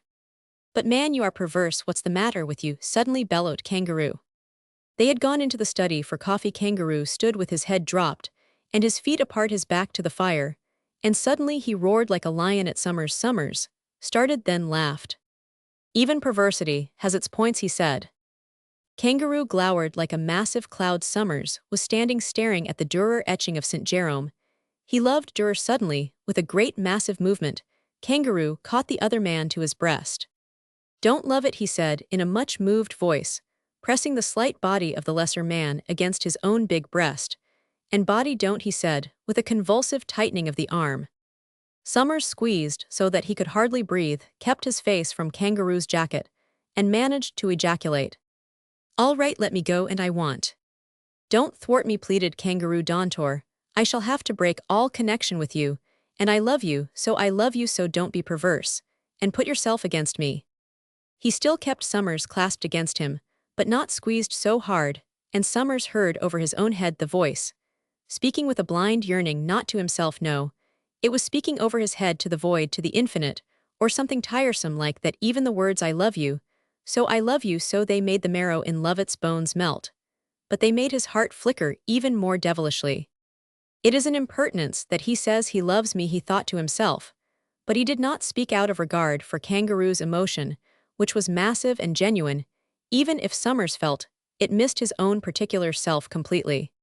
In those few moments, when he was clasped to the warm, passionate body of Kangaroo, Summers' mind flew, with swift thought. He doesn't love me, he thought to himself. He just turns a great general emotion on me like a tap. I feel as cold as steel in his clasp end, as separate it is presumption his loving me. If he was in any way really aware of me, he'd keep at the other end of the room, as if I was a dangerous little animal. He wouldn't be hugging me if I were a scorpion. And I am a scorpion, so why doesn't he know it? Damn his love, he wants to force me. After a few minutes, Kangaroo dropped his arm and turned his back.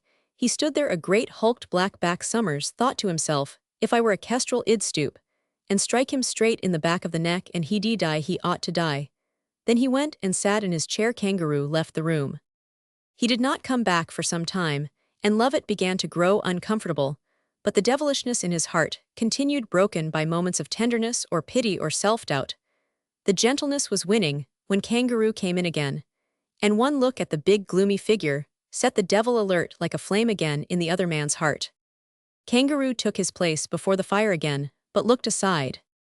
Of course you understand, he began in a muffled voice, that it must be one thing or the other. Either you are with me, and I feel you with me, or you cease to exist for me. Summers listened with wonder. He admired the man for his absoluteness, and his strange, blind, heroic obsession. I am not really against you, am I? Said Summers, and his own heart answered, yes you are. You are not with me, said Kangaroo bitterly. No, said Summers slowly. Then why have you deceived me, played with me? Suddenly roared Kangaroo. I could have killed you. Don't do that, laughed Summers rather coldly.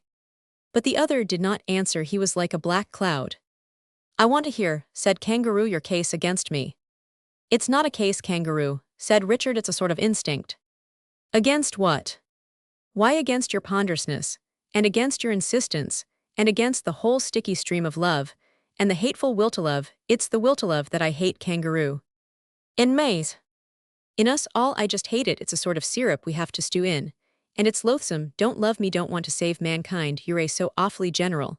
And your love is so awfully general, as if one were only a cherry in the syrup. Don't love me, don't want me to love you. Let's be hard, separate men.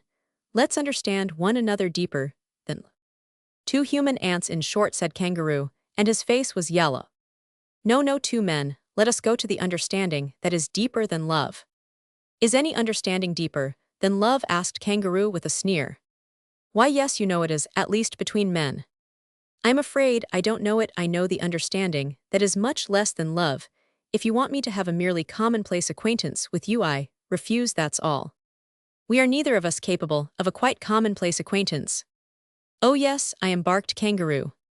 I am not, but you're such a kangaroo wanting to carry mankind in your belly pouch, cozy with its head and long ears peeping out. You sort of figure yourself a kangaroo of Judah, instead of Lion of Judah, Jehovah with a great heavy tail and a belly pouch. Let's get off it and be men with the gods beyond us. I don't want to be godlike, Kangaroo. I like to know the gods beyond me. Let's start as men with the great gods beyond us.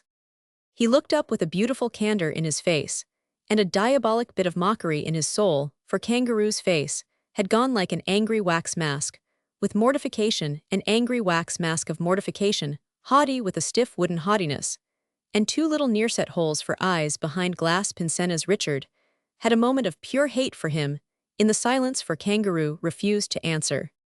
What's the good, men trying to be gods, said Richard. You're a Jew, and you must be Jehovah or nothing.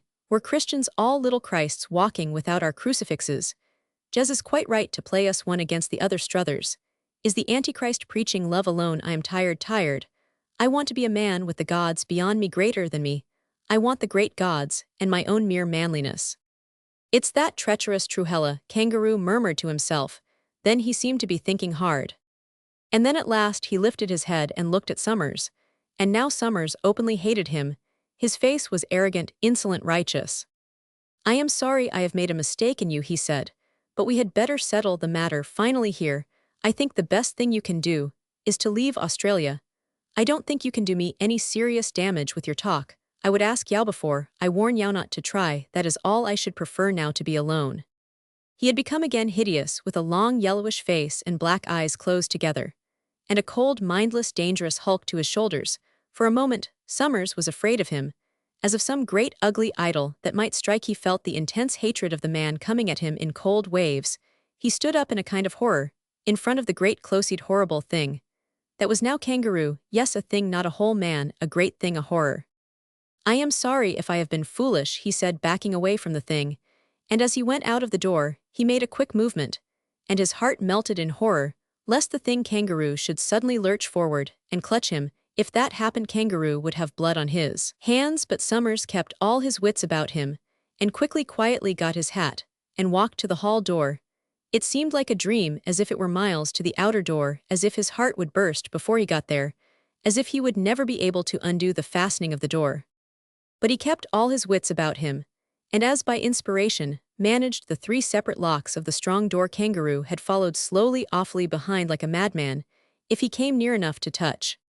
Summers had the door opened, and looked round the huge figure, the white face with the 2 eyes closed together like a spider, approaching with awful stillness, if the stillness suddenly broke and he struck out. "Good night," said Summers at the blind, horrible-looking face, and he moved quickly down the stairs, though still not apparently in flight, but going in that quick, controlled way that acts as a check on an onlooker. He was thankful for the streets, for the people, but by bad luck it was Saturday night, when Sydney is all shut up, and the big streets seemed dark and dreary, though thronging with people. Dark streets, dark streaming people, and fear. One could feel such fear in Australia. Chap Roman 12, the nightmare. He had known such different deep fears in Sicily, a sudden fear in the night of some single murderer, some single thing, hovering as it were out of the violent past, with the intent of murder out of the old Greek past, that had been so vivid, sometimes an unappeased spirit of murder rouchate against the usurping moderns, a sudden presence of murder in the air because of something which the modern psyche had excluded, some old and vital thing, which Christianity has cut out, an old spirit waiting for vengeance. But in England, during the later years of the war, a true and deadly fear of the criminal living spirit, which arose in all the stay-at-home bullies who governed the country during those years. From 1916 to 1919, a wave of criminal lust rose and possessed England. There was a reign of terror under a set of indecent bullies like Bottomley of John Bull and other bottom dog members of the House of Commons. Then Summers had known what it was to live in a perpetual state of semi-far the fear of the criminal public and the criminal government. The torture was steadily applied during those years, after a squith fell to break the independent soul in any man who would not hunt with the criminal mob. A man must identify himself with the criminal mob, sink his sense of truth, of justice, and of human honor, and bay like some horrible unclean hound, bay with a loud sound from slavering unclean jaws. This Richard Lovett Summers had steadily refused to do. The deepest part of a man is his sense of essential truth, essential honor, essential justice. This deepest self makes him abide by his own feelings, come what may. It is not sentimentalism. It is just the male human creature, the thought adventurer driven to earth. Will he give in or want he? Many men carried on a wave of patriotism and true belief in democracy entered the war. Many men were driven in out of belief that it was necessary to save their property. Vast numbers of men were just bullied into the army. A few remained. Of these, many became conscientious objectors. Summers tiresomely belonged to no group. He would not enter the army, because his profoundest instinct was against it. Yet he had no conscientious objection to war. It was the whole spirit of the war, the vast mob spirit, which he could never acquiesce in. The terrible, terrible war, made so fearful, because in every country practically, every man lost his head and lost his own centrality, his own manly isolation in his own integrity, which alone keeps life real practically, every man being caught away from himself as in some horrible flood, and swept away with the ghastly masses of other men, utterly unable to speak or feel for himself, or to stand on his own feet, delivered over and swirling in the current, suffocated for the time being, some of them to die for evermost, to come back home victorious in circumstance, but with their inner pride gone, inwardly lost, to come back home, many of them to wives who had egged them on to this downfall in themselves, black bitterness, others to return to a bewildered wife who had in vain tried to keep her man true to himself, tried, and tried only to see him at last swept away. And oh, when he was swept away, how she loved him, But when he came back, when he crawled out like a dog out of a dirty stream, a stream that had suddenly gone slack and turbid, when he came back, covered with outward glory and inward shame, then there was the price to pay. And there is this bitter and sordid afterwar price to pay, because men lost their heads and worse, lost their inward individual integrity. And when a man loses his inward isolated manly integrity, it is a bad day for that man's true wife. A true man should not lose his head. The greater the crisis, the more intense should be his isolated reckoning with his own soul. And then let him act of his own whole self, not fling himself away, or much worse, let himself be dragged away bit by bit. Awful years, 17, 18, 19, the years when the damage was done, the years when the world lost its real manhood, not for lack of courage to face death, plenty of superb courage to face death, but no courage in any man to face his own isolated soul, and abide by its decision, easier to sacrifice oneself, so much easier. Richard Lovett was one of those utterly unsatisfactory creatures, who just would not. He had no conscientious objections. He knew that men must fight some time in some way or other. He was no Quaker to believe in perpetual peace. He had been in Germany times enough to know how much he detested the German military creatures, mechanical bullies. They had once threatened to arrest him as a spy, and had insulted him more than once. Oh, he would never forgive them in his inward soul. But then the industrialism and commercialism of England, with which patriotism and democracy became identified, did not these insult a man and hit him pleasantly across the mouth? How much humiliation had Richard suffered trying to earn his living? How had they tried with their beastly industrial self-righteousness to humiliate him as a separate, single man? They wanted to bring him to heel even more than the German militarist Roman 999. And if a man is to be brought to any heel, better a spurred heel than the heel of a Jewish financier. So Richard decided later, when the years let him think things over and see where he was. Therefore, when the war came, his instinct was against it. When the Asquith government so softly foundered, he began to suffer agonies. But when the Asquith government went right under, and in its place came that John Bull government of 1617-18, then agonies gave way to tortures. He was summoned to join the army and went spend a night in barracks with 40 other men, and not one of these other men, but felt like a criminal condemned, bitter in dejection and humiliation, was medically examined in the morning by 2 doctors, both gentlemen who knew the sacredness of another naked man, and was rejected. So that was over. He went back home, and he made up his mind what he would do. He would never voluntarily make a martyr of himself. His feeling was private to himself. He didn't want to force it on any other man. He would just act alone. For the moment he was rejected as medically unfit. If he was called up again, he would go again, but he would never serve. Once he said to Harriet that they have really conscripted me. I will never obey another order if they kill me. Poor Harriet felt scared and didn't know what else to say. If ever, he said, looking up from his own knees in their old gray flannel trousers, as he sat by the fire, if ever I see my legs in khaki, I shall die, but they shall never put my legs into khaki. That first time at the barracks in the country town in the West, they had treated him with that instinctive regard and gentleness, which he usually got from men who were not German militarist bullies, or worse, British commercial bullies. For instance, in the morning, in that prison barracks room, these unexamined recruits were ordered to make their beds and sweep the room in obedience. So far Richard Lovett took one of the heavy brooms. He was pale, silent, isolated, a queer figure, a young man with a beard. The other soldier, Sir Musp Soldiershad, looked at him as a queer fish, but that he was used to. Say, Dad, said a fattish young fellow older than himself, the only blatherer, a loose fellow who had come from Canada to join up, and was already cursing. He was a good deal older than Summers. Say, Dad, said this fellow as they sat in the train coming up, all that'll come off tomorrow, QCK canned. He made 2 noises, and gave 2 long swipes with his finger round his chin, to intimate that Richard's beard would be cut off tomorrow. Well, see, said Richard, smiling with pale lips. He said in his heart, the day his beard was shaven he was beaten, lost. He identified it with his isolate manhood. He never forgot that journey up to Bodmin with the other men who were called up. They were all bitterly, desperately miserable, but still manly, mostly very quiet, yet neither sloppy nor frightened. Only the fat, loose fellow who had given up a damned good job in Canada to come and serve this bloody country, etc., was a ranter, and a bragger. Summers saw him afterwards, naked, strange, fat, soft like a woman. But in another carriage, the men sang all the time or howled like dogs in the night. I'll be your sweetheart, if you will be mine. All my life, I'll be your valentine. Bluebells I'll gather, take them and be true. When I am a man, my plan will be to marry you. Wailing down the lost corridors of hell, surely, those ghastly melancholy notes. All my life, I'll be your valentine. Summers could never recall it without writhing. It is not death that matters, but the loss of the integral soul. And these men howled as if they were going to their doom, helplessly, ghastly.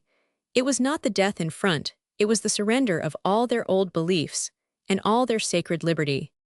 Those bluebells, they were worse than the earlier songs. In 1915, Autumn Hampstead Heath leaves burning in heaps in the blue air London, still almost pre-war London. But by the pond on the Spaniards rode blue soldiers, wounded soldiers in their bright hospital blue, and red always there, and earth-colored recruits with pale faces drilling near Parliament. Hill the pre-war world still lingering, and some vivid strangeness glamour thrown in, at night all the great beams of the searchlights in great straight bars, feeling across the London sky, feeling the clouds, feeling the body of the dark overhead, and then Zeppelin raids, the awful noise.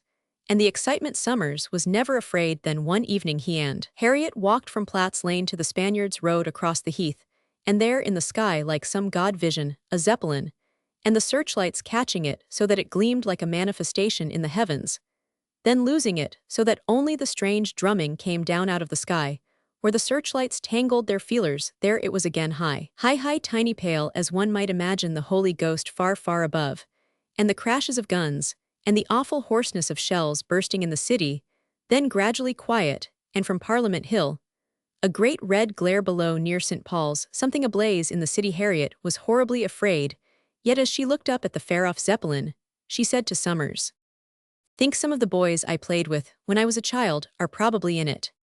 And he looked up at the far luminous thing like a moon. Were there men in it, just men, with two vulnerable legs, and warm mouths? The imagination could not go so far. Those days that autumn people carried about chrysanthemums, yellow and brown chrysanthemums, and the smell of burning leaves, and the wounded bright blue soldiers with their red cotton neckties, sitting together like macaws on the seats, pale and different from other people, and the star Jupiter, very bright at nights over the cup hollow of the vale on Hampstead Heath, and the war news always coming, the war horror drifting in prices, rising excitement, growing people going mad about the Zeppelin raids, and always the one song, "Keep the home fires burning, though your hearts be yearning." It was in 1915, the old world ended in the winter 19,151,916.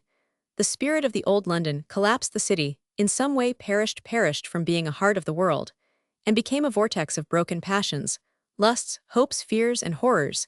The integrity of London collapsed, and the genuine debasement began. The unspeakable baseness of the press, and the public voiced the reign of that bloated ignominy, John Bull. No man who has really consciously lived through this can believe again absolutely in democracy. No man who has heard reiterated in thousands of tones from all the common people during the crucial years of the war, "I believe in John Bull, give me John Bull," can ever believe that in any crisis a people can govern itself, or is ever fit to govern itself. During the crucial years of the war, the people chose, and chose bottomlyism, bottom enough. The well-bred, really cultured classes were on the whole passive resistors. They shirked their duty. It is the business of people who really know better to fight tooth and nail, to keep up a standard, to hold control of authority. Laceroller is as guilty as the actual stinking mongrellism it gives place to. It was in midwinter 1915 that Summers and Harriet went down to Cornwall. The spirit of the war, the spirit of collapse, and of human ignominy, had not traveled so far, yet it came in advancing waves. We hear so much of the bravery and horrors at the front. Brave the men were, all honor to them. It was at home. The world was lost. We hear too little of the collapse of the proud human spirit at home. The triumph of sordid, rampant, raging meanness. The bite of a jackal is blood poisoning and mortification. And at home stayed all the jackals, middle-aged male and female jackals, and they bit us all, and blood poisoning and mortification set in. We should never have let the jackals loose, and patted them on the head. They were feeding on our death all the while. Away in the West, Richard and Harriet lived alone in their cottage by the savage Atlantic. He hardly wrote at all and never any propaganda, but he hated the war, and said so to the few Cornish people around. He laughed at the palpable lies of the press bitterly, and because of his isolation and his absolute separateness, he was marked out as a spy. I am not a spy, he said, I leave it to dirtier people, I am myself, and I won't have popular lies. So there began the visits from the policeman, a large blue-helmeted figure at the door. Excuse me, sir, I have just a few inquiries to make. The police sergeant, always a decent, kindly fellow, driven by the military. Summers and Harriet lived now with that suspense about them. In the very air they breathed they were suspects. Then let them suspect, said he, I do nothing to them, so what can they do to me? He still believed in the constitutional liberty of an Englishman. You know, said Harriet, you do say things to these Cornish people. I only say when they tell me newspaper lies that they are lies. But now the two began to be hated far more than they knew. You want to be careful, warned one of the Cornish friends. I've heard that the coastwatchers have got orders to keep very strict watch on you. Let them they'll see nothing. But it was not till afterwards that he learned that the watchers had lain behind the stone fence to hear what he and Harriet talked about. So he was called up the first time, and he was summoned to Penzance, and drove over with Harriet, expecting to return for the time at least. But he was ordered to proceed the same afternoon to Bodmin, along with 16 or 17 other fellows, farm hands and working men. He said goodbye to Harriet, who was to be driven back alone across the moors, to their lonely cottage on the other side. I shall be back tomorrow, he said. England was still England, and he was not finally afraid. The train journey from Penzance to Bodmin with the other men, the fat bragging other man, the tall man who felt as Summers, did the change at the roadside station, with the porters chaffing the men that the handcuffs were on them. Indeed, it was like being one of a gang of convicts, the great prison-like barracks, disgusting evening meal of which he could eat nothing. Little terrier-like sergeant of the regulars, who made them a little encouraging speech, not a bad chap, the lounging about that barracks yard prisoners, till bedtime, the other men crowding to the canteen, himself, mostly alone, the brief talks with men who were for a moment curious as to who and what he was for a moment, only they were most of them miserable and bitter. Jail, it was like jail. He thought of Oscar Wilde in prison. Night came, and the beds to be made. They were good beds, clean beds, y'all sleep quite comfortable in them, said the elderly little sergeant with a white mustache. 9 o'clock lights out. Summers had brought no night clothes, nothing. He slept in his woolen pants, and was ashamed, because they had patches on the knees, for he and Harriet were very poor these years. In the next bed was a youth, a queer fellow in a sloppy suit of black broadcloth and downhill boots. He had a degenerate sort of handsomeness too. He had never spoken a word. His face was long and rather fine, but like an Apache, his straight black hair came in a lock over his forehead, and there was an Apache sort of sheepishness, stupidity in everything. He Roman 999. He was a long time getting undressed. Then there he stood, and his white cotton day-shirt was long below his knees like a woman's nightgown. A restless, bitter night, with one man coughing a hysterical cough, and others talking, making noises in their sleep. Bugle at 6, and a scramble to wash themselves at the zinc trough in the wash-house. Summers could not crowd in, did not get in till towards the end. Then he had to borrow soap, and afterwards a piece of comb. The men were all quiet and entirely inoffensive, common, but gentle by nature, decent. A sickening breakfast, then wash up and sweep the floors. Summers took one of the heavy brooms as ordered, and began. He swept his own floors nearly every day. But this was heavier work. The sergeant stopped him. Don't you do that, you go and help to wipe the pots if you like. Here, you boy, you take that sweeping brush. And Summers relinquished his broom to a bigger man. They were kindly, and in the essential sense gentlemen, the little terrier of a sergeant, 2 Englishmen, his own people. When it came to Summers' turn to be examined, and he took off his clothes and sat in his shirt in the cold lobby, the fat fellow pointed to his thin, delicate legs with a jeer, but Summers looked at him, and he was quiet again. The queer, soft, pale-bodied fellow against Summers' thin, delicate whiteness, the little sergeant kept saying, "Don't you catch cold, you chaps." In the warm room behind a screen, Richard took off his shirt and was examined. The doctor asked him where he lived, where was his home, asked as a gentleman treated him with that gentle consideration Summers usually met with, save from business people or official people. "We shall reject you, leave you free," said the doctor, after consulting with the more elderly, officious little man. "But we leave it to you to do what you can for your country." "Thank you," said Richard, looking at him. "Every man must do what he can," put in the other doctor, who was elderly and officious.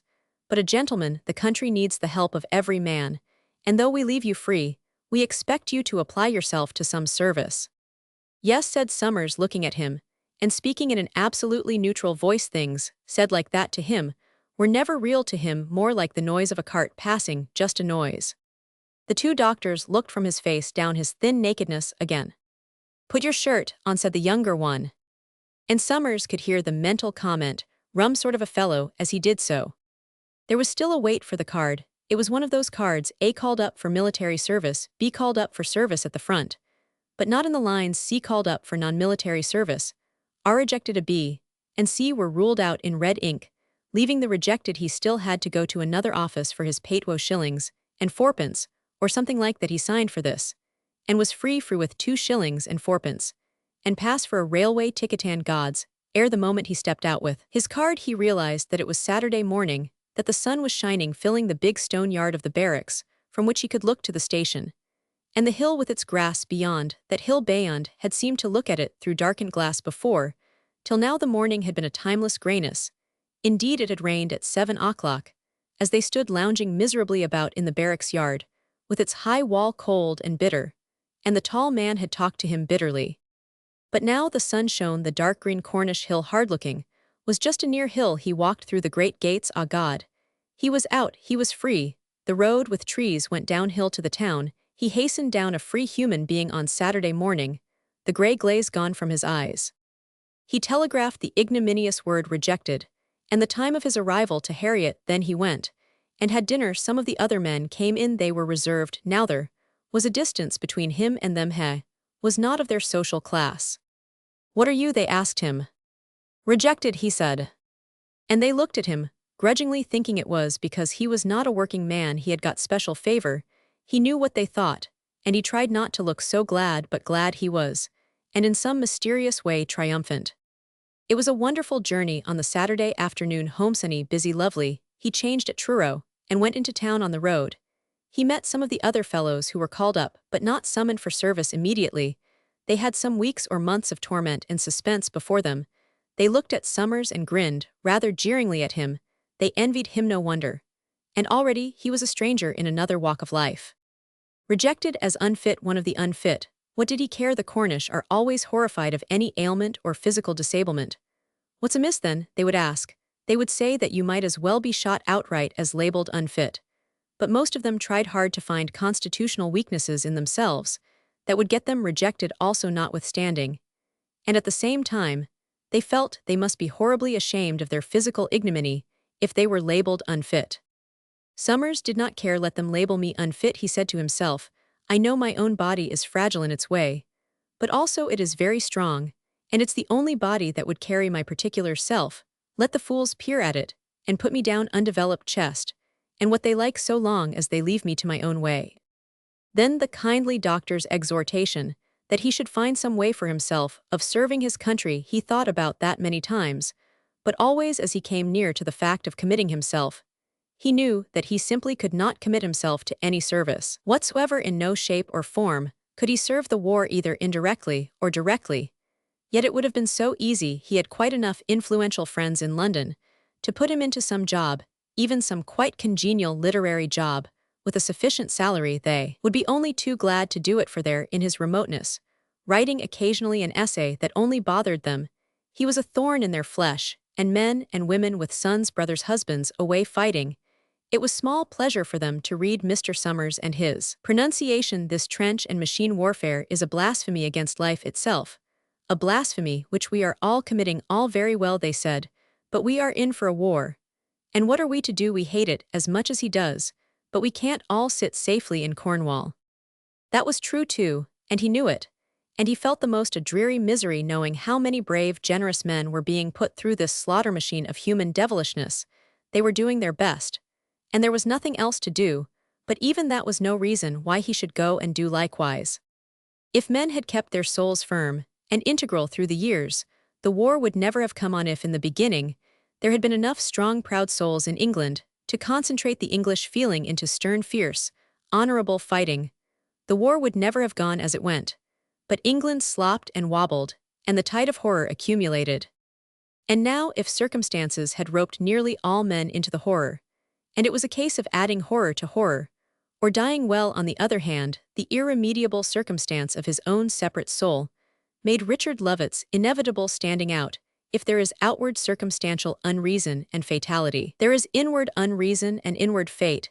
He would have to dare to follow his inward fate. He must remain alone outside of everything, conscious of what was going on, conscious of what he was doing. And not doing conscious, he must be. And consciously, he must stick to it to be forced into nothing. For above all things man is a land animal and a thought adventurer once the human consciousness really sinks and is swamped under the tide of events. The best English consciousness was swamped pacifist and patriotic alike then. The adventure is doomed, the English soul went under in the war.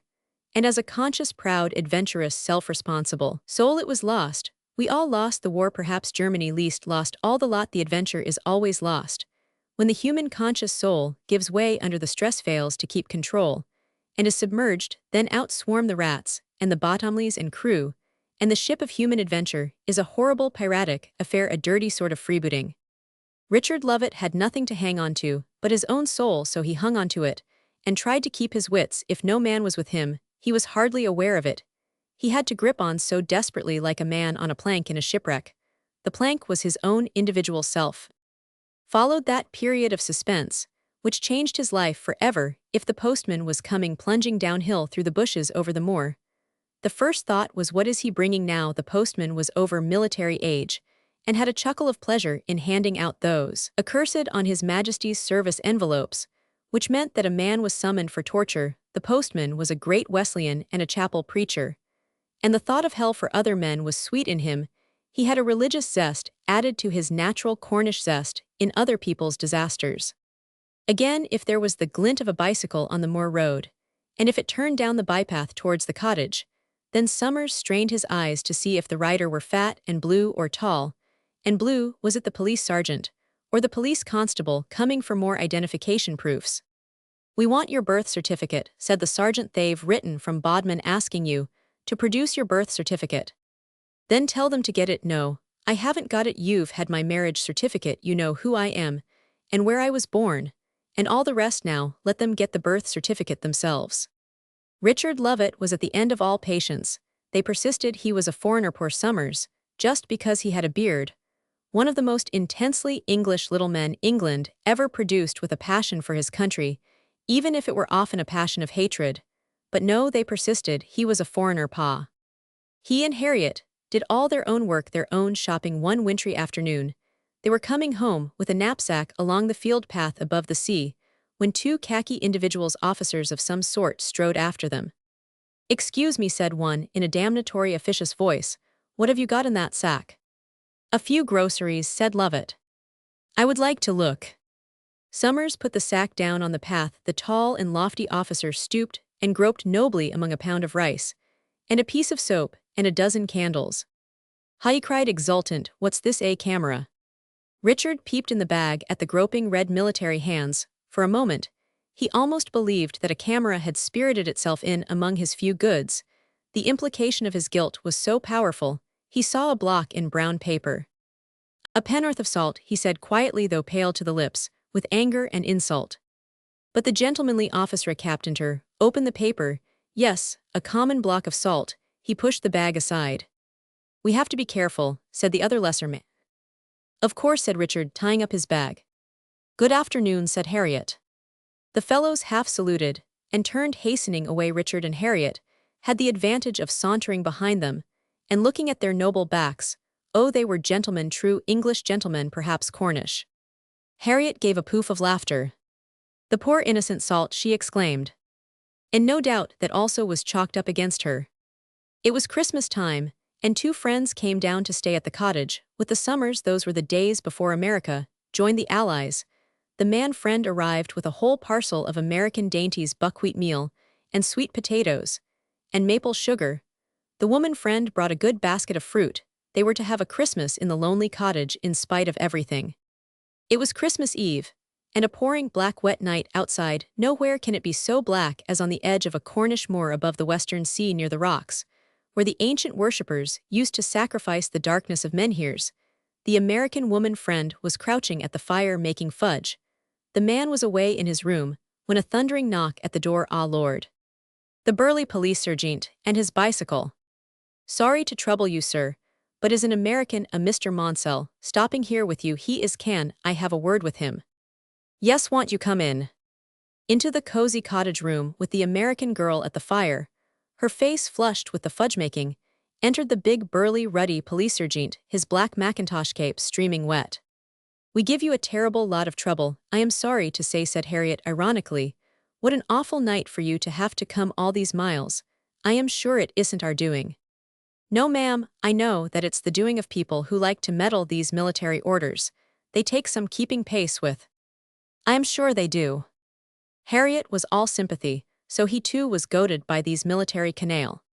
Summers fetched the American friend, and he was asked to produce papers and give information. He gave it, being an honorable citizen and a well-bred American with complete sang-froid at that moment. Summers would have given a lot to be American too, and not English, but wait, those were early days when America was still being jeered at for standing out and filling her pockets. She was not yet the intensely loved ally. The police sergeant was pleasant as ever. He apologized again and went out into the black and pouring night. So much for Christmas Eve. But that's not the end of the horrid affair. As the song says, when Monsell got back to London, he was arrested and conveyed to Scotland Yard, there examined, stripped naked, his clothes taken away. Then he was kept for a night in a cell, next evening liberated and advised to return to America.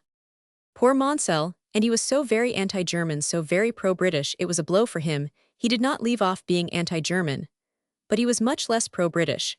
And after all, it was wartime when these things must happen. We are told such a wartime that let loose the foulest feelings of a mob, particularly of gentlemen, to torture any single independent man, as a mob always tortures the isolated and independent. In despair, Summers thought he would go to America. He had passports. He was rejected. They had no use for him, and he had no use for them, so he posted his passports to the Foreign Office for the military permit to depart. It was January, and there was a thin film of half-melted snow like silver on the fields, and the path a white static arrested morning away there in the west of Cornwall, with the moors looking primeval, and the huge granite boulders bulging out of the earth like presences, so easy to realize men worshipping stones. It is not the stone, it is the mystery of the powerful prehuman earth showing its might. And all this morning static arrested, in a cold milky whiteness, like death, the west lost in the sea. A man culminates in intense moments. This was one of Summers' white death-like moments, as he walked home from the tiny post office in the hamlet on the wintry morning, after he had posted his passports, asking for visas to go to New York. It was like walking in death, a strange arrested land of death. Never had he known that feeling before, as if he were a ghost in the afterdeath, walking a strange, pale, static, cold world. It almost frightened him. Have I done wrong? He asked himself, am I wrong to leave my country and go to America? It was then as if he had left his country, and that was like death, a still static corporate death. America was the death of his own country in him. He realized that. But he need not have bothered. The Foreign Office kept his passports, and did not so much as answer him. He waited in vain. Spring came, and, one morning, the news that Asquith was out of the government that Lloyd George was in. And this was another of Summers' crises. He felt he must go away from the house, away from everywhere. And as he walked, clear as a voice out of the moors, came a voice, saying, it is the end of England. It is the end of the old England. It is finished. England will never be England any more. Cornwall is a country that makes a man's psyche, the longer he stayed, the more intensely. It had that effect on Summers. It was as if he were developing second sight and second hearing. He would go out into the blackness of night and listen to the blackness, and call softly for the spirits, the presences he felt coming downhill from the moors in the night. Tuatha de Danann. He would call softly, Tuatha de Danann, be with me, and it was as if he felt them come. And so this morning the voice struck into his consciousness.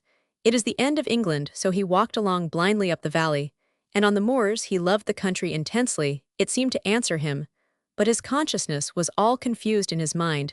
He did not at all see why it should be the end of England. Mr. Asquith was called Old Wait-and-See, and truly English liberalism had proved a slobbery affair, all sad sympathy with everybody, and no iron backbone these years. Repulsively humble, too, on its own account. It was no time for Christian humility, and yet it was true to its great creed. Whereas Lloyd George, Summers knew nothing about Lloyd George, a little Welsh lawyer, not an Englishman at all. He had no real significance in Richard Lovett's soul. Only Summers gradually came to believe that all Jews and all Celts, even whilst they espoused the cause of England, subtly lived to bring about the last humiliation of the great old England. They could never do so if England would not be humiliated. But with an England fairly offering herself to ignominy, where was the help? Let the Celts work out their subtlety. If England wanted to be betrayed in the deeper issues, perhaps Jesus wanted to be betrayed. Roman 999 he chose Judas. Well, the story could have no other ending. The war wave had broken right over England, now right over Cornwall, probably throughout the ages. Cornwall had not been finally swept submerged by any English spirit now. It happened accursed later war spirit now. The tales began to go round full tilt against Summers. A chimney of his house was tarred to keep out the damp. That was a signal to the Germans. He and his wife carried food to supply German submarines. They had secret stores of petrol in the cliff. They were watched and listened to, spied on by men lying behind the low stone fences. It is a job the Cornish loved. They didn't even mind being caught at it. Lying behind a fence with fieldglasses watching through a hole in the dry stone wall. A man with a lass on the edge of the moors. Perhaps they were proud of it. If a man wanted to hear what was said about him or anything, lay behind a wall at the field corners, where the youths talked before they parted, and went indoors late of a Saturday night, a whole intense life of spying going on all the time. Harriet could not hang out a towel on a bush, or carry out the slops in the empty landscape of moors, and see without her every movement being followed by invisible eyes. And at evening, when the doors were shut, valiant men lay under the windows to listen to the conversation in the cozy little room, and bitter enough were the things they said, and damnatory. The 2 summers Richard did not hold himself in, and he talked too with the men on the farm openly, for they had exactly the same anti-military feeling as himself, and they simply loathed the thought of being compelled to serve. Most men in the West, Summers thought, would have committed murder to escape. If murder would have helped them, it wouldn't. He loved the people at the farm, and the men kindled their rage together, and again Summers' farmer friend warned him how he was being watched. But Summers would not heed. What can they do to me? He said, I am not a spy in any way whatsoever. There is nothing they can do to me. I make no public appearance at all. I am just by myself. What can they do to me? Let them go to hell. He refused to be watchful, guarded, furtive like the people around, saying double things as occasion arose, and hiding their secret thoughts and secret malignancy. He still believed in the freedom of the individual. Yes, freedom of the individual. He was aware of the mass of secret feeling against him, yet the people he came into daily contact with liked him, almost loved him, so he kept on defying the rest, and went along blithe and open, as ever saying what he really felt or holding his tongue. Enemies. How could he have any personal enemies? He had never done harm to any of these people, had never even felt any harm. He did not believe in personal enemies. It was just the military enemies he had. However, people he didn't know, and hadn't even spoken to, enemies who hated him like poison. They hated him because he was free, because of his different, unafraid face. They hated him because he wasn't cowed, as they were all cowed. They hated him for his intimacy at the farm in the hamlet, for each farm was bitter jealous of each other. Yet he never believed he had any personal enemies, and he had all the West hating him like poison. He realized, once, when 2 men came down the moorland by road officers in Cockian, a motor bicycle, and went trying the door of the next cottage, which was shut up. Summers went to the door in all simplicity. Did you want me? He asked. No, we didn't want you, replied one of the fellows in a genteel voice, and a tone like a slap in the face. Summers spoken to, as if he were the lowest of the low. He shut his cottage door. Was it so? Had they willfully spoken to him like that? He would not believe it. But inwardly, he knew it was so. That was what they intended to convey to him, that he was the lowest of the low. He began even to feel guilty under this mass of poisonous condemnation, and he realized that they had come on their own to get into the other cottage and see if there were some wireless installation or something else criminal. But it was fastened tight, and apparently they gave up their design of breaking in, for they turned the motorcycle and went away. Day followed day in this tension of suspense. Submarines were off the coast. Harriet saw a ship sunk away to see horrible excitement, and the postman asking sly questions to try to catch Summers out. Increased rigor of coast watching, and no light must be shown, yet along the highroad on the hillside above, plainer than any house light, danced the lights of a cart moving, or slowly sped the light of a bicycle on the blackness. Then a Spanish coal vessel, 3,000 tons, ran on the rocks in a fog straight under the cottage. She was completely wrecked. Summers watched the waves break over her coal washed ashore, and the farmers carried it up the cliffs in sacks. There was to be a calling up now, and a re-examination of every man's summers felt the crisis approaching. The ordeal was to go through once more. The first rejection meant nothing. There were certain reservations. He had himself examined again by a doctor, the strain told on his heart, as well as his breathing. He sent in this note to the authorities, a reply: you must present yourself for examination as ordered. He knew that if he was really ever summoned to any service, and finally violated, he would be broken and die, but patience in the meanwhile. He went to see his people. The long journey up the west, changing at Plymouth and Bristol, and Birmingham up to Derby, glamorous west of England. If a man were free, he sat through the whole day very still, looking at the world very still, gone very far inside himself, traveling through this England in spring. He loved it so much. But it was in the grip of something monstrous, not English, and he was almost gripped too, as it was by making himself far away inside himself. He contained himself and was still. He arrived late in Derby Saturday night, and no train for the next 10 miles. But luckily, there was a motorbus going out to the outlying villages. Derby was very dark, like a savage town, a feeling of savagery, and at last the bus was ready, full of young miners, more or less intoxicated. The bus was crammed, a solid jam of men, sitting on each other's knees, standing blocked and wedged. There was no outside accommodation, and inside were jammed 18 more men than was allowed. It was like being pressed into one block of corned beef. The bus ran 6 miles without stopping through an absolutely dark country, Zeppelin black, and having one feeble light of its own. The roads were unmended and very bad. But the bus charged on madly at full speed, like a dim consciousness madly charging through the night, and the mass of colliers swayed with the bus, intoxicated into a living block, and with high, loud, wailing voices they sang, "There's a long, long trail a-winding into the land of my dreams, where the nightingales are singing and this ghastly trailing song, like death itself. The colliers seemed to tear it out of their bowels in a long, wild chant. They too all loathed the war, loathed it, and this awful song. They subsided, and somebody started Tipperary. It's a long, long way to Tipperary.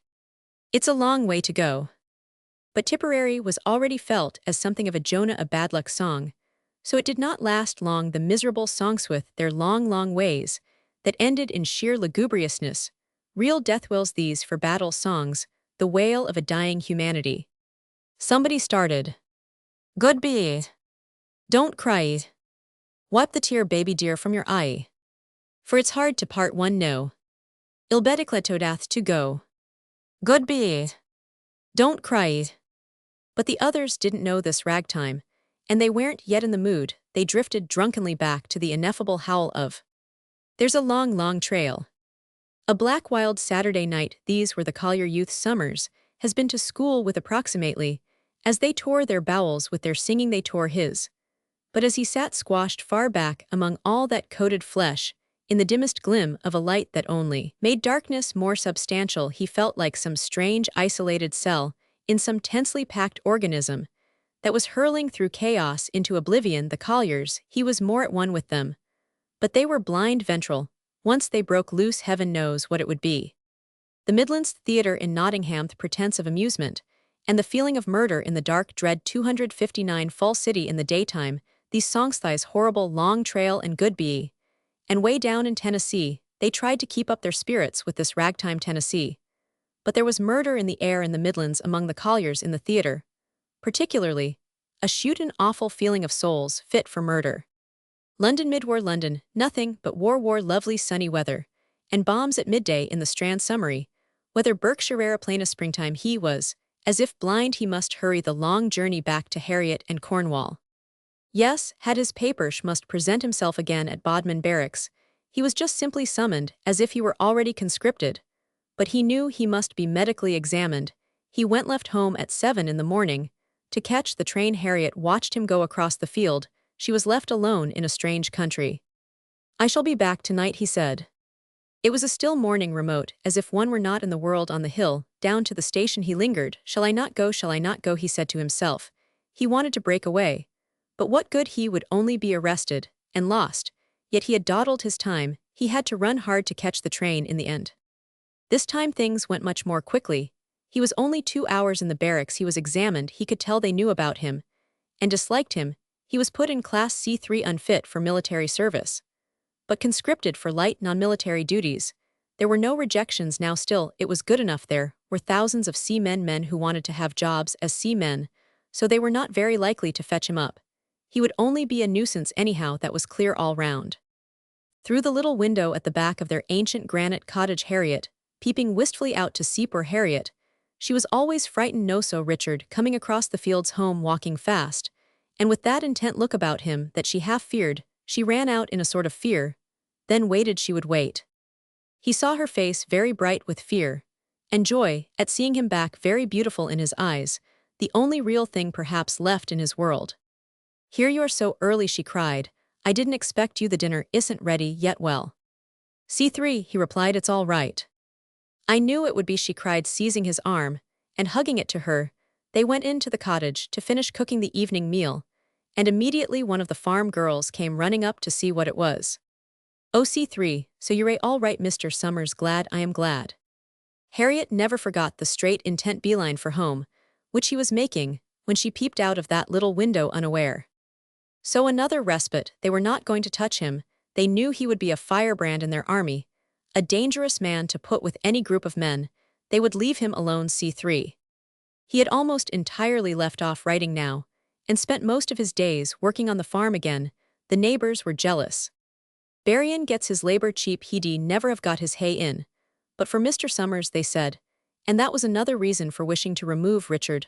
Love at work went like steam when he was on Tenderness farm, and he was too thick with the Berriens, much too thick, and John Thomas Berrien rather bragged of Mr. Summers at market, and how he Richard Lovett wasn't afraid of any of them, etc. that he wasn't going to serve anybody at canned, that nobody could make Heimat, etc.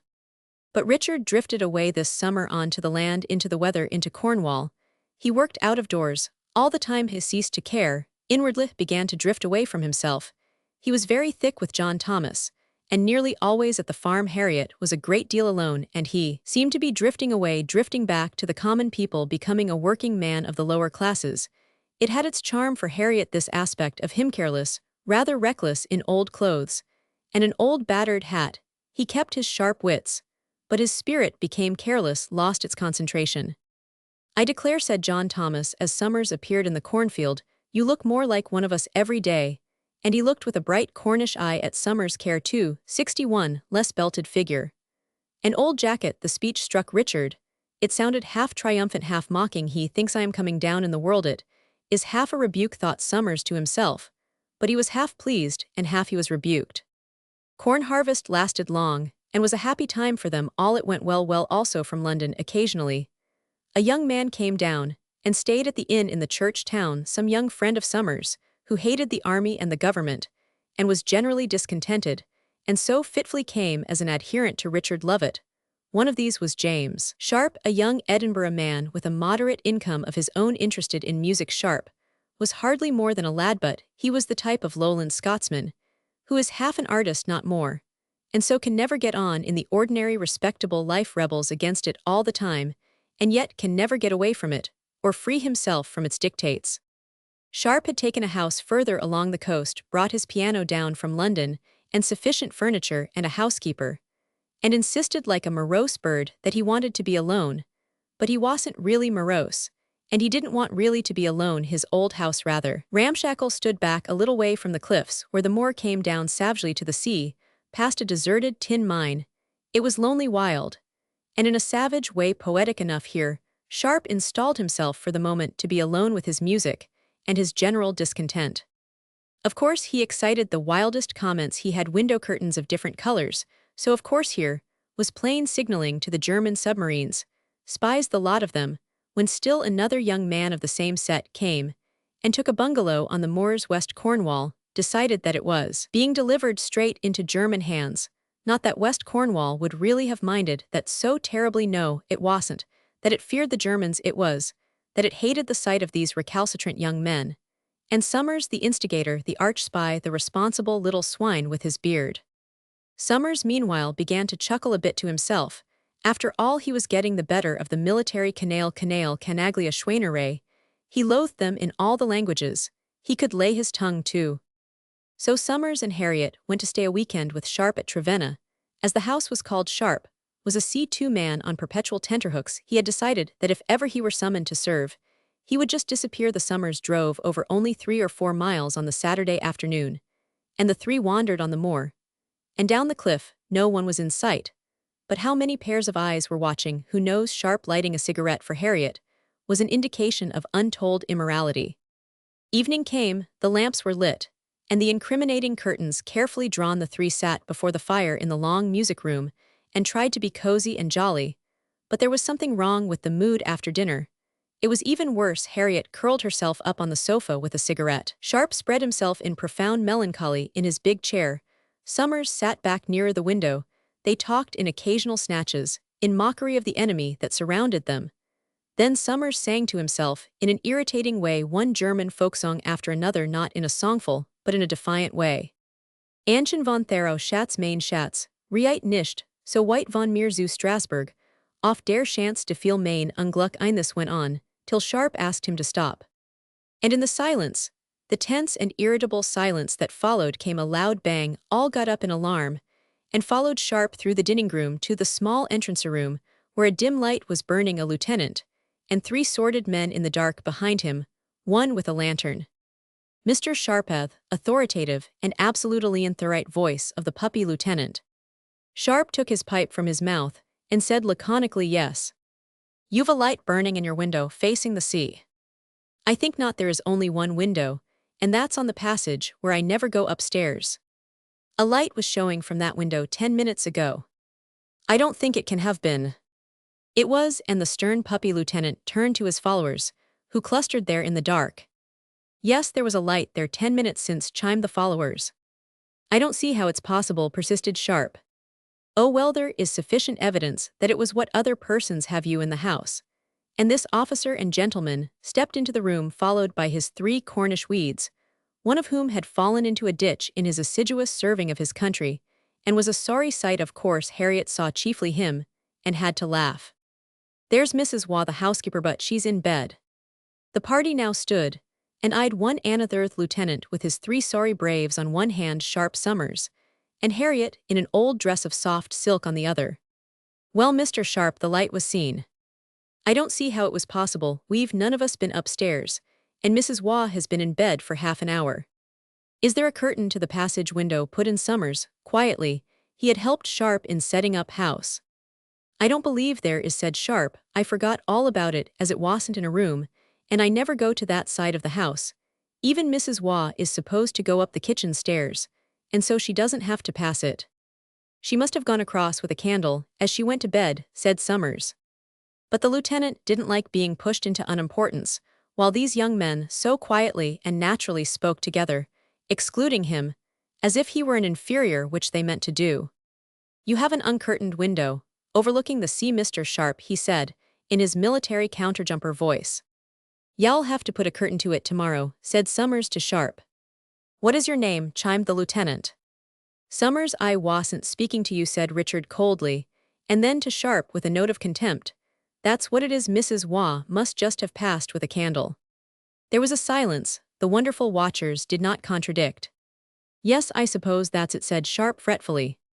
"Well, put a curtain up tomorrow," said Summers. The lieutenant would have liked to search the house. He would have liked to destroy its privacy. He glanced down to the music room. But Harriet, so obviously a lady even if a hateful one, and Summers with his pale look of derision, and Sharp so impassive with his pipe, and the weedy watchers in the background knowing just how it all was, and almost ready to take sides with the gentleman against the officer, they were too much for the lieutenant. Well, the light was there, Mr. Sharp, distinctly visible from the sea, and he turned to his followers for confirmation. "Oh yes, a light plain enough," said the one who had fallen into a ditch, and wanted a bit of his own back. "A candle," said Sharp with his queer musical note of derision and fretfulness, "a candle just passing." "You have an uncurtained window to the sea and lights were showing. I shall have to report this to headquarters perhaps. If you write and apologize to Major Caerleon, it may be passed over if nothing of the like occurs again." So they departed, and the 3 went back to their room fuming with rage and mockery. They mocked the appearance and voice of the lieutenant, the appearance of the weeds, and Harriet rejoiced over the one who had fallen into a ditch. This regardless of the fact that they knew now that some of the watchers were lying listening in the gorse bushes under the windows, and had been lying there all the evening. "Shall you write and apologize?" said Summers. "Apologize no," replied Sharp with peevish contempt. Harriet and Summers went back home on the Monday. On the Tuesday, appeared Sharp, the police had been, and left him a summons to appear at the market town, charged under the Defense of the Realm Act. "I suppose y'all have to go," said Summers. "Oh, I shall go," said he. They waited for the day. In the afternoon Sharp came with a white face and tears of rage and mortification in his eyes.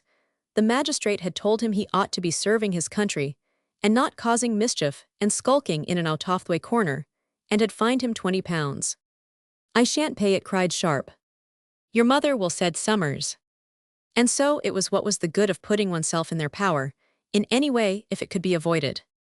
So the lower fields were cleared of corn, and they started on the two big fields above on the moors. Sharp cycled over to say a farmer had asked him to go and help at Wester, and for once he had gone, but he felt spiteful to Summers for letting him in for this.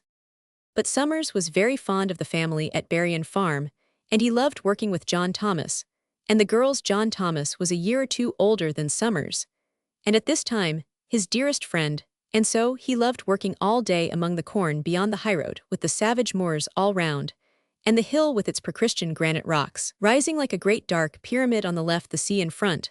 Sometimes a great airship hung over the sea watching for submarines. The work stopped in the field, and the men watched. Then it went on again, and the wagon rocked slowly down the wild granite road, rocked like a ship past Harriet's sunken cottage.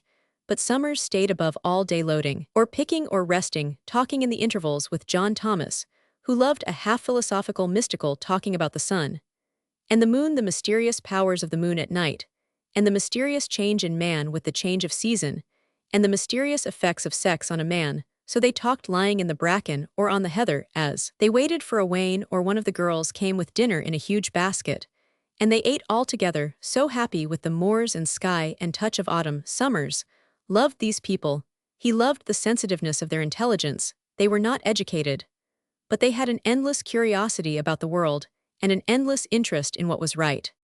"Now do you think it's right, Mr. Summers?" The times that Summers heard that question from the girls, from Arthur, from John Thomas, they spoke in the quick Cornish way with the West Cornish accent. Sometimes it was, "Now do think it right." And with their black eyes, they watched the ethical issue in his face. Queer it was right, and wrong was not fixed for them. As for the English, there was still a mystery for them in what was right and what was wrong. Only one thing was wrong, any sort of physical compulsion or hurt that they were sure of. But as for the rest of behavior, it was all a flux. They had none of the ethics of chivalry or of love. Sometimes Harriet came also to tea, but not often. They loved her to come, and yet they were a little uneasy when she was there. Harriet was so definitely a lady, she liked them all. But it was a bit nolly me tanger with her. Summers was so very intimate with them, she couldn't be. And the girls said Mrs. Summers don't mix in why the likes. Oh, we like Mr. Summers, do. Yet they were always very pleased when Harriet came. Poor Harriet spent many lonely days in the cottage. Richard was not interested in her now. He was only interested in John Thomas and the farm people, and he was growing more like a laborer every day.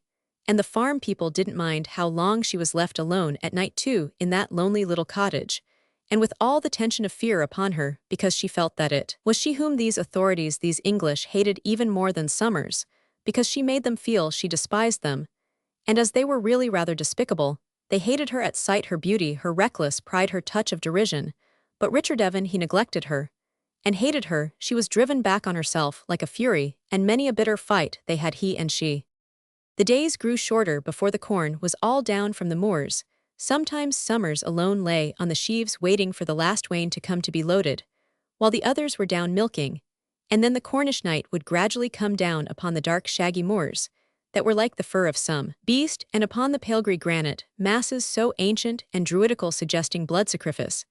And as Summers sat there on the sheaves in the underdark, seeing the light swim above the sea, he felt he was over the border, in another world over the border, in that twilight awesome world of the previous Celts, the spirit of the ancient pre-Christian world which lingers still in the truly Celtic places. He could feel it invade him in the savage dusk, making him savage too, and at the same time, strangely sensitive and subtle, understanding the mystery of blood sacrifice, to sacrifice one's victim, and let the blood run to the fire there beyond the gorse upon the old grey granite, and at the same time, to understand most sensitively the dark flicker of animal life about him, even in a bat, even in the writhing of a maggot in a dead rabbit writhe. Then life, he seemed to say to the thing's end, he no longer saw its sickeningness. The old Celtic countries have never had our Latin Teutonic consciousness, never, they have never been Christian in the blue-eyed, or even in the truly Roman Latin sense of the word. But they have been overlaid by our consciousness, and our civilizations smoldering underneath in a slow eternal fire that you can never put out till it burns itself out. And this autumn Richard Lovett seemed to drift back. He had a passion, a profound nostalgia, for the place he could feel himself metamorphosing. He no longer wanted to struggle consciously along a thought-adventurer. He preferred to drift into a sort of bloodarchness to take up in his veins again the savage vibrations that still lingered round the secret rocks, the place of the pre-Christian human sacrifice, human sacrifice. He could feel his dark blood consciousness tingle to it, again the desire of it, the mystery of it, old presences, old, awful presences round the black moor-edge in the thick dusk, as the sky of light was pushed pulsing upwards away. Then an owl would fly and hoot, and Richard lay with his soul, departed back into the blood-sacrificial per-world, and the sun mystery and the moonpour and the mistletoe on the tree, away from his own white world, his own white conscious day, away from the burden of intensive mental consciousness, back into semidark, the half-conscious, the clarobscure, where consciousness pulsed as a passional vibration, not as mind-knowledge. Then would come John Thomas with the wain, and the two men would linger putting up the sheaves, linger talking, till the dark talking of the half-mystical things with which they both were filled. John Thomas, with his nervous ways, and his quick brown eyes, was full of fear of the unseen, fear of the unknown malevolencies, above all fear of death. So they would talk of death, and the powers of death, and the farmer in a non-mental way, understood even more than Summers. And then in the first dark they went down the hill with the wain to part at the cottage door, and to Harriet with her pure Teutonic consciousness, John Thomas' greeting would sound like a jeer as he called to her. And Summers seemed to come home like an enemy with that look on his face, and that pregnant malevolency of Cornwall investing him. It was a bitter time to Harriet, yet glamorous too. Autumn drew on, corn harvest was over, it was October. John Thomas drove every Thursday over the moors to market, a 2 hours drive. Today Summers would go with him and the sister, also to do some shopping. It was a lovely October morning. They passed the stony little huddle of the churchtown, and on up the hill where the great granite boulders shoved out of the land, and the barrenness was ancient and inviolable. They could see the gulls under the big cliffs beyond, and there was a buzzard circling over the marshy place below Churchtown, a Cornish magic morning. John Thomas and Summers were walking up the hill, leaving the reins to Anne seated high in the trap. "One day when the war ends before long," said Summers, as they climbed behind the trap in the sun, past the still-flickering gorse bushes, "we will go far across the sea to Mexico, to Australia, and try living there. You must come too, and we will have a farm." "Me," said John Thomas, "why, however should I come? Why not?" But the Cornishman smiled with that peculiar skeptical smile. They reached town at length over the moors, and down the long hill. John Thomas was always late. Summers went about doing his shopping and then met Anne at an eating house. John Thomas was to have been there too, but he failed them. Summers walked about the Cornish seaporth, knew it no one by sight. He too was known and execrated, yet the tradespeople were always so pleasant and courteous to him, and it was such a sunny day. The town was buzzing with a story. 2 German submarine officers had come into the town, dressed in clothes they had taken from an English ship. They had stayed a night at the Mounts Bay Hotel. And 2 days later, they had told the story to some fishermen, whose fishing boat they stopped. They had shown the incredulous fishermen the hotel bill. Then they had sunk the fishing boat, sending the 3 fishermen ashore in the rowboat. John Thomas, the chatterbox, should have been at the stables at 5. He was an endless gossip, never by any chance punctual. Summers and Anne waited till 6. All the farmers drove out home. Theirs was the last trap. "Berrien's Trapelways the last," said the ostler. It became dark. The shops were all closing. It was night, and now the town so busy at noon, and all the afternoon seemed cold, stony, deserted, with the wind blowing down its steep street. Nearly 7, and still no John Thomas. Anne was furious, but she knew him. Summers was more quiet, but he knew that this was a sort of deliberate insult on John Thomas' part, and that he must never trust him again.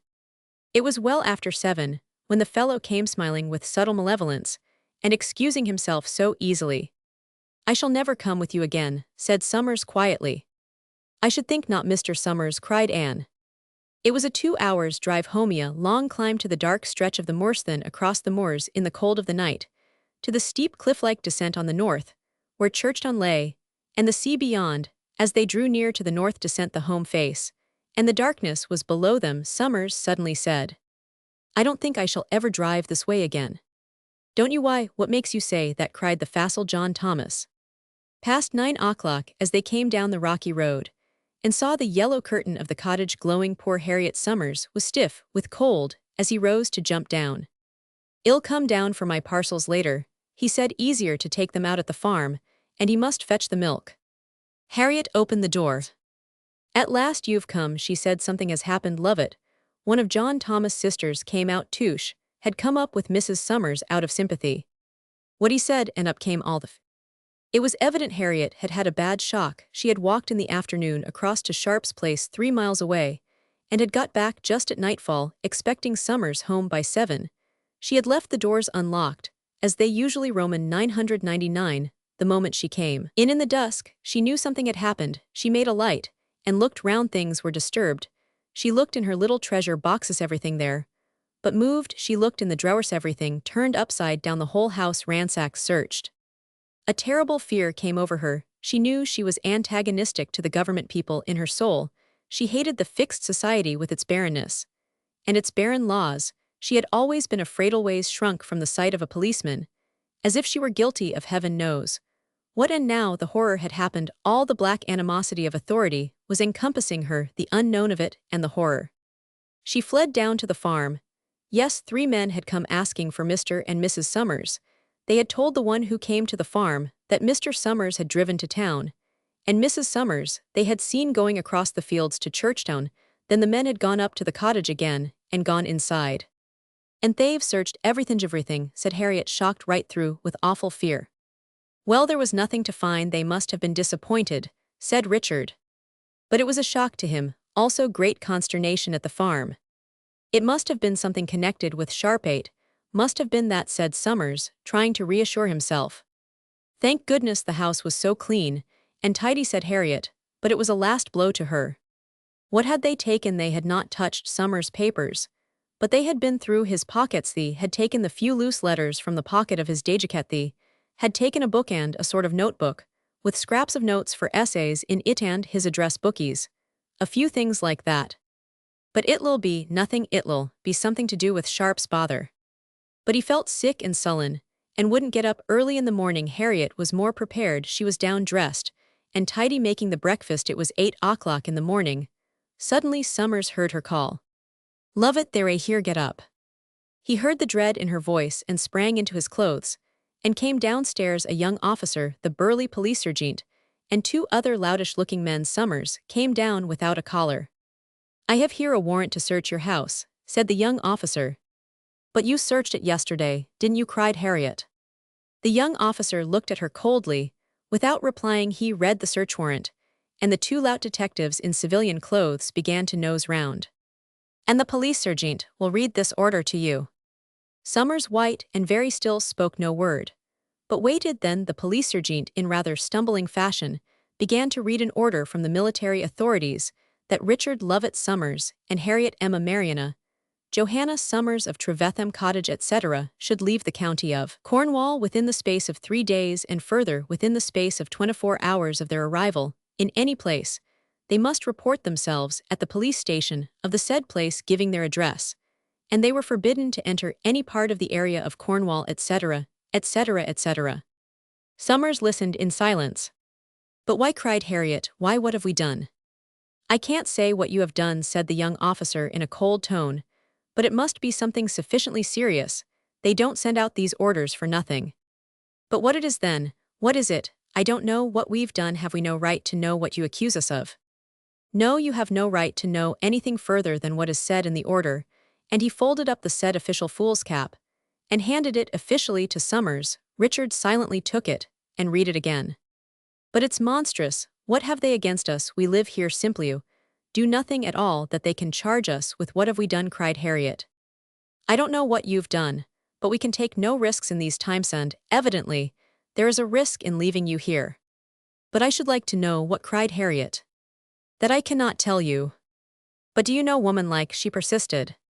No, I don't even know, he replied coldly. Harriet broke into a few tears of fright, fear, and chagrin. Have we no rights at all, she cried furious. Be quiet, said Richard to her. Yes, it is your duty to serve your country, if it is your country, by every means in your power, if you choose to put yourself under suspicion. Suspicion of what? I tell you I do not know, and could not tell you even if I did know. The foul, loutish detectives, meanwhile, were fumbling around taking the books off the shelves, and looking inside the clock. Summers watched them with a cold eye. Is this yours? Said one of the louts, producing a book with queer diagrams. Yes, it's a botany notebook, said Summers coldly. The man secured it. He can learn the structure of molds and parasites, said Richard bitterly to Harriet. The house is all open, the men can search everything, asked the officer coldly. You know it is, said Summers. You tried yesterday, while we were out, then. He asked who is responsible for this. Whom can I write to? You can write to Major, with AM Headquarters, Southern Division, Salisbury, if it will do any good, was the answer. There was a pause. Summers wrote it down, not in his address book, because that was gone. And one is treated like this for nothing, cried Harriet again in tears. For nothing. But just because I wasn't born English, yet one has married an Englishman, and they won't let one live anywhere but in England. It is more than that, it is more than the fact that you are not English-born, said the officer. Then what, she cried. He refused to answer this time. The police sergeant looked on with troubled blue eyes. Nothing, it's nothing, but that because it can't be, wept Harriet. It can't be anything else, because we've never done anything else, just because one wasn't born in Englandes. If one could help that, and to be persecuted like this for nothing else, and not even openly accused, not even that. She wiped her tears, half enjoying it now. The police sergeant looked into the road. One of the louts clumped downstairs, and began to look once more among the books. That'll do here, said the officer quietly to the detective lout. But the detective lout wasn't going to be ordered and persisted. This your sketchbook, Mr. Summers, said the lout. No, those are Lady Hermione Rogers' sketches, said Summers with derision, and the lout stuffed the book back. And why don't they let us go away, cried Harriet. Why don't they let us go to America? We don't want to be here. If we are a nuisance, we want to go right away. Why won't they even let us do that? She was all tear-marked now.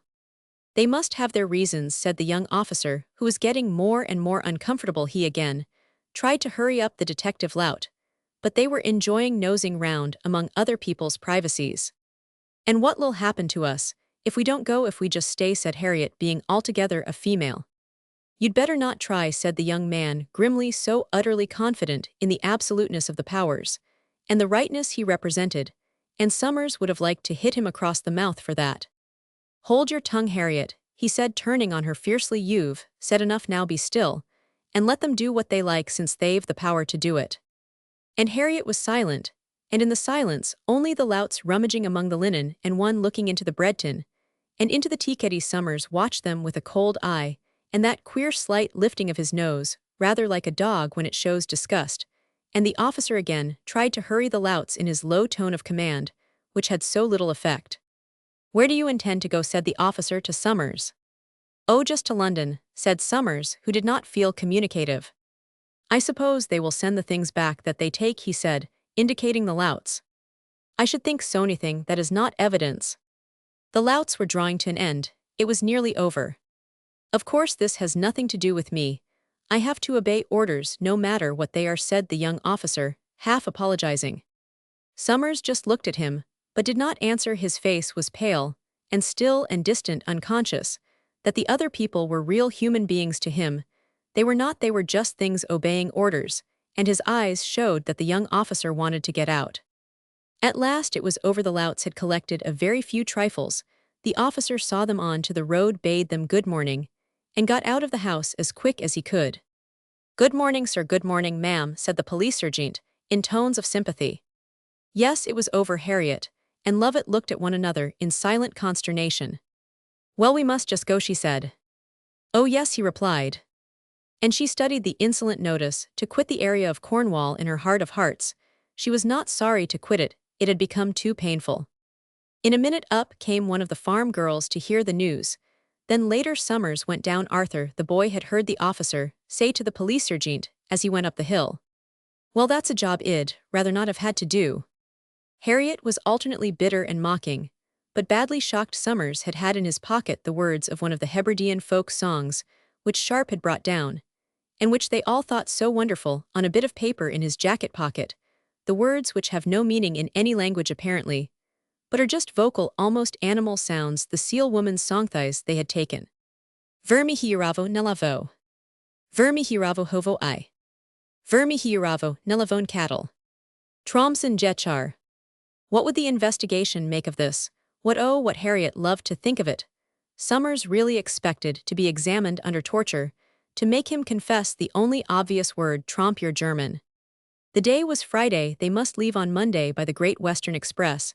Started a bitter rush of packing. Summers, so sick of things, had a great fire of all his old manuscripts. They decided to leave the house, as it was the books on the shelves, to take only their personal belongings, for Summers was determined to come back, until he had made up his mind to this. He felt paralyzed. He loved the place so much ever. Since the conscription suspense began, he had said to himself, when he walked up the wild little road from his cottage to the moor, "Shall I see the foxgloves come out? If only I can stay till the foxgloves come." And he had seen the foxgloves come then. It was the heatherwood, he see the heather. And then the primroses in the hollow, down to the sea, the tufts and tufts of primroses, where the fox stood and looked at him.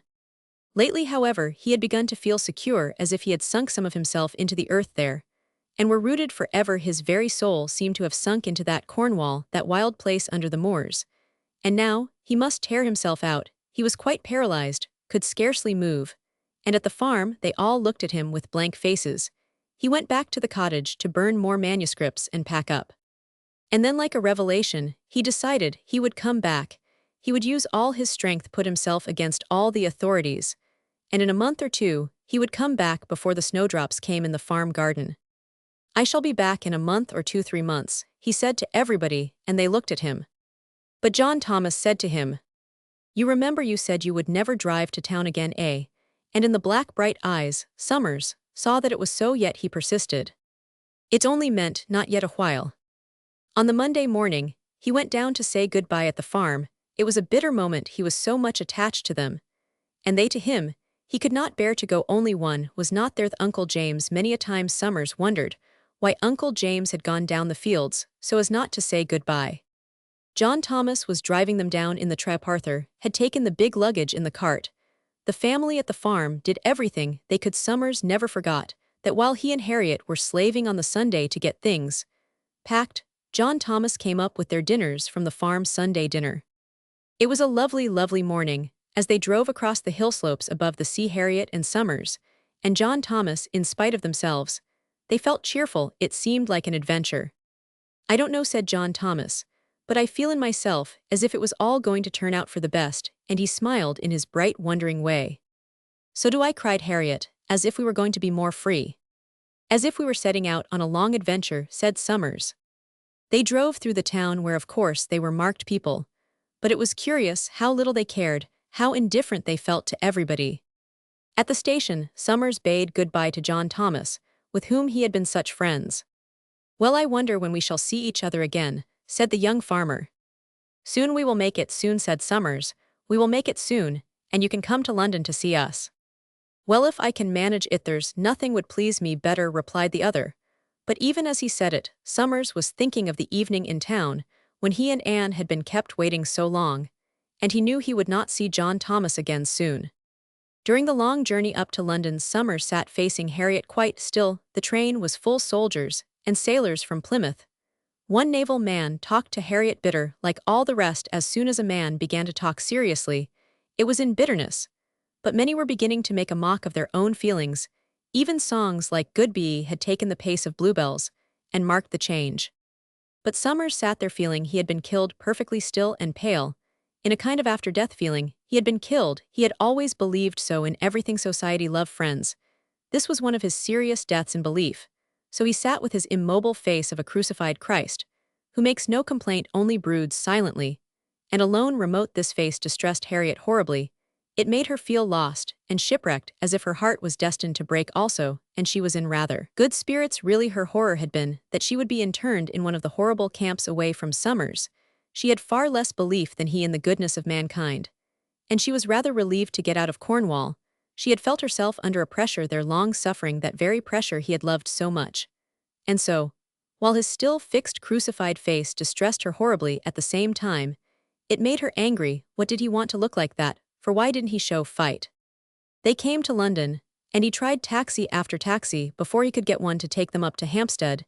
He had written to a staunch friend and asked her to wire if she would receive them for a day or two.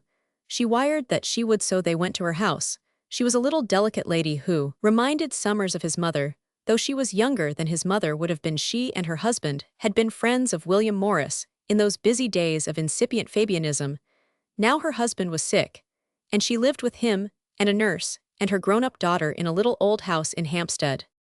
Mrs. Redburn was frightened receiving the tainted Summers, but she had pluck. Everybody in London was frightened at this time, everybody who was not a rabid and disgusting so-called patriot. It was a reign of terror. Mrs. Redburn was a staunch little soul, but she was bewildered, and she was frightened. They did such horrible things to you, the authorities, poor tiny Hattie with her cameo face like a wise child, and her grey bobbed hair, such a frail little thing to have gone sailing these seas of ideas, and to suffer the awful breakdown of her husband, a tiny little woman with grey bobbed hair and wide unyielding eyes. She had 3 great children. It all seemed a joke, and a tragedy mixed to her. And now the war. She was just bewildered and would not live long, poor frail tiny Hattie, receiving the Summers into her still tiny old house. Both Richard and Harriet loved her. He had pledged himself in some queer way to keep a place in his heart for her forever, even when she was dead, which he Roman 999. But he suffered from London. It was cold, heavy, foggy weather, and he pined for his cottage. The granite-strewn, gorse-grown slope from the moors to the sea. He could not bear Hampstead Heath now in his eyes. He saw the farm below, green, naked, stony, with the big pale-roofed, new barn end, the network of dark green fields, with the pale grey walls and the gorse, and the sea. Torture of nostalgia. He craved to be back. His soul was there. He wrote passionately to John Thomas. Richard and Harriet went to a police station for the first time in their lives. They went and reported themselves. The police at the station knew nothing about them and said they needn't have come. But next day a great policeman thumping at Hattie's door, and were some people called Summers staying there. It was explained to the policeman that they had already reported, but he knew nothing of it. Summers wanted as quickly as possible to find rooms to take the burden from Hattie. The American wife of an English friend, a poet serving in the army, offered her rooms in Mecklenburgh Square, and the 3rd day after their arrival in London, Summers and Harriet moved there, very grateful indeed to the American girl. They had no money, but the young woman tossed the rooms to them, and food and fuel with a wild free hand. She was beautiful, reckless, one of the poetesses whose poetry Richard feared and wondered. Started a new life. Anguish of nostalgia for Cornwall, from Summers wandering in the King's Cross Road, or Theobald's Road, seeing his cottage, and the road going up to the moors. He wrote twice to the headquarters at Salisbury, insisting on being allowed to return. Came a reply, this could not be permitted. Then one day a man called and left a book, and the little bundle of papers, a handful only, which the detectives had confiscated. A poor little show, even the scrap of paper with vermilion again. Summers wrote, but to no effect. Came a letter from John Thomas describing events in the West, last Summers ever had from his friend. Then Sharp came up to London. It was too lonely down there, and they had some gay evenings. Many people came to see Summers, but Sharp said to him, "They're watching you still." There were 2 policemen near the door watching who came in. There was an atmosphere of terror all through London, as under the Tsar, when no man dared open his mouth. Only this time, it was the lowest orders of mankind spying on the upper orders to drag them down. One evening, there was a gorgeous commotion in Summers' rooms. 4 poets and 3 non-poets all fighting out poetry. A splendid time. Summers ran down the stairs in the black dark. No lights in the hall. To open the door, he opened quickly. 3 policemen in the porch. They slipped out before they could be spoken to. Harriet and Summers had reported at Bow Street. Wonderful how little heed the police took of them. Summers could tell how the civil police loathed being under the military orders, but watched and followed. He knew he was, after 2 months, the American friend needed her rooms. The Summers transferred to Kensington, to a flat belonging to Sharp's mother again. Many friends came. One evening Sharp was called out from the drawing room detectives in the hall, inquiring about Summers, where he got his money from, etc., etc. Such clowns, louts, mongrels of detectives. Even Sharp laughed in their faces. Such canaille. At the same time detectives, inquiring for them at the old address. though they had reported the change, such a confusion in the official mind. It was becoming impossible. Summers wrote bitterly to friends, who had been influential till lately, but whom the canaille were now trying to taint also, and then he and Harriet moved to a little cottage he rented from his dear Hattie in Oxfordshire. Once more they reported to the police in the market town, once more the police sympathetic. "I will report no more," said Summers. But still, he knew he was being watched all the time, strange men questioning the cottage woman next door as to all his doings. He began to feel a criminal. A sense of guilt, of self-horror began to grow up in him. He saw himself set apart from mankind, a Cain or worse. Though of course he had committed no murder. But what might he not have done? A leper, a criminal, the foul, dense, carrionating mob were trying to set their teeth in him, which meant mortification and death. It was Christmas, winter, very cold. He and Harriet were very poor. Then he became Roman 99. He lay in the tiny bedroom looking at the wintry sky and the deep thatched roof of the cottage beyond, sick. But then his soul revived. No, he said to himself, no, whatever I do or have done, I am not wrong. Even if I commit what they call a crime, why should I accept their condemnation or verdict? Whatever I do of my own responsible self. I refuse their imputations, I despise them. They are canaille, carrionating, filthy-mouthed canaille, like dead-men devouring jackals. I wish to God I could kill them. I wish I had power to blight them, to slay them with a blight, slay them in thousands and thousands. I wish to God I could kill them off, the masses of canaille. Would they make me feel in the wrong? Would they? They shall not, never. I will watch that they never set their unclean teeth in me, for a bite is blood poisoning. But fear them feel in the wrong, because of them never, not if I were Cain several times over, and had killed several brothers and sisters, as well not if I had committed all the crimes in their calendar. I will not be put in the wrong by them. God knows, I will not, and I will report myself no more at their police stations.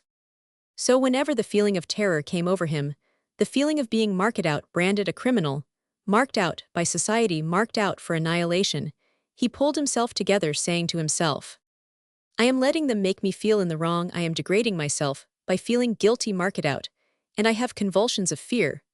But I am not wrong. I have done no wrong. Whatever I have done, that is no wrong. That society has to do with whatever wrongs I have done are my own and private between myself and the other person. One may be wrong, yes, one is often wrong, but not for them to judge, for my own soul only to judge. Let me know them for human filth, all these pullers down, and let me watch them as I would watch a reeking hyena, but never fear them. Let me watch them to keep them at bay.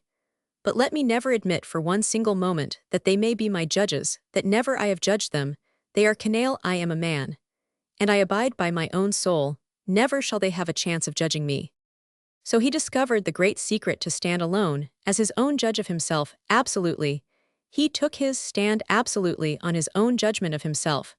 Then the mongrel-mouthed world would say, and do what it liked. This is the greatest secret of behavior, to stand alone and judge oneself from the deeps of one's own soul, and then to know to hear what the others say, and think to refer their judgment to the touchstone of one's own soul judgment, to fear one's own inward soul, and never to fear the outside world, nay, not even one single person, nor even 50 million persons. To learn to be afraid of nothing but one's own deepest soul, but to keep a sharp eye on the millions of the others. Summers would say to himself, there are 50 million people in Great Britain, and they would nearly all be against me. Let them. So a period of quiet followed. Summers got no answers to his letters to John Thomas. It was like the evening when he had been kept waiting. The man was scared it was an end.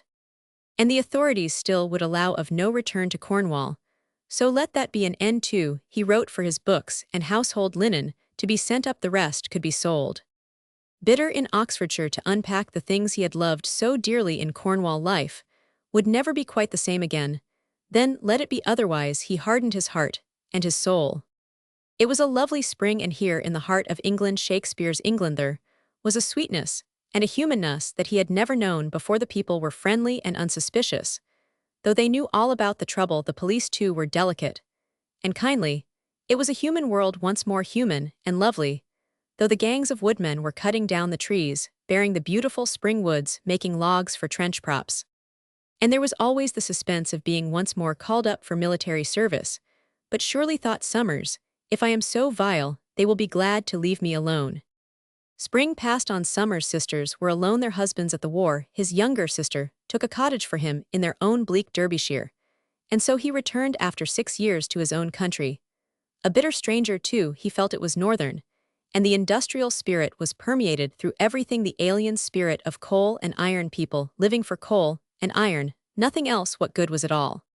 This time he would not go to the police station to report, so one day a police inspector called, but he was a kindly man, and a little bitter, too strange, that among the civil police everyone that Summers met was kindly and understanding, but the so-called brand-new military, they were insolent jackanapes, especially the stay-at-home military, who had all the authority in England. In September, on his birthday, came the third summons on His Majesty's service. His Majesty's service, God help us, Summers, was bidden present himself at Derby on a certain date. To join the colours, he replied, if I am turned out of my home, and forbidden to enter the area of Cornwall, if I am forced to report myself to the police, wherever I go and am treated like a criminal, you surely cannot wish me to present myself to join the colours. There was an interval, much correspondence with Bodmin, where they seemed to have forgotten him again. Then, he received a notice that he was to present himself as ordered. What else was there to do? But he was growing devilish inside himself. However, he went, and Harriet accompanied him to the town. The recruiting place was a sort of big Sunday school. You went down a little flight of steps from the road, in a smallish anteroom like a basement. He sat on a form and waited. While all his papers were filed beside him, sat a big collier about as old as himself, and the man's face was a study of anger and devilishness growing under humiliation.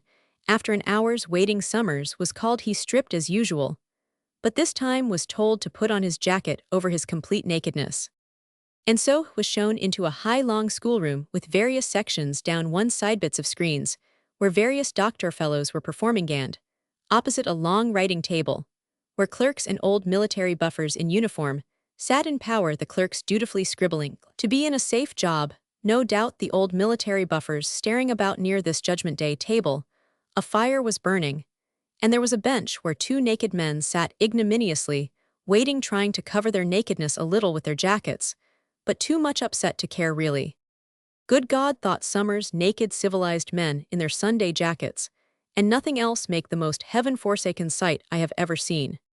The big stark-naked collier was being measured, a big gaunt naked figure, with a gruesome sort of nudity. Oh God, thought Summers, why do the animals none of them look like this? It doesn't look like life, like a living creature's figure. It is gruesome with no life meaning.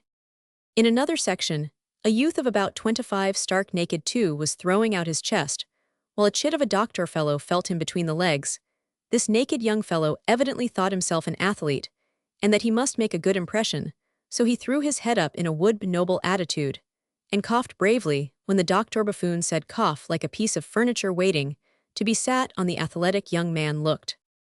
Across the room, the military buffers looked on at the operette. Occasionally, a joke incomprehensible at the expense of the naked was called across from the military papas to the fellows who may have been doctors. The place was full of an indescribable tone of jeering jibing. Shamelessness. Summers stood in his street jacket and thin legs, and beard, a sight enough for any godsend, waited his turn. Then he took off the jacket, and was cleanly naked, and stood to be measured and weighed, being moved about like a block of meat in the atmosphere of corrosive derision. Then he was sent to the next section, for idists and jokes were called across the room, then after a time to the next section, where he was made to hop on one foot, then on the other foot, bend over and so on, apparently to see if he had any physical deformity. In due course to the next section, where a fool of a little fellow, surely no doctor, eyed him up and down and said, anything to complain of? Yes, said Summers, I've had pneumonia 3 times, and been threatened with consumption. Oh, go over there then. So in his stocky, ignominious nakedness, he was sent over to another section, where an elderly fool turned his back on him for 10 minutes before looking round and saying, yes, what have you to say? Summers repeated, when did you have pneumonia? Summers answered, could hardly speak, he was in such a fury of rage and humiliation. What doctor said you were threatened with consumption? Give his name. This, in a tone of sneering skepticism. The whole room was watching and listening. Summers knew his appearance had been anticipated, and they wanted to count him out. But he kept his head, the elderly fellow, then proceeded to listen to his heart and lungs with a stethoscope, jabbing the end of the instrument against the flesh, as if he wished to make a pattern on it. Summers kept a set face. He knew what he was out against, and he just hated and despised them all. The fellow at length threw the stethoscope aside as if he were throwing Summers aside, and went to right. Summers stood still with a set face and waited. Then he was sent to the next section, and the stethoscoping doctor strolled over to the great judgment table. In the final section was a young puppy like a chemist's assistant, who made most of the jokes, were all the time passing across the room, but Summers had the faculty of becoming quite deaf to anything that might disturb his equanimity. The chemist assistant puppy looked him up and down with a small grin, as if to say, "Lollamy, what a sight of a human scarecrow." Summers looked him back again under lowered lids, and the puppy left off joking for the moment. He told Summers to take up other attitudes. Then he came forward close to him right till their bodies almost touched. The one in a navy blue surge, holding back a little, as if from the contagion of the naked one, he put his hand between Summers' legs and pressed it upwards under the genitals. Summers felt his eyes going black. "Cough," said the puppy. He coughed. "Again," said the puppy. He made a noise in his throat, then turned aside in disgust. "Turn round," said the puppy. "Face the other way." Summers turned and faced the shameful monkey-faces at the long table, so he had his back to the tall window, and the puppy stood plumb behind him. "Put your feet apart." He put his feet apart. "Bend forward further." Summers bent forward lower, and realized that the puppy was standing aloof behind him to look into his anus, and that this was the source of the wonderful jesting that went on all the time. "That will do. Get your jacket, and go over." Summers put on his jacket, and went and sat on the form that was placed endwise at the side of the fire, facing the side of the judgment table. The big gaunt collier was still being fooled. He apparently was not very intelligent, and didn't know what they meant when they told him to bend forward, instead of bending with stiff knee-knot. Knowing at all what they wanted, crouched down, squatting on his heels as colliers do, and the doctor puppy, amid the hugest amusement, had to start him over again. So the game went on, and Summers watched them all. The collier was terrible to him. He had a sort of Irish face with a short nose and a thin black head.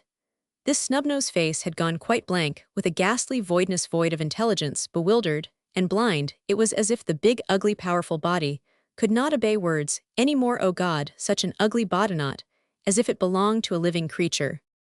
Summers kept himself hard, and in command, face set, eyes watchful. He felt his cup had been filled. Now he watched these buffoons in this great room as he sat there naked save for his jacket, and he felt that from his heart, from his spine, went out vibrations that should annihilate them, blot them out the canal, stamp them into the mud they belonged to. He was called at length to the table. "What is your name?" asked one of the old parties. Summers looked at him. "Summers," he said in a very low tone. "Summers Richard Lovett," with an indescribable Richard Lovett realized that they had got their knife into him, so he had his knife in them, and it would strike deeper at last. "You describe yourself as a writer." He did not answer. "A writer of what?" with a perfect sneer. "Books, essays." The old buffer went on writing. Oh yes, they intended to make him feel they had got their knife into him. They would have his beard off too. But would they? He stood there with his ridiculous thin legs in his ridiculous jacket. But he did not feel a fool. Oh God, no. The white composure of his face, the slight lifting of his nose like a dog's, disgust, the heavy unshakable watchfulness of his eyes, brought even the judgmentable to silence, even the puppy doctors. It was not till he was walking out of the room with his jacket about his thin legs and his beard in front of him that they lifted their heads for a final jeer. He dressed and waited for his card. It was Saturday morning, and he was almost the last man to be examined.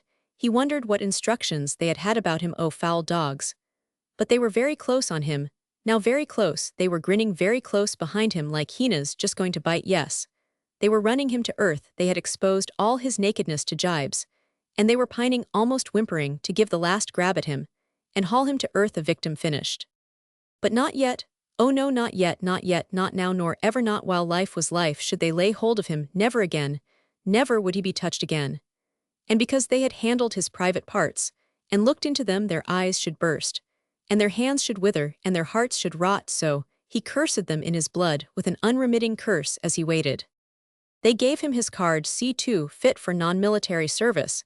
He knew what they would like to make him do. They would like to seize him and compel him to empty latrines in some camp. They had that in mind for him, but he had other things in mind. He went out into a cursed Derby to Harriet. She was reassured again. But he was not. He hated the Midlands now. He hated the North, they were viler than the South, even than Cornwall, they had a universal desire to take life. And down it, these horrible machine people, these iron and coal people, they wanted to set their foot absolutely on life, grind it down, and be masters, as they were of their foul machines, masters of life, as they were masters of steam power and electric power, and above all of money power, masters of money power, with an obscene hatred of life, true spontaneous life. Another flight he was determined not to stop in the Derby military area, he would move one stage out of their grip at least. So he and Harriet prepared to go back with their trunks to the Oxfordshire cottage, which they loved. He would not report, nor give any sign of himself. Fortunately, in the village everybody was slack and friendly. Derby had been a crisis, he would obey no more, not one more stride. If they summoned him, he would disappear or find some means of fighting them. But no more obedience, no more presenting himself, when called up by God. No, never while he lived again, would he be at the disposal of society. So they moved south to be one step removed. They had been living in this remote cottage in the Derbyshire hills, and they must leave at 7:30 in the morning to complete their journey in a day.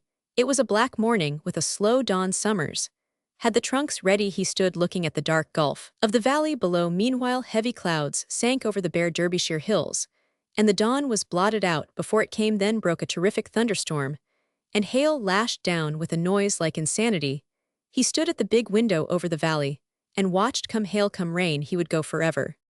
This was his home district, but from the deepest soul, he now hated it, mistrusted it, even more than he hated it. As far as life went, he mistrusted it utterly with a black soul, mistrusted it, and hated it with its smoke, and its money power, and its squirming millions who aren't human anymore.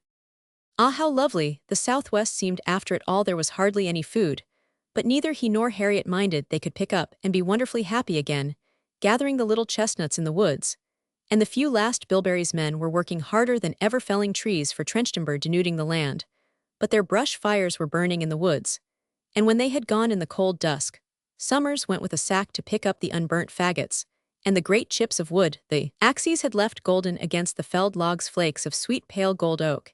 He gathered them in the dusk in a sack, along with the other poor villagers, for he was poorer even than they. Still, it made him very happy to do these things, to see a big glowing pile of woodflakes in his shed end, to dig the garden, and set the rubbish burning in the late wistful autumner, to wander through the hazel copses away to the real old English hamlets that are still like Shakespearean, like Hardy's Woodlanders. Then in November, the armistice. It was almost too much to believe the war was over. It was too much to believe. He and Harriet sat and sang German songs in the cottage that strange night of the armistice away there in the country. And she credened. He wondered what now the walls would come no nearer. It had been like Edgar Allan Poe's story of the pit and the pendulum, where the walls come in, till the prisoner is almost squeezed. So the black walls of the war end, he had been trapped, and very nearly squeezed into the pit, where the rats were so nearly, so very nearly, and now the black walls had stopped, and he was not pushed into the pit, and the rats, and he knew it in his soul. What next then? He insisted on going back to Derbyshire. Harriet, who hated him for the move, refused to go, so he went alone back to his sisters.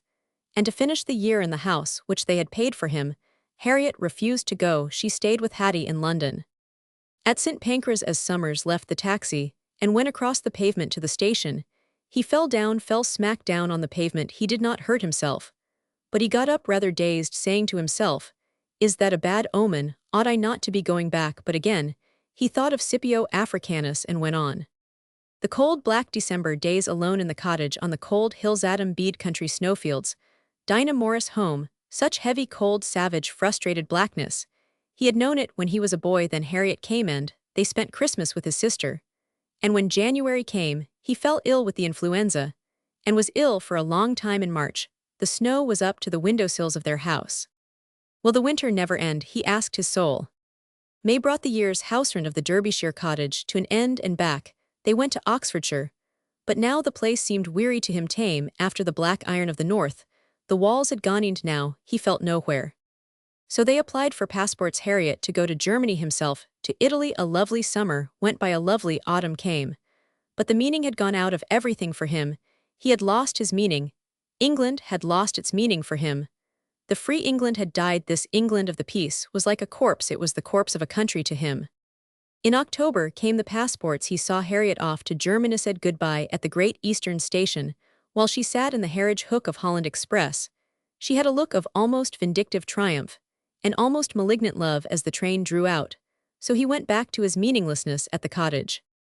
Then finding the meaninglessness too much, he gathered his few pounds together, and in November left for Italy, left England, which he had loved so bitterly and now was leaving alone, and with a feeling of expressionlessness in his soul. It was a cold day there, with snow on the downs like a shroud, and as he looked back from the boat when they had left Folkestone behind, and only England was there, England looked like a grey dreary coffin sinking in the sea behind with her dead grey cliffs, and the white worn-out cloth of snow above. Memory of all this came on him so violently now in the Australian night that he trembled helplessly under the shock of it. He ought to have gone up to Jack's place for the night. But no, he could not speak to anybody of all the black throng in the dark Sydney streets. He was the most remote. He strayed round in a torture of fear. And then at last suddenly went to the Carlton Hotel, got a room, and went to bed to be alone and think. Detail for detail, he thought out his experiences with the authorities during the war, lying perfectly still and tense. Till now, he had always kept the memory at bay, afraid of it. Now, it all came back in a rush. It was like a volcanic eruption in his consciousness. For some weeks he had felt the great uneasiness in his unconscious. For some time, he had known spasms of that same fear that he had known during the war, the fear of the base and malignant power of the mob-like authorities. Since he had been in Italy, the fear had left him entirely. He had not even remembered it in India. Only in the quiet of Kui, strangely enough, it had come back in spasms. The dread, almost the horror of democratic society. The mob Harriet had been feeling it too. Why in this free Australia? Why should they both have been feeling this same terror and pressure that they had known during the war? Why should it have come on again in Mullumbimby? Perhaps in Mullumbimby they were suspect again, two strangers, so much alone. Perhaps the Secret Service was making investigations about them. Canale. Richard faced out all his memories like a nightmare in the night, and cut clear. He felt broken off from his fellowmen. He felt broken off from the England he had belonged to. The ties were gone. He was loose like a single timber of some wrecked ship, drifting over the face of the earth, without a people, without a land. So be it, he was broken apart he would remain. Chap Roman 13 Revenge. Timotheus cries. At last he had it all out with himself right to the bitter end. And then he realized that all the time since the year 1918, whether he was in Sicily or Switzerland or Venice or Germany, or in the Austrian Tyrol, deep in his unconsciousness had lain this accumulation of black fury and fear like frenzied lava quiescent in his soul, and now it had burst up, the fear, then the acute remembrance, so he faced it out trembling with shock and bitterness, every detail, and then he tried to reckon it all up. But first, why had it all come back on him? It had seemed so past, so gone. Why should it suddenly erupt like white-hot lava, to set in hot black rock round the wound of his soul? Who knows, perhaps there is a periodicity even in volcanic eruption. Or perhaps it was this contact with Kangaroo and Willie Struthers' contact with the accumulating forces of social violence, or perhaps it was being again in a purely English-speaking country, and feeling again that queer revulsion from the English form of democracy. He realized that the oh-so-pleasant democracy of the English lower classes frightened him, always had frightened him, yet everybody was so very pleasant and easy-going down in Mullumbimby. It really seemed so free. Free, what did it mean? It was this very ultra-freedom that frightened him like a still pause before a thunderstorm. Let him that thinketh he stand take heed, lest he fall. Or perhaps it was just the inversion of the season, the climate, his blood, his whole corporeal being expected summer and long days, and short nights, and here he had willfully come into the southern hemisphere with long starry nights of winter, and the late sun rising northeast behind the sea, and traveling northwards up the sky, as if running away and setting in a cold glare northwest behind the blue-black range. It should have been bird-nesting time, and leaves and flowers, and tall corn, and full summer with cherry blossom fallen, and cherries beginning to change color, whereas the grass was sere and brown, the earth had gone winternumb, the few deciduous trees were bare, and only the uncanny coral tree flared its flowers of red-hot iron.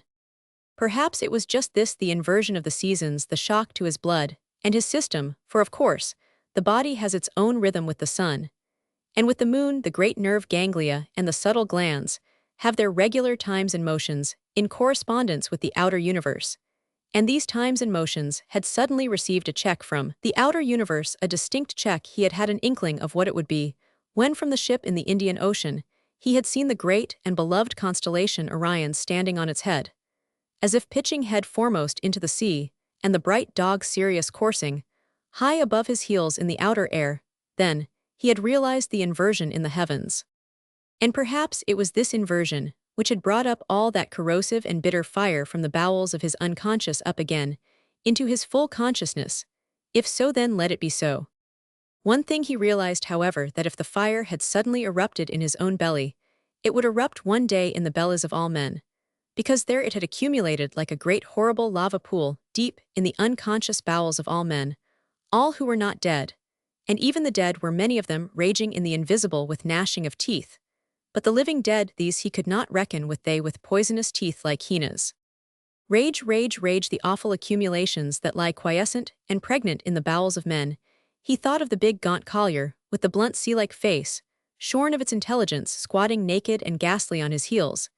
It passes for the time being.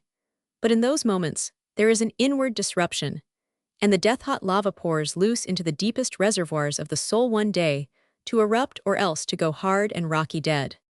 Even the athletic young man who wanted to be approved of, even he had not much true spunk. But what was he feeling now unless, of course, he had got into business, and was successfully coining money, that seemed to be the only sappative of success in money-making. But how many men were successful now? Of course it was all necessary, the conscription, the medical examinations, of course, we all know it. But when it comes to the deepest things, men are as entirely irrational as women. You can reason with a sex-angry woman till you are black in the face, and if for a time you do overcome her with reason, the sex-anger only arises more hideously and furiously later, perhaps in another guise.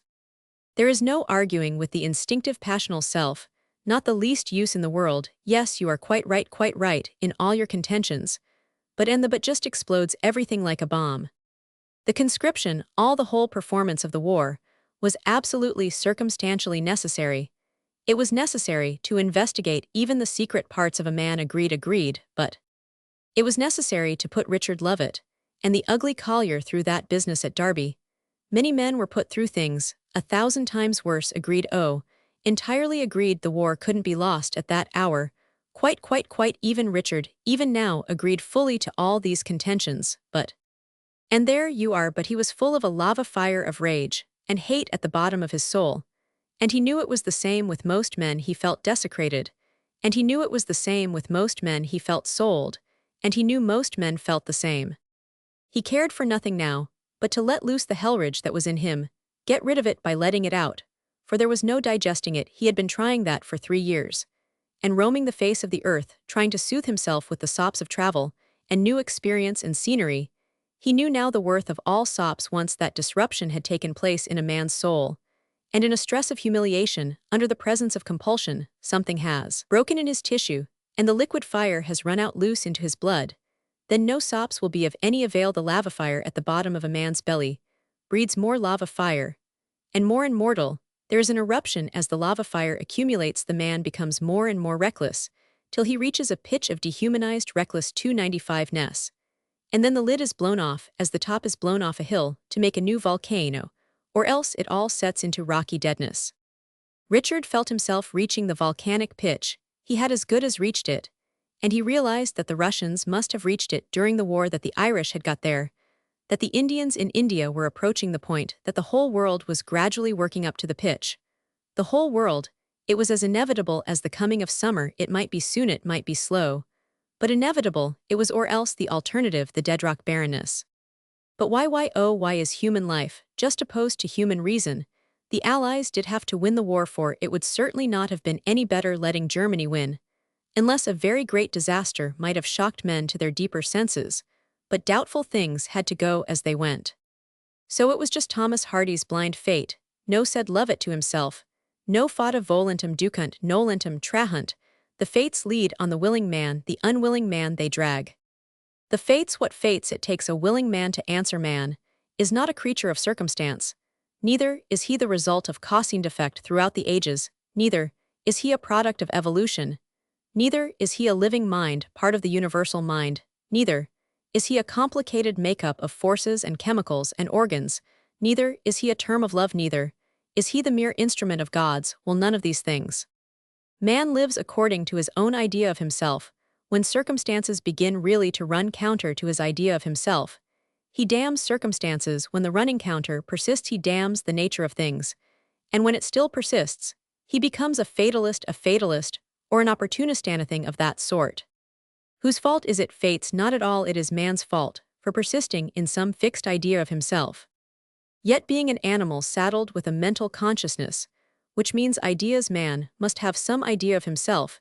He just must, and those that deny it have got a more fixed idea than anybody. Man must have some idea of himself.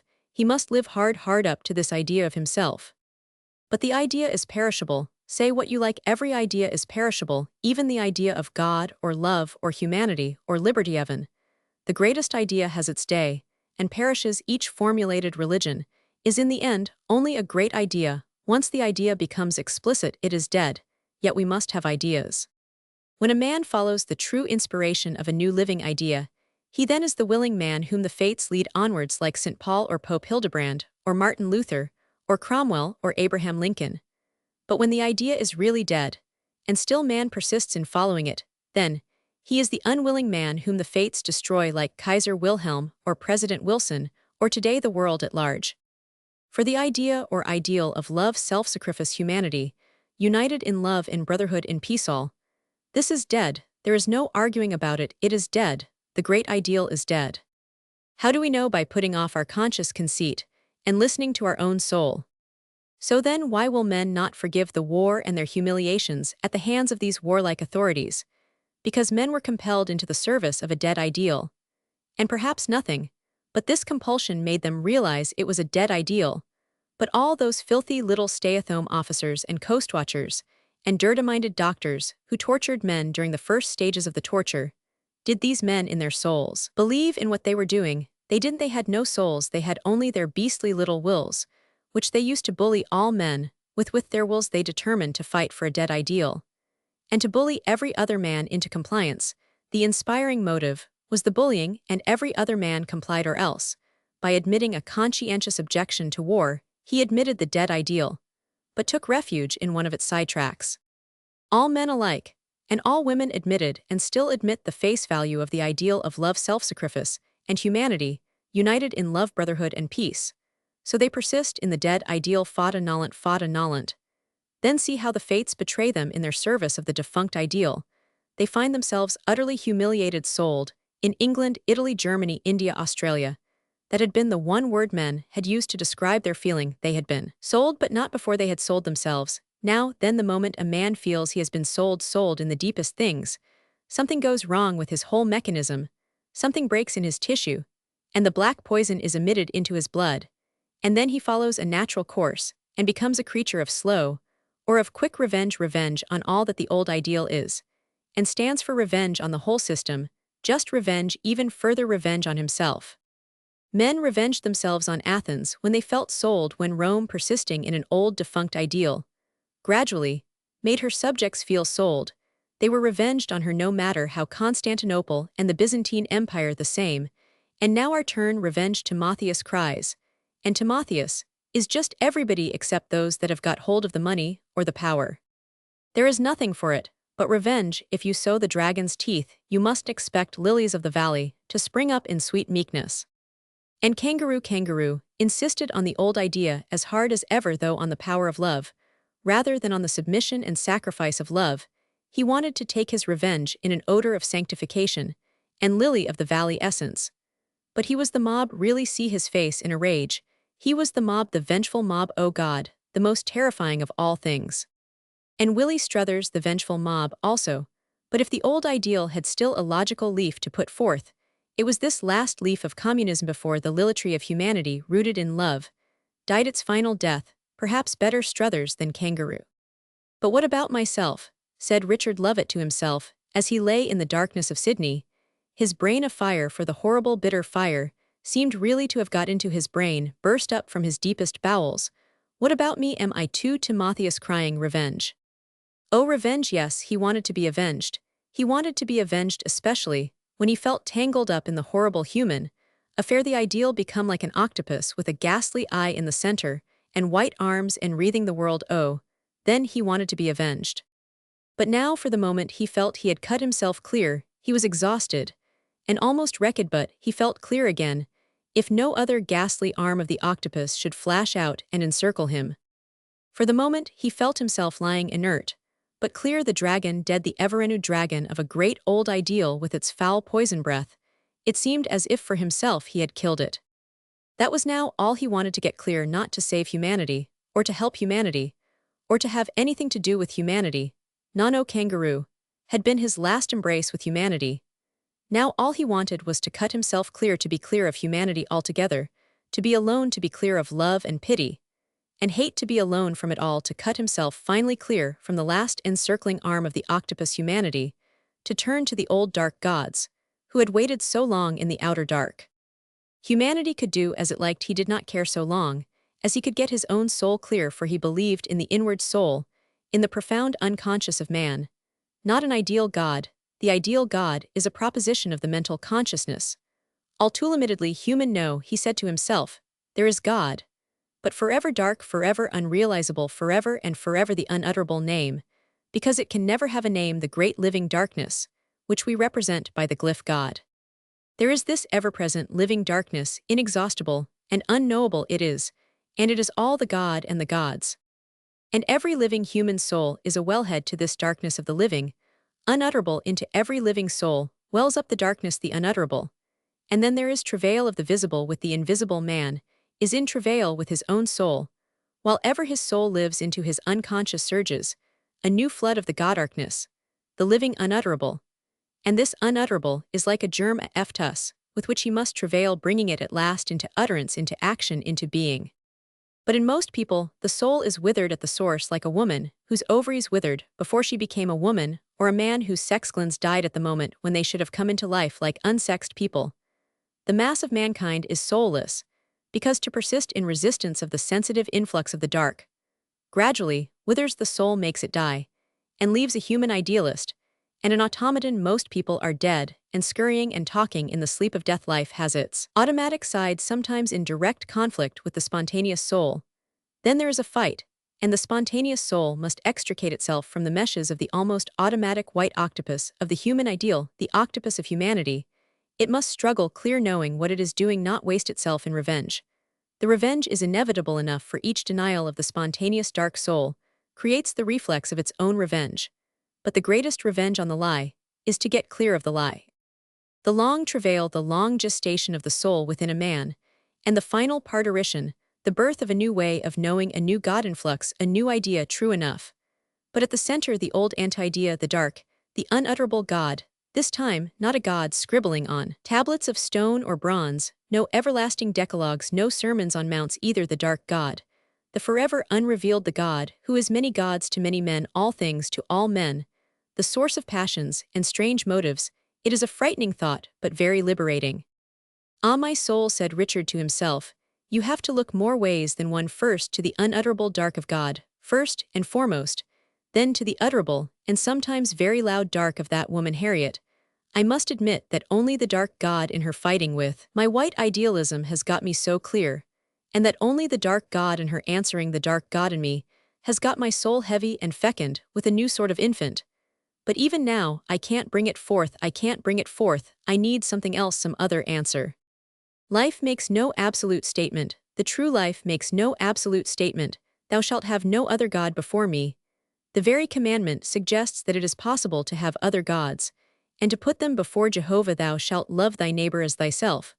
But O deepest of perplexing questions, how do I love myself? Am I to love my neighbor as if he were myself?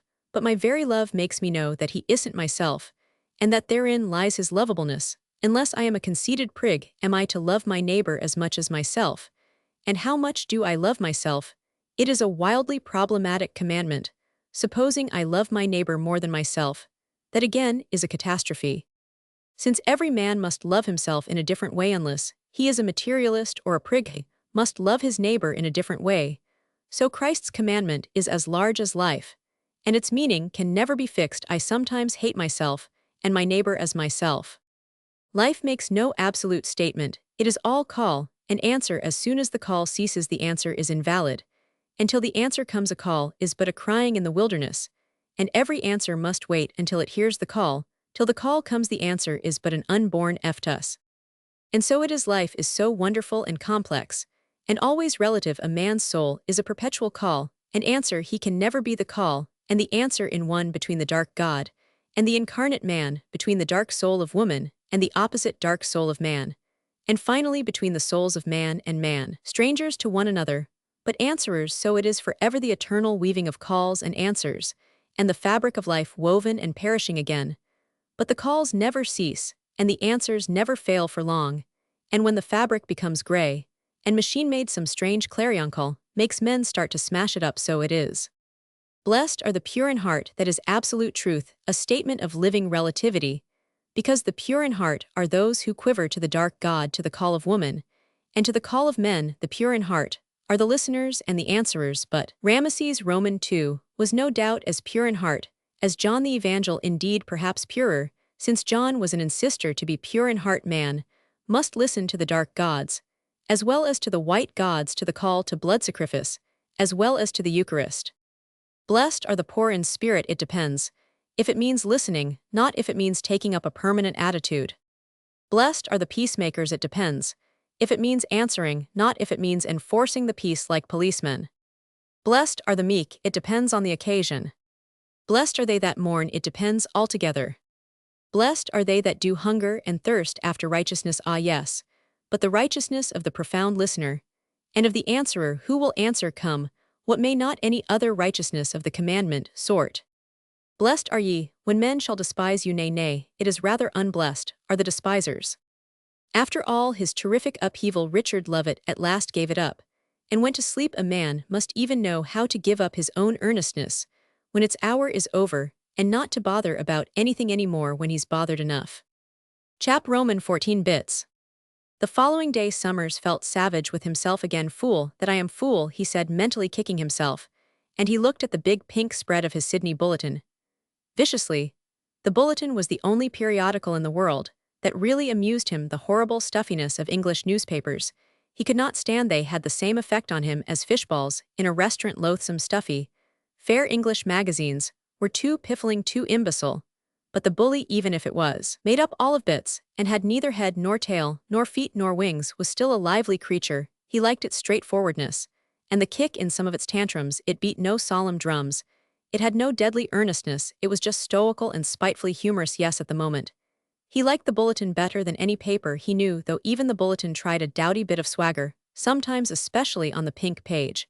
But then the pink page was just literary, and who cares? Who cares anyhow? Perhaps a bit sad after all, but more fool you for being sad. So he rushed to read the bits. They would make Bishop Latimer forget himself, and his martyrdom at the stake.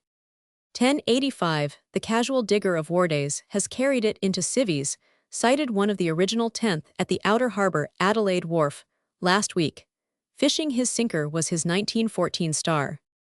Yes, couldn't Summers just see that forlorn outer harbor at Adelaide, and the digger like some rag of seaweed dripping over the edge of the wharf, fishing, and using his metal for a weight? Wilfredo, a recent advertisement for the Wellington, New Zealand Art Gallery, attracted 72 applicants. Among them were 2 solicitors, one an Oxford Roman 1000 sheep farmers, on whose lands the mortgagee had foreclosed, and a multitude of clerks. The post is not exactly a sinecure. Either it demands attendance on 7 days a week, at 150 pa. Then a little cartoon of Ivan the Russian workman going for a tram drive, and taking huge bundles of money with him, sackfuls of rubles, to pay the fare. The bully was sardonic about Bolshevism. Ned Kelly, hearing the deuce of a racket in the Abo Aborigines camp near our place, we strolled over to see what was wrong, and saw a young Binghai giving his gin a father of a hiding for making eyes at another buck. Every respectable Binghai has the right to wallop his missus, but this one laid it on so much that he knocked her senseless. This enraged her relatives, and they went for him en masse, while 2 or 3 gins applied restoratives to the battered wife. She soon came round, and seeing how things were, grabbed a waddy, and went to the assistance of her lord and master. In the end, the twain rooted the phalanxed relations. Same old woman, whatever her line. Bits about bullock drivers, and the biggest loads on record about the biggest piece of land plowed by a man in a day. Recipes for mange and horses, twins, turnips, accidents to reverend clergymen, and so on. Pick in the arid parts out back. The wild birds infallibly indicate to the wayfarer when the water in his bag must be vigorously conserved. If in the early morning, they descend in flocks to the plain, and there collect the globules of dew among the dry stalks of grass, it means that every tank, gilgal, and puddle hole within a bird's drinking flight has gone dry. Celluloid before you close down on mangy horses. Here's a cure I've never known to fail to one bullock's gall. Add kerosene to make up a full pint, heat sufficiently to enable it to mix well, not forgetting, of course, that half of it is kerosene. When well mixed, add 1 teaspoonful of chrysopanic acid, bottle and shake well. Before applying, take a hard scrubbing brush and thoroughly scrub the part with carbolic soap and hot water. And when applying the mixture, use the brush again. In one case, I struck a pair of buggy ponies that had actually bitten pieces from each other and rubbed down 100 yards or so of fence. In trying to allay the burning itch 2 months afterwards, they were growing hair and gaining condition, and not a trace of mange remained. It is wonderful, however, how lightly some horse owners treat the matter when a horse works hard all day and spends the night rubbing a fence flat in his itch frenzy. He at once loses condition and usefulness. But in most cases, the owner builds the fence stronger, instead of giving the unfortunate animal the necessary attention. This recipe brought many biting comments in later issues. Summers liked the concise, laconic style. It seemed to him manly, and without trimmings put shipshape in the office, no doubt. Sometimes the drawings were good, and sometimes they weren't. Lady who has just opened door to country girl carrying suitcase. I am suited. A country girl has been engaged, and I am getting her tomorrow. Girl, I am her, and you ray not the ooze is too big. There thought Summers you have the whole spirit of Australian labor. Case sped a week or two back, a Mildura Roman 104 motorcyclist ran over a tiger snake while traveling at 35 Roman 1000 ph. 10 minutes later, the leg became itchy, and shortly afterwards, feeling giddy, he started back to the local hospital. He made a wobbly passage and collapsed at the hospital gates. He was bad for a week and was told that if the reptile had not struck him on the bone, he would never have reached the ward. The snake must have doubled up when the wheel struck it, and by the merest fluke struck the rider's leg in midair. Freyok, I knew another case of a white girl marrying an Aboriginal about 20 years ago on the Northern Rivers NSW.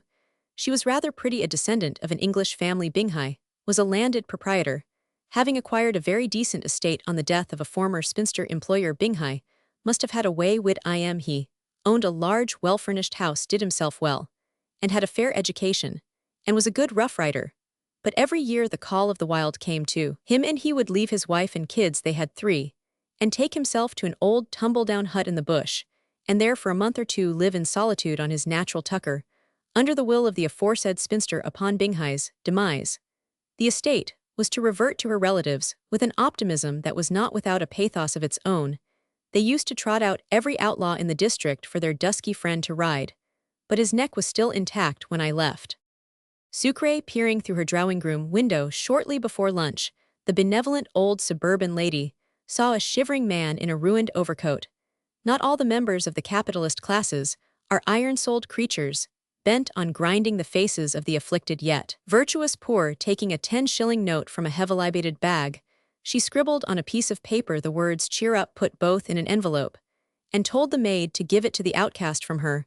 While the family was at dinner that evening, a ring sounded at the front door. Argument followed in the hall between a hoarse male voice and that of the maid. You can't come in there at dinner, id.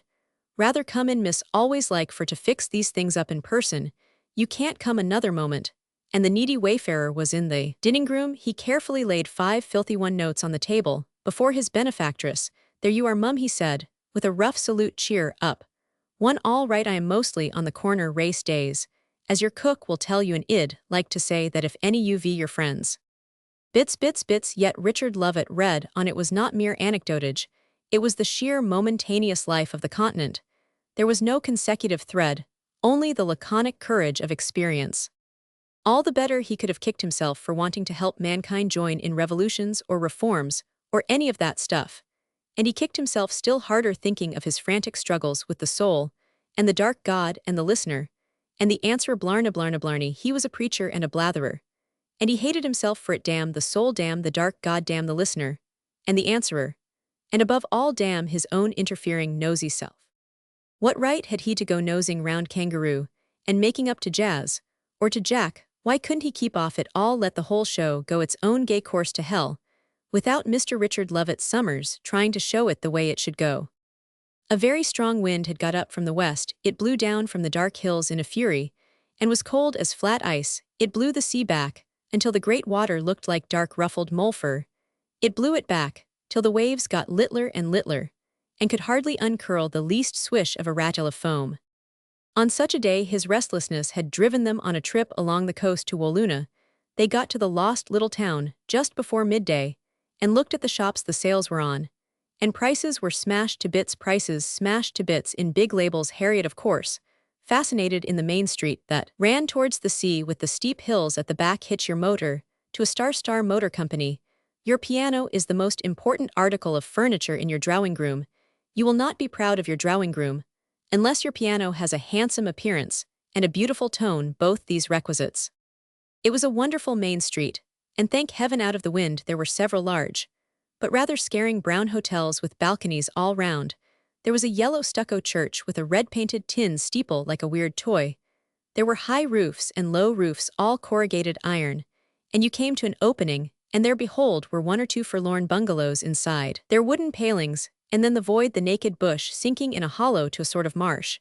And then down the coast, some sort of brickworks, or something smoking, all as if it had tumbled haphazard off the pantechnicon of civilization, as it dragged round the edges of this wild land, and there lay busy, but not rooted in, as if none of the houses had any foundations.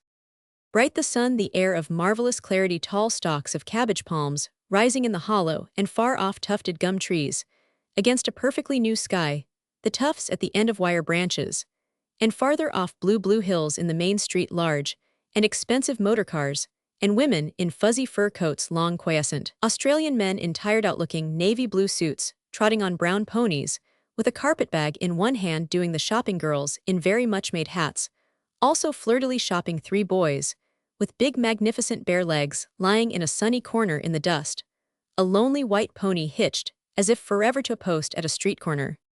"I like it," said Harriet, "it doesn't feel finished." "Not even begun," he laughed. But he liked it too, even the slumminess of some of the bungalows inside their wooden palings, drabwood decrepit houses, old tins, broken pots, a greeny white pony, reminding one of a mildewed old shoe, 2 half-naked babies, sitting like bits of live refuse in the dirt, but with bonny healthy bare legs, the awful place called the Traveller's Rest, Mrs. Cotty's boarding homey, a sort of blind, squalid corner building made of wood and tin, with flat pieces of old lace curtain nailed inside the windows, and the green blinds hermetically drawn. What must it have been like inside?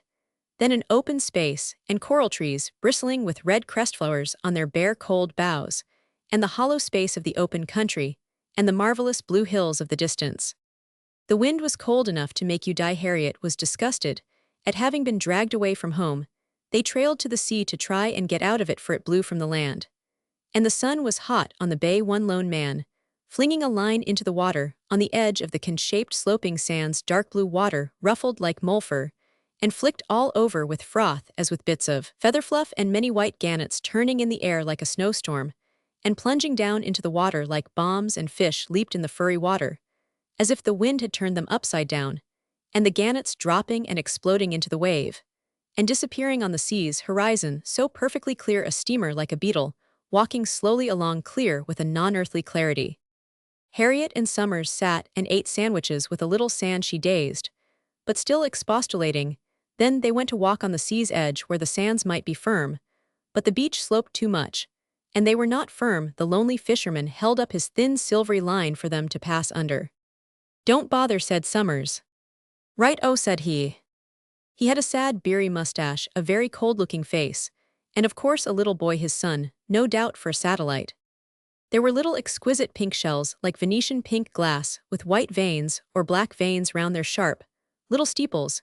Harriet loved them among her grumbles, and they began to gather them for trimmings, said Harriet, so in the flattery wind that no life had ever softened, and no god ever tempered, they crouched on the sea's edge, picking these marvelous little shells. Suddenly, with a cry to find the water rushing round their ankles and surging up their legs, they dragged their way wildly forward with the wave, and out and up the sand, where immediately a stronger blast seized Lovett's hat and sent it spinning to the sea again, and he after it like a bird. He caught it as the water lifted it, And then the waste of waters enveloped him above his knees, swirled the green flood. There was water all around him swaying. He looked down at it in amazement, reeling and clutching his hat. Then once more he clambered. Out Harriet had fallen on her knees on the sand in a paroxysm of laughter. And there, she was doubled up like a sack, shrieking between her gasps. His hat, he wouldn't let it go, shrieks, and her head, like a sandbag, flops to the sandknot. If he had to swim, shriek, swim to Samoa. He was looking at his wet legs, and chuckling with his inward laughter, vivid the blue sky.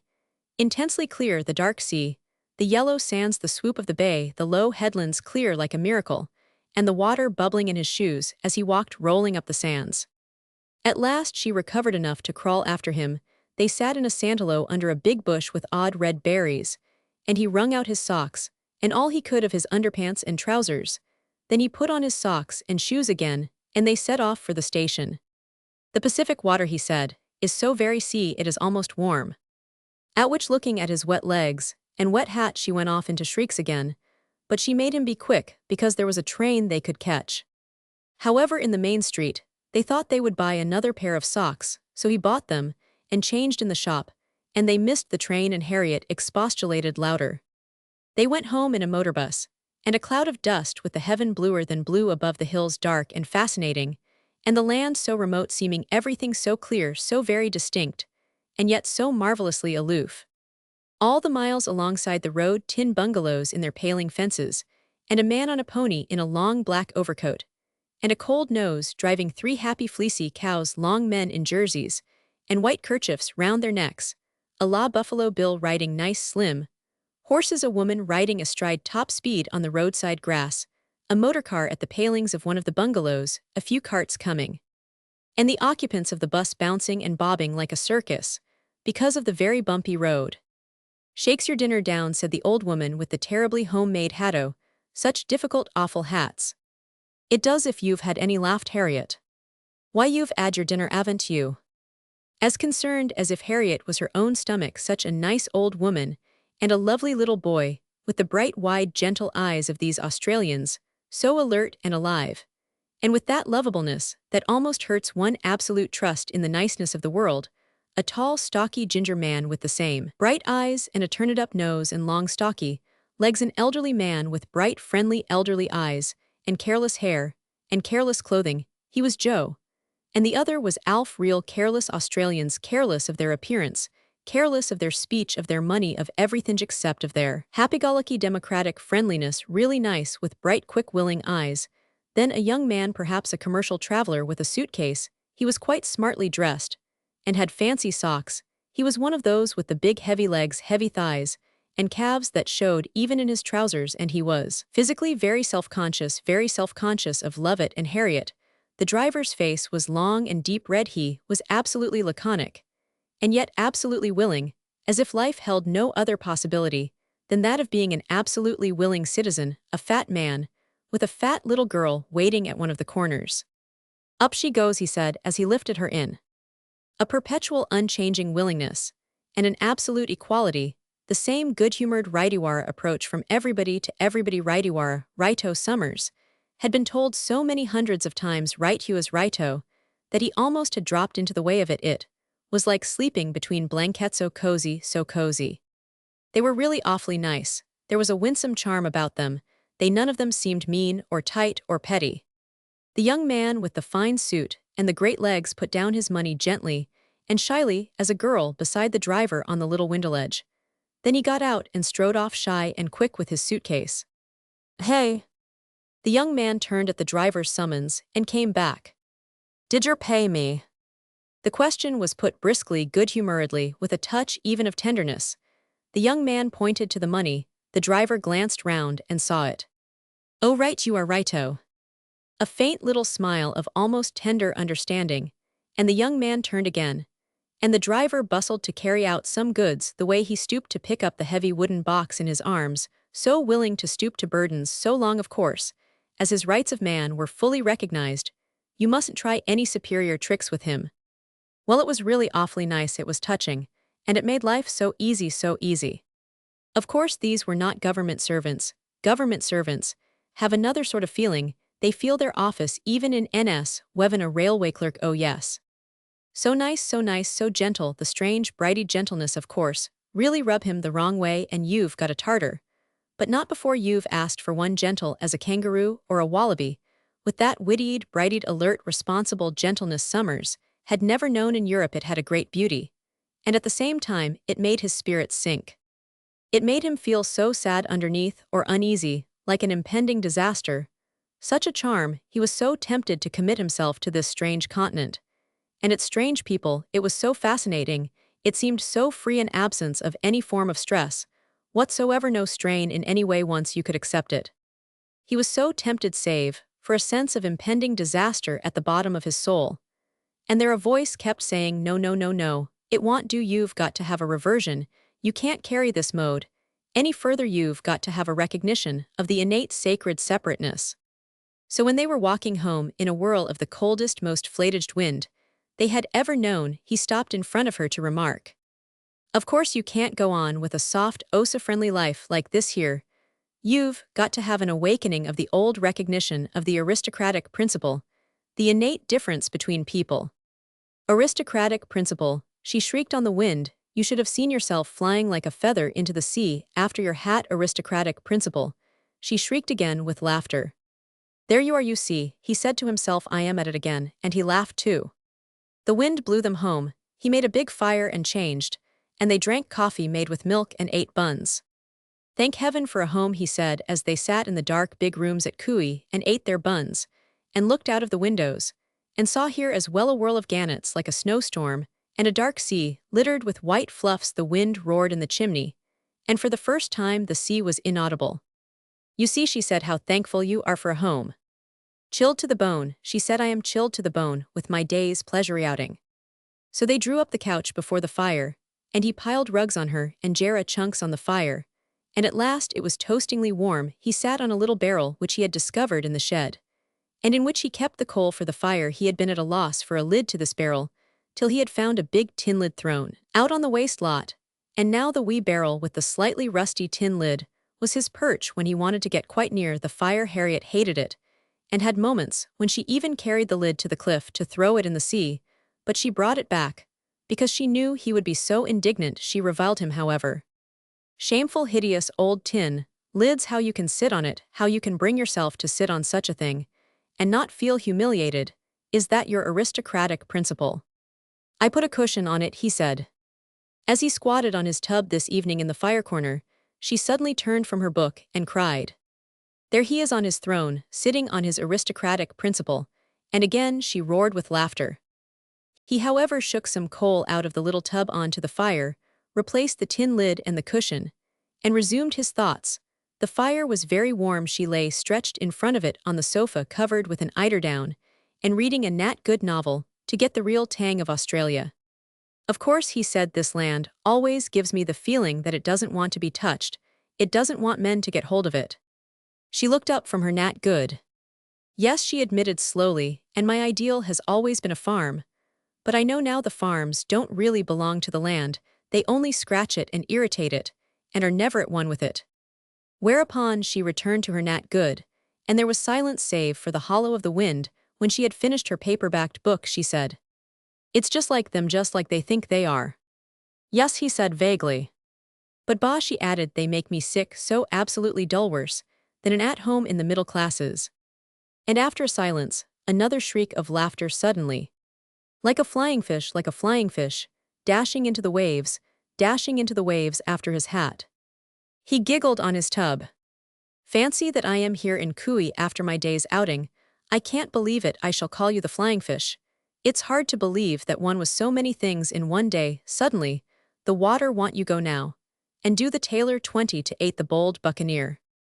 The tailor was a fish that had cost a shilling, and which he was to prepare for supper. Globe, there can't be much telepathy about bullocks anyhow in Gippsland. Roman 104, last season. A score of them were put into a strange paddock, and the whole 20 were found drowned in a hole. Next morning tracks showed that they had gone each on his own, along a path overbalanced one after the other, and were unable to clamber up the rocky banks. That, thought Richard at the close of the day, is a sufficient comment on herd unity, equality, domestication, and civilization. He felt he would have liked to climb down into that hole, in which the bullocks were drowning, and beat them all hard before they expired for being such mechanical logs of life. Telepathy, think of the marvelous vivid communication of the huge sperm whales, huge grand phallic beasts bullocks geldings, men our Roman 50, wished he could take to the sea, and be a whale a great surge of living blood away from these all too white people who ought all to be called celluloid, not only the horsemange man. Man is a thought adventurer man, is more he is a life adventurer, which means he is a thought adventurer and emotion adventurer, and a discoverer of himself, and of the outer universe a discoverer. I am a fool, said Richard Lovett, which was the most frequent discovery. He made it came moreover every time with a new shock of surprise and chagrin.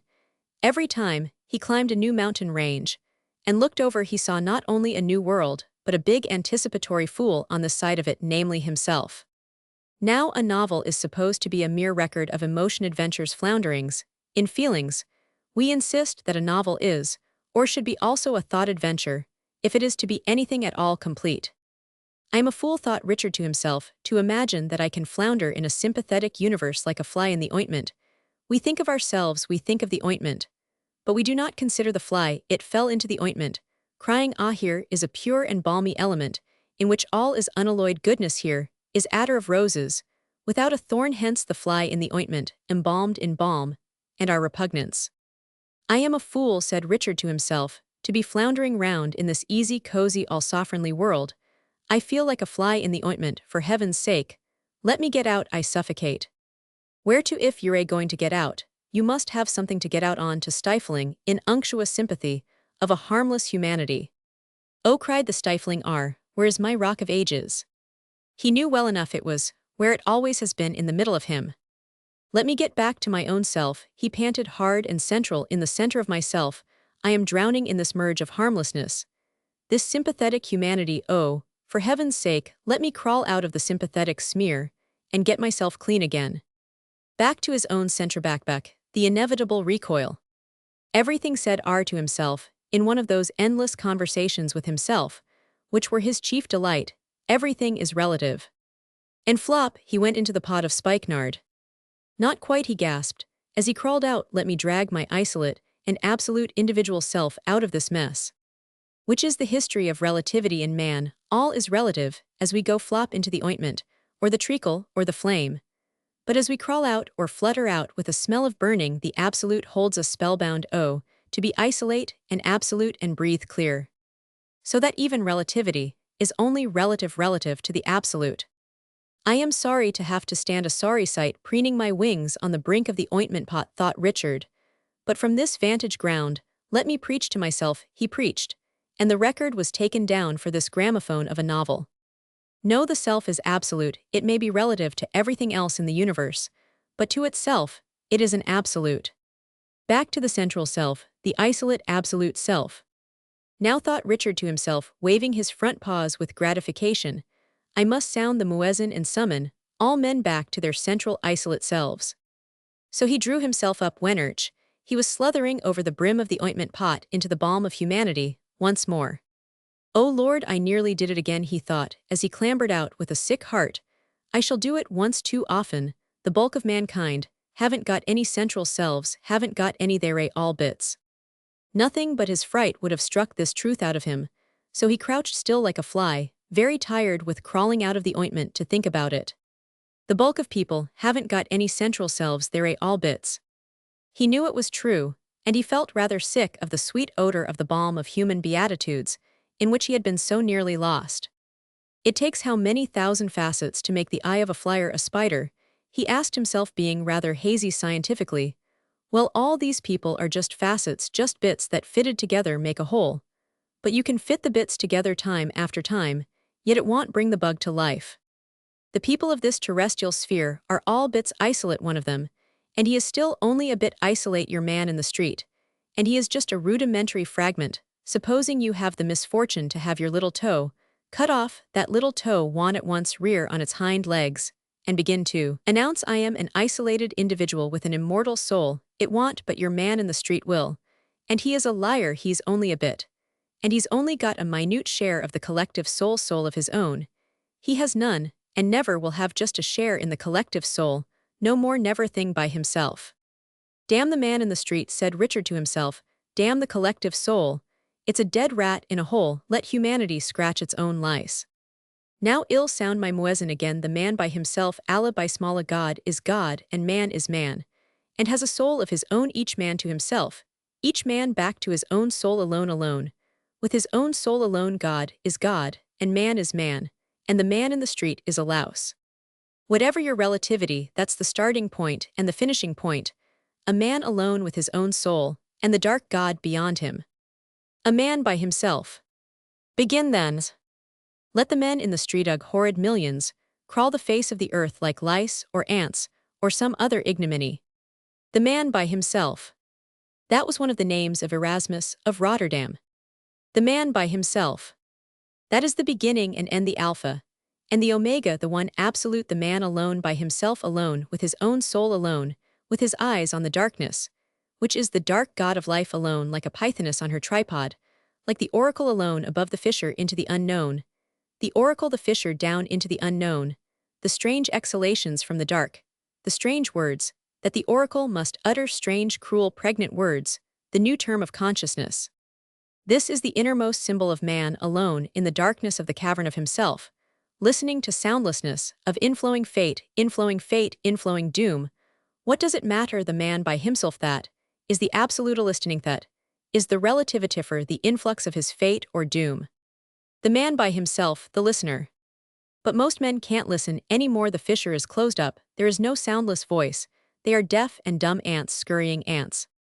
That is their doom. It is a new kind of absolute, like riffraff, which has fallen out of living relativity on to the teeming absolute of the dust heap, or the ant heap. Sometimes the dust heap becomes huge, and covers nearly all the world, then it turns into a volcano and all starts again. It has nothing to do with me, said Richard to himself. I hope, dear reader, you like plenty of conversation in a novel, it makes it so much lighter and brisker. It has nothing to do with me, said Richard to him. 317 Self, they do as they like. But since after all I am a kind-hearted dear creature, I will just climb the minaret of myself, and sound my muezzin. So behold the poor dear on his pinnacle, lifting his hands. God is God, and man is man, and every man by himself alone with his own soul alone, as if he were dead to himself. He is dead. And alone he is dead alone, his soul is alone with God, with the dark God, God is God. But if he likes to shout muezzins, instead of hawking fried fish, or newspapers, or lottery tickets, let him. Poor dear, it was rather an anomalous call, listen to me and be alone, yet he felt called upon to call it. To be alone, and to rest on the unknown God alone. The God must be unknown, once you have defined him or described him, he is the most chummy of pals, as y'all know if you listen to preachers. And once you've chummed up with your God, y'all never be alone again, poor you, for that's the end of you and your God chumming it through time and eternity. Poor Richard saw himself in funny situations. My dear young lady, let me entreat you, be alone, only be alone. Oh, Mr. Summers, I should love to, if you'd hold my hand. There is a gulf growing sterner, surrounds each solitary soul. A gulf surrounds you, a gulf surrounds me. I am falling, shrieks, and flings her arms around his neck, or Kangaroo. Why am I so beastly to Kangaroo, said Richard to himself, for beastly, I am a detestable little brat to them all round. A detestable little brat he felt. But Kangaroo wanted to be queen bee of another hive, with all the other bees clustering on him, like some huge mulberry sickening. Why couldn't he be alone, at least for once withdraw entirely? And a queen bee buzzing with beatitudes, or any other attitudes. It made Richard feel tired, more benevolence, more nauseating benevolence. Charity suffereth long. Yet one cannot live a life of entire loneliness like a monkey on a stick up and down one's own obstacle. There's got to be meeting, even communion. Well, then let us have the other communion. This is thy body which I take from thee, and eat as the priest, also the God says in the ritual of blood sacrifice, the ritual of supreme responsibility, and offering sacrifice to the dark God. And to the men in whom the dark God is manifest sacrifice, to the strong not to the weak, in awe not in dribbling love the communion, in power the assumption into glory la gloire. Chap Roman 15 Jack slaps back. Chapter follows chapter, and nothing doing but man is a thought adventurer, and his falls into the Charybdis of ointment, and his shipwrecks on the rocks of ages, and his kisses across chasms, and his silhouette on a minaret. Surely, these are as thrilling as most things. To be brief, there was a Harriet, a Kangaroo, a Jack, and a Jazz, and a Vicky, let alone a number of mere Australians. But you know as well as I do that Harriet is quite happy rubbing her hair with hair wash, and brushing it over her forehead in the sun, and looking at the threads of gold and gunmetal, and the few threads alas of silver and tin, with admiration, and Kangaroo has just got a very serious brief with thousands and thousands of pounds at stake in it. Of course he is fully occupied keeping them at stake, till some of them wander into his pocket, and Jack and Vicky have gone down to her father's for the weekend and he's out fishing, and has already landed a rock cod, a leather jacket, a large snapper, a rainbowfish, 7 blackfish, and a cuttle fish. So what's wrong with him while she is trotting over on a pony to have a look at an old sweetheart, who is much too young to be neglected? And Jazz is arguing with a man about the freight rates, and all the scattered Australians are just having a bet on something or other. So what's wrong with Richard's climbing a mental minaret or two? In the interim, of course there isn't any interim. But you know that Harriet is brushing her hair in the sun, and Kangaroo looking at huge sums of money on paper, and Jack fishing, and Vicky flirting, and Jazz bargaining. So what more do you want to know? We can't be at a stretch of tension all the time like the E string on a fiddle. If you don't like the novel, don't read it. If the pudding doesn't please you, leave it, leave it. I don't mind your saucy plate. I know too well that you can bring an ass to water, etc. As for gods, thought Richard, there are gods of vengeance, for I, the Lord thy God, am a jealous God, so true a jealous God, and a vengeful, visiting the sins of the fathers upon the children, unto the 3rd and 4th generation of them that hate me. Of course the fathers get off, you don't begin to pay the penalty till the 2nd and 3rd generation. That is something for us to put in our pipes and smoke, because we are the 2nd generation, and it was our fathers who had a nice rosy time among the fleshpots, cooking themselves the titbits of this newly gutted globe of ours. They cooked the titbits, we are left with the carrion. The Lord thy God am a jealous God. So he is the Lord thy God, is the invisible stranger at the gate in the night, knocking. He is the mysterious life suggestion tapping for admission, and the wondrous Victorian age managed to fasten the door so tight and light up the compound so brilliantly with electric light that really there was no outside. It was all in the unknown. Became a joke, is still a joke. Yet there it is outside the gate, getting angry. Behold, I stand at the gate, and knock, knock away, said complacent, benevolent humanity, which had just discovered its own monkey origin to account for its own monkey tricks. Knock away. Nobody will hinder you from knocking. And Holman Hunt paints a pretty picture of a man with a starsend, stripes lantern, and a red beard knocking. But whoever it is that's knocking had been knocking for 3 generations now, and he's got sick of it. Hell be kicking the door in just now. For I, the Lord thy God, am a jealous God. It is not that he is jealous of Thor or Zeus or Bacchus or Venus, the great dark god outside the gate, is all these gods. You open the gate, and sometimes in rushes Thor, and gives you a bang on the head with a hammer, or Bacchus comes mysteriously through, and your mind goes dark, and your knees and thighs begin to glow, or it is Venus, and you close your eyes and open your nostrils to a perfume like a bull. All the gods, when they come through the gate, they are personified, but outside the gate it is one dark god, the unknown, and the unknown is a terribly jealous god, and vengeful, a fearfully vengeful god. Moloch, Astarte, Ashtaroth, and Baal. That is why we dare not open now. It would be a hell god, and we know it. We are the 2nd generation, our children are the 3rd, and our children's children are the 4th. Ehu, ehu, who knocks? Jack trotted over to Cooey on the Sunday afternoon, when he was staying with his wife's people. He knew Richard and Harriet would most probably be at home. They didn't like going out on Sundays, when all the world and his wife in their exceedingly Sunday clothes swarmed on the face of the earth. Yes, they were at home, sitting on the veranda, a bit of rain spitting from the gray sky, and the sea gone colorless and small. Suddenly, there stood Jack. He had come round the corner on to the grass. Summers started, as if an enemy were upon him. Jack looked very tall and wiry. In an old gray suit, he hesitated before coming forward, as if measuring the pair of unsuspecting turtle doves on the loggia, and on his face was a faint grin. His eyes were dark and grinning too, as he hung back. There Summers watched him quickly. Harriet looked over her shoulder. "Oh, Mr. Colquhoun, how do you do?" And she got up startled and went across the loggia, holding out her hand to shake hands, so Jack had to come forward. Richard, very silent, shook hands also, and went indoors to fetch a chair and a cup and a plate, while Jack made his explanation to Harriet. He was quite friendly with her. "Such a long time since we saw you," she was saying, Why didn't Mrs. Colcott come? I should have liked so much to see her. You see, I came over on the pony, doesn't look very promising weather, and he looked away across the sea, averting his face. Known the terrible cold winds, I am so glad. If it will rain, I simply love the smell of rain in the air, especially here in Australia. It makes the air seem so much kinder, not so dry and savage. Yes it does, he said vaguely, still averting his face from her. He seemed strange to her, and his face looked different, as if he had been drinking, or as if he had indigestion. The two men were aloof like two strange tomcats. Were you disgusted with Lovett when he didn't turn up the other Saturday?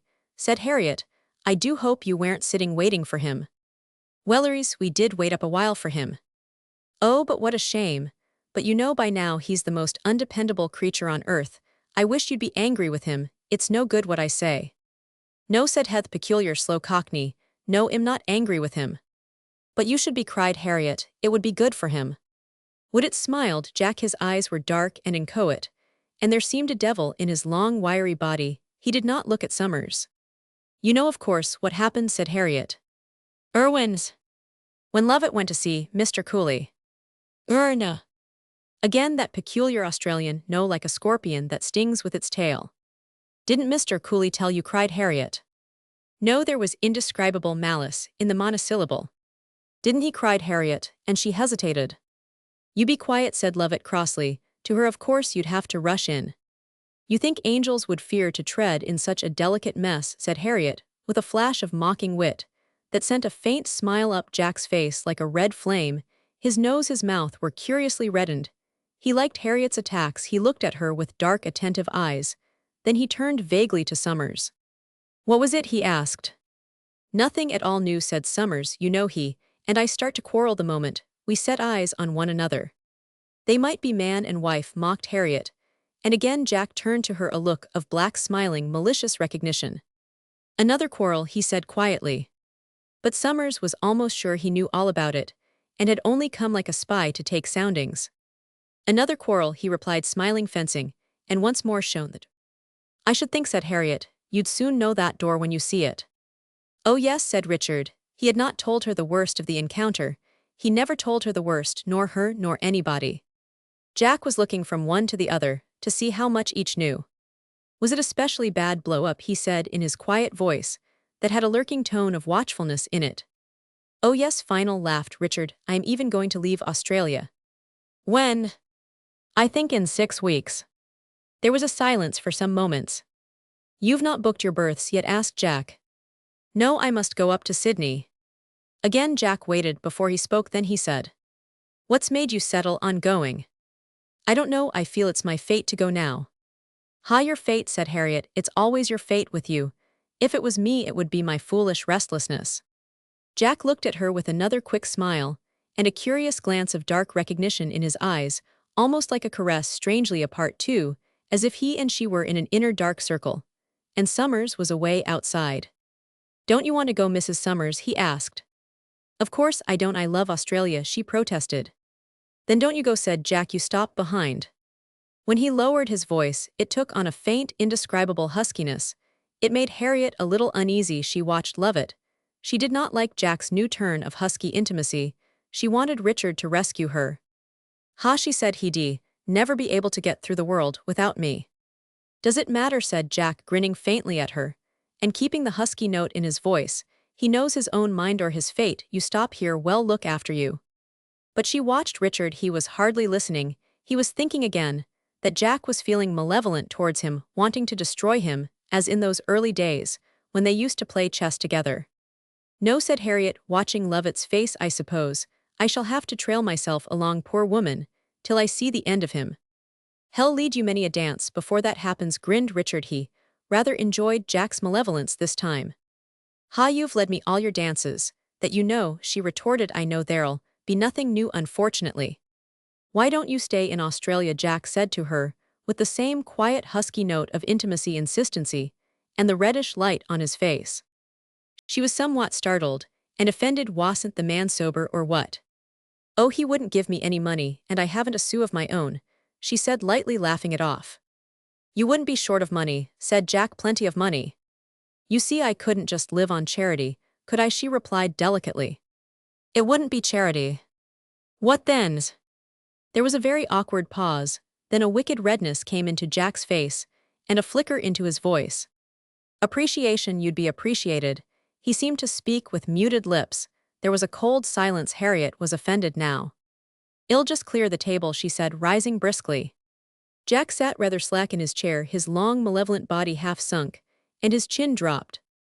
"What boat do you think y'all catch?" he asked. "The Manganui. Why?" But Jack did not speak.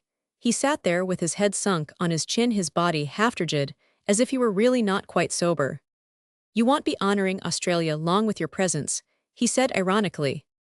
"Nor dishonoring it," said Richard. He was like a creature that is going to escape some of the fear he had felt for Kangaroo. He now felt for Jack. Jack was really very malevolent. There was hell in his reddened face, and in his black inchoate eyes, and in his long pent-up body, but he kept an air of quiescence, of resignation, as if he were still really benevolent. "Oh, I don't say that," he remarked in answer to Richard's last, but in a tone which said so plainly what he felt, an insulting tone. Said Richard to himself, "I wouldn't like to fall into your clutches, my friend, altogether, or to give your benevolence a chance to condemn me." Aloud he said to Jack, "If I can't join in with what you're doing here, heart and soul, I'd better take myself off, hadn't I? You've all been good to me, and in a measure trusted me. I shall always owe you a debt of gratitude, and keep your trust inviolable, you know that. But I am one of those who must stand and wait, though I don't pretend that, by so doing, I also serve." "You take no risks," said Jack quietly. Another home thrust. "Why, I would take risks if only I felt it was any good." "What does it matter about its being any good? You can't tell what good a thing will be, or won't be. All you can do is to take a bet on it. You see, it isn't my nature to bet." "Not a sporting nature, you mean?" "No, not a sporting nature. Like a woman, you like to feel safe all round," said Jack, slowly raising his dark eyes to Summers in a faint smile of contempt and malevolence, and Richard had to acknowledge to himself that he was cutting a poor figure, nosing in like a Mr. Nosy Parker, then drawing back quickly if he saw two sparks fly. "Do you think I've let you down?" "I never pledged myself," he said coldly. "Oh no, you never pledged yourself," said Jack laconically. "You see, I don't believe in these things," said Summers, flushing. "What's that you don't believe in?" And Jack watched him with two black round eyes, with a spark dancing slowly in each, in a slow gaze, putting forth all his power. But Summers now looked back into the two dark malevolent pools. "In revolution sand, public love and benevolence, and feeling righteous," he said. "What love, what benevolence and righteousness?" asked Jack vaguely, still watching with those black sardonic eyes. "I never said anything about them." "You know you want to be the saviors of Australia," said Richard. "I didn't know, but what's wrong with it? I'm no good at saving." "We don't pretend to be saviors, we want to do our best for Australia, it being our own country, and the pommies come out from England to try to upset us, but they may as well stop in their dead and draught old country." "I am sorry it looks to you like that," said Richard. "Oh, don't apologize," said Jack with a faint, but even more malevolent smile. "It's pretty well always the same. You come out from the old countries, very cocksure, with a lot of criticism to you. But when it comes to doing anything, you sort of fade out. You're nowhere. We're used to it, we don't mind." There was a silence of hate. "No, we don't mind," Jack continued. "It's quite right, you haven't let us down, because we haven't given you a chance, that's all. In so far as you've had any chance to, you've let us down, and we know it." Richard was silent. Perhaps it was true, and he hated such a truth. "All right," he said, "I've let you down, I suppose. I shall have to admit it. I am sorry, but I can't help myself." Jack took not the slightest notice of this admission, sat as if he had not heard it. "I am sorry I've sort of fizzled out so quickly," said Richard. "But you wouldn't have me pretend, would you? I'd better be honest at the beginning." Jack looked at him slowly with slow, inchoate eyes, and a look of contempt on his face, the contempt on Jack's face, the contempt of the confident Hemin, for the shifty Shemin, made Richard flush with anger, and drove him back on his deeper self once more. "What do you call honest?" said Jack, sneering. Richard became very silent, very still. He realized that Jack would like to give him a thrashing. The thought was horrible to Richard Lovett, who could never bear to be touched physically, and the other man sitting there, as if he were drunk, was very repugnant to him. It was a bad moment. "Why?" he replied in answer to the question, while Jack's eyes fixed him with a sort of jeering malevolence. I can't honestly say I feel at one with you, and Kangaroo, so I say so, and stand aside. You've found out all you wanted to know, I suppose, said Jack. I didn't want to know anything. I didn't come asking or seeking it. Was you who chose to tell me. You didn't try drawing us out in your own way. Why, no, I don't think so. Again Jack looked up at him, with a faint contemptuous smile of derision. I should have said myself you Roman 999, and you got what you wanted, and now are clearing out with it exactly like a spy in my opinion. Richard opened wide eyes and went pale. A spy, he exclaimed, but it's just absurd.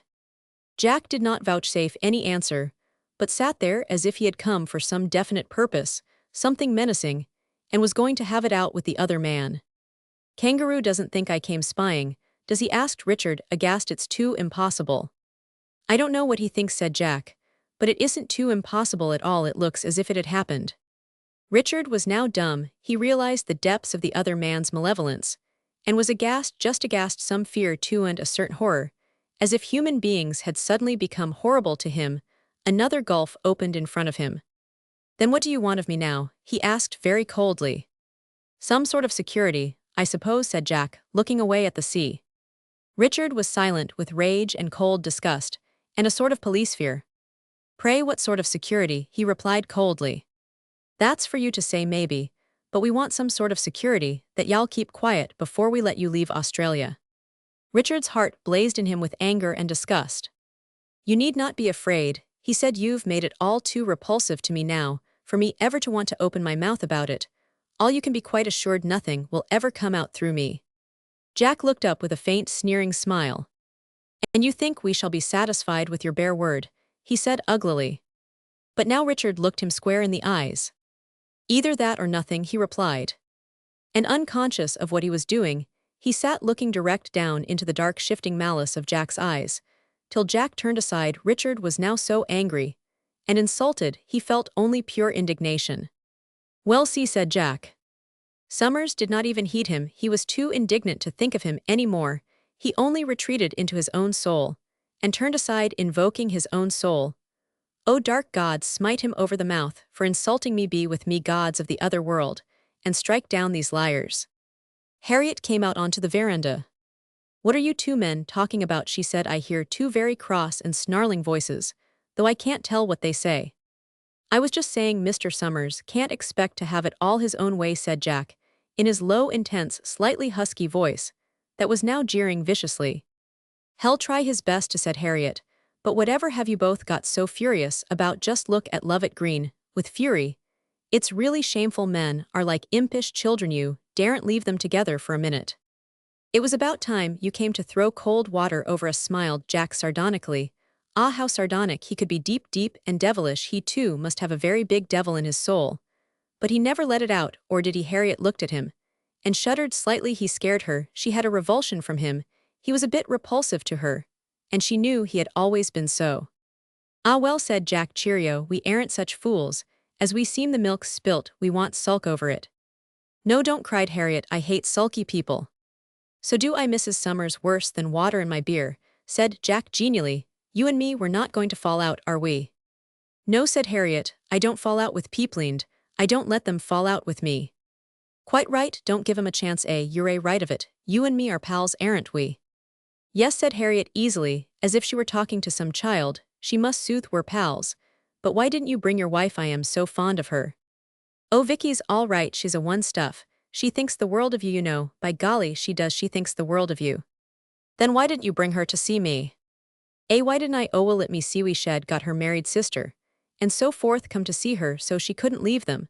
But she sent her love, and all that sort of sweet nothing, you know. I told her I should never have the face to repeat it, you know. I was to give you heaps of love to Mrs. Summers. Damn it, I said. How do I know she wants me dumping down heaps of love on her?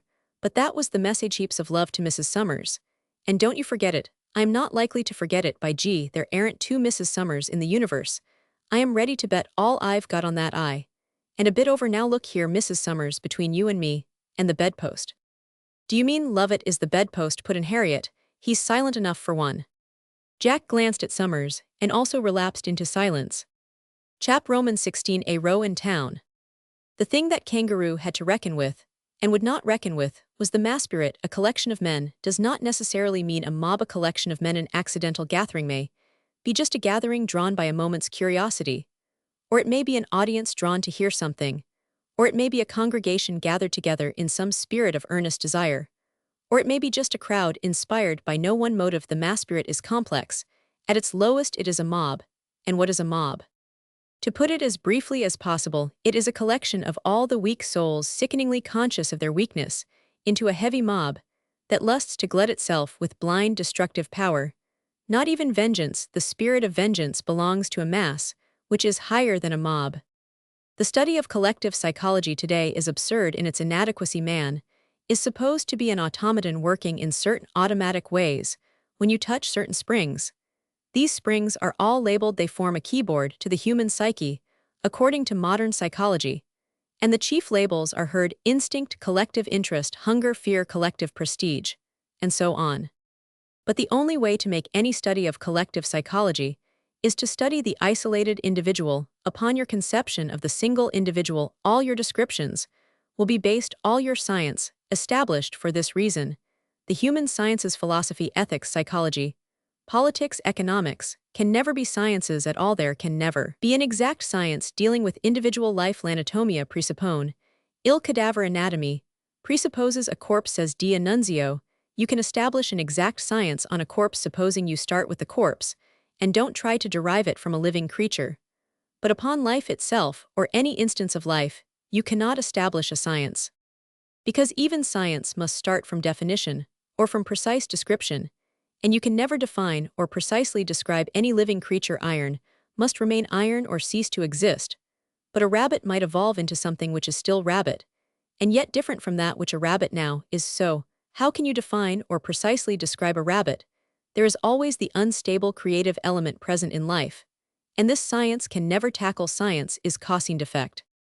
Before we can begin any of the so-called humane sciences, we must take on trust a purely unscientific fact, namely, that every living creature has an individual soul, however trivial or rudimentary, which connects it individually with the source of all life. As man, in the religious terminology, is connected with God and inseparable from God, so is every creature, even an ant or a louse, individually in contact with the great life urge, which we call God. To call this connection the will to live is not quite sufficient. It is more than a will to persist, it is a will to live in the further sense, a will to change, a will to evolve, a will towards further creation of the self, the urge towards evolution, if you like. But it is more than evolution. There is no simple causing defect sequence. The change from caterpillar to butterfly is not cause and effect, it is a new gesture in creation. Science can wriggle as hard as it likes, but the change from caterpillar to butterfly is utterly unscientific, illogical, and unnatural. If we take science's definition of nature, it is an answer to the strange creative urge, the God whisper, which is the one and only everlasting motive for everything. So then man, he is said to be a creature of causing defect, or a creature of free will. The two are the same. Free will means acting according to reasoned choice, which is a purest instance of causing defect. Logic is the quintessence of causing defect, and idealism, the ruling of life by the instrumentality of the idea, is precisely the mechanical, even automatic causing defect process. The idea or ideal becomes a fixed principle, and life, like any other force, is driven into mechanical repetition of given motions millions of times over and over again according to the fixed ideal. So the Christian-democratic world prescribes certain motions, and men proceed to repeat these motions till they conceive that there are no other motions but these, and that is pure automatism. When scientists describe savages or ancient Egyptians or Aztecs, they assume that these far-off peoples acted, but in a crude, clumsy way, from the same motives which move us too. Much ego in his cosmos. Men have had strange, inconceivable motives and impulses, which were just as right as ours are, and our right motives will cease to activate even as the lost motives of the Assyrians have ceased. Our right and our righteousness will go pop, and there will be another sort of right and righteousness. The mob, then, now the vast bulk of mankind, has always been, and always will be helpless, by which we mean helpless to interpret the new prompting of the God urge. The highest function of mind is its function of messenger. The curious throbs and pulses of the God urge in man would go on forever ignored if it were not for some few exquisitely sensitive and fearless souls who struggle with all their might to make that strange translation of the low, dark throbbing into open act or speech like a wireless message. The new suggestion enters the soul throb throb throb throb throb, and it beats and beats for years before the mind, frightened of this new knocking in the dark, can be brought to listen and attend. For the mind is busy in a house of its own, which house it calls the universe, and how can there be anything outside the universe? There is always something outside our universe, and it is always at the doors of the innermost sentient soul, and their throb throb throb throb throb throb throb, it is like the almost inaudible beating of a wireless machine. 999 men, out of 1,000 here, nothing at all, absolutely nothing, they racket away in their nice complete homely universe, running their trains, and making their wars, and saving the world for democracy. They hear not a thing. A tiny minority of sensitive souls feel the throb, and are frightened and cry for more virtue, more goodness, more righteousness, a la mode. But all the righteousness and goodness in all the world won't answer the throb, or interpret the faint but painful thresh of the message. There is no Morse code, there never will be. Every new code supersedes the current code nowadays. When we feel the throb vaguely, we cry more love, more peace, more charity, more freedom, more self-sacrifice, which makes matters all the worse, because the new throb interpreted mechanically according to the old code breeds mad 333ness and insanity. It may be that there is an insufficient activity of the thyroid glands, or the adrenaline cortex isn't making its secretions, or the pituitary, or the pineal body is not working adequately. But this is result, not cause of our neurasthenia and complexes. The neurasthenia comes from the inattention to the suggestion, or from a false interpretation. The best souls in the world make some of the worst interpretations, like President Wilson, and this is the bitterest tragedy of righteousness. The heroic effort to carry out the old righteousness becomes at last sheer wrongiousness. Men in the past have chosen to be martyred for an unborn truth, but life itself inflicts something worse than martyrdom on them if they will persist too long in the old truth. Alas, there is no Morse code for interpreting the new life, prompting the new Goddard, and there never will be. It needs a new term of speech, invented each time, a whole new concept of the universe, gradually born, shedding the old concept. Well, now there is the dark God knocking afresh at the door. The vast mass hear nothing, but say we know all about the universe. Our job is to make a real smart place of it, so they make more aeroplanes and old age pensions, and are furious when Kaiser William interrupts them. The more sensitive hear something, feel a new urge, and are uneasy. They cry, we are not pure in heart, we are too selfish. Let us educate the poor, let us remove the slums, let us save the children, let us spend all we have on the noble work of education. So they spend a bit more than before, but by no means all they have, with the result that now everybody reads the newspapers and discusses world politics and feels himself most one-sidedly a bit of the great Godhead of the sacred people. And still the knocking goes on, till some soul that dares as well as can listens and struggles to interpret every new word is anathemabound to be jargon, rant, mystical tosh, and so on. Evil and anti-civilization, naturally, for the machine of the human psyche, once wound up to a certain ideal, doesn't want to stop. And still all the time, even in the vulgar uneducated, perhaps more in them than in the hardy moneymakers of the lower middle classes, throb, goes the God 334 urge deep in their souls, driving them almost mad. They are quite stone-deaf to any new meaning. They would jeer an attempt at a new interpretation, jeer it to death. So there they are between the rocky scylla of the fixed established ideal and the whirling Charybdis of the conservative opposition to this ideal. Between these two perils they must pass, for behind them drives the unknown current of the Goddard on through the straits.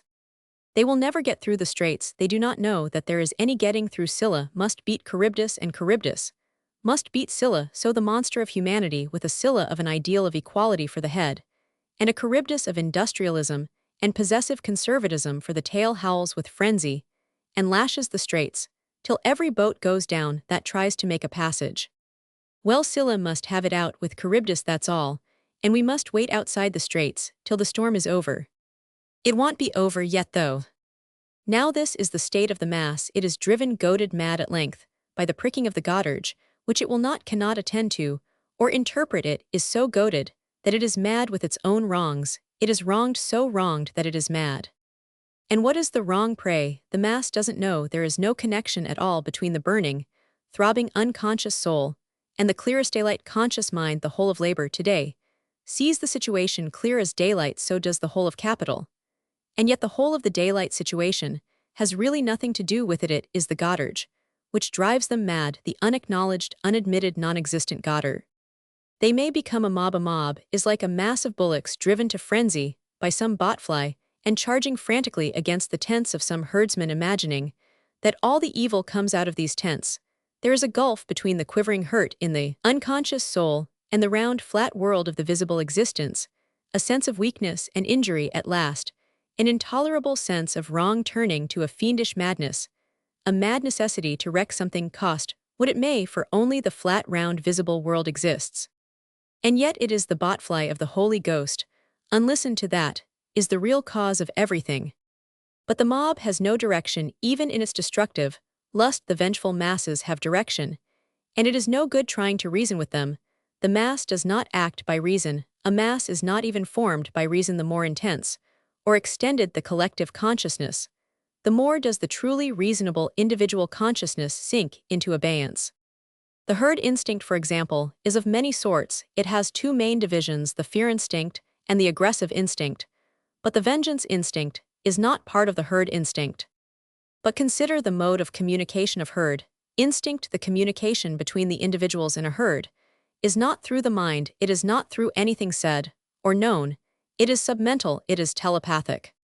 Why does a flock of birds rise suddenly from the treetops all at once in one spring and swirl round in one cloud towards the water? There was no visible sign or communication, given it was a telepathic communication. They sat and waited and let the individual mind merge into a kind of collective trance. Then click, the unison was complete, the knowledge or suggestion was one suggestion, all through the action was one action. This so-called telepathy is the clue to all herd instinct. It is not instinct, it is a vertebral telegraphy like radiotelegraphy. It is a complex interplay of vibrations from the big nervous centers of the vertebral system in all the individuals of the flock till click there is a unanimity, they have one mind, and this one-mindedness of the Manionon will last, while ever the peculiar pitch of vertebral nerve vibrations continues unbroken through them, all as the vibration slacks off the flock falls apart. This vertebral telepathy is the true means of communication between animals. It is perhaps most highly developed, where the brain, the mental consciousness, is smallest. Indeed, the two forms of consciousness, mental and vertebral, are mutually exclusive. The highest form of vertebral telepathy seems to exist in the great sperm whales. Communication between these herds of roving monsters is of marvelous rapidity and perfection. They are lounging, feeding, lazily, individually, in mid-ocean with no cohesion. Suddenly, a quick thought wave from the leader bull, and as quick as answering thoughts, the cows and young bulls are ranged. The herd is taking its direction, with a precision little short of miraculous. Perhaps water acts as a most perfect transmitter of vertebral telepathy. This is the famous wisdom of the serpent, this vertebral consciousness and telepathy. This is what makes the magic of a leader like Napoleon, his powers of sending out intense vibrations, messages to his men, without the exact intermediation of mental correspondence. It is not brainpower, in fact it is in some ways the very reverse of brainpower. It might be called the acme of stupidity. It is the stupendous wits of brainless intelligence, a marvelous reversion to the premental form of consciousness. This premental form of consciousness seems most perfect in the great whales, more even in them than in the flocks of migrating birds after the whales, the herds of wolves and deer and buffaloes. But it is most absolute in the cold fishes and serpents, reptiles. The fishes have no other correspondence save this cold vertebral vibration, and this is as it were blind. The fish is absolutely stonewall limited in its consciousness to itself. It knows none other stony abstract cold alone. The fish has still the power of radio communication. It is a form of telepathy like a radium effluence vibrating fear. Principally, fear is the first of the actuating gods. Then come the reptiles, they have sex, and dimly darkly discern the bulk of the answerer. They are drawn to contact. It is the new motive. The fishes are never drawn to contact, only food and fear. So in the reptiles, the second telepathic vibration, the sympathetic, is set up. The primary consciousness is cold. The wisdom is isolated, cold, moonlike, knowing none other. The self alone in knowledge, utterly subtle. But then sex comes upon them, and the isolation is broken. Another flow sets up. They must seek the answerer. It is so telepathy communication in the vertebrates. Ants and bees too have a one conscious vibration, even they have perfect ganglia communication. But it is enough to consider the vertebrates. In the sperm whale intense is the passion of amorous love intense, is the cold exultance in power isolate kingship. With the most intense enveloping vibration of possessive and protective love, the great bull encloses his herd into a oneness, and with the intensest vibration of power he keeps it subdued in awe and fear. These are the two great telepathic vibrations, which rule all the vertebrates man as well as beast man, whether in a savage tribe or in a complex modern society, is held in unison by these two great vibrations, emitted unconsciously from the leader. The leaders, the governing classes, the authorities first, the great influence of shadow of power, causing trust, fear, and obedience. Second, the great influence of protective love, causing productivity, and the sense of safety. Those two powerful influences are emitted by men like Gladstone or Abraham Lincoln against their knowledge, but none the less emitted only Gladstone and Lincoln justify themselves in speech, and both insist on the single influence of love and denounce the influence of fear. A mob occurs when men turn upon all leadership for true living activity. The mental and the vertebral consciousness should be in harmony. In Caesar and Napoleon, the vertebral influence of power prevailed, and there was a break of balance and a fall in Lincoln and President Wilson. The vertebral influence of love got out of balance, and there was a fall. There was no balance between the two modes of influence. The mind ran on as it were without a break towards absurdity, so it ran to absurdity in Napoleon.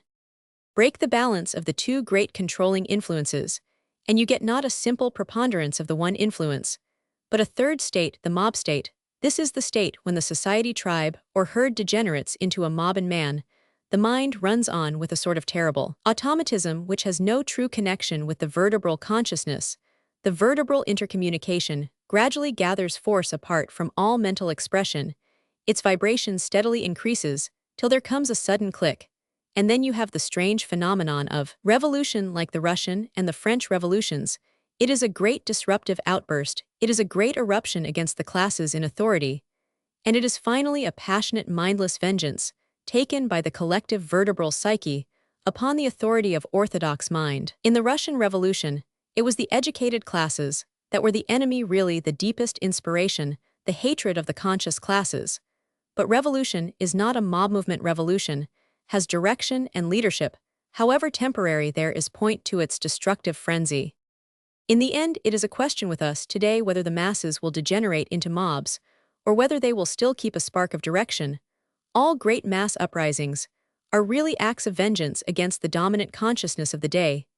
It is the dynamic vertebral consciousness, in man bursting up and smashing through the fixed superimposed mental consciousness of mankind, which mental consciousness has degenerated and become automatic.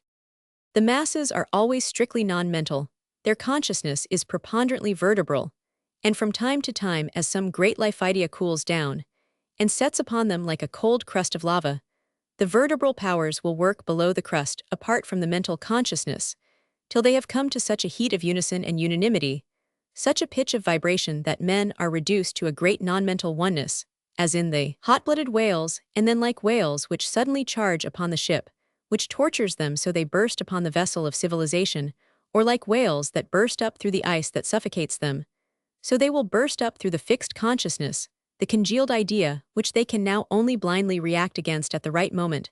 A certain cry like a war cry, a catchword suddenly sounds, and the movement begins.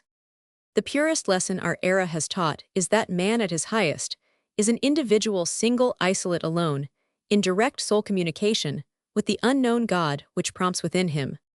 This lesson, however, puts us in danger of conceit, especially spiritual conceit.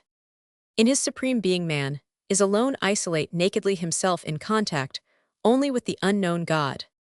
This is our way of expressing nirvana. But just as a tree is only perfect in blossom because it has groping roots, so is man only perfected in his individual being by his groping pulsing unison with mankind. The unknown God is within at the quick, but this quick must send down roots into the great flesh of mankind. In short, the spirit has got a lesson to learn, the lesson of its own limitation. This is for the individual, and the infinite, which is man writ large or humanity, has a still bitter lesson to learn. It is the individual alone who can save humanity alive. But the greatest of great individuals must have deep throbbing roots down in the dark red soil of the living flesh of humanity, which is the bitter pill which Buddhists and all advocates of pure spirit must swallow. In short, man, even the greatest man, does not live only by his spirit, and his pure contact with the Godhead. For example, nirvana. Blessed are the pure in heart, blessed are the poor in spirit. He is forced to live in vivid rapport with the mass of men. If he denies this, he cuts his roots, he intermingles, as the roots of a tree interpenetrate the fat rock-ribbed earth. How in this same vertebral correspondence the mystic may stare at his own navel and try to abstract himself forever towards nirvana, it is half at least illusion. There is all the time a powerful unconscious interplay going on between the vertebral centers of consciousness in all men, a deep mindless current flashing and quivering through the family, the community, the nation, the continent, and even the world. No man can really isolate himself, and this vertebral interplay is the root of our living, must always be so. And this vertebral interplay is subject to the laws of polarity, since it is an intercommunion of active polarized conscience. There is a dual polarity and a dual direction. There is the outward or downward pulse in the great motion of sympathy, or love, the love that goes out to the weaker, to the poor, to the humble. The vast prostrate mass now becomes the positive pole of attraction, woman, the working classes. The whole of the great current of vertebral consciousness in mankind is supposed now to run in this direction. But the whole movement is but a polarized circuit. Insist on one direction, overmuch derange the circuit, and you have a terrible debacle, which brings us to another aspect of relativity in dynamic living. When the flow is sympathetic or love, then the weak, the woman, the masses assume the positivity, but the balance even is only kept by stern authority, the unflinching obstinacy of the return force of power. When the flow is power, might, majesty, glory, then it is a culminating flow towards one individual through circles of aristocracy, towards one grand center, emperor, pope, tyrant, king, whatever may be. It is the grand obeisance before a master. In the balance of these two flows lies the secret of human stability. In the absolute triumph of either flow lies the immediate surety of collapse. We have gone very far in the first direction. Democracy has almost triumphed. The only real master left is the boss in industry, and he is to be dethroned. Labor is to wear the absolute crown of the everyday hat. Even the top hat is doomed. Labor shall be its own boss and possess its own means and ends. The serpent shall swallow itself in a last gulp. Mastership is based on possessions. To kill mastership, you must have communal ownership. Then have it. For this superiority based on possession of money is worse than any of the pretensions of labor or Bolshevism. Strictly, let the serpent swallow itself, then we can have a new snake. The moment labor takes upon itself to be its own boss, the whole show is up, the end has begun. While ever the existing boss succeeds in hanging on to his money capital, we get the present conditions of nullity and nagging. We're between the devil and a deep sea. What Richard wanted was some sort of a new show, a new recognition of the life mystery, a departure from the dreariness of money-making, money-having, and money-spending. It meant a new recognition of difference of highness, and of lowness, of one man meet for service, and another man clean with glory, having majesty in himself, the innate majesty of the purest individual, not the strongest instrument like Napoleon, not the tuppenny trick majesty of Kaisers, but the true majesty of the single soul, which has all its own weaknesses, but its strength in spite of them, its own lovableness as well as its might, and dread the single soul that stands naked between the dark God and the dark-blooded masses of men. Now Kangaroo said, Richard is in a false position. He wants to save property for the property owners, and he wants to save labor from itself, and from the capitalist and the politician, and all. In fact, he wants to save everything as we have it, and it can't be done. You can't eat your cake and have it, and I prefer Willie Struthers' Bolshevism is at least not sentimental. It's a last step towards an end, a hopeless end, but better disaster than an equivocal nothingness like the present. Kangaroo wants to be God himself and save everybody, which is just irritating. At last, Kangaroo, as God himself with a kind marsupial belly, is worse than Struthers' absolute of the people, though it's a choice of evils. And I choose neither, I choose the Lord Almighty. Having made up his mind, so far Richard came up to the big mass meeting of labor in the great Canberra Hall in Sydney. The labor leaders had lost much ground. Labor was slipping into disorganization. The property-owning conservatives and liberals were just beginning to rejoice again. The reduction of the basic wage had been brought about. A further reduction was announced. At the same time, the government was aiming a strong blow at the unions. It had pronounced the right of every man to work as he himself chose, and the right of employers to agree with non-union workers As to rate of wages, it had further announced its determination to protect the non-union worker by holding the union responsible for any attacks on non-union men. The leaders of a union were to be arrested and held responsible for attacks on non-workers. In case of bloodshed and death, they were to be tried for manslaughter, or for murder. The first to be arrested should be the chief of the union concerned, after him, his immediate subordinates. Now the sword was drawn, and labor was up in arms. Meetings were held every day.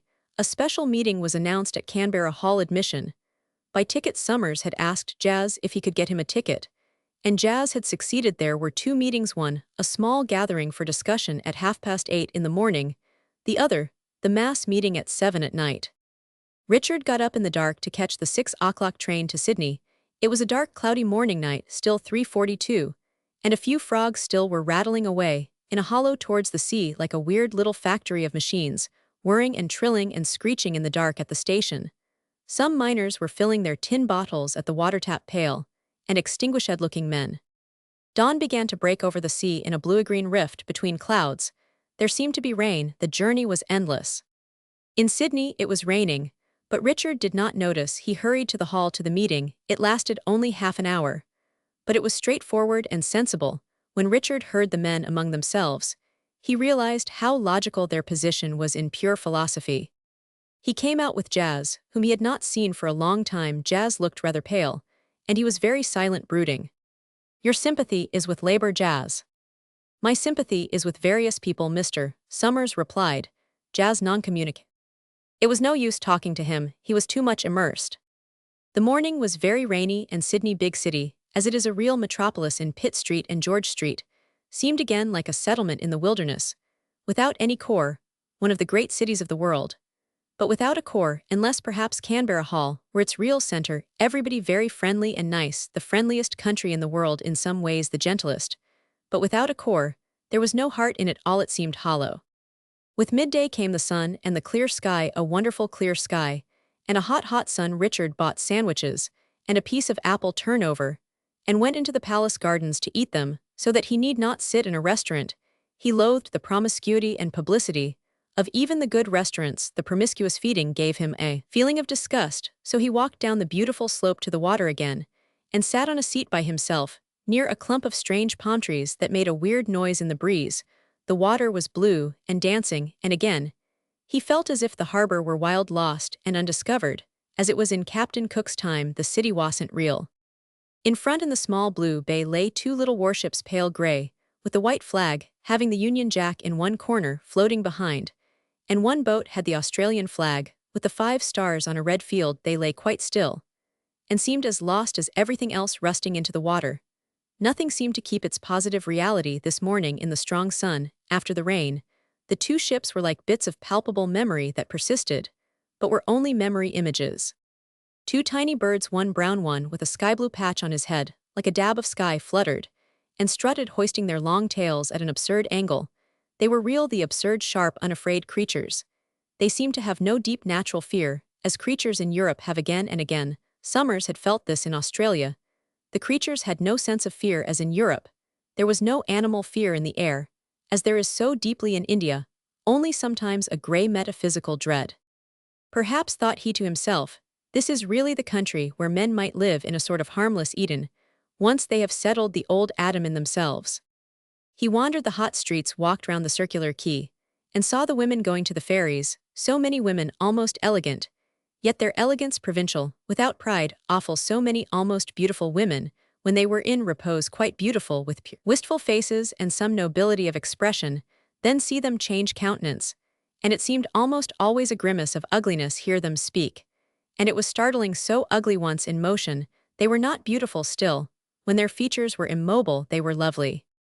Richard had noticed this in many cases, and they were like the birds, quite without fear, impudent, perky, with a strange spasmodic self-satisfaction. Almost every one of the younger women walked, as if she thought she was sexually trailing every man in the street after her, and that was absurd too, because the men seemed more often than not to hurry away and leave a blank space between them and these women. But it made no matter, like madwomen, the females in their quasi-elegance pranced with that prance of crazy triumph in their own sexual powers, which left little Richard flabbergasted. Hot big free and easy streets of Sydney, without any sense of an imposition of control. No control, everybody going his own ways with alert harmlessness on the pavement. The footpassengers walked in two divided streams, keeping to the left, and by their unanimity, made it impossible for you to wander and look at the shops if the shops happened to be on your right. The stream of foot passengers flowed over you. And so it was far more regulated than London, yet all with a curious exhilaration of voluntariness that oppressed Richard like a madness. No control, and no opposition to control policemen, were ciphers not noticeable, every man his own policeman, the terrible lift of the harmless, crowd the strange relief from all superimposed. Control one feels the police, for example, in London, and their civic majesty of authority, but in Sydney, no majesty of authority at all, absolute freedom, from all that great freedom in the air. Yet if you got into the wrong stream on the pavement, you felt they'd tread you down almost unseeing, you just mustn't get in the wrong stream liberty. Yes, the strange unanimity of harmlessness in the crowd had a half-paralyzing effect on Richard. Can it be, he said to himself, as he drifted in the strong sun warmth of the world after rain, in the afternoon of this strange antipodal city, can it be that there is any harm in these people at all? They were quick, and their manners were in a free way natural, and kindly they might say righto right you Arathy, did say it even in the most handsome and palatial banks and shipping offices. But they were patient and unaffected in their response. That was the beauty of the men, their absolute lack of affectation, their naive simplicity, which was at the same time sensitive and gentle, the gentlest country in the world, really a high pitch of breeding, good breeding at a very high pitch innate, and in its shirt sleeves.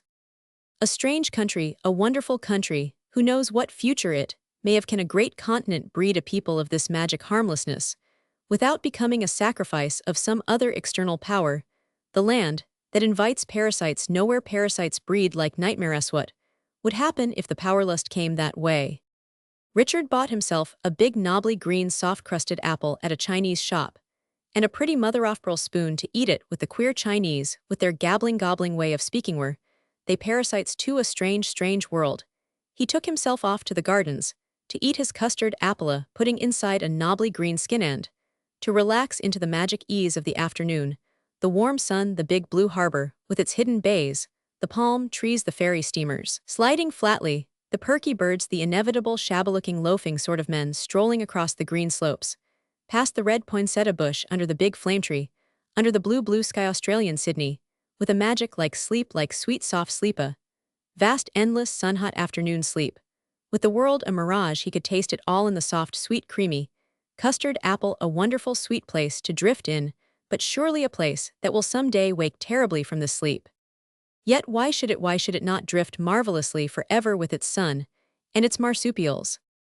The meeting in the evening none the less was a wild one, and Richard could not believe there was any real vindictiveness. He couldn't believe that anybody really hated anybody. There was a touch of sardonic tolerance in it all. Oh, that sardonic tolerance. And at the same time that overwhelming obstinacy and power of endurance, the strange Australian power of enduring suffering, or opposition, or difficult to just blank, enduring in the long run, just endure. Richard sat next to Jazz. Jazz was very still indeed, seated with his hands in his lap. Will there be many diggers here? Lovett asked. Oh yes, there's quite a crowd over there with Jack. And Richard looked quickly, and saw Jack. He knew Jack had seen him, but now he was looking the other way, and again Richard felt afraid of something. It was a packed hall, tense. There was plenty of noise and interruption, plenty of home thrusts at the speakers from the audience, but still that sense of sardonic tolerance, endurance. What's the odds, boys? Willie Struthers gave the main speech on the solidarity of labor. He sketched the industrial situation, and elaborated the charge that labor was cutting its own throat by wrecking industry and commerce. But will anything get us away from this fact, mates? He said that there's never a shop shuts down because it can't pay the weekly wage bill. If a shop shuts down, it is because it can't pay a high enough dividend, and there you've got it. Australian labor has set out from the first on the principle that huge fortunes should not be made out of its efforts. We have had the obvious example of America before us, and we have been determined from the start that Australia should not fall into the hands of a small number of millionaires and a larger number of semi-millionaires. It has been our idea that a just proportion of all profits should circulate among the workers in the form of wages. Supposing the worker does get his pound a day, it is enormous, isn't it? It is preposterous, of course it is. But it isn't preposterous for a small bunch of owners or shareholders to get their £10 a day for doing nothing Sundays. Included, that isn't preposterous, is it? They raised the plea that their fathers and their forefathers accumulated the capital by their labors. Well, haven't our fathers and forefathers labored, haven't they? And what have they accumulated the right to labor on, and be paid for it what the others like to give 'em? We don't want to wreck industry, but we say wages shall go up so that profits shall go down. Why should there be any profits after all forefathers? Why, we've all had forefathers, and I am sure mine worked. Why should there be any profits at all? I should like to know.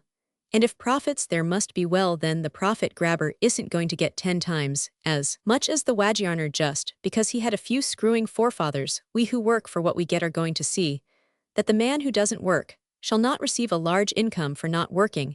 If he's got to have an income for doing nothing, let him have no more than what we call wages. The laborer is worthy of his hire, and the hire is worthy of his laborer, but I cannot see that any man is worthy of an unearned income. Let there be no unearned incomes. So much for the basic wage. We know it is not the basic wage that wrecks industry its big profits. When the profits are not forthcoming, the directors would rather close down a criminal proceeding. Because after all, any big works is run first to supply the community with goods, and second, to give a certain proportion of the community a satisfactory occupation. Whatever net profits are made by cheating the worker and the consumer, filching a bit from every one of them, no matter how small a bit. And we will not see wages reduced one halfpenny to help to fill the pockets of shareholders. What about your own shares in Nestle's milk, Willie? Asked a voice. I'll throw them in the fire the minute they're out of date, said Willie promptly. They're pretty well waste paper already. He went on to answer the charges of corruption and tammany with which the Labour Party in Australia had been accused. This led to the point of class hatred.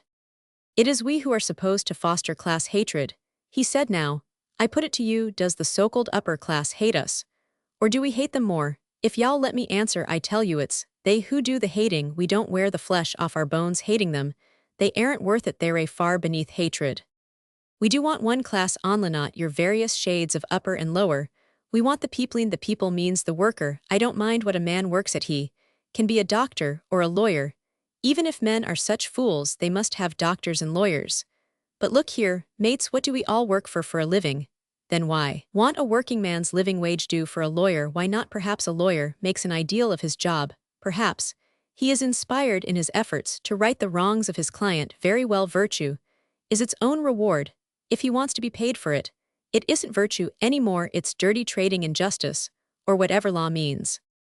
Look at your upper classes, mates. Look at your lawyer charging you 2 guineas for half an hour's work. Look at your doctor scrambling for his guinea a visit. Look at your experts with their 5,000 a year. Call these upper classes upper? In what? In the make and grab faculties, that's all. To hell with their upper. If a working man thinks hell be in the running and demand, say, half of what these gentry get, then he's the assassin of his trade and country. It's his business to grovel before these upper gents, is it? No, mates, it's his business to rise up and give 'em a good kick in the seats of their pants, to remind them of their bedrock bottoms. You'd think, to hear all the fairy tales they let off, that their pants didn't have such a region as seats like the blooming little angels, all fluttery tops and no bottoms. Don't you be sucked in any more, mates. Look at 'em, and y'all see they've got good heavyweight sit-upons and big deep trouser pockets. Next door, that's them upend 'em for once, and look at 'em upside down, greedy fat arses, mates. If y'all pardon the vulgarity, for once, greedy fat arses. And that's what we've got to knuckle under to, is it? They're the upper classes, them, and a few derelict lords and cuttlefish capitalists. Upper classes, I am damned if I see much upper about it. Mates, drop 'em in the sea, and they'll float buttoned uppermost. You see if they don't, for that's where they keep their fat, like the camel his hump. Upper classes. But I wish them no special harm, a bit of a kick in the rear to remind them that they've got a rear, a largely kickable rear, and then let them pick themselves up and mingle with the rest. Give them a living wage like any other working man. But it's hell on earth to see them floating their fat bottoms through the upper regions, and just stooping low enough to lick the cream off things, as it were, and to squeal if a working man asks for more than a gill of the skilly. Work, what is one man's job more than another? Your Andrew Carnegies and your Rothschilds may be very smart at their jobs, all right. Give 'em the maximum wage, give 'em £1 a day. They want starve on it. And what do they want with more? A job is nothing but a job when all's said and done. And if Mr. Hebrew Rothschild is smart on the finance job, so am I a smart sheepshearer, hold my own with any man. And what's the odds wherein is Mr. Hebrew, or Lord Benjamin, Israelite, any better man than I am? Why does he want so damned much for his dirty financing? And begrudges me my bit for shearing 10 score o' sheep. No, mates, we're not sucked in it. May be Mr. Steeltrust Carnegie, it may even be Mr. Veraclever Marconi, it may be Marquis Tribes von Israel.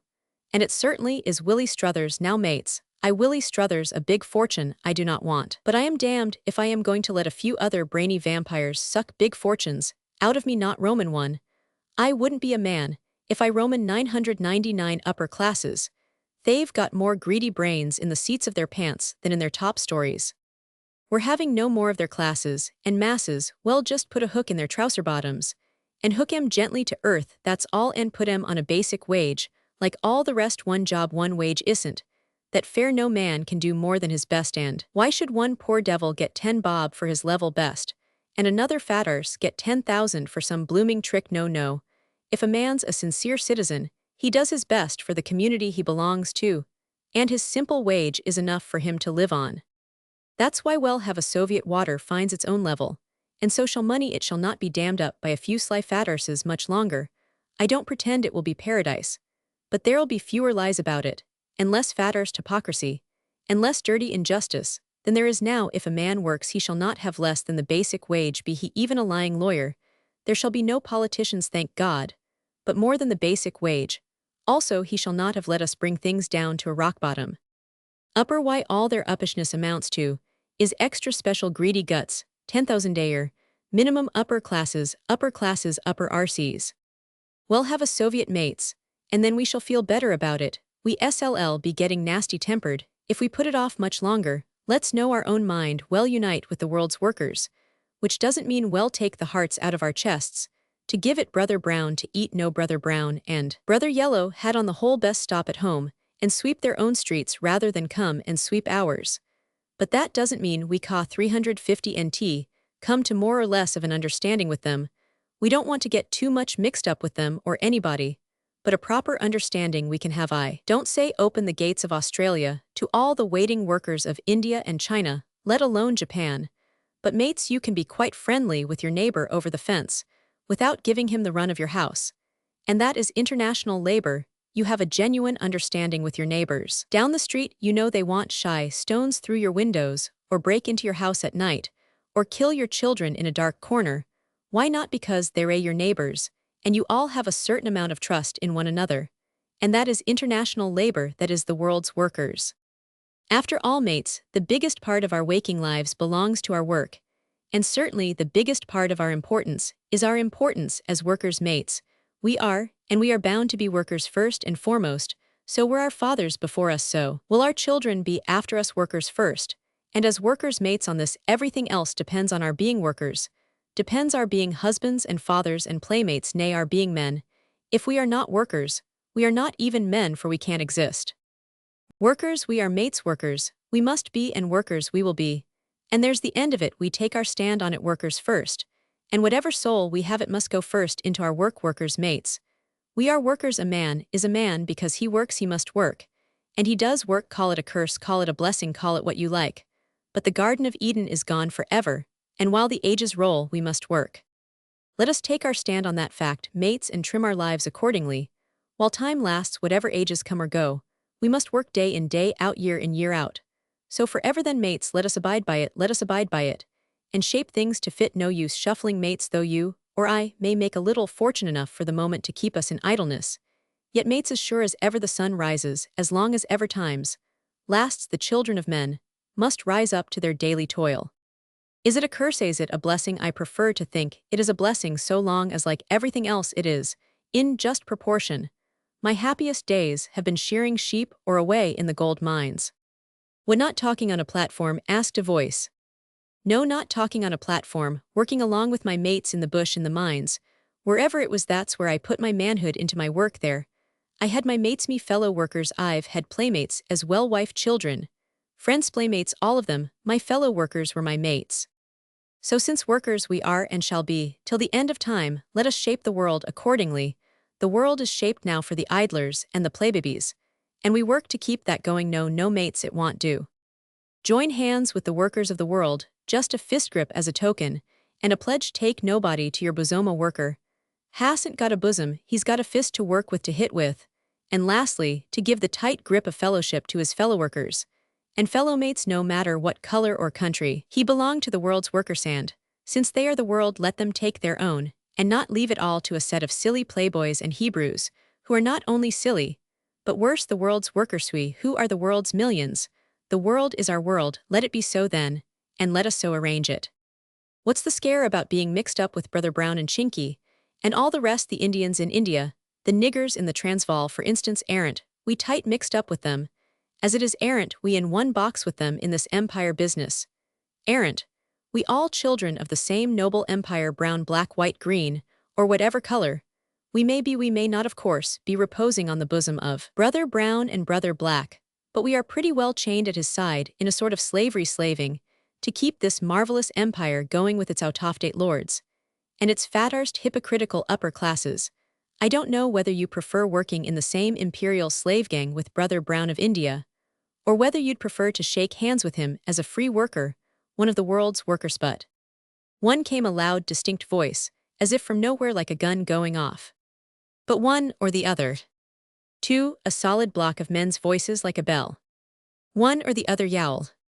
Three, the voice like a tolling bell of men, counting the speaker out. It was the diggers. A thrill went through the audience. The diggers sat mostly together in the middle of the hall, around Jack. Their faces were lit up with a new light, and like a bell, they tolled the numbers against the speaker, counting him out by their moral unison, annihilating him. Willie Struthers, his dark yellow face gone demonic, stood and faced them. His eyes too had suddenly leaped with a new look, big dark glancing eyes, like an aboriginal's, glancing strangely. Was it fear? Was it a glancing gulf-like menace? He stood there, a shabby figure of a man with undignified legs, facing the tolling enemy. 4 came the sonorous perfect rhythm. It was a strange sound, heavy, hypnotic, trance-like. Willie Struthers stood as if he were fascinated, glaring, spellbound. 5 the sound was unbearable, a madness, tolling out of a certain devilish cavern in the back of the men's unconscious mind in terrible malignancy. The socialists began to leap to their feet, in fury, turning towards the block of diggers. But the lean, naked faces of the ex-soldiers gleamed with a smiling, demonish light, and from their narrow mouths, simultaneously, Zix! Struthers, looking as if he were crouching to spring, glared back at them from the platform. They did not even look at him. 7 in 2 syllables, 7. The sonorous gloating in the sound was unbearable. It was like hammerstrokes on the back of the brain. Everybody had started up save the diggers. Even Summers was wildly on his feet, feeling as if he could fly, swoop like some enraged bird. But his feeling wavered at one moment. He gloated with the diggers against the black and devilish figure of the isolated man on the platform, who half-crouched as if he were going to jump, his face black and satanic. And then, as the numbers came unbearable in its ghastly striking, 8 like some hammerstroke on the back of his brain, it sent him clean mad, and he jumped up into the air like a lunatic at the same moment, as Struthers sprang with a clear leap like a cat towards the group of static, grinning ex-soldiers.